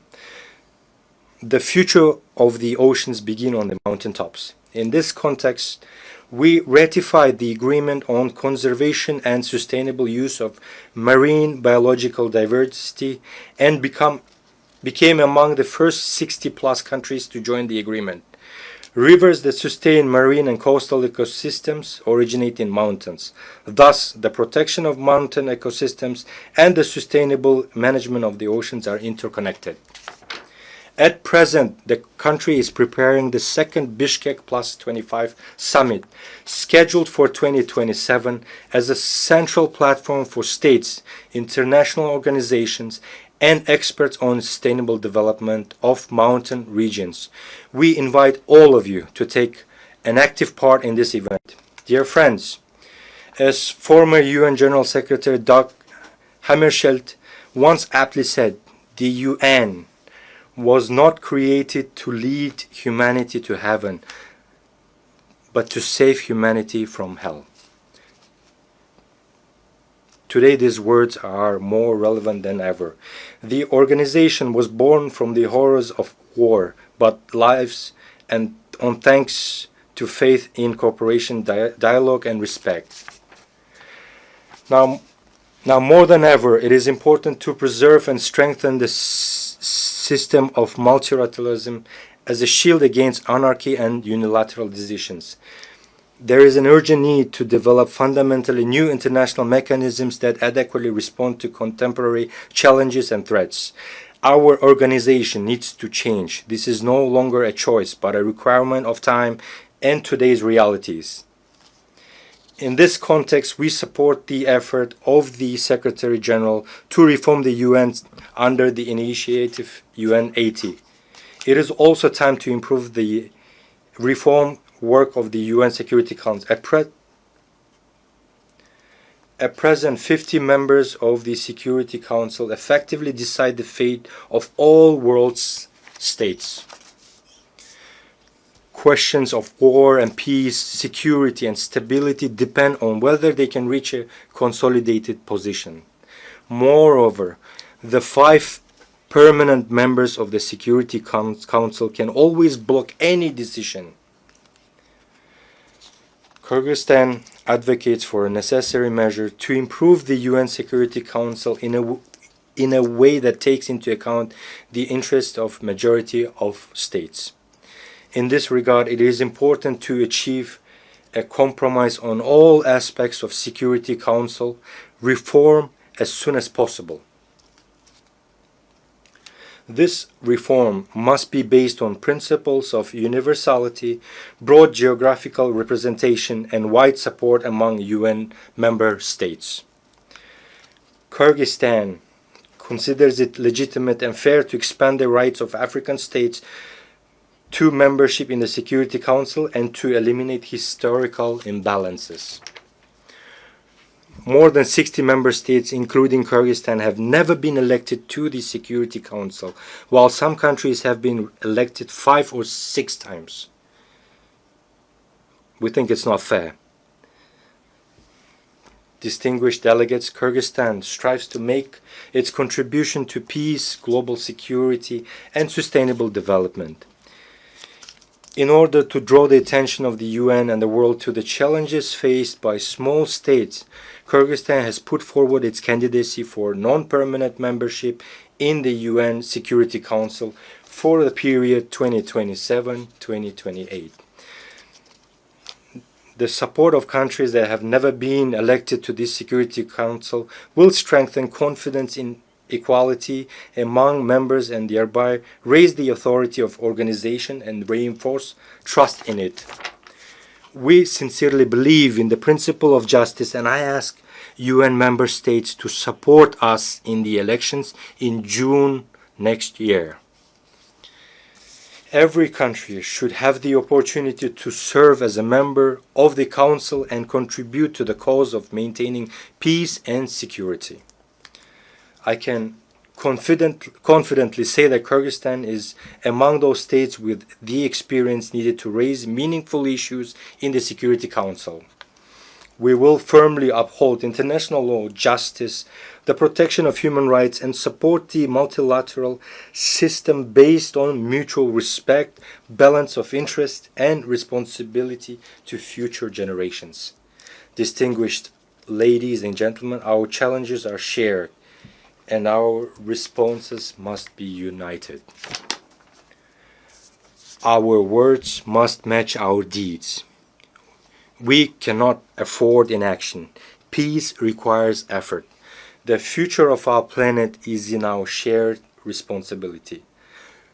Thank you very much for your attention.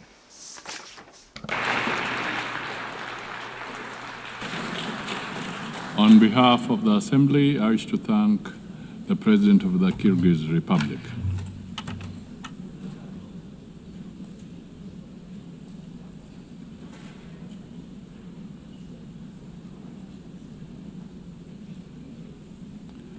The Assembly will hear an address by His Excellency Gustavo Petro Urrego, President of the Republic of Colombia. I request protocol to escort His Excellency and invite him to address the Assembly.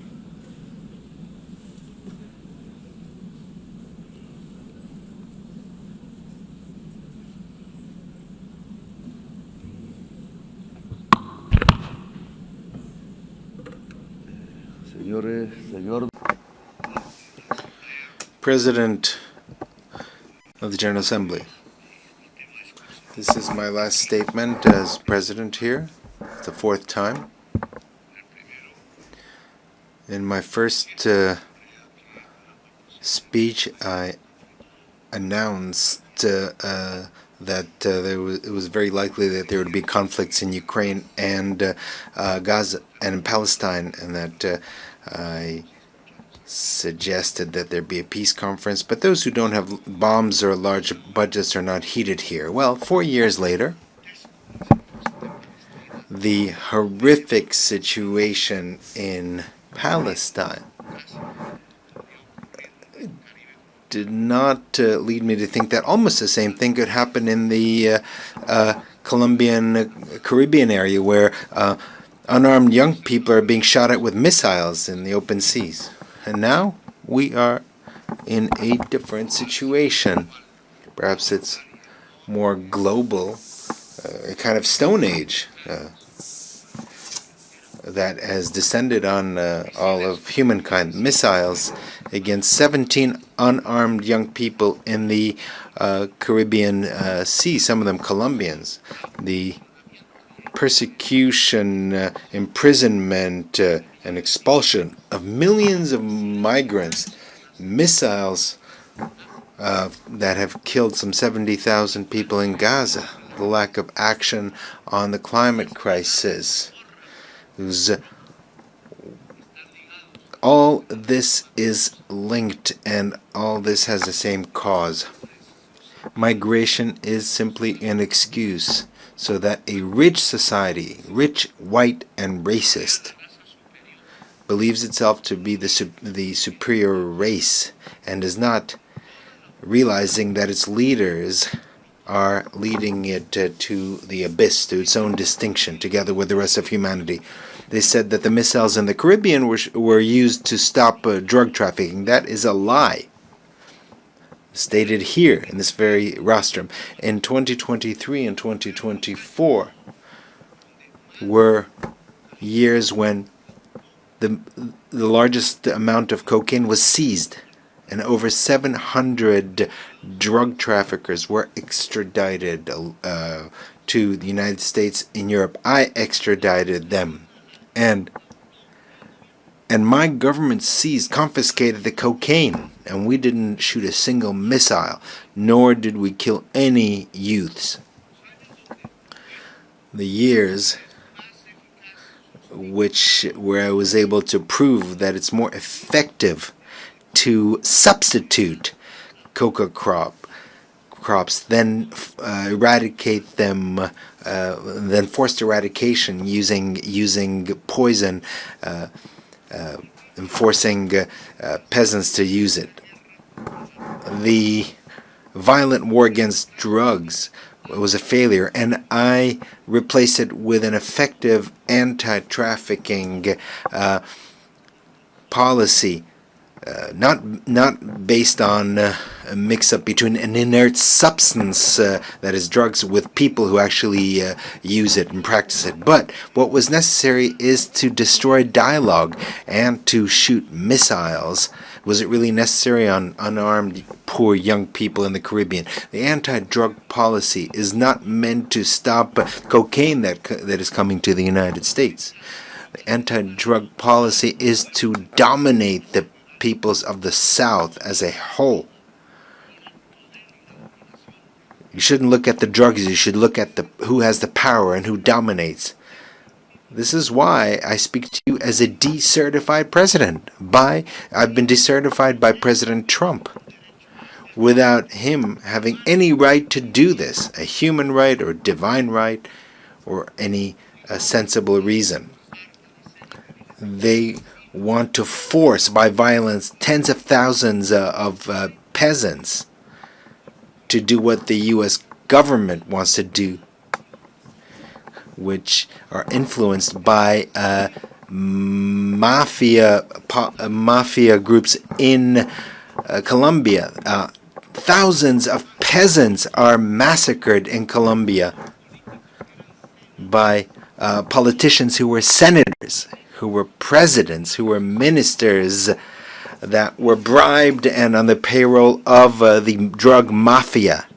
And at the same time, they were allies of the extreme right based in Florida of the United States, and now allies of the Trump administration. They've been allied for decades with drug lords, cocaine drug lords in Colombia. They were allies, and so they led this anti-drug policy from Washington. I don't know if Trump even knows that his foreign policy towards Colombia, Venezuela, and towards the Caribbean is based on advice from Colombians who are allies of the cocaine mafia. I myself denounced these politicians, including the paramilitaries, drug traffickers, naming them by their names in the Congress of Colombia when I was senator, and many times they wanted to kill me because of that.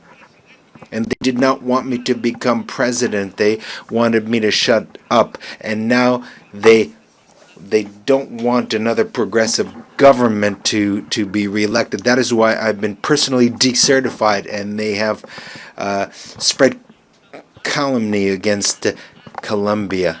Colombia has confiscated the highest amount of cocaine in the history of the country under my government, and I've been decertified. In Colombia, we have managed to stop the increase in the rate of expansion of coca crops that was 43% under the government of Duque, and has dropped to 3%. And Duque was not decertified. He was who had someone who financed his campaign, who was a drug trafficker, and instead they decertified me. So the anti-drug policy is not aimed at the public health of a society, but rather to prop up a policy of domination. They don't want to. They don't want to give the power to the people. The young people that were killed using missiles in the Caribbean were not from Hamas. They were not from other terrorist groups. They were poor Colombians. And with apologies to those who dominate the United Nations, there should be criminal cases against those officials of the United States for doing this, including the utmost official, President Trump, that allowed the shooting of missiles against these young people who were simply trying to escape poverty. Youths who in a speedboat who might have had a certain amount of drugs were not drug traffickers. They were simply poor youth. But the real drug traffickers live somewhere else, not in America, not in Latin America. So it's easy to shoot missiles against the speedboats with migrants and accusing them of terrorism and drug trafficking when they don't have a single weapon to defend themselves. When the real drug traffickers live in New York, here, just a few blocks from here, in Miami. And they reach agreements with the DEA, and they're allowed to traffic in Africa, in Russia, in China, but not in the United States, a country that has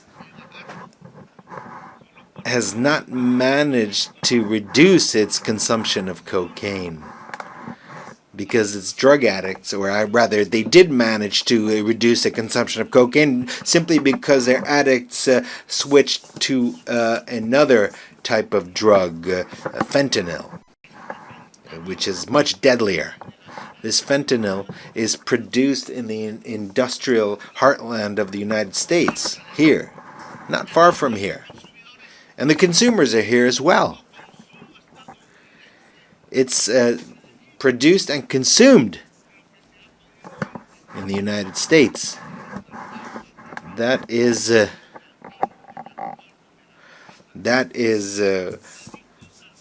worst. They're addicted to fentanyl and to gasoline, the two main poisons of life in the world. And gasoline is even worse than fentanyl.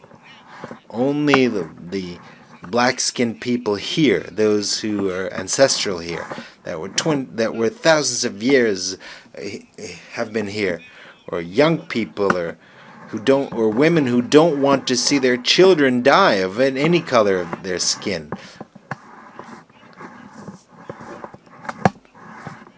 People are still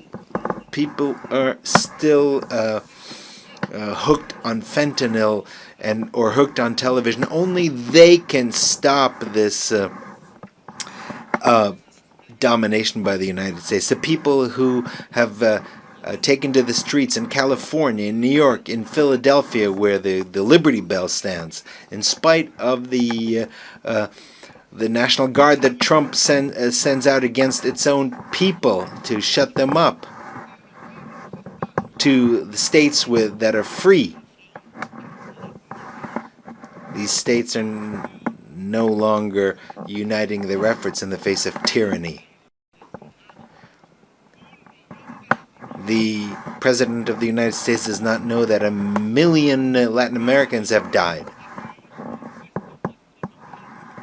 The largest share of them from Colombia. And another 1 million will die in North America in 10 years because of fentanyl. Cocaine killed 3,000 people a year. Today, fentanyl kills 130 per year, 30 times more. That is the outcome of 30 years by the United States of a policy that is absurd and that is leading its society to the horrific death due to drugs that kill the brain. And in this situation, Trump not only allows missiles to be fired at young people in the Caribbean, does not only imprison migrants, but also allows missiles to be killed against children, women, and old people in Gaza. He is an accomplice to genocide. It is a genocide, and we need to prevent it. This forum is a mute witness to a genocide. In a world where we thought that this was something only a legacy of Hitler. Here they don't speak of life, of the climate crisis. What is happening is the death of thousands of children. Meanwhile, we in Colombia have not increased the rate of killings. We have the lowest unemployment rate in the country this century. We have the lowest unemployment rates. We have developed our agriculture by 10% and our industry by 5%. We have more tourists than ever who have come to see the beauties of our country, our cultural and natural beauties. And we are seeking peace by negotiating with drug traffickers and with rebels. I will always be ready to discuss, to negotiate, to save lives, and to eradicate coca crops, but based on their own voluntary decision by Colombian peasants. Let us not be bribed by the drug traffickers, as was the case in previous governments in Colombia. And 25,000 hectares have already been eradicated voluntarily. We have been successful in this new policy. It's not an anti-drug policy, but an anti-drug traffickers policy. That is something different. And we're grateful to the countries that have helped us, such as Qatar, Cuba, Mexico, Vatican, Norway, Brazil, and Venezuela. We don't want to thank those who want to sow war between us. People of the world, listen. Latin America does not only mean drug trafficking or coke or cocaine. Latin America has a massive potential for clean electrical energy, renewable alternate energy based on wind, water. The United States has a huge demand for energy, and 70% of it is filled by fossil fuels, in other words, based on carbon, coal, gas. Latin America is developing its clean energy potential, and we can satisfy the entire demand of the United States for energy. What is necessary is investment, and we would make the biggest contribution to fighting climate change. Given the huge potential for clean energy and the capacity to absorb by the Amazon, Latin America can make a tremendous contribution to save the life in this planet. All that is necessary is $600 billion to develop this potential. Africa and Europe can do the same. It is this decarbonization would provide us with over $1.3 trillion. This is money that is already in the treasuries of the United States, Europe, and China, but not a dollar is spent because it's not profitable.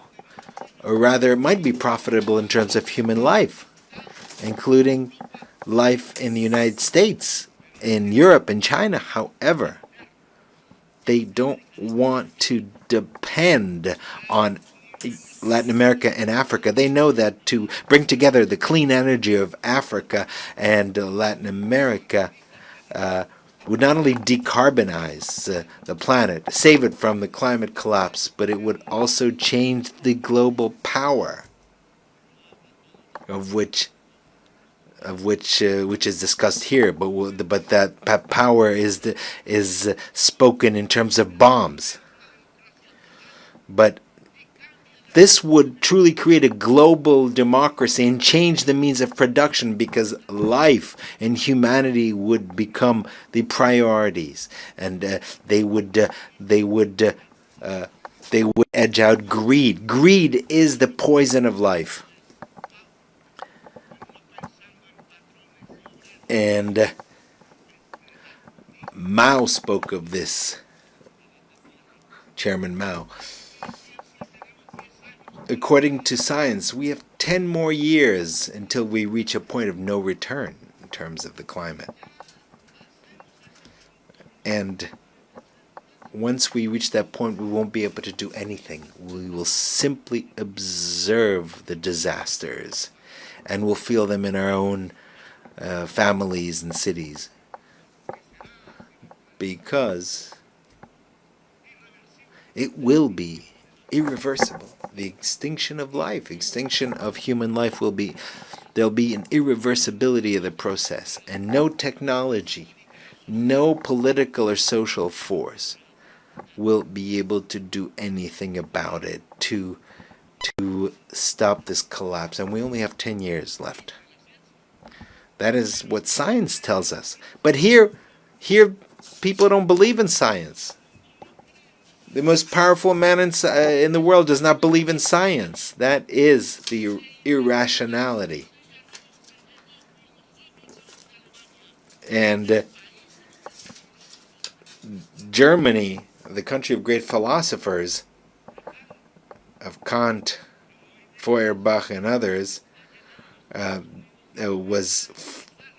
became prey of irrationalism in 1933, and today it's this country that is becoming irrational. The solution is to stop consuming fossil fuels and to quickly switch to water, wind, hydrogen. But the word decarbonization sounds subversive at the conferences of the most powerful countries, the G7 or G20 or Davos, among the rich. Just as 5 centuries ago, the word democracy sounded subversive here, or in Bogota, and in Paris, and in Madrid. These dollars that I mentioned here, 600 billion or 1.3 trillion. This is significant. This is just a little more than what the rich countries pledged at the COP in Paris, and they have not fulfilled their pledges because they are not interested in decarbonization.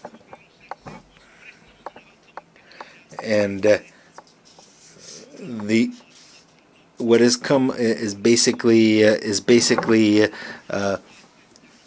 loans from multilateral banks, which are just small amounts compared to what is needed. The climate crisis means that in all public budgets, investment in decarbonization and adaptation should be the priority. A global financial policy is necessary that is different. The debt risk premium should be abolished. Which countries are the riskiest? They are the countries that have the highest greenhouse gas emissions, such as this one. These are the riskiest countries. Whereas the countries that absorb CO2, and we have jungles and a lot of water in the south, we absorb the CO2 of the north. But the market does not agree with that. So the debt of the poorest countries must be forgiven. There should be swaps, debt swaps for adaptation and mitigation and investment in the climate crisis. So people from the United States and those from Wall Street, from London, you want to collect the interest payments from the debt of our countries. What you will find eventually is cemeteries, because we'll all be dead. The money will be useless in the midst of all the cemeteries. Another subversive word is to plan. A global plan. The word plan has been forgotten because it was not necessary to plan, because to plan is anathema.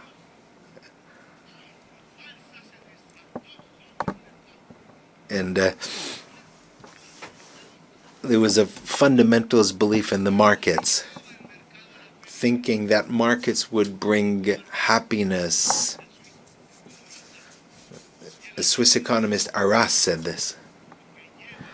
And in fact, the market leads to an abyss. It leads to death, as we are already witnessing today.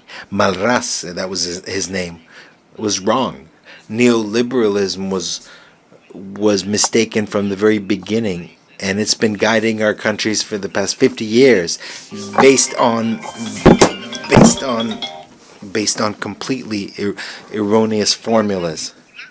The plans should be binding on national states. There should be a global democracy supervised by a Security Council that does not have the right to veto. Because we have to understand that the market will not resolve the climate crisis, because it has produced that crisis. It was capital, which is based on unequal relationship between those who own the means that create the carbon and those who work, who are salaried employees. And this is a system that has to produce more and more objects that the boss, the owner, has to sell. And the same thing for the production of fossil fuels. That is what has produced the climate crisis. Produce more, to consume more, to sell more, and thus create more carbon, more oil, until we die. But this will not last forever, because carbon and fossil fuels have reached the end, because that is perhaps will mean the end of capital in general, because if it's not the end of capital, it'll be the end of life. The owner of capital is an individual that has power. It's not a thing. It's not some kind of puppet. It is a human being with his greed, a slave to his greed. That is the individual who will seek to make sure that more and more oil is produced in their countries, even if it poisons his life, and continue to dig for more oil, even if it destroys the atmosphere and destroys life. So we have to choose either life or greed, either the Stone Age or local and global democracy, freedom or death, as Bolivar said. And that was his slogan, his red and black, white and white banner. Freedom red, death black, and possible peace white. That is what is necessary, is a revolution by the peoples of the world to overcome the climate crisis and not to allow this crisis to reach a global collapse. It is a revolution of the united peoples, of civilizations that need to engage in dialogue, more than states themselves. It is a revolution of entire humanity to save life on the planet, and perhaps with the cooperation of certain governments that want to support life. Today, the United Nations is experiencing a crisis, and there's a need to transform it. Today, we have nation states gathered here who no longer have power, and that no matter how much they vote, they are ignored because the nation state has also reached its decadence, its ultimate fall. Because capital has become global. It's not contained in a state. Socialism was supposed to be global, but Stalin, in fact, in Yalta condemned a global revolution that was occurring in Spain and in Greece, and it might have occurred in Latin America and other places. So humanity is a new political subject that has emerged rather than the nation state. And so the United Nations has to become a united humanity, even though a diverse but united humanity. A new subject is appearing in human history, and this is very important. And I think that this is wonderful, because we have to overcome the idea of a nation state to become humanity, but that humanity must be united. For that, there needs to be democracy around the world. There needs to be permanent dialogue in the midst of diversity. It is our differences that compels us to coordinate our action at the global level. Dialogue, yes. Humanity, yes. Humanity profoundly democratic, yes. Hopefully, a humanity based on leaders who are free, rather than a humanity that is basically slaves, just to beasts of burden. A humanity that shoots missiles against young people, or defenseless armed people, or shoots missiles in a place of the world near where Jesus was born. These problems cannot be resolved with governments who are bribed by oil producers, by oil corporations. So a new political subject is emerging, a united and diverse humanity, united despite its diverse cultures. Meanwhile, the old societies of Europe are collapsing, and the United States is applauding its new Hitler. It's not listening to its own young people or its older people who died in Europe in the battlefields of Europe, fighting against Hitler and against his criminal ideology. Today, the same thing is being done as Hitler did, building concentration camps for migrants. And it's stated that migrants are of an inferior race, and they blame them, just like Hitler blamed the Jews. They call them drug traffickers and thieves, whereas the majority of drug traffickers are blonde and have blue eyes, and they keep their fortunes in the largest banks in the world, and they don't live in Bogota or in Gaza. They live in Miami. They are neighbors of President Trump. They live in Dubai or in Paris or London. They don't live where there's poverty, but the missiles are fired against those where there's poverty. Tren de Aragua is a group that is considered a terrorist group, but that is not true. migrants are not criminals. They should not be put in concentration camps, expelled and chained up. Immigration is not immigration is due to a blockade against countries like Iraq or Cuba. Immigration is a result of the impoverishment of many countries because of their indebtedness, because of wars, unleashed by the United States and Europe to grab their oil. Immigration is a consequence of a climate crisis that leaves the tropics without water and destroys the environment. The solution to migration is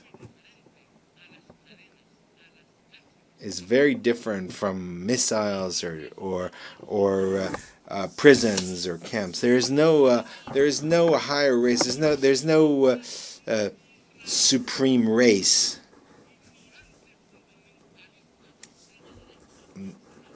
Only ignorant extremists think like that. All of humanity is made in God's image. They use immigration as a scapegoat to do nothing against the climate crisis, which will put an end to life. They use immigration to get the votes of the whites, but what is necessary is to put an end to the consumption of CO2 and oil, and stop drilling for oil. We need a different world, a humane world. And first and foremost, we need to stop the genocide in Gaza. Humanity cannot allow a single day more of this genocide, or for the genocidal Netanyahu and his allies in Europe and the United States to continue. The United Nations must uphold the decisions of the International Court of Justice. International law is the basis of civilization and of its wisdom as distilled in history, and it must make sure that the decisions of international justice are implemented, are applied. Diplomacy has been tried in Gaza. It could not resolve the situation. I'm sorry, and I'm sorry, President Macron. We can keep insisting in when every single day, every single minute, a missile is fired and destroys the bodies of babies and children in the Arab state of Palestine. Every day, there are decisions, resolutions that are vetoed in the Security Council. Every day, more and more children die. More and more bombs, more and more dead.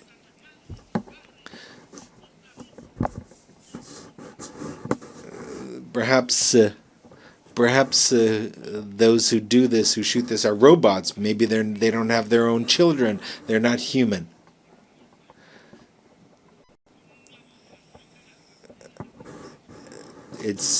Can we stop the genocide with a vote of the General Assembly? Yes, that's what we should do rather than a vote in the Security Council, because that is vetoed. United for peace for Palestine. We should establish a peacekeeping force to protect. What's necessary today are words, not blue helmets that are often lack training, and they're not ready to do this. No, what we need is a powerful army of countries that do not accept genocide. That is why I invite nations of the world and their peoples, most importantly, as an integral part of humanity, to bring together weapons and armies and to defend Palestine. I invite the armies of Asia and the brave people, the brave Slavic people who defeated Hitler, and the Latin American people of Bolivar, of Garibaldi and others. I think there's enough. We've had enough words Today, the time has come to use the slogan of Bolivar, freedom or death, because Washington and NATO are killing democracy, and they are spreading totalitarianism at the global level. We need to raise the red and black banner flag.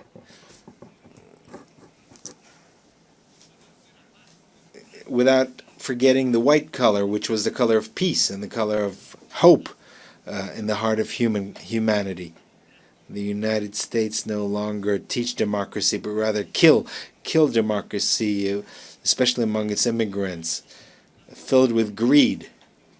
The UN should begin its change by stopping the genocide in Gaza with a army of liberation and salvation, and there should be a decision here taken in the General Assembly without any veto. After Gaza, we can start working on decarbonization so that we can found a truly global democracy, and a new Security Council can be established without any vetoes, and where its decisions would be binding, and the global and national financial system should be based on decentralized capital. That is the way that humankind can regulate capital, to subordinate capital to life,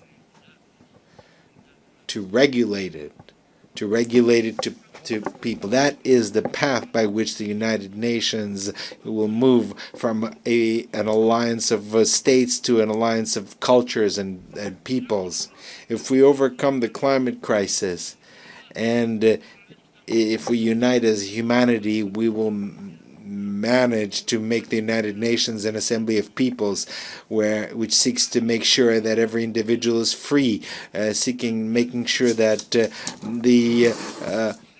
every human being achieves their potential, and because the intelligence of human beings, illuminated by science, will make it possible to not only save life, but to fulfill the mission of humanity by expanding life into the stars. A humanity that is united and free can look at the stars and reach the stars, as the Romans, the legionnaires, thought of Judea when they used the word astra, or star. It's the time of freedom or death. A real death from missiles, but freedom is also real in the heart of human beings and its capacity to rebel and to resist. Thank you very much.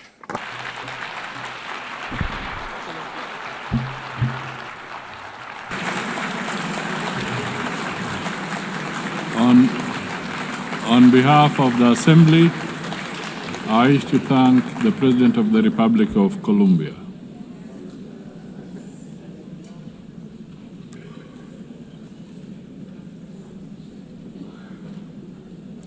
The Assembly will now hear an address by His Excellency Karol Nawrocki, President of the Republic of Poland. I request protocol to escort His Excellency and invite him to address the Assembly.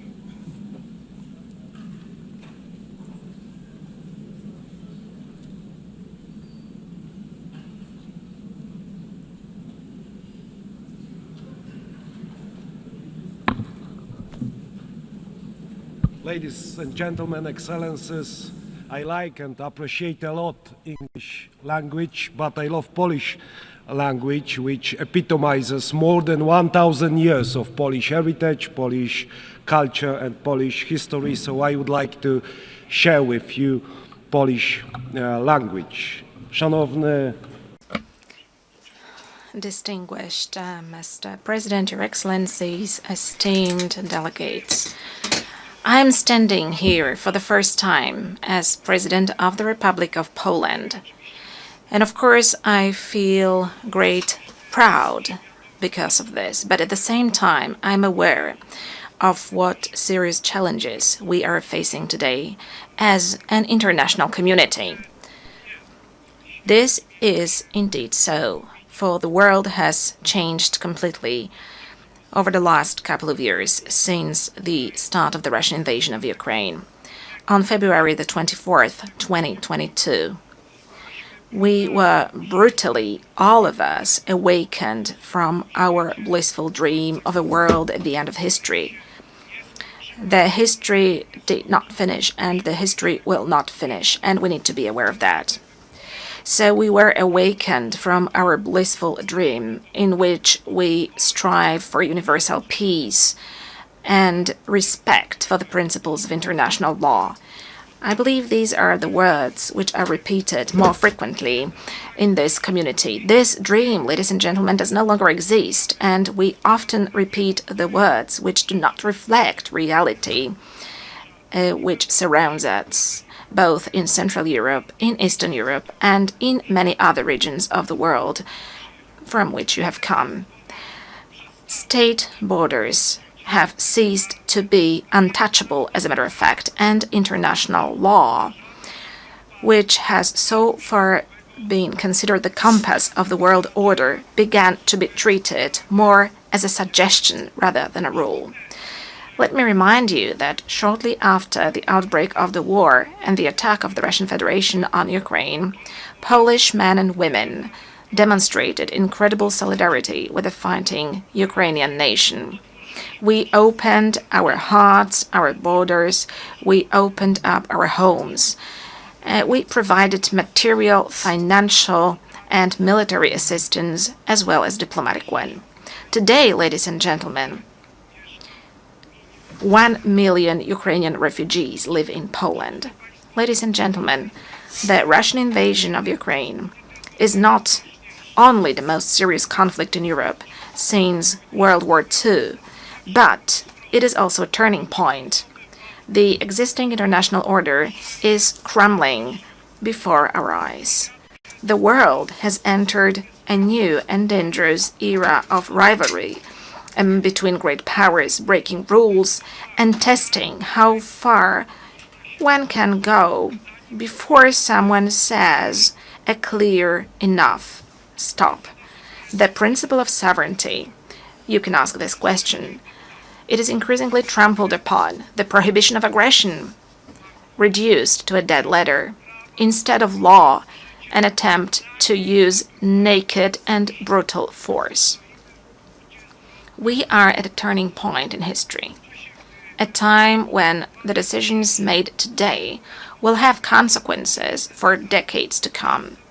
And all of us need to be aware of this, and all of us are taking responsibility for this. That is why now, as a community of democratic states, or those aspiring to be democratic states, we must view the current situation as a battlefield for principles whose observance may determine the future of our civilization. Ladies and gentlemen, I think this is the last moment to take concrete action. Ladies and gentlemen, Russia's aggression against Ukraine is not just a regional conflict. It is a test of whether the principles on which the UN is based will stand the test of time, or whether they will succumb to the weight of the imperial and colonial ambitions of a state which considers itself above the law and which has repeatedly ignored the resolutions of the assembly, of this assembly, of other assemblies, and to a certain extent, all of us take responsibility for that. Further, repeating the words about peace and security, which have to be spoken out loud, but which should be followed by concrete action. Moscow speaks of the need to address, and I quote, the root causes of the conflict. I share this view, but I believe that the root causes of Russian aggression are primarily ideological. Russia refers to an imperial vision that treats entire nations as a colonial property. It denies them subjectivity on a regular basis, claiming that they are artificial constructs, and it justifies the invasion as a historical correction. And ladies and gentlemen, in Poland, in Central Europe, in Eastern Europe, we know all of that. We have known it for at least 86 years. It is the same set of notions which appears also in the 21st century during our discussions, plenary sessions, and assemblies. To us in Central Europe and in Eastern Europe, this set of notions is nothing new. Whether we are talking about Poland, the Republic of Poland, in the first half of the 20th century, or whether we are talking about Ukraine today. As a historian, I view the present also through the lens of the past. That is natural. After centuries of conquests, wars, partitions, deportations, rapes, and crimes, in the 20th and in the 21st century, Russia has simply not abandoned its imperial ambitions. One of my great predecessors, the late President Lech Kaczynski, understood this perfectly well when he spoke in front of the Georgian parliament in 2008. His words, spoken at that time, have stood the test of time. President Lech Kaczynski said, ladies and gentlemen, today Georgia, tomorrow Ukraine, the day after tomorrow the Baltic states, and later, perhaps, it will be time for my country, for Poland. When Russia attacked Georgia, it was not clear to everyone that this was only the beginning of the Kremlin's new imperialism. Unfortunately, the wind of history, which we know and understand so well in Poland, is beginning to blow again. Once again, we are experiencing Russian imperialism also on our soil, in Poland.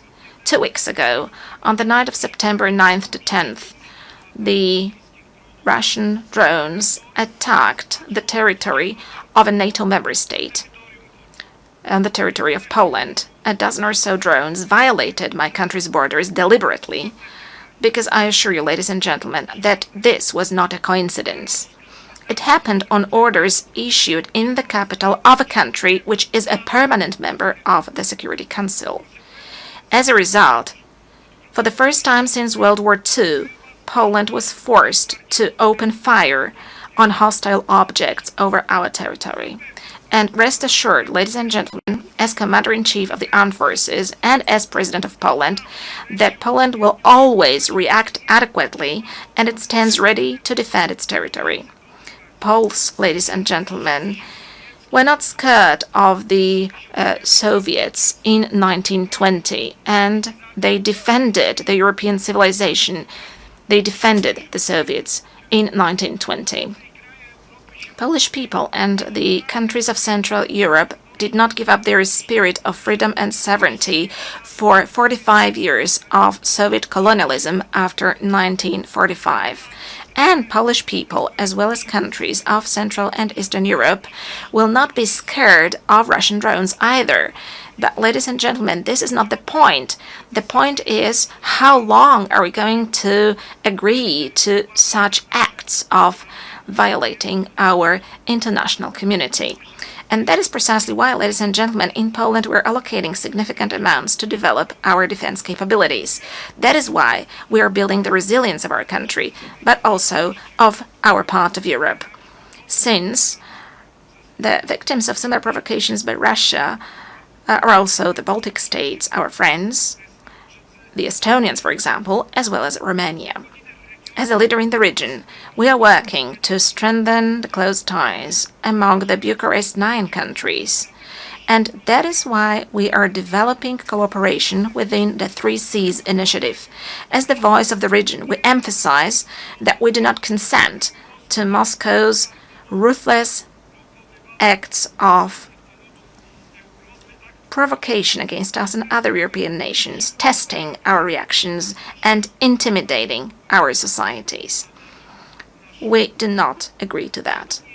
distinguished delegates, neo-imperial and neo-colonial Russia is attempting to destroy the architecture of international security before our eyes. It violates international law, reinforces divisions, and strives to revive the concert of powers. Many countries present in this hall today are well aware of the tragedy of borders drawn by force and decisions taken over the heads of nations. Historical experiences, often so difficult for my country, shows that lasting peace cannot be built on rewarding aggression. We cannot agree to territorial integrity and sovereignty being violated. Russia's current actions do not indicate a willingness to pursue genuine peace, declarations of dialogue, and this is something we know as well, are accompanied by military offensives and more attacks, with victims being civilians, including children. Always when Moscow says peace, what it actually means is surrender of the one who it considers its enemy. Russia needs to end the war and accept full responsibility for it. Holding Russia accountable should be our common duty. The perpetrators of all international crimes must be tried before competent courts. And I hope this is going to be the case soon, and that we are going to meet in the coming years, also during my presidency, and discuss things which should be obvious for all of us. That is why Poland supports the work of the International Court of Justice and the International Criminal Court, and endorses the idea of establishing a special ad hoc tribunal to try the perpetrators of aggression. For no war can be profitable for the aggressors. Wars cannot pay off to the aggressors, also in terms of economy. States and nations deserve full compensation also from those who started the Second World War. Because if we want to build a community of states, of democratic states, a common European Union, then we have to agree together that war must not pay off in terms of economy to any aggressor. Ladies and gentlemen, as I mentioned, we are currently facing a whole range of global and local challenges. The eyes of the world, and ours too, are currently looking at the Middle East. Poland, like many other countries in the world, is following with concern the situation in this region, in the Middle East, where, as a result of the brutal attacks by Hamas on October the 7th, 2023, the conflict has escalated. Israel, like any other country, has the right to self-defense. Actions undertaken by Israel, however, must comply with international law, including international humanitarian law. Poland continues to advocate for a two-state solution to the conflict in the Middle East, in such a way as to give both the Palestinians and the Israelis the right to live in peace and security. Poland consistently supports international efforts to improve the situation in the Middle East and calls on the UN to take action. Ladies and gentlemen, Poland has no colonial past, which is why we are a reliable and trustworthy partner for Asian and African countries. What is more, we ourselves, we Poles, were victims of colonial policies pursued by superpowers, so we understand perfectly well the instruments used by neo-imperial powers, and we do not consent to them destabilizing certain regions of the world. As President of the Republic of Poland, I will pay particular attention to developing our cooperation with various regions of the world. I'm referring to the African continent. We can all see how the ongoing wars, conflicts, and terrorist attacks undermine the efforts of proud African nations to live and develop in safe and just conditions. The world must stand with all those affected by insecurity and help them restore peace. We do not consent to neo-imperial powers destabilizing, for instance, the Sahel, in order to arbitrarily manage global migration flows or apply migratory pressure. Nor do we consent to international criminal groups profiting from human trafficking and slave labor. We also want, and it is obvious as Poland, to develop relations with the countries of Asia and the Pacific. The role of this region in shaping the international order in the 21st century has significantly grown. This dynamic economic development is, however, accompanied by growing geopolitical tensions, which affects stability, prosperity, and security also in other regions of the world. Ladies and gentlemen, as Polish people, we are concerned about the negative impact of global crises. But as President of Poland, I want to say openly here in front of this international community that we are also deeply concerned and we are aware of the mistakes made by our Western partners, friends, and neighbors. Yes, I agree with President Donald Trump that in recent years, and that is something that we were warning against as Poles, and this was the signal sent also by Central European countries, Eastern European countries. Europe is deep in ideological madness. This led to bad decisions on migration. This led to green craziness, green madness, the Green Deal, which is destroying economic markets and also agricultural markets. Yes, the very same Europe, our friends and our partners with whom we want to build a common European Union. For many years, we're subsidizing the Russian Federation buying Russian cheap gas. Ladies and gentlemen, in Poland as well as in Central Europe, we know all of that, and we are glad whenever the leaders of the European countries, Western European countries, draw conclusions and when they listen to our voice. Ladies and gentlemen, development and humanitarian aid are an integral part of our country's foreign policy in terms of building global peace, security, and development. We see it as a joint investment in our future, security, stability, and prosperity. We are present with our support in many areas in Africa, in Eastern Europe, and in the Middle East. Distinguished delegates, Poland, a co-founder of the United Nations, is the world's 20th largest economy, and a country which has successfully transformed itself over the past 30 years from a developing country into a developed country and from a centrally planned economy into a market economy. This unique experience allows us to make a significant contribution to UN discussions on development, combining the perspectives of the global East and the global West, as well as North and South. Given our potential and experience, we consistently seek to participate in the works of the G20, a format that serves as a bridge in these turbulent times.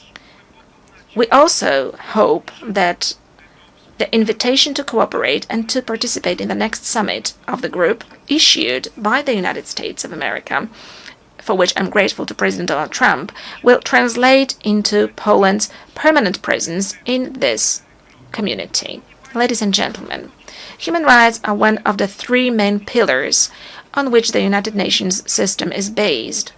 We cannot talk about true peace if we do not protect human rights of everyone, of every person without exception. Peace is not only an absence of armed conflicts, it is also justice, equality, and respect for human dignity. Therefore, the protection of human rights must be a priority in any process of building peace and security. We can clearly see dramatic consequences of the Russian aggression, also in terms of human rights and humanitarian issues. Our priority, the priority of Poland, of Polish people, is also the situation of human rights in Belarus. We must firmly defend human rights also in the most fundamental dimension. I'm speaking about the right to life of the defenseless, from conception to natural death. We are protecting our families as the place of happiness, love, and bringing up children. We are speaking up as Poland in a loud voice for one of the most persecuted groups in the world, Christians. We consider the Human Rights Council to be the main human rights body within the United Nations system, playing a key role in ensuring compliance with human rights standards. That is why Poland has submitted its candidacy for membership of the Human Rights Council for the period 2029-2031. Our candidacy reflects our commitment to promoting and protecting human rights around the world. Distinguished Mr. President, Your Excellencies, esteemed delegates, the United Nations was established 80 years ago. This anniversary shows how far we have come, but also how many challenges still lie ahead. Today we know that international cooperation is not an option, it is a necessity for all of us. It is unacceptable that aggressors begin to march with impunity through other people's territories and perpetrators of war crimes sleep peacefully without accountability every day. Let me remind you that after World War II, there was no room for relativizing crimes, at least in case of the most important commanders who gave orders. There was Nuremberg. There was a court, there was a name and a family name, there was a charge and a sentence, because it was not just about revenge, it was about principles. And today it's also about principles, to make sure that crime is not rewarded and that the law is never replaced by force. Today, we must return to that spirit. We must build an international system of accountability that will not hesitate to call evil by its name, regardless of the flag it bears on its shoulder. We must make it clear there are borders, there are human rights, there is international law, and anyone who violates it should face severe consequences. But it is not going to happen by itself, ladies and gentlemen, for the world order is not given once and for all. It depends precisely on us, on the governments, institutions, but most importantly, on societies. As one of the Nobel Peace Prize laureates once said, neutrality helps the oppressor always, never the victim. Silence encourages the tormentor, never the tormented. Let these words be not just a warning, but also a call to action here and now. Thank you for your attention.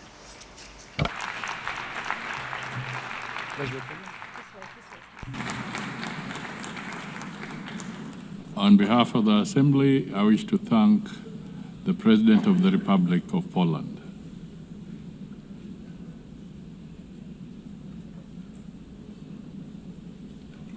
The Assembly will now hear an address by His Excellency Daniel Francisco Chapo, President of the Republic of Mozambique. I request protocol to escort His Excellency and invite him to address the Assembly.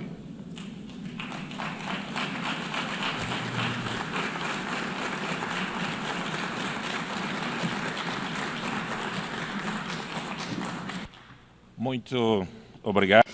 Thank you so much. Your Excellency, Madam President of the 81st session of the United Nations General Assembly, Your Excellency, Secretary General of the United Nations, Your Excellency, heads of state and the government present here, distinguished head of delegations, ladies and gentlemen, it is for us an honor to address for the first time as the President of the Republic of Mozambique in a very important moment, both for Mozambique and for the Organization of the United Nations. I'm saying this because we celebrate 50 years of our national independence, 50 years of our admission as full members of the UN, and 80 years of these big organizations. Therefore, we would like to congratulate the President, Her Excellent Madam Annalene Baerbock, for her presidency of the 80th session, as well as commend the work of the outgoing President, His Excellency Philemon Yang, that did a wonderful work.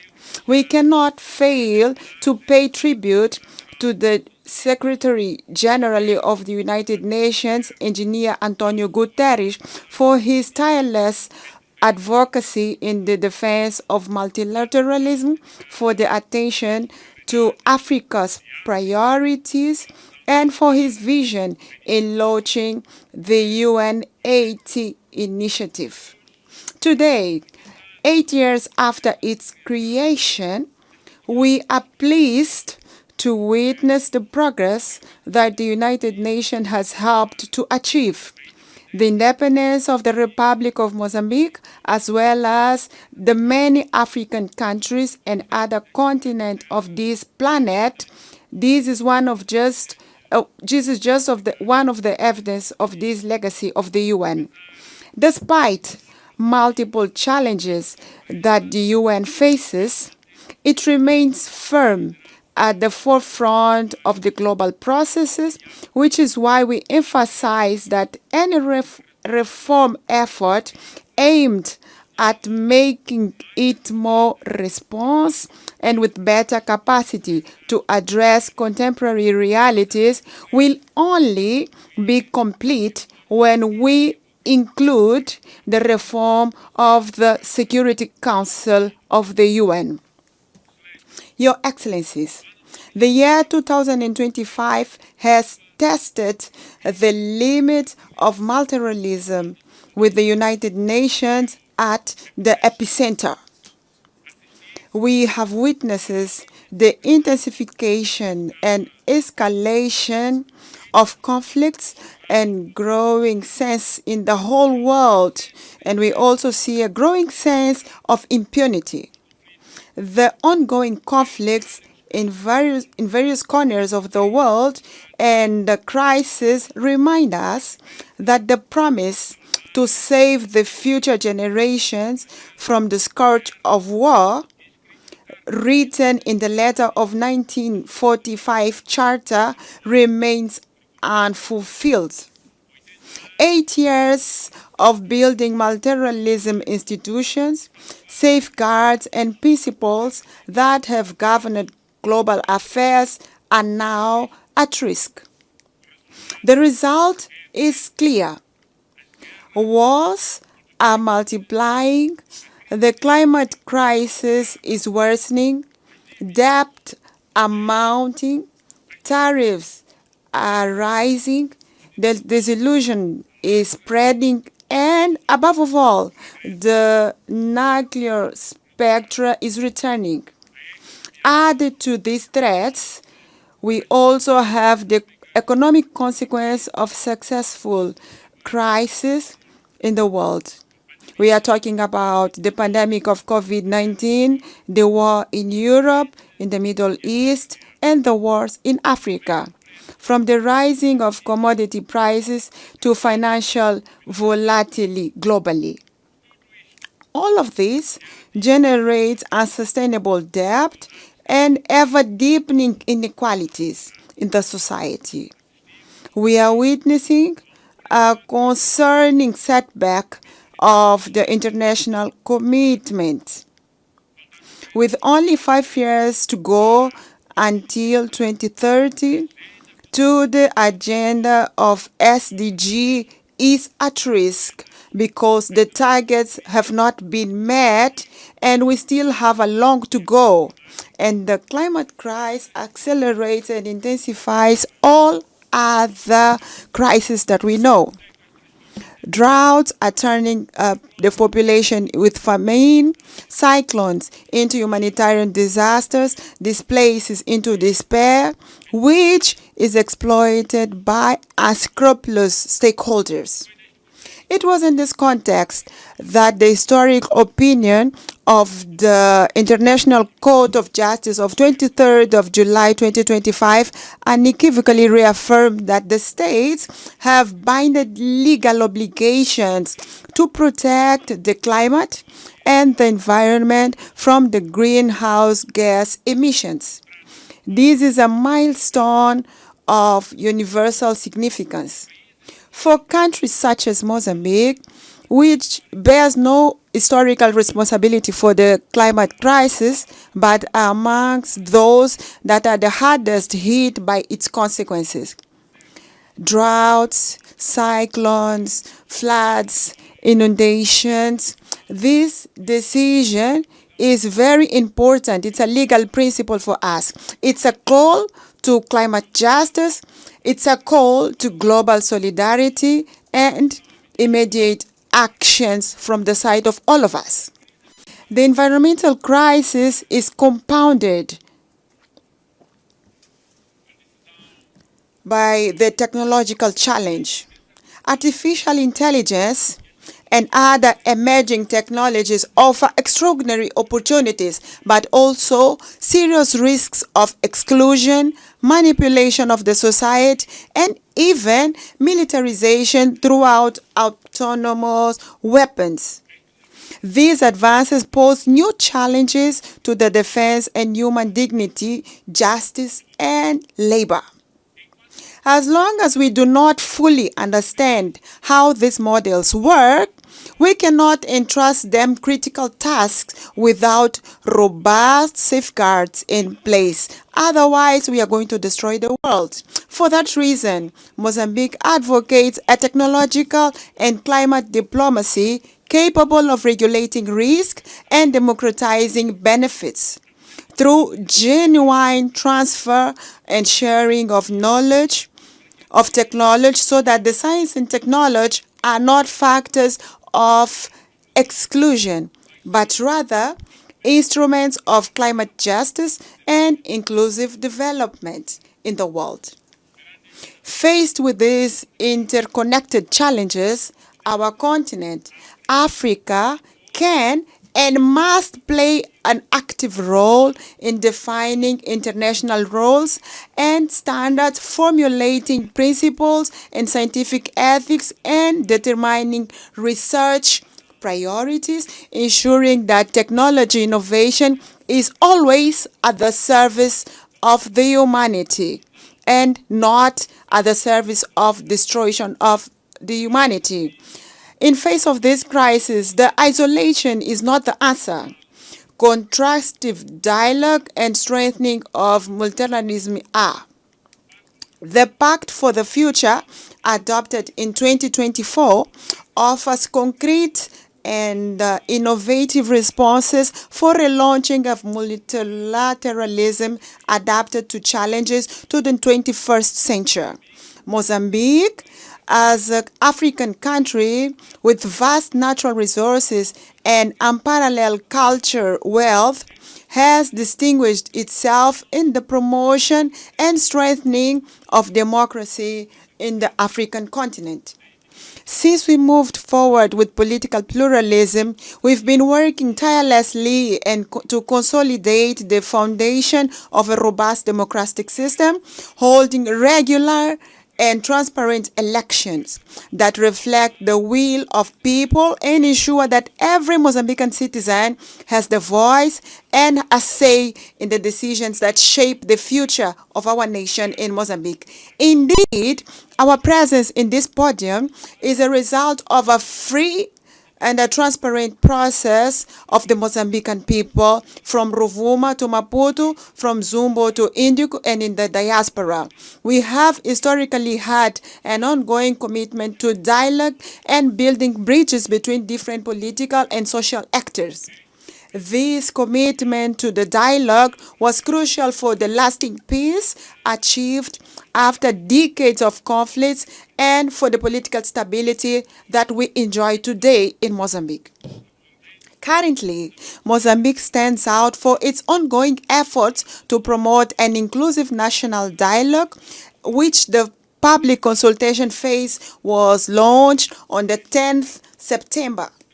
We are working to ensure that all the sectors of the society, regardless of their origin, political, societal, or economic position, they all should be heard and have their concerns taken into account in the national decision. This process will not only strengthen the Mozambican democracy, but also ensure that the country development is truly reflected the needs and aspirations of all Mozambicans without exception. We do believe that the true strength of a nation, it does not lie only in its ability to resolve conflicts, but it also in its ability to promote in a peaceful and constructive manner. We are proud of the progress we have made so far, and we reaffirm our commitment to continue advancing as an example of democracy in Africa, of peaceful coexistence in the African continent and in the world.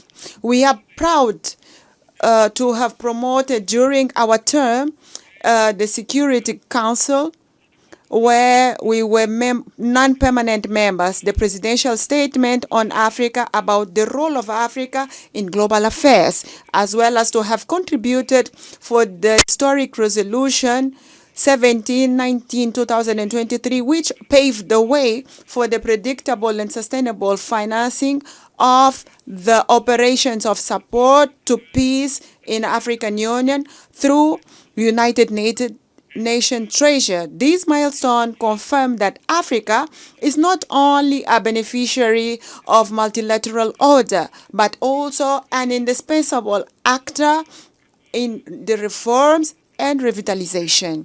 It is in this sense that Mozambique will keep defending a stronger African voice with 2 permanent seats on the Security Council and a greater weight in the decision of international financial institutions internationally.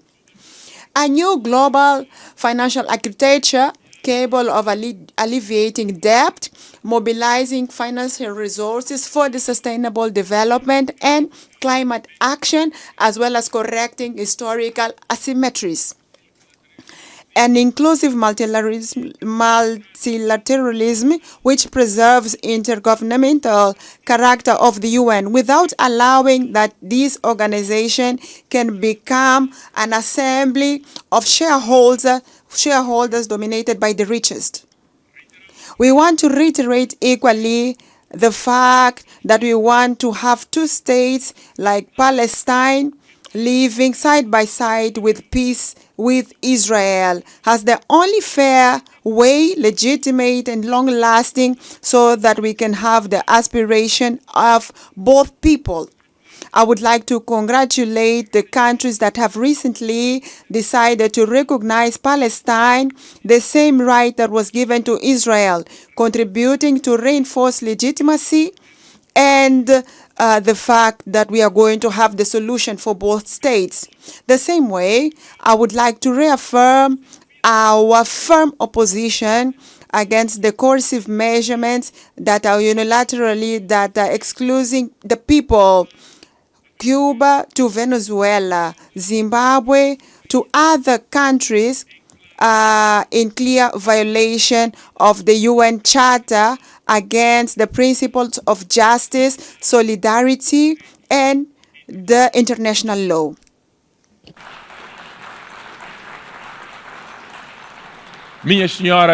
Ladies and gentlemen, the topic chosen for this session is like it's better to be together. 8 years and counting for peace, development of human rights could not be more timely. It is intrinsically linked to the events of this week, where we are having this high level in the UN, the celebration of Beijing Conference on Women, the Climate Summit, the first biennial summit for sustainable and inclusive and resilient global economy mandated by the Pact for the Future, the celebration of youth, the elimination of nuclear weapons, and the meeting on global health and well-being. All these meetings reaffirm the vitality and the centrality of the UN and conveys the same truth. What unites us as a humanity is much greater than what divides us. We are different people, but we share the same earth. We profess different creeds, but we all aspire to the same dignity. We speak different languages, but we share a single destiny. In fact, today, where we are today, we all know the date of birth, but no one knows the day they are going to die. And this is a clear sign that we all are equal like human beings. Today, the creed that we need is not one exclusion. We all need to be included, not excluded. Not isolation, but cooperation.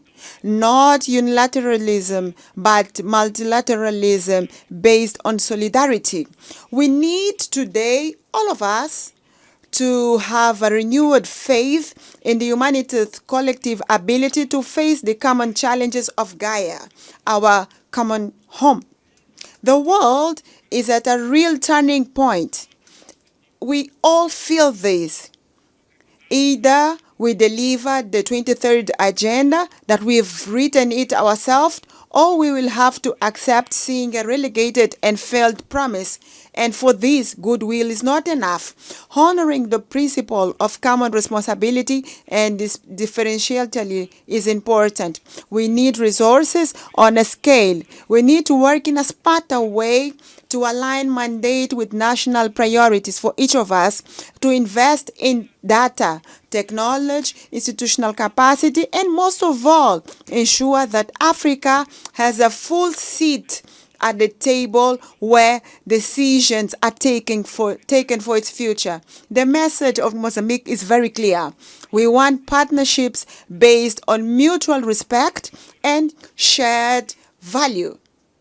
To paraphrase the late President Samora Moises Machel, the president of the Popular Republic of Mozambique at the time, today Republic of Mozambique, international solidarity is not an act of charity. It is an act of unity amongst allies. The 80th anniversary of the UN invites all of us to renew our spirit of solidarity, international solidarity, and human solidarity. The challenges before us are enormous, but we are indeed better together, as the topic of the UN says. And if it is true that each generation inherits the world from the previous one, it is also true that each generation has the duty of leaving a better world for the next generation. This is the guidance principle of the Agenda 2030. It is the spirit of the Pact of the Future, and it is the reason why we have this organization, the United Nations, to transform the hope of the people in the world into actions, solidarity into concrete results for the people, so that we may have the courage, all of us in the planet, to reform with wisdom, learn from our mistakes, and the determination to offer peace, development, and human rights to everyone, all human beings in the planet. To conclude, I would like to say that Mozambique counts on the UN, and the UN can count on Mozambique. Thank you so much, everyone, and wish you success. Thank you. On behalf of the Assembly, I wish to thank the President of the Republic of Mozambique.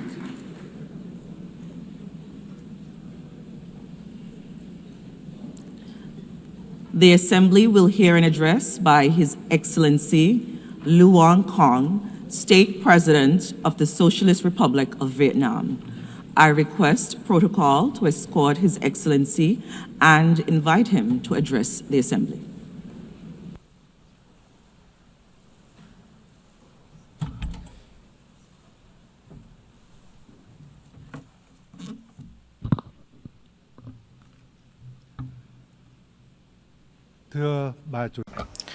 Madam President, I would like to extend my heartfelt congratulations to Madam Annalena Baerbock on her election as President of the 80th session of the UN General Assembly. I am fully confident that with her experience and able leadership, this session will be a great success. I would also like to pay tribute to Mr. Philemon Young, President of the 79th session, and Secretary General Antonio Guterres for their contributions. Madam President, over the past 80 years, in spite of a multitude of challenges, the UN has stood as the embodiment of humanity's aspiration and collective commitment to peace, cooperation, and development grounded in the universal values of human rights, national independence, equality, democracy, and social progress. Multilateral cooperation has brought forth remarkable achievements, especially in preventing wars, fostering peace and cooperation, building friendships, reducing poverty and curbing diseases, improving living standards, and advancing science and technology at an unprecedented pace. Yet today, we find ourselves in a profoundly changing world facing unprecedented acute challenges. Local wars, conflicts, arms races, and the use or threat of force in the international relations are escalating at an alarming rate. Non-traditional security challenges are exerting heavy tolls on all countries and communities. The global governance, trading, and economic systems are becoming fragmented and volatile. Multilateralism itself is under strain from strategic rivalry among major powers, unilateralism, and a sharp decline in political will and necessary resources. This is precisely the time to stand united and together promote the irreplaceable role of multilateralism and a rules-based international order, with the UN at its heart. Madam President, as a nation that has endured immense pain and losses from wars, Vietnam treasures more than most the priceless values of peace. The spirit of peace, amity, compassion, and altruism is deeply woven into our national identity.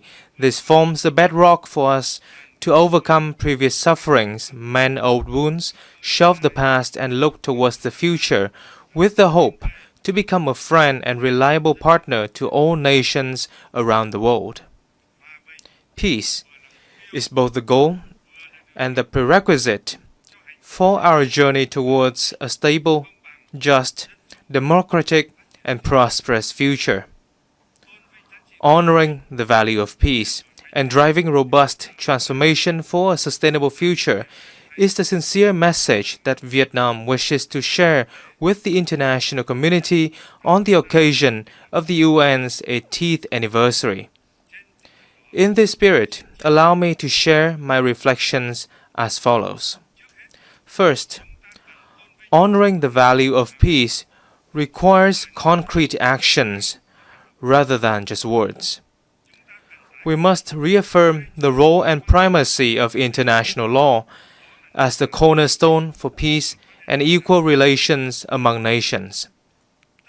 All countries should clearly demonstrate their responsibility towards upholding international law and the UN Charter, and respecting such principles as independence, sovereignty, territorial integrity, non-interference, non-use or threat of force, and peaceful settlement of disputes. Vietnam welcomes recent efforts to achieve peace and reconciliation which have yielded important results in many regions, such as the peace agreements between Rwanda and the Democratic Republic of the Congo, and between Armenia and Azerbaijan. We value and support all diplomatic efforts and hope that they will lead to peaceful solutions to regional and global security issues. We must nurture and practice a culture of peace by building trust, enhancing international cooperation and solidarity, promoting dialogue, listening and understanding, respecting differences, and cultivating friendship among nations. On this occasion, Vietnam calls for ceasefires and an end to all acts of violence, protection of civilians, and facilitation of humanitarian access in conflict zones. Vietnam welcomes the recent recognition of the State of Palestine by more countries and urges the international community to act swiftly to end the humanitarian crisis faced by the Palestinian people. We also reaffirm our solidarity with the state and people of Cuba and call upon the United States to lift its embargoes against Cuba and remove Cuba from the list of state sponsors of terrorism. We must further promote the role of regional organizations in promoting peace, cooperation, and development. International efforts for peace and development will be truly effective when driven by regional organizations in line with the particularities of each region and countries. As an active ASEAN member state, Vietnam is proud of ASEAN's growing strength and its centrality in the Asia-Pacific's security and development architecture. Most recently, ASEAN contributed to the ceasefire agreement between Cambodia and Thailand, and we are committed to upholding ASEAN's core values of solidarity, consensus, and unity in diversity, building a resilient, inclusive, and sustainable ASEAN community, and effectively implementing the 5-point consensus on Myanmar. We shall also strive to maintain peace, stability, security, safety, and freedom of navigation in the South China Sea in accordance with international law, particularly the UNCLOS 1982, while fully implementing the Declaration on the Conduct of Parties and working to finalize the Code of Conduct in the area. Second, in a world at a historic crossroads, we must transform boldly to shape a sustainable future. Global governance institutions, particularly the UN and international monetary and financial bodies, must undergo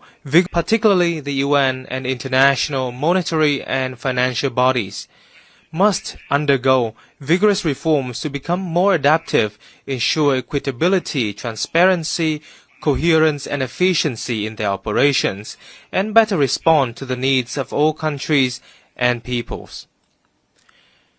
Vietnam welcomes and supports efforts to reform the UN, including the UNAT initiative, to build an UN 2.0 that is leaner, more coherent, effective, and efficient.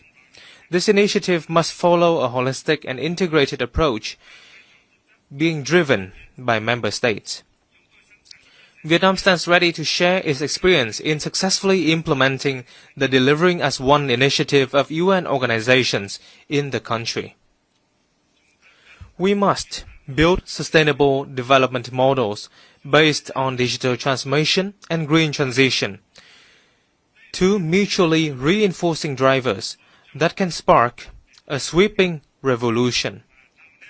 As they stand for convergence of scientific and technological advancements and environmental sustainability.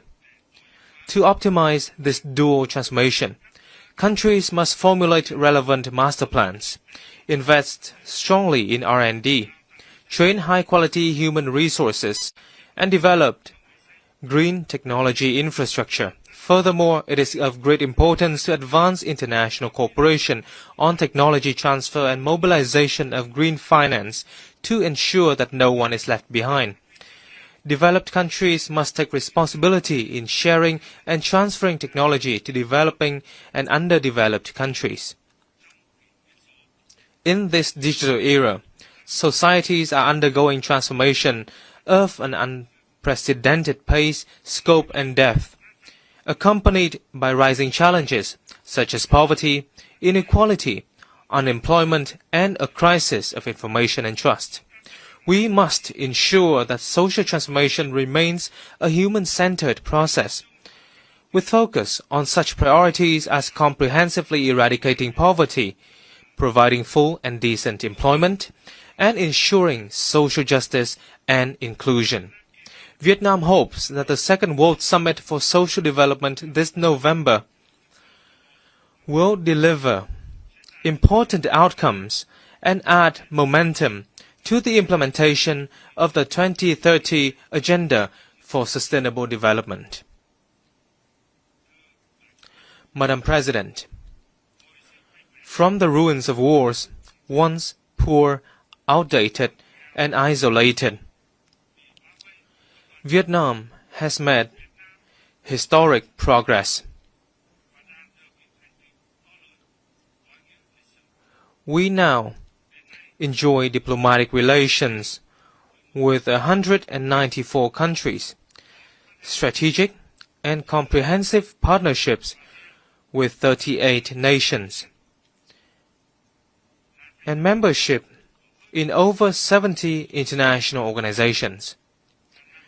Vietnam is now among the world's 32 largest economies and top 20 trading nations. The lives of over 100 million Vietnamese citizens have vastly improved, with a sharp drop in multidimensional poverty rate.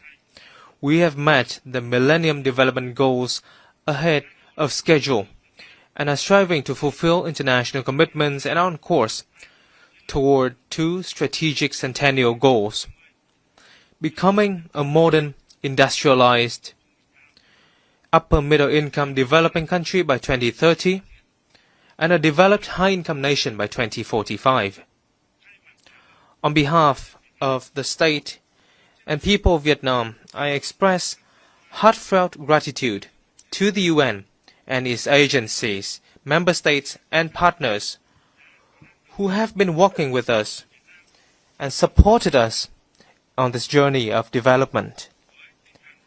Guided by the spirit of self-reliance, resilience, and solidarity for the common cause, Vietnam pursues an independent, self-reliant foreign policy for peace, cooperation, and development, while diversifying and multilateralizing our external relations, and strive to further expand and deepen our international integration in a more proactive manner, with a strong commitment to being a friend, a reliable partner, and a responsible member of the international community. Vietnam will continue to make every effort and stand with all nations to shoulder our shared responsibilities, overcome challenges, and foster transformative changes to build a world of peace, stability, prosperity, and sustainability, delivering happiness and well-being to all. Vietnam is actively preparing to assume the presidency of the 11th Review Conference of the Treaty on the Non-Proliferation of Nuclear Weapons in 2026, and we look forward to the valuable support of member states for our candidacies to the UN Human Rights Council for the 2026-2028 term, and to the International Tribunal for the Law of the Sea for the 2026-2035 term. We particularly look forward to welcoming you all to Hanoi on the 25th of October for the signing ceremony of the UN Convention against Cybercrime. I thank you.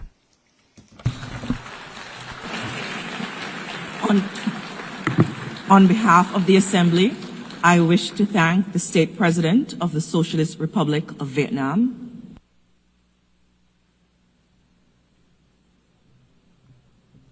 The Assembly will hear an address by His Excellency Juan Manuel Gonzalez Lourenço, President of the Republic of Angola.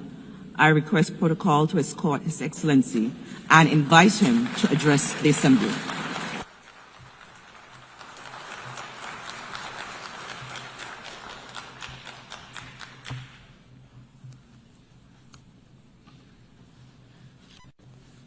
So, Excellency. Your Excellency, the President of the General Assembly, Your Excellencies, Heads of State and Government, Excellencies, Heads of Delegations, Ladies and Gentlemen,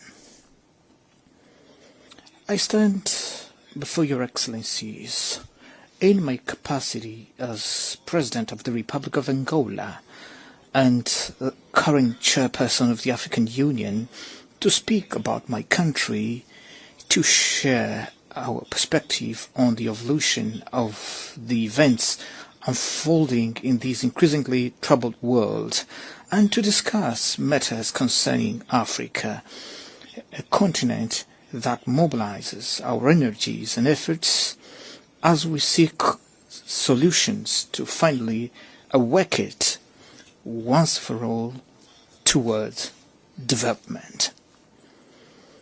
Allow me to extend my congratulations to Her Excellency Anneliane Baerbock on her election to the distinguished office of the President of the United Nations General Assembly, convinced that her experience and the knowledge she has accumulated through the various functions she has performed with great mastery will ensure the success of the work she has taken on since the beginning of this month of September.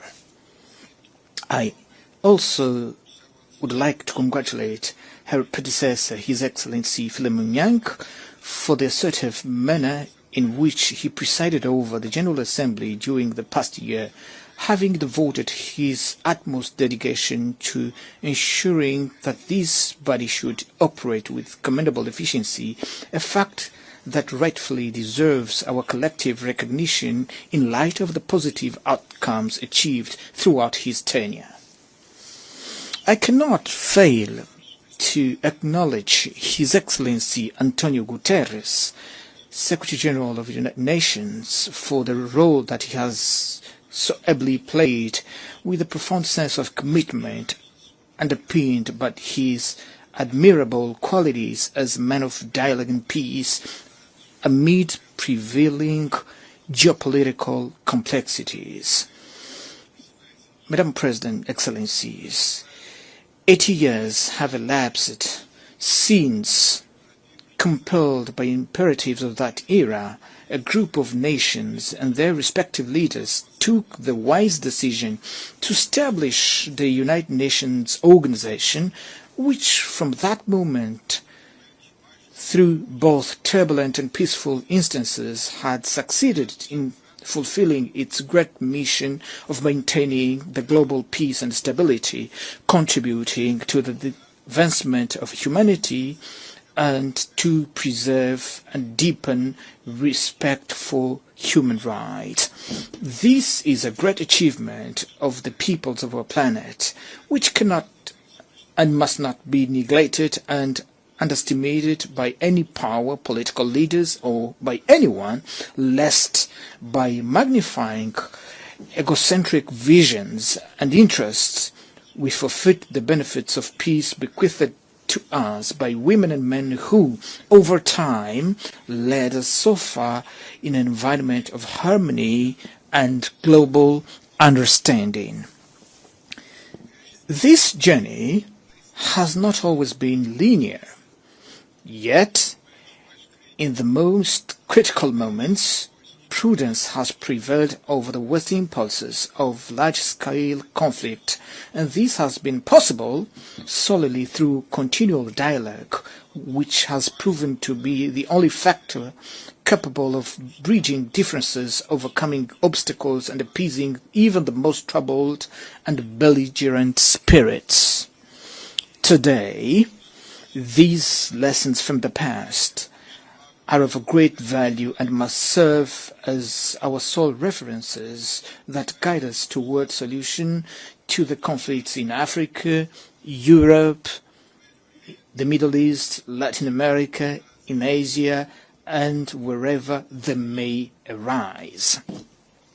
Under the context of uncertainty in which we celebrate the 80th anniversary of the United Nations, the theme, Better Together, 80 years and beyond for peace, development, and human rights, holds a significance that compels us to reflect upon the profound meaning of the appeal by Her Excellency the President of the General Assembly for the renewal of multilateralism and solidarity in action within a framework of collective and complementary undertakings by a more agile, effective, and responsible UN, as envisaged in the roadmap of the Secretary General's Initiative 80.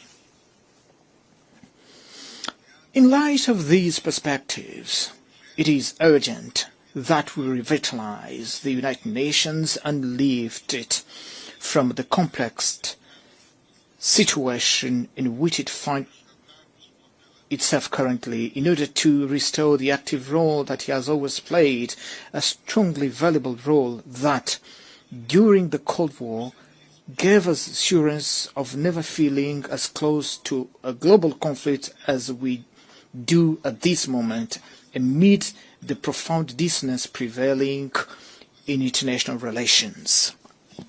The main world powers appear to be turning their backs on one another, distancing themselves from even the most basic points of convergence that would allow them to remain committed to, above all, to the dialogue and concerted action.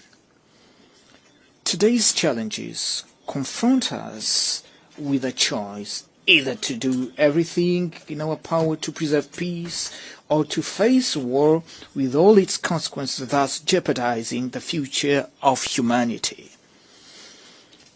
Those world powers that in the past played a crucial role in the liberation of Europe and its people from the clutches of Nazism and fascism, as well as in the liberation of Africa and its people from the apartheid regime in South Africa, cannot today act differently by aggressing other countries, invading and annexing foreign territories, nor by financing or organizing upheavals that could cause the overthrow of legitimate governments as we currently witness in our own continent. With this dangerous precedent, no regional, continental, or global institution will henceforth have the moral authority to call any state to reason when it breaches the principles that govern the UN Charter and international law. We Africans, from countries that endured centuries of colonization, perhaps understand better than anyone else the importance of peace, for we have had to face daily struggles to provide our people with food, clean water, health care, education, and other fundamental necessities. This experience engenders heightened sensitivity to the harmful impact that insecurity and instability have on the attainment of our goals and developmental projects. This reality is further exacerbated by numerous conflicts and wars afflicting countries and regions across the globe from which we had hoped to find cooperation and fruitful exchanges, so that together we might overcome our difficulties and contribute with our immense resources and capabilities to global prosperity. It is upon this foundation that the Republic of Angola has sought to make an earnest and genuine contribution to resolving the conflict in the Sahel region, in Sudan, and in Eastern Democratic Republic of the Congo, regarding which our efforts established a negotiation framework with peace solution that regrettably did not come to fruition in December 2024 as anticipated, but nonetheless remains a valid platform for further efforts being undertaken with the aim of bringing a definitive end to that conflict.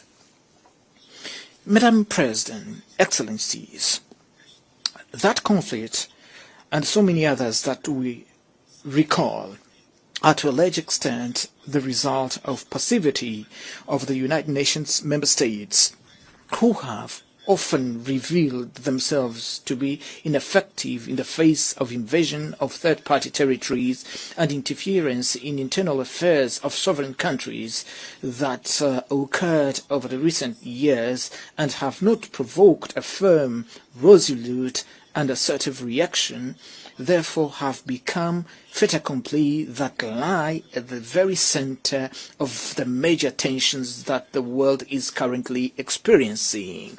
The consequences of these are very evident before our eyes in the Middle East, where the systematic failure to comply with the relevant UN Security Council resolution regarding the creation of the State of Palestine has perpetuated a conflict that worsens with each day passing and appears to have no end in sight in face of this disproportionate and violent response and retaliation by Israel, which, while having a right to exist as a state and to demand the release of those still held hostage from the tragic events of October 7th, must not, however, be allowed to pursue in Palestine, and particularly in the Gaza Strip, a policy of extermination of a whole people. The Palestinian people, who must not be conflated with Hamas, for there is no peoples and certainly no children who are terrorists, has precisely the same right to an independent sovereign state where they may assert their culture, safeguard for their future and provide predictable and secure prospects for their youth. The concerns surrounding that conflict grow ever more severely in the face of silence, hesitations and timid response of the international community, which seems to legitimize the expansion of war to other countries in the region, inexorably corroding the authority of the United Nations. There is nothing more serious than the exclusion of the delegation of Palestine from this forum, where it should rightly have the opportunity to make its voice heard as member state in accordance with the terms of the host agreement.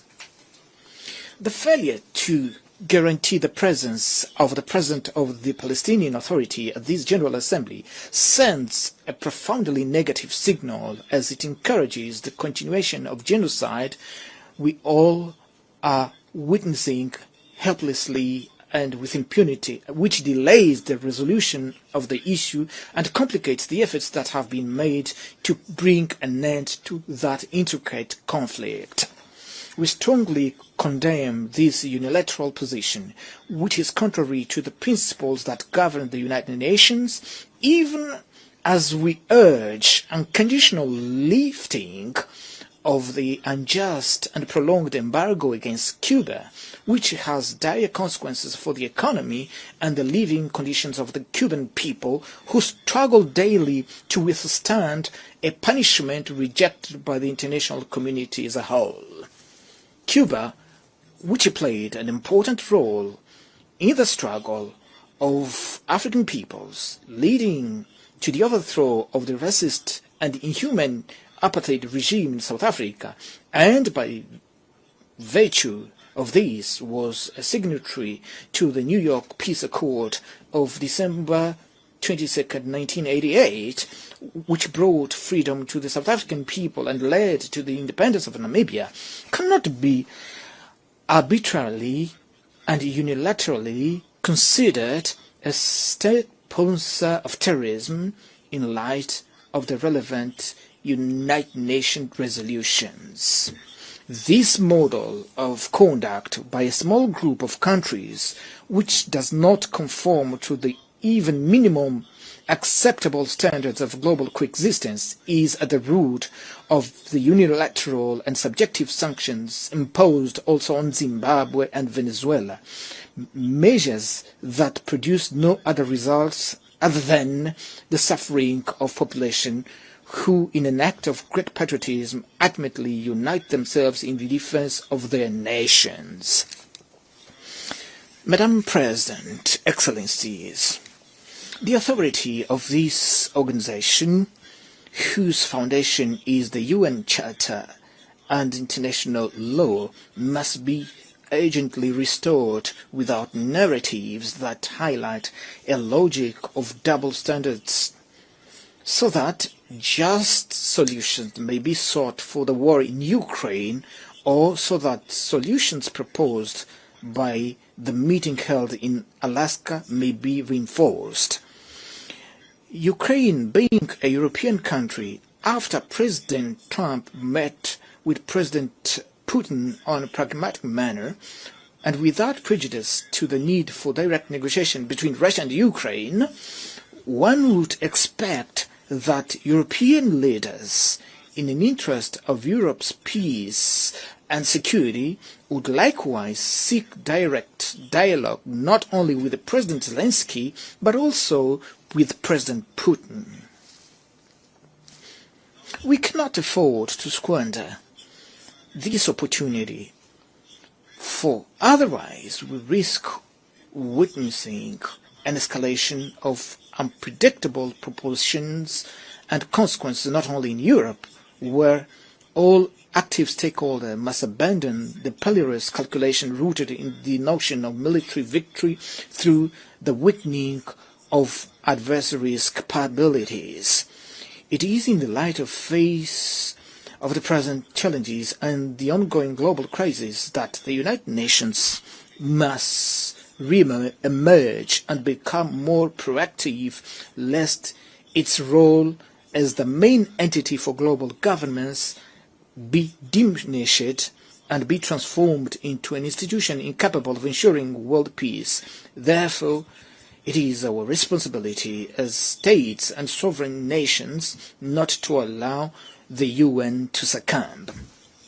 The United Nations, in its present form, is the sole organization with capacity to act on behalf of all of us in the quest for worldwide consensus in favor of peace, with the legitimacy to call to reason those member states who undermine its foundational principles in their conduct on the international stage. For this reason, we must preserve it at all cost and adapt it to the realities of the contemporary world through the urgently required reforms. In this most particular regard, I advocate for the reform of the Security Council in line with common African positions set forth in the Esalen Consensus and in the CERT Declaration adopted 20 years ago, which called for 2 permanent seats and 5 non-permanent seats for the African continent in an expanded Security Council that is more representative and consistent with the contemporary geopolitical realities.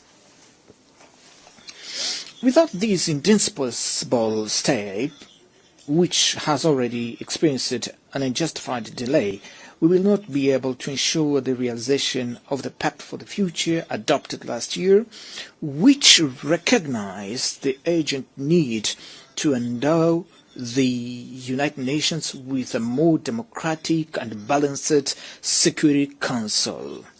This pact represents a significant opportunity to revitalize multilateralism, rendering it more inclusive and capable of serving as a broader foundation for discussion on critical issues facing today's world.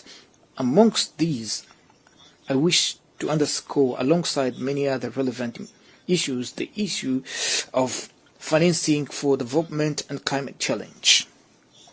With regard to matters concerning support for development, there remains much to be discussed, but also it's appropriate to recognize the recent progress achieved with the adoption of the Seville commitment reached at the 4th Conference on Financing for Development, which advocates the urgent reform of international financial institutions so as to render them more representative, inclusive, and equipped to address the pressing needs of the developing countries, especially those of Africa. I am convinced that this instrument, combined with the Pact for the Future, the United Nations Fiscal Convention, and the United Nations Debt Convention, still under discussion, will together serve as a political, financial, and normative platform that will provide significant momentum to the achievement of the Sustainable Development Goals. Madam President, Excellencies, it is essential that we confront the climate crisis as the greatest existential threat of our time, which can only be overcome through joint, coordinated, and united action. In view of the ongoing increase of global warming and the increasingly violent, frequent natural disasters, it has become imperative that the nations which derived the greatest benefits from industrial and economic development in the past fully assume today their historical responsibility, ensuring, as an act of climate justice, adequate financing, technology transfer, and support for adaptation and mitigation for the developing countries. The countries with only residual share in greenhouse gas emissions are those that disproportionately and virtually alone face the impact of climate change, global warming, and their devastating effects on agriculture, food security, and public health. In view of such evidence and the responsibilities arising therefrom, Angola remains steadfastly committed to the Paris Agreement and to the implementing adaptation and mitigation measures in an alignment with the United Nations 2030 Agenda and the African Union 2063 Agenda, which enshrine the consensus concerning the mobilization of predictable, affordable climate financing intended to ensure a just energy transition capable of protecting the most vulnerable communities. This cross-cutting theme, which demands increasingly heightened sense of responsibility both within the scope of public agendas and among major industrial corporations, will receive due attention at the forthcoming COP30 Climate Summit to be held shortly in Brazil, which for the second time hosts an event of this magnitude, a testament to the country's commitment and engagement with environmental issues. In 1992, in Rio de Janeiro, the United Nations Framework Convention on Climate Change was inaugurated, a paradigm that has proven greatly beneficial for the increasingly profound discussion that endured to this day and which will assuredly at the forthcoming conference enable us all to take another step forward on this long journey that we must undertake to achieve the major climate goals aspired by humanity. Excellencies, 80 years after the founding of the United Nations and following the end of the Cold War, our expectation was that we would be living in a world without present uncertainties and not as perilous as that which we now witness. Until 1991, we lived in a context marked by sharp division between two ideologically opposed blocs, which nevertheless offered a more predictable framework and was less susceptible to drifting into large-scale confrontation. This flashback should not lead us to the conclusion that the global stability is only possible within a framework of rigid divisions of any kind. Rather, it should inspire us to build a system based on balanced interest and shared concern on matters pertaining to global security that fosters complementarity and all forms of convergence within an environment of multilateralism which remains the sole pathway capable of preserving us from a true catastrophe. With these few words, I thank you for your kind attention. On behalf of the Assembly, I wish to thank the President of the Republic of Angola. The Assembly will hear an address by His Excellency Joseph Neuma Boakai, President of the Republic of Liberia. I request protocol to escort His Excellency and invite him to address the Assembly.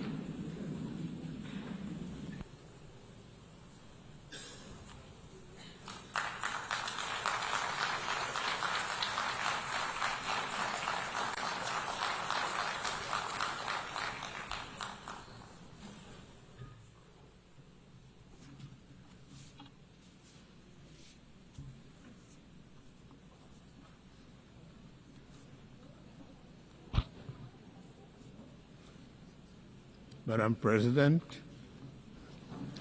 Mr. Secretary General, His Excellencies, distinguished delegates, I'm honored to address the 80th session of the United Nations General Assembly on behalf of the people of Liberia. 8 decades after its founding, in which Liberia was involved, our country is proud that the United Nations remains the most critical multilateral platform for international cooperation and collective action. The UN continues to employ the best framework of humanity for peace, justice, security, dignity, and shared prosperity. Madam President, please accept the congratulations from the delegation to Liberia on your assumption of the esteemed office of President of the 80th session of the General Assembly. We trust in your leadership to guide the affairs of this august body. We also extend our commendation to your predecessor for his stewardship on the 79th session, and I am grateful to the Secretary General for his leadership.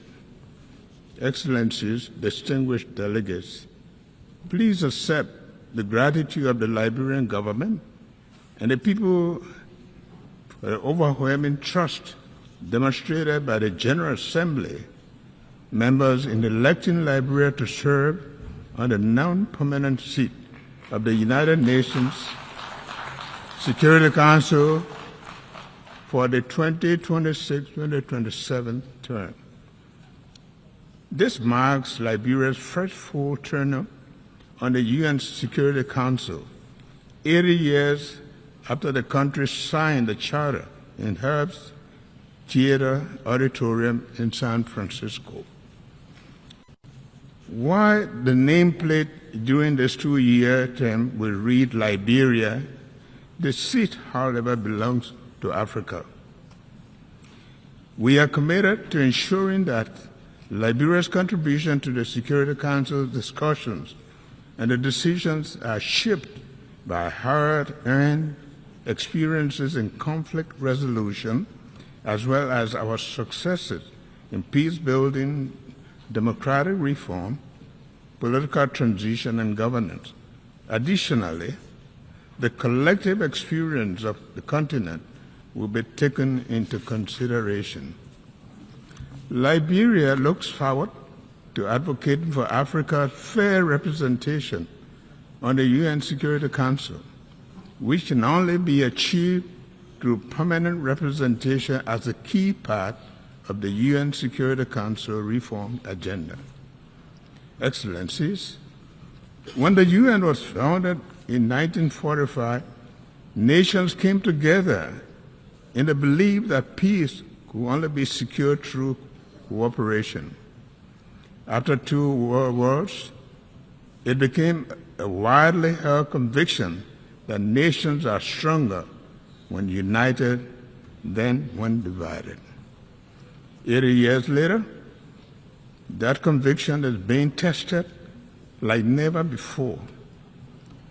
From wars and displacement to terrorism, threats to technological advances, climate change, and widening inequalities, today our world faces challenges that no country can solve alone.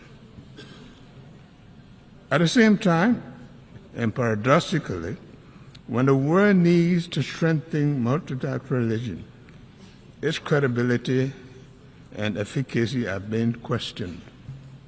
As one of the 4 African countries to sign the Charter of the United Nations, Liberia feels morally obligated to call for renewal rather than reversal of multilateralism. Reversal of multilateralism is not an option for a just and peaceful world. We call for greater inclusion, effectiveness, and respect for international law, recognizing that the credibility of the United Nations depends on our ability to act together in the service of humanity, rather than apart in the pursuit of narrow interests.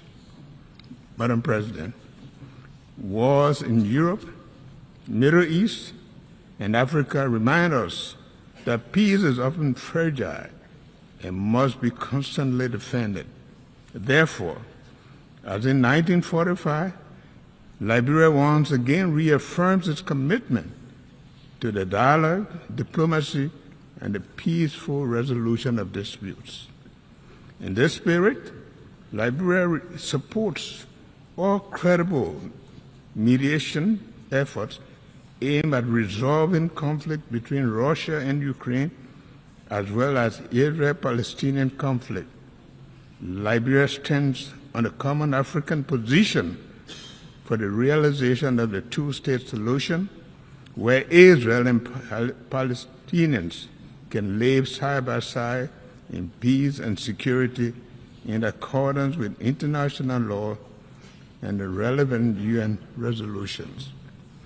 We call on the international community to act together decisively to protect civilians, hold perpetrators of atrocities accountable, and strengthen mediation efforts.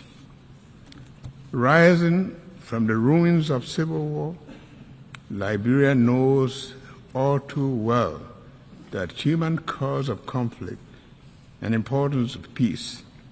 Since 2003, Liberia has experienced 3 peaceful and orderly democratic transitions, each marked by a smooth transfer of power, making our nation safer, more stable, and more secure after over 30 years of unrest, instability, and destruction. Liberians have also worked hard to achieve this through multilateral cooperation with support from ECOWAS, the African Union, and the United Nations. Excellency, distinguished ladies and gentlemen, for Liberia, climate change is not a distant threat, but a present reality.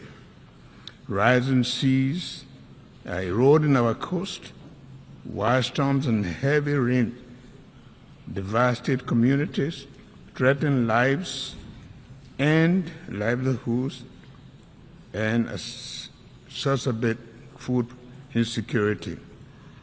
Yet, we are acting.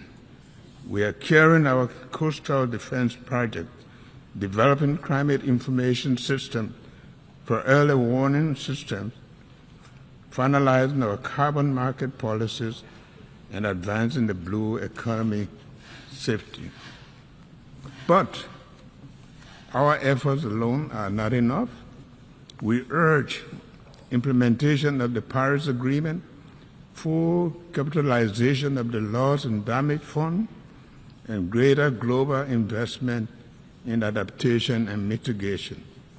Above all, we call for climate justice. Those who contribute the least to these crises should not be forced to suffer the most. Madam President, Excellencies, too many development nations spend more on debt servicing than on health or education. The current international financial architecture is unresponsive to this reality, making it not only outdated, but also unjust and defiant of the objectives of shared prosperity and development, the pursuit of which the United Nations was created. Liberia, therefore, joins the Global South in calling for urgent reforms to the international financial architecture to ensure fair representation, a new approach to debt servicing, and financing that supports sustainable development. Shared prosperity requires a system that truly leaves no nation behind. Excellency, distinguished ladies and gentlemen, at home, inclusive development remains our top priority. To this end, our government has launched the Arrest Agenda for Inclusive Development, which focuses on agriculture and food security, roads and infrastructure, rule of law and good governance, education and skill development, sanitation and health, tourism, technology, and innovation.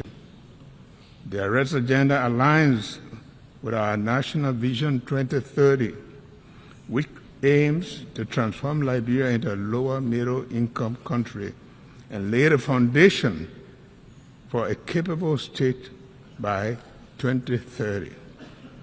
Through this agenda, we are committed to improving the livelihoods, reducing inequality, and ensuring that every Liberian benefits from the dividends of peace and development. We are taking tangible steps to improve governance by implementing accountability and anti-terrorism corruption measures such as asset declaration. We are strengthening institutional capacity to promote integrity, transparency, and improve public service delivery.